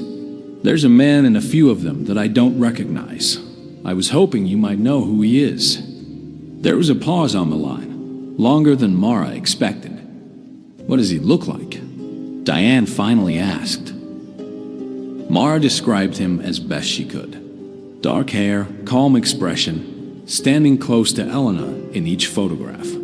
She mentioned the porch, the lake house, the way the group was arranged like it was a celebration of some kind. Another pause. "I don't know who that would be," Diane said, but something in her voice had changed. It was quieter now, more careful. There were a lot of people who used to come around back then. Neighbors, friends of your grandfather's. It could be anyone. Mara pressed a little further, describing the way the man stood, the familiarity in his posture. She asked if perhaps he was a cousin from a branch of the family she did not know well. "I really don't know," Diane said again, and this time there was a firmness in her tone that closed the door on the conversation. "It was a long time ago, sweetheart. Not everything gets remembered." They spoke for a few more minutes about unrelated things, and then said their goodbyes. Mara set the phone down and sat quietly at the table, staring at the photographs. Diane's answer had been reasonable enough. It had been over 60 years. People forget faces, names, entire friendships that once felt important. But something about the pause before her answer, the sudden change in her tone, stayed with Mara long after the call ended. Over the following days, she reached out to other relatives. She called her uncle, who barely looked at the photograph before saying he had no idea who the man was and that he had never heard of anyone matching that description. She messaged a second cousin who had once been close with the family and was known for keeping detailed notes on the family tree. Even she, with her carefully organized spreadsheets and photo archives, came back with nothing. It was her cousin Rebecca, closer to Mara's own age but with a habit of listening carefully to older relatives at family gatherings, who gave her the first real thread to pull. "You should ask Great Aunt Josephine," Rebecca said during a phone call one evening. "She's the oldest one left. If anyone remembers something from that far back, it would be her." Josephine was Eleanor's cousin, well into her 90s, living in an assisted living facility 2 hours away. Mara had not spoken to her in years, but she remembered her as sharp-tongued and observant, someone who had always seemed to know more about the family than she let on. Mara arranged a visit for the following weekend. The facility was quiet, clean, and smelled faintly of lavender and antiseptic. Josephine was sitting by a window when Mara arrived, a blanket over her knees, watching birds and a feeder outside. She brightened at the sight of Mara, though it took her a moment to place exactly who she was. After a few minutes of small talk, Mara took out the photographs and placed them gently in Josephine's lap. "I found these while clearing out Grandma's house," she said. "There's a man in them I don't recognize. I was hoping you might." Josephine picked up the top photograph, held it close to her face, and studied it for a long moment. Her expression, which had been soft and pleasant only seconds before, shifted into something Mara could not quite name. Not confusion. Something closer to recognition, followed immediately by discomfort. "Where did you say you found these?" Josephine asked, her voice suddenly quieter. "In a box in the attic." They were with the other photographs from the lake house. Josephine set the photograph down on her lap, face up, and stared out the window instead of looking at Mara. "Some things," she said slowly, "were better left in a box in the attic." Mara felt her pulse quicken. "Aunt Josephine, do you know who he is?" There was a long silence. Josephine's hands, resting on the blanket, had begun to tremble slightly. When she finally spoke, her voice was barely above a whisper. "You should ask your grandmother," she said. "Except you can't, can you? Not anymore." She would say nothing else about the man that day, no matter how gently Mara asked. But before Mara left, Josephine took her hand and held it tightly, her eyes suddenly wet. "Whatever you find," she said, "remember that your grandmother was a good woman. Whatever happened, she carried it because she had to, not because she wanted to." Mara left the facility with more questions than she had arrived with, and one clear certainty settling heavily in her chest. Whoever this man was, her family had not simply forgotten him. They had chosen to forget him, and someone still remembered exactly why. Driving home from the assisted living facility, Mara could not stop replaying Josephine's words in her mind. Whatever happened, she carried it because she had to. It was not the answer of someone confused by old age. It was the answer of someone protecting a secret that had outlived the person who created it. She decided that if her family would not tell her who the man was, she would find another way to learn his name. The lake house had belonged to a small town called Ashford Hollow, a place with a population that had likely never exceeded a few thousand people, even at its busiest. Mara remembered her grandmother mentioning the town's local newspaper once or twice over the years, usually in passing, usually with a fondness that seemed to belong to a much simpler time. If the gathering in the photographs had been any kind of notable event, even a small one, there was a chance it had been mentioned somewhere in the newspaper's archives. She spent an evening searching online and found that the newspaper, though long out of print, had its old archives digitized and hosted through a regional historical society. The website was outdated, the search function clumsy, but it was something. She typed in the approximate year she believed the photographs were taken, based on the clothing and the general condition of the images, somewhere around 1962. She scrolled through page after page of local announcements, church notices, and advertisements for products that no longer existed. It was slow, tedious work, but she kept going, driven by the same restless curiosity that had kept her up the night before. Then, in the community section of a July 1962 edition, she found a small announcement. It was only a few lines long, easy to miss if she had not been looking so carefully. The Whitfield family of Ashford Hollow hosted a summer gathering at their lake property this past weekend, welcoming family and friends for what has become an annual tradition. Among those in attendance were several members of the extended Whitfield family, along with close friends of the household. There was no list of names, no mention of the man in the photographs, but the timing matched and the location matched, and for the first time, Mara felt like she was standing at the edge of something real, something that had actually happened, rather than chasing a face in an old photograph. She kept searching, moving forward through the following weeks of the newspaper's archive, hoping for a follow-up mention, perhaps a name buried in some unrelated article. It took her nearly 2 hours before she found it, in the classified section of a September edition from the same year. It was a short notice, easy to overlook among advertisements for farm equipment and household goods. Thomas Hawley, formerly of Ashford Hollow, has relocated to the city to pursue further work. Friends wishing him well may reach him through his sister, Margaret Hawley, at the address below. Mara stared at the name for a long time. Thomas Hawley. It meant nothing to her. No bells of recognition, no connection to any name she had heard in the family before. But something about the timing, only 2 months after the gathering at the lake house, made her chest tighten with a feeling she could not fully explain. She searched the newspaper archive for any earlier mention of Thomas Hawley, hoping to understand who he had been to the town, to the family, before that quiet announcement of his departure. It took another hour of searching before she found something. A photograph, printed small and grainy in a 1958 edition, showed a group of young men standing outside what appeared to be the local church, dressed for what the caption described as a community fundraising event.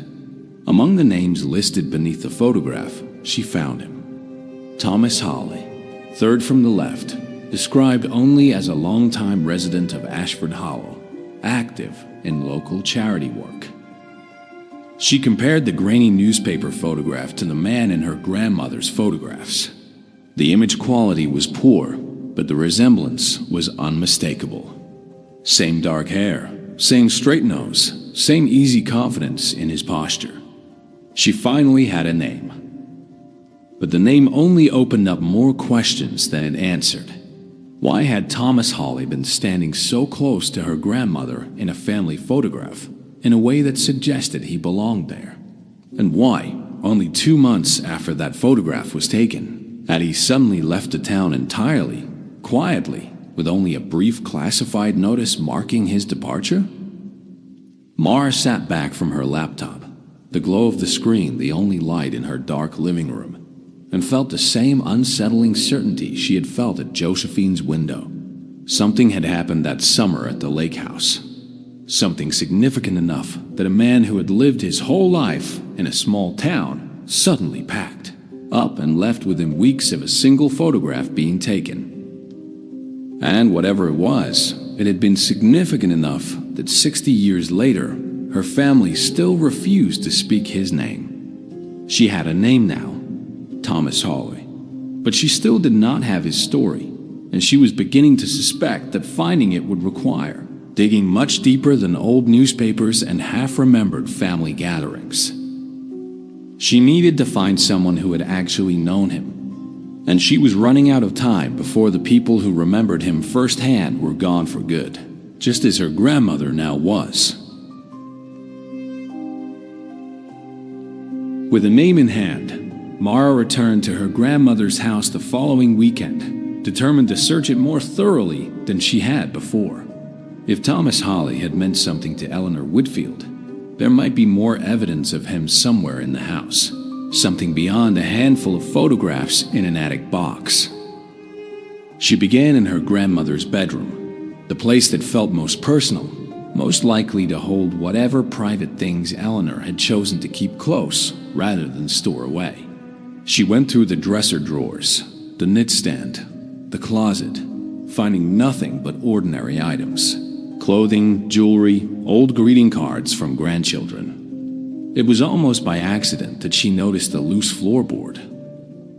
She had knelt down to retrieve a fallen picture frame from beside the bed when she noticed a slight gap in the wood flooring, a place where one board sat just a fraction higher than the others around it. She pressed on it out of curiosity, and it shifted slightly beneath her fingers. Her heart began to beat faster as she worked her fingers into the small gap and lifted the board free. Beneath it was a shallow space, clearly built deliberately rather than the result of ordinary wear. And inside that space sat a small wooden box, its surface darkened with age. Mara lifted it out carefully and sat down on the edge of the bed, holding it in her lap for a long moment before opening it. Inside were letters, a small stack of them, tied together with a faded ribbon that had once been blue. There was also a single photograph, separate from the others, showing only Eleanor and Thomas Hawley together, standing close, both of them smiling in a way that felt different from the posed group photographs Mara had already found. This one felt private, intimate, the kind of photograph someone keeps not to remember an event, but to remember a person. Her hands trembled slightly as she untied the ribbon and began to read. The letters were dated across a span of only a few months in the summer and early fall of 1962. They were written in careful, looping handwriting, and it did not take Mara long to understand who had written them. The first letter began simply, "Eleanor, I know what we are doing is wrong in the eyes of everyone who matters to us both, but I have never felt as certain of anything as I feel of this." Mara read on, her chest tightening with each line. The letters revealed a relationship between Eleanor and Thomas Hawley that had clearly gone far beyond friendship. They spoke of stolen afternoons by the lake, of plans discussed in whispers, of a love that both of them seemed to understand could never be openly acknowledged. The reason became clear a few letters in. Eleanor was already engaged to be married. Her fiancé, a man named Walter Whitfield, was the same man Mara had always known as her grandfather. The letters continued, growing more urgent, more desperate as the summer progressed. Thomas wrote of wanting to leave together, of building a life somewhere far from Ashford Hollow, where no one would know their names or their history. Eleanor's responses, which Thomas had apparently returned to her at some point, revealed a woman torn between love and duty, between the life she wanted and the life that had already been decided for her by her family and by the expectations of the time. One letter, dated in early September of that year, was different from the others. Shorter, colder. "I cannot do what you are asking of me. My family has already made the arrangements, and to break them now would bring a shame upon them that I could never forgive myself for causing. I am asking you, for both our sakes, to let this end quietly. Please do not write to me again." Mara sat with that letter in her hands for a long time, understanding now why Thomas Hawley had left Ashford Hollow so suddenly, so quietly, only weeks after that final photograph was taken at the lake house. He had not left because he wanted to. He had left because Eleanor had asked him to. But there was one more letter in the box, tucked beneath all the others, and it was not written in Thomas's handwriting. It was written in Eleanor's. The letter was addressed to no one meant, it seemed, only for herself. It was undated, though the paper looked slightly newer than the others, suggesting it had been written some time after the affair had ended. "I made the right choice for my family," Eleanor had written. "I know that. Walter has given me a good life, a life I do not regret. But there are nights I still think of Thomas and of the child we never spoke of, and I wonder if the right choice and the good choice were ever truly the same thing." Mara read that final line 3 times before its full meaning settled over her. The child we never spoke of. She sat frozen on the edge of her grandmother's bed, the letters trembling slightly in her hands, understanding now that the story she had stumbled into was far larger and far more painful than a simple forgotten photograph. Somewhere, if the letter was to be believed, there had been a child connected to Thomas Hawley and to Eleanor, and to a secret that had apparently been kept from the rest of the family for over 60 years. Mara did not know yet who that child was, or what had become of them, but she understood, with a certainty that settled deep in her chest, that she could not stop searching now. Not when she was this close to understanding who her grandmother truly had been beneath the quiet, dignified woman Mara thought she had known her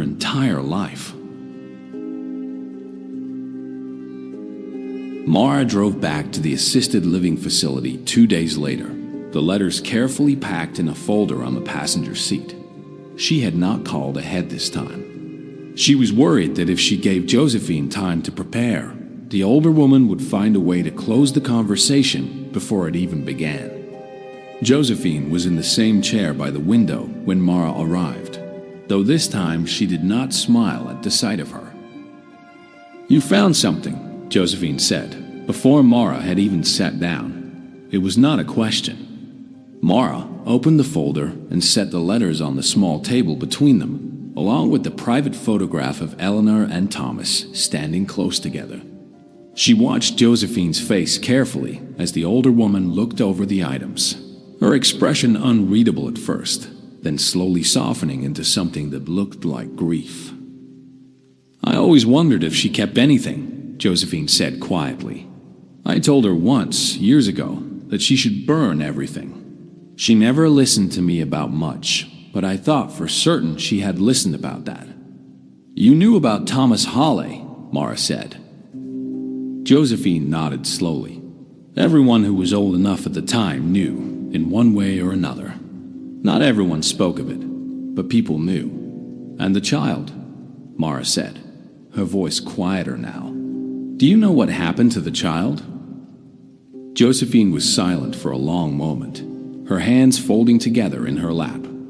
When she finally spoke, her voice had taken on the careful, measured tone of someone who had rehearsed this conversation many times in her mind, even if she had never expected to actually have it out loud. "Eleanor was already several weeks along when she married Walter," Josephine said. "I do not know if Walter ever knew that, or if he simply never asked the kinds of questions that would have made him uncomfortable to know the answer to. But the timing was never right, not if you understood what had happened that summer. So the child was Thomas's," Mara said slowly, "but was raised believing Walter was the father." "That is what I always believed," Josephine said. "Eleanor never confirmed it to me directly, but I was there. I remember the wedding being moved up earlier than originally planned. I remember the whispers among the older women in the family, the ones who could count months on their fingers well enough to notice things." Mara felt her thoughts spinning, trying to work through the implications of what Josephine was telling her. If this was true, if the timeline matched what Josephine remembered, then the child Eleanor had written about in that final private letter was not some distant relative or family friend. The child was Mara's own parent, or an aunt or uncle she had grown up believing was fully a Whitfield by blood. "Which of them?" Mara asked carefully, almost afraid of the answer. "Was the child?" Josephine looked at her for a long moment before answering. "Your uncle," she said quietly, "Richard. He was born only 7 months after the wedding, though everyone was always careful never to mention that detail out loud. Walter raised him as his own son, gave him his name, never treated him any differently than he treated his other children who came after. Whatever Walter knew or suspected, he never let it change how he loved that boy." Mara sat back in her chair, absorbing the weight of what she had just learned. Her Uncle Richard, the man she had known her entire life as her grandfather's son, was possibly not her grandfather's biological son at all. He was, if Josephine's memory could be trusted, the son of Thomas Hawley, a man who had been quietly erased from the family's history the moment his relationship with Eleanor had ended. "Does Richard know?" Mara asked. "I have no idea," Josephine said. "Eleanor never spoke to me about telling him, and I never asked. Some secrets, once they are buried deeply enough, become easier to leave buried than to dig back up. I imagine that is exactly what Eleanor believed right up until the day she died."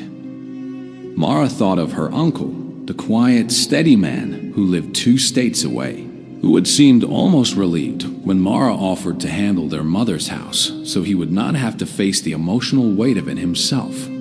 She wondered now if part of his reluctance to help had been about more than simple busyness.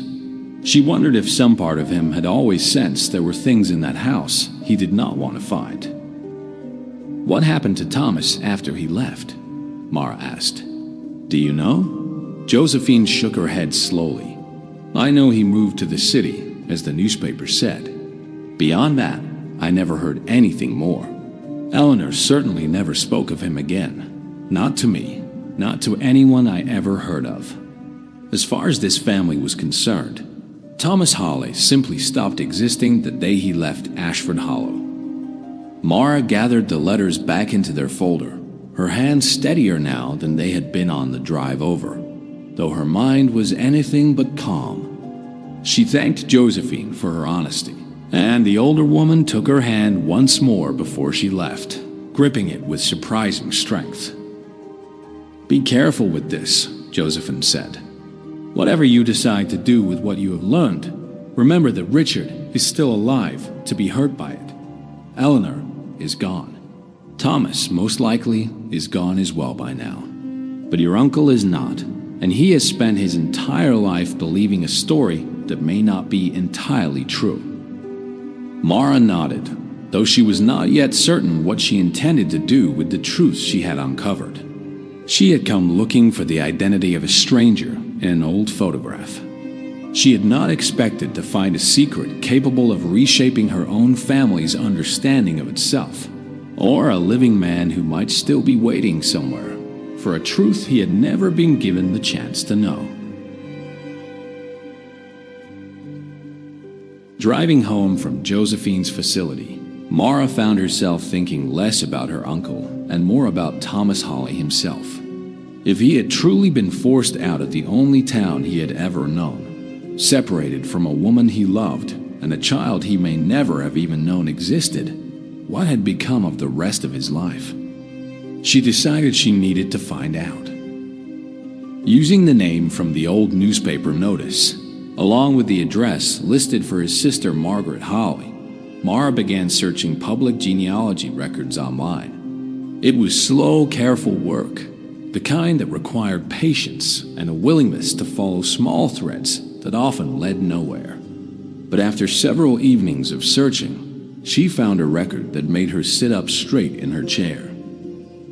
A Thomas Hawley, born in the same year and same general region as the man in the photographs, had passed away nearly 20 years earlier, in a small city several hours from Ashford Hollow.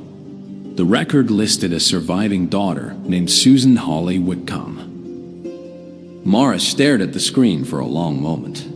If this was the same Thomas Hawley, it meant he had gone on to marry, to have a family of his own, to build an entire life separate from the one he had once hoped to share with Eleanor. It also meant there was a woman still living somewhere who might be able to tell Mara things that no letter or newspaper archive ever could. It took another few days of searching, cross-referencing addresses and old public records, before Mara found a phone number she believed belonged to Susan Whitcomb. She sat with the number for an entire evening before finally working up the courage to call. A woman's voice answered on the fourth ring, warm but cautious, the voice of someone unaccustomed to receiving calls from unfamiliar numbers. Mara introduced herself carefully, explaining that she was researching her family's history and believed there might be a connection between their families, going back to a man named Thomas Hawley, who had once lived in a town called Ashford Hollow. There was a long pause on the line. "That was my father," Susan finally said. "He never talked much about that town. I always got the sense something happened there that he wasn't proud of, or maybe something that hurt him too much to talk about. He left when he was young and never went back, not even to visit." Mara's heart was pounding now. She explained, as gently as she could, that she had found old photographs of her grandmother and Thomas together, and letters suggesting a relationship between them that had ended painfully around the same time Thomas left Ashford Hollow for good. Susan was quiet for a long moment. "He kept a photograph," she finally said. "One photograph in a drawer in his study that he never explained and never let anyone touch. After he passed, I found it while going through his things. A young woman standing by a lake, smiling at whoever was holding the camera. I always wondered who she was. I think that might have been my grandmother, Mara said quietly. They spoke for almost an hour after that, each of them filling in pieces of a story the other had only known fragments of. Susan explained that her father had eventually married her mother several years after leaving Ashford Hollow, that he had been a good father, hardworking and quiet, but that there had always been a distance in him, a sadness that never fully seemed to leave, no matter how content his life became on the surface. He used to say, Susan told her, that the hardest thing a person can do is walk away from something they love because someone else asked them to. I never understood exactly what he meant by that until now. Mara hesitated before sharing the final piece of the story, the part about the child Eleanor had written of in her private letter. She was not certain it was her place to share something so significant over a phone call with a woman she had only just met. But she also felt that Susan, more than anyone else, deserved to know the full truth of what her father may have lost. She explained carefully what Josephine had told her about the timing of the wedding, about the child born only 7 months later, about the possibility that Thomas Holly had a son he never knew existed. The silence on the other end of the line stretched long enough that Mara worried the call had dropped.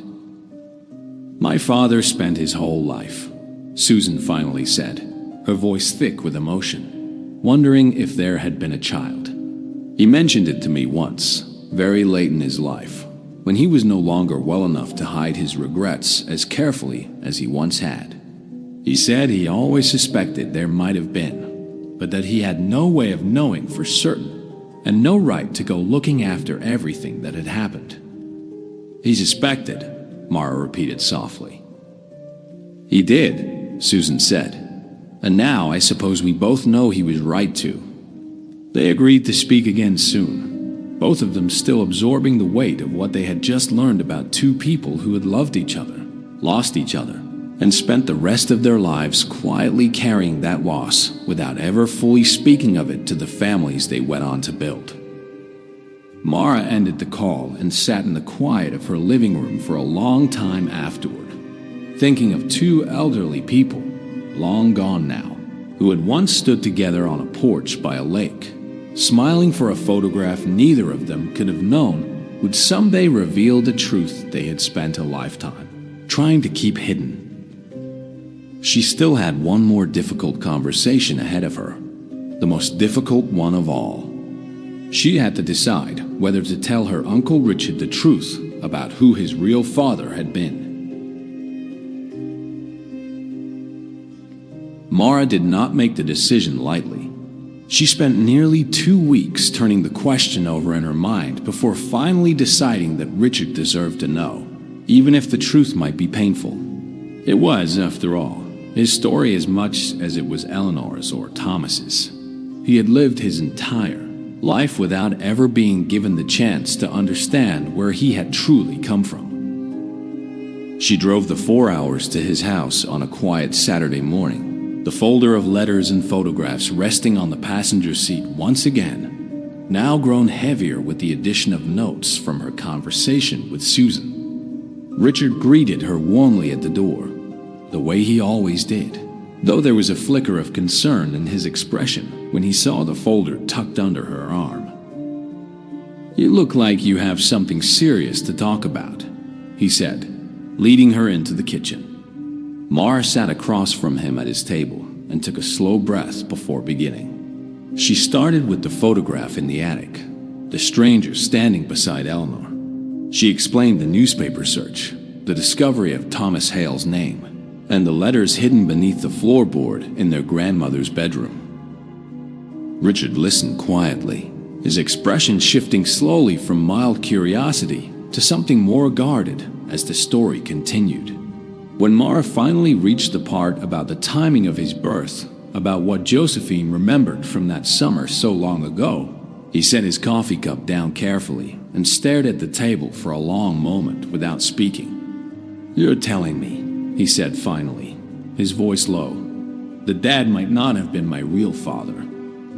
"I'm telling you what Josephine remembered and what the letters suggested," Mara said gently. I don't have absolute proof, but the timing lines up.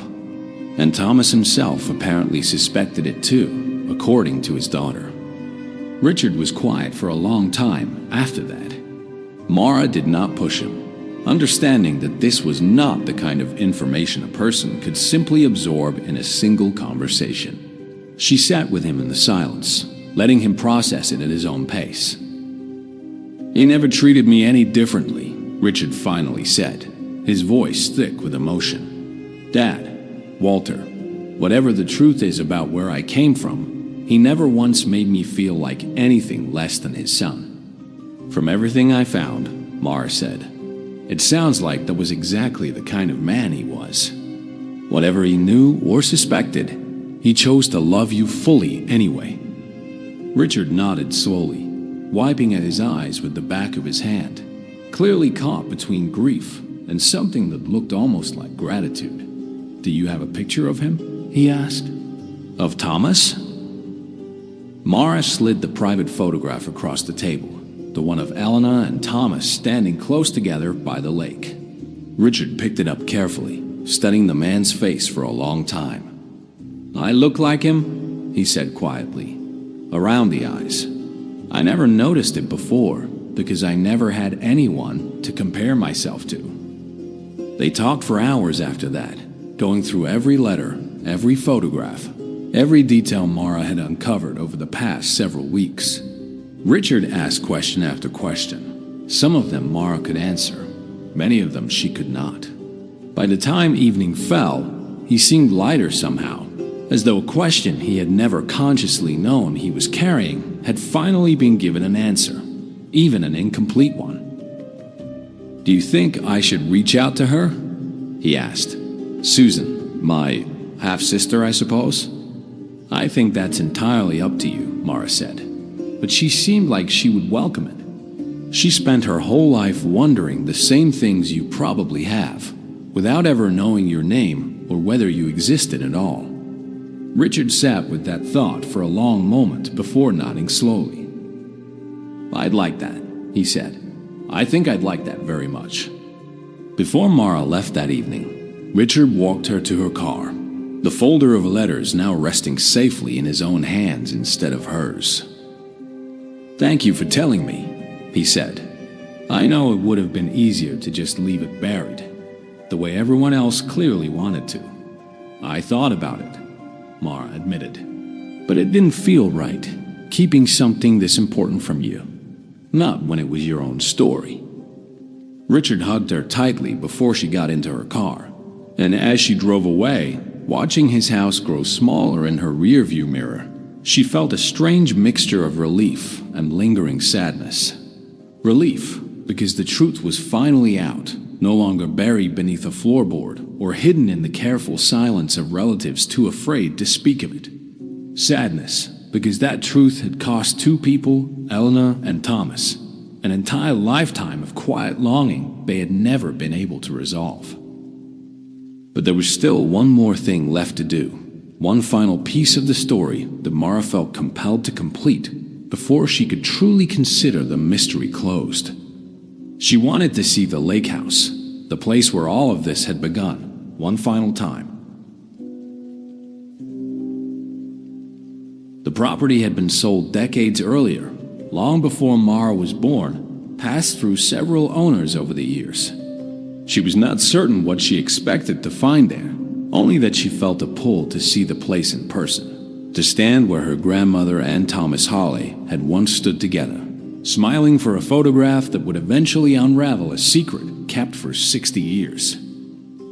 She drove out to Ashford Hollow on a quiet weekday afternoon, the town smaller and quieter now than the old newspaper archives had suggested it once was. Many of the old buildings were gone, replaced by newer, more modern structures, though a handful of older homes still stood along the main street, weathered but proud. She found the lake easily enough, its shoreline largely unchanged despite the passage of so many years. The current owners of the old Whitfield property, a retired couple named the Grangers, were kind enough to let her walk the grounds when she explained, briefly, that her family had once owned the house. The porch was still there, rebuilt at some point over the decades, but standing in roughly the same place as it had in the old photographs. Mara stood where she believed Eleanor and Thomas must have stood, looking out over the same stretch of water they would have seen together that summer so long ago. She took a single photograph on her phone, the lake calm and quiet in the afternoon light, and found herself thinking of the two people whose love had once bloomed and ended in this exact place. She thought of Eleanor, torn between duty and desire, choosing the life that was expected of her over the life she may have truly wanted. She thought of Thomas, carrying a photograph in a drawer for the rest of his life, never fully explaining to anyone why it mattered so much to him. She thought, too, of her own uncle, who had lived over 6 decades not knowing the full truth of where he came from, and who now, for better or worse, finally understood.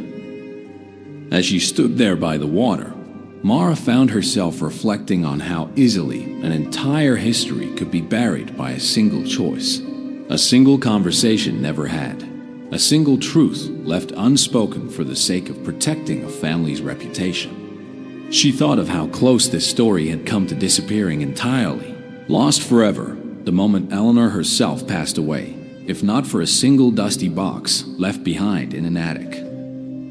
She wondered how many other families carried secrets just like this one, hidden behind ordinary photographs, waiting patiently for someone curious enough or brave enough to finally ask the right questions. Before leaving Ashford Hollow, Mara visited the small local cemetery, curious whether any record of the Hawley family might still remain there. She found Margaret Hale's grave easily enough, weathered but legible, tucked into a quiet corner beneath an old oak tree. There was no marker for Thomas himself, which made sense, given that he had passed away in the city where he eventually settled, far from the town that had once quietly asked him to disappear. She stood at Margaret's grave for a few minutes, feeling an unexpected wave of gratitude toward a woman she had never met, a woman who had apparently helped her brother start over somewhere, new after his life in Ashford Hollow had been so abruptly and painfully ended. Driving home that evening, the lake fading into her rearview mirror the same way Richard's house had faded away days earlier, Mara felt the investigation finally settling into something resembling peace. She had uncovered a secret her family had buried for 60 years. She had brought a long-lost connection back into the light, reuniting, in a small but meaningful way, two branches of a family that circumstance and fear had once torn apart. But there was still one final step remaining, one Mara felt was necessary, not just for her uncle's sake or for Susan's, but for her own understanding of the family she had grown up believing she fully knew. She needed to arrange a meeting. Richard and Susan, brother and sister, needed the chance to finally meet each other in person. The meeting took place 2 months later, in a quiet restaurant roughly halfway between Richard's home and Susan's, chosen deliberately as neutral ground for a moment that felt too significant to rush or force into anyone's comfort zone. Mara arrived early, nervous in a way she had not expected to be, given that the reunion was not technically her own. She had spoken with both Richard and Susan individually many times over the past 2 months, helping coordinate the details, answering questions each of them had for the other before they felt ready to meet in person. But nothing could have fully prepared any of them for the moment Richard walked through the restaurant door and saw Susan sitting at the table for the first time. They stood there for a long moment, simply looking at each other, both of them clearly searching for signs of a father and mother they had known in very different ways, across very different lives. "You have his eyes," Susan finally said, her voice trembling slightly. "You have his smile," Richard replied. "I saw it in the photographs you sent me." They embraced then, tightly, the kind of embrace that carries the full weight of everything that could have been but never was.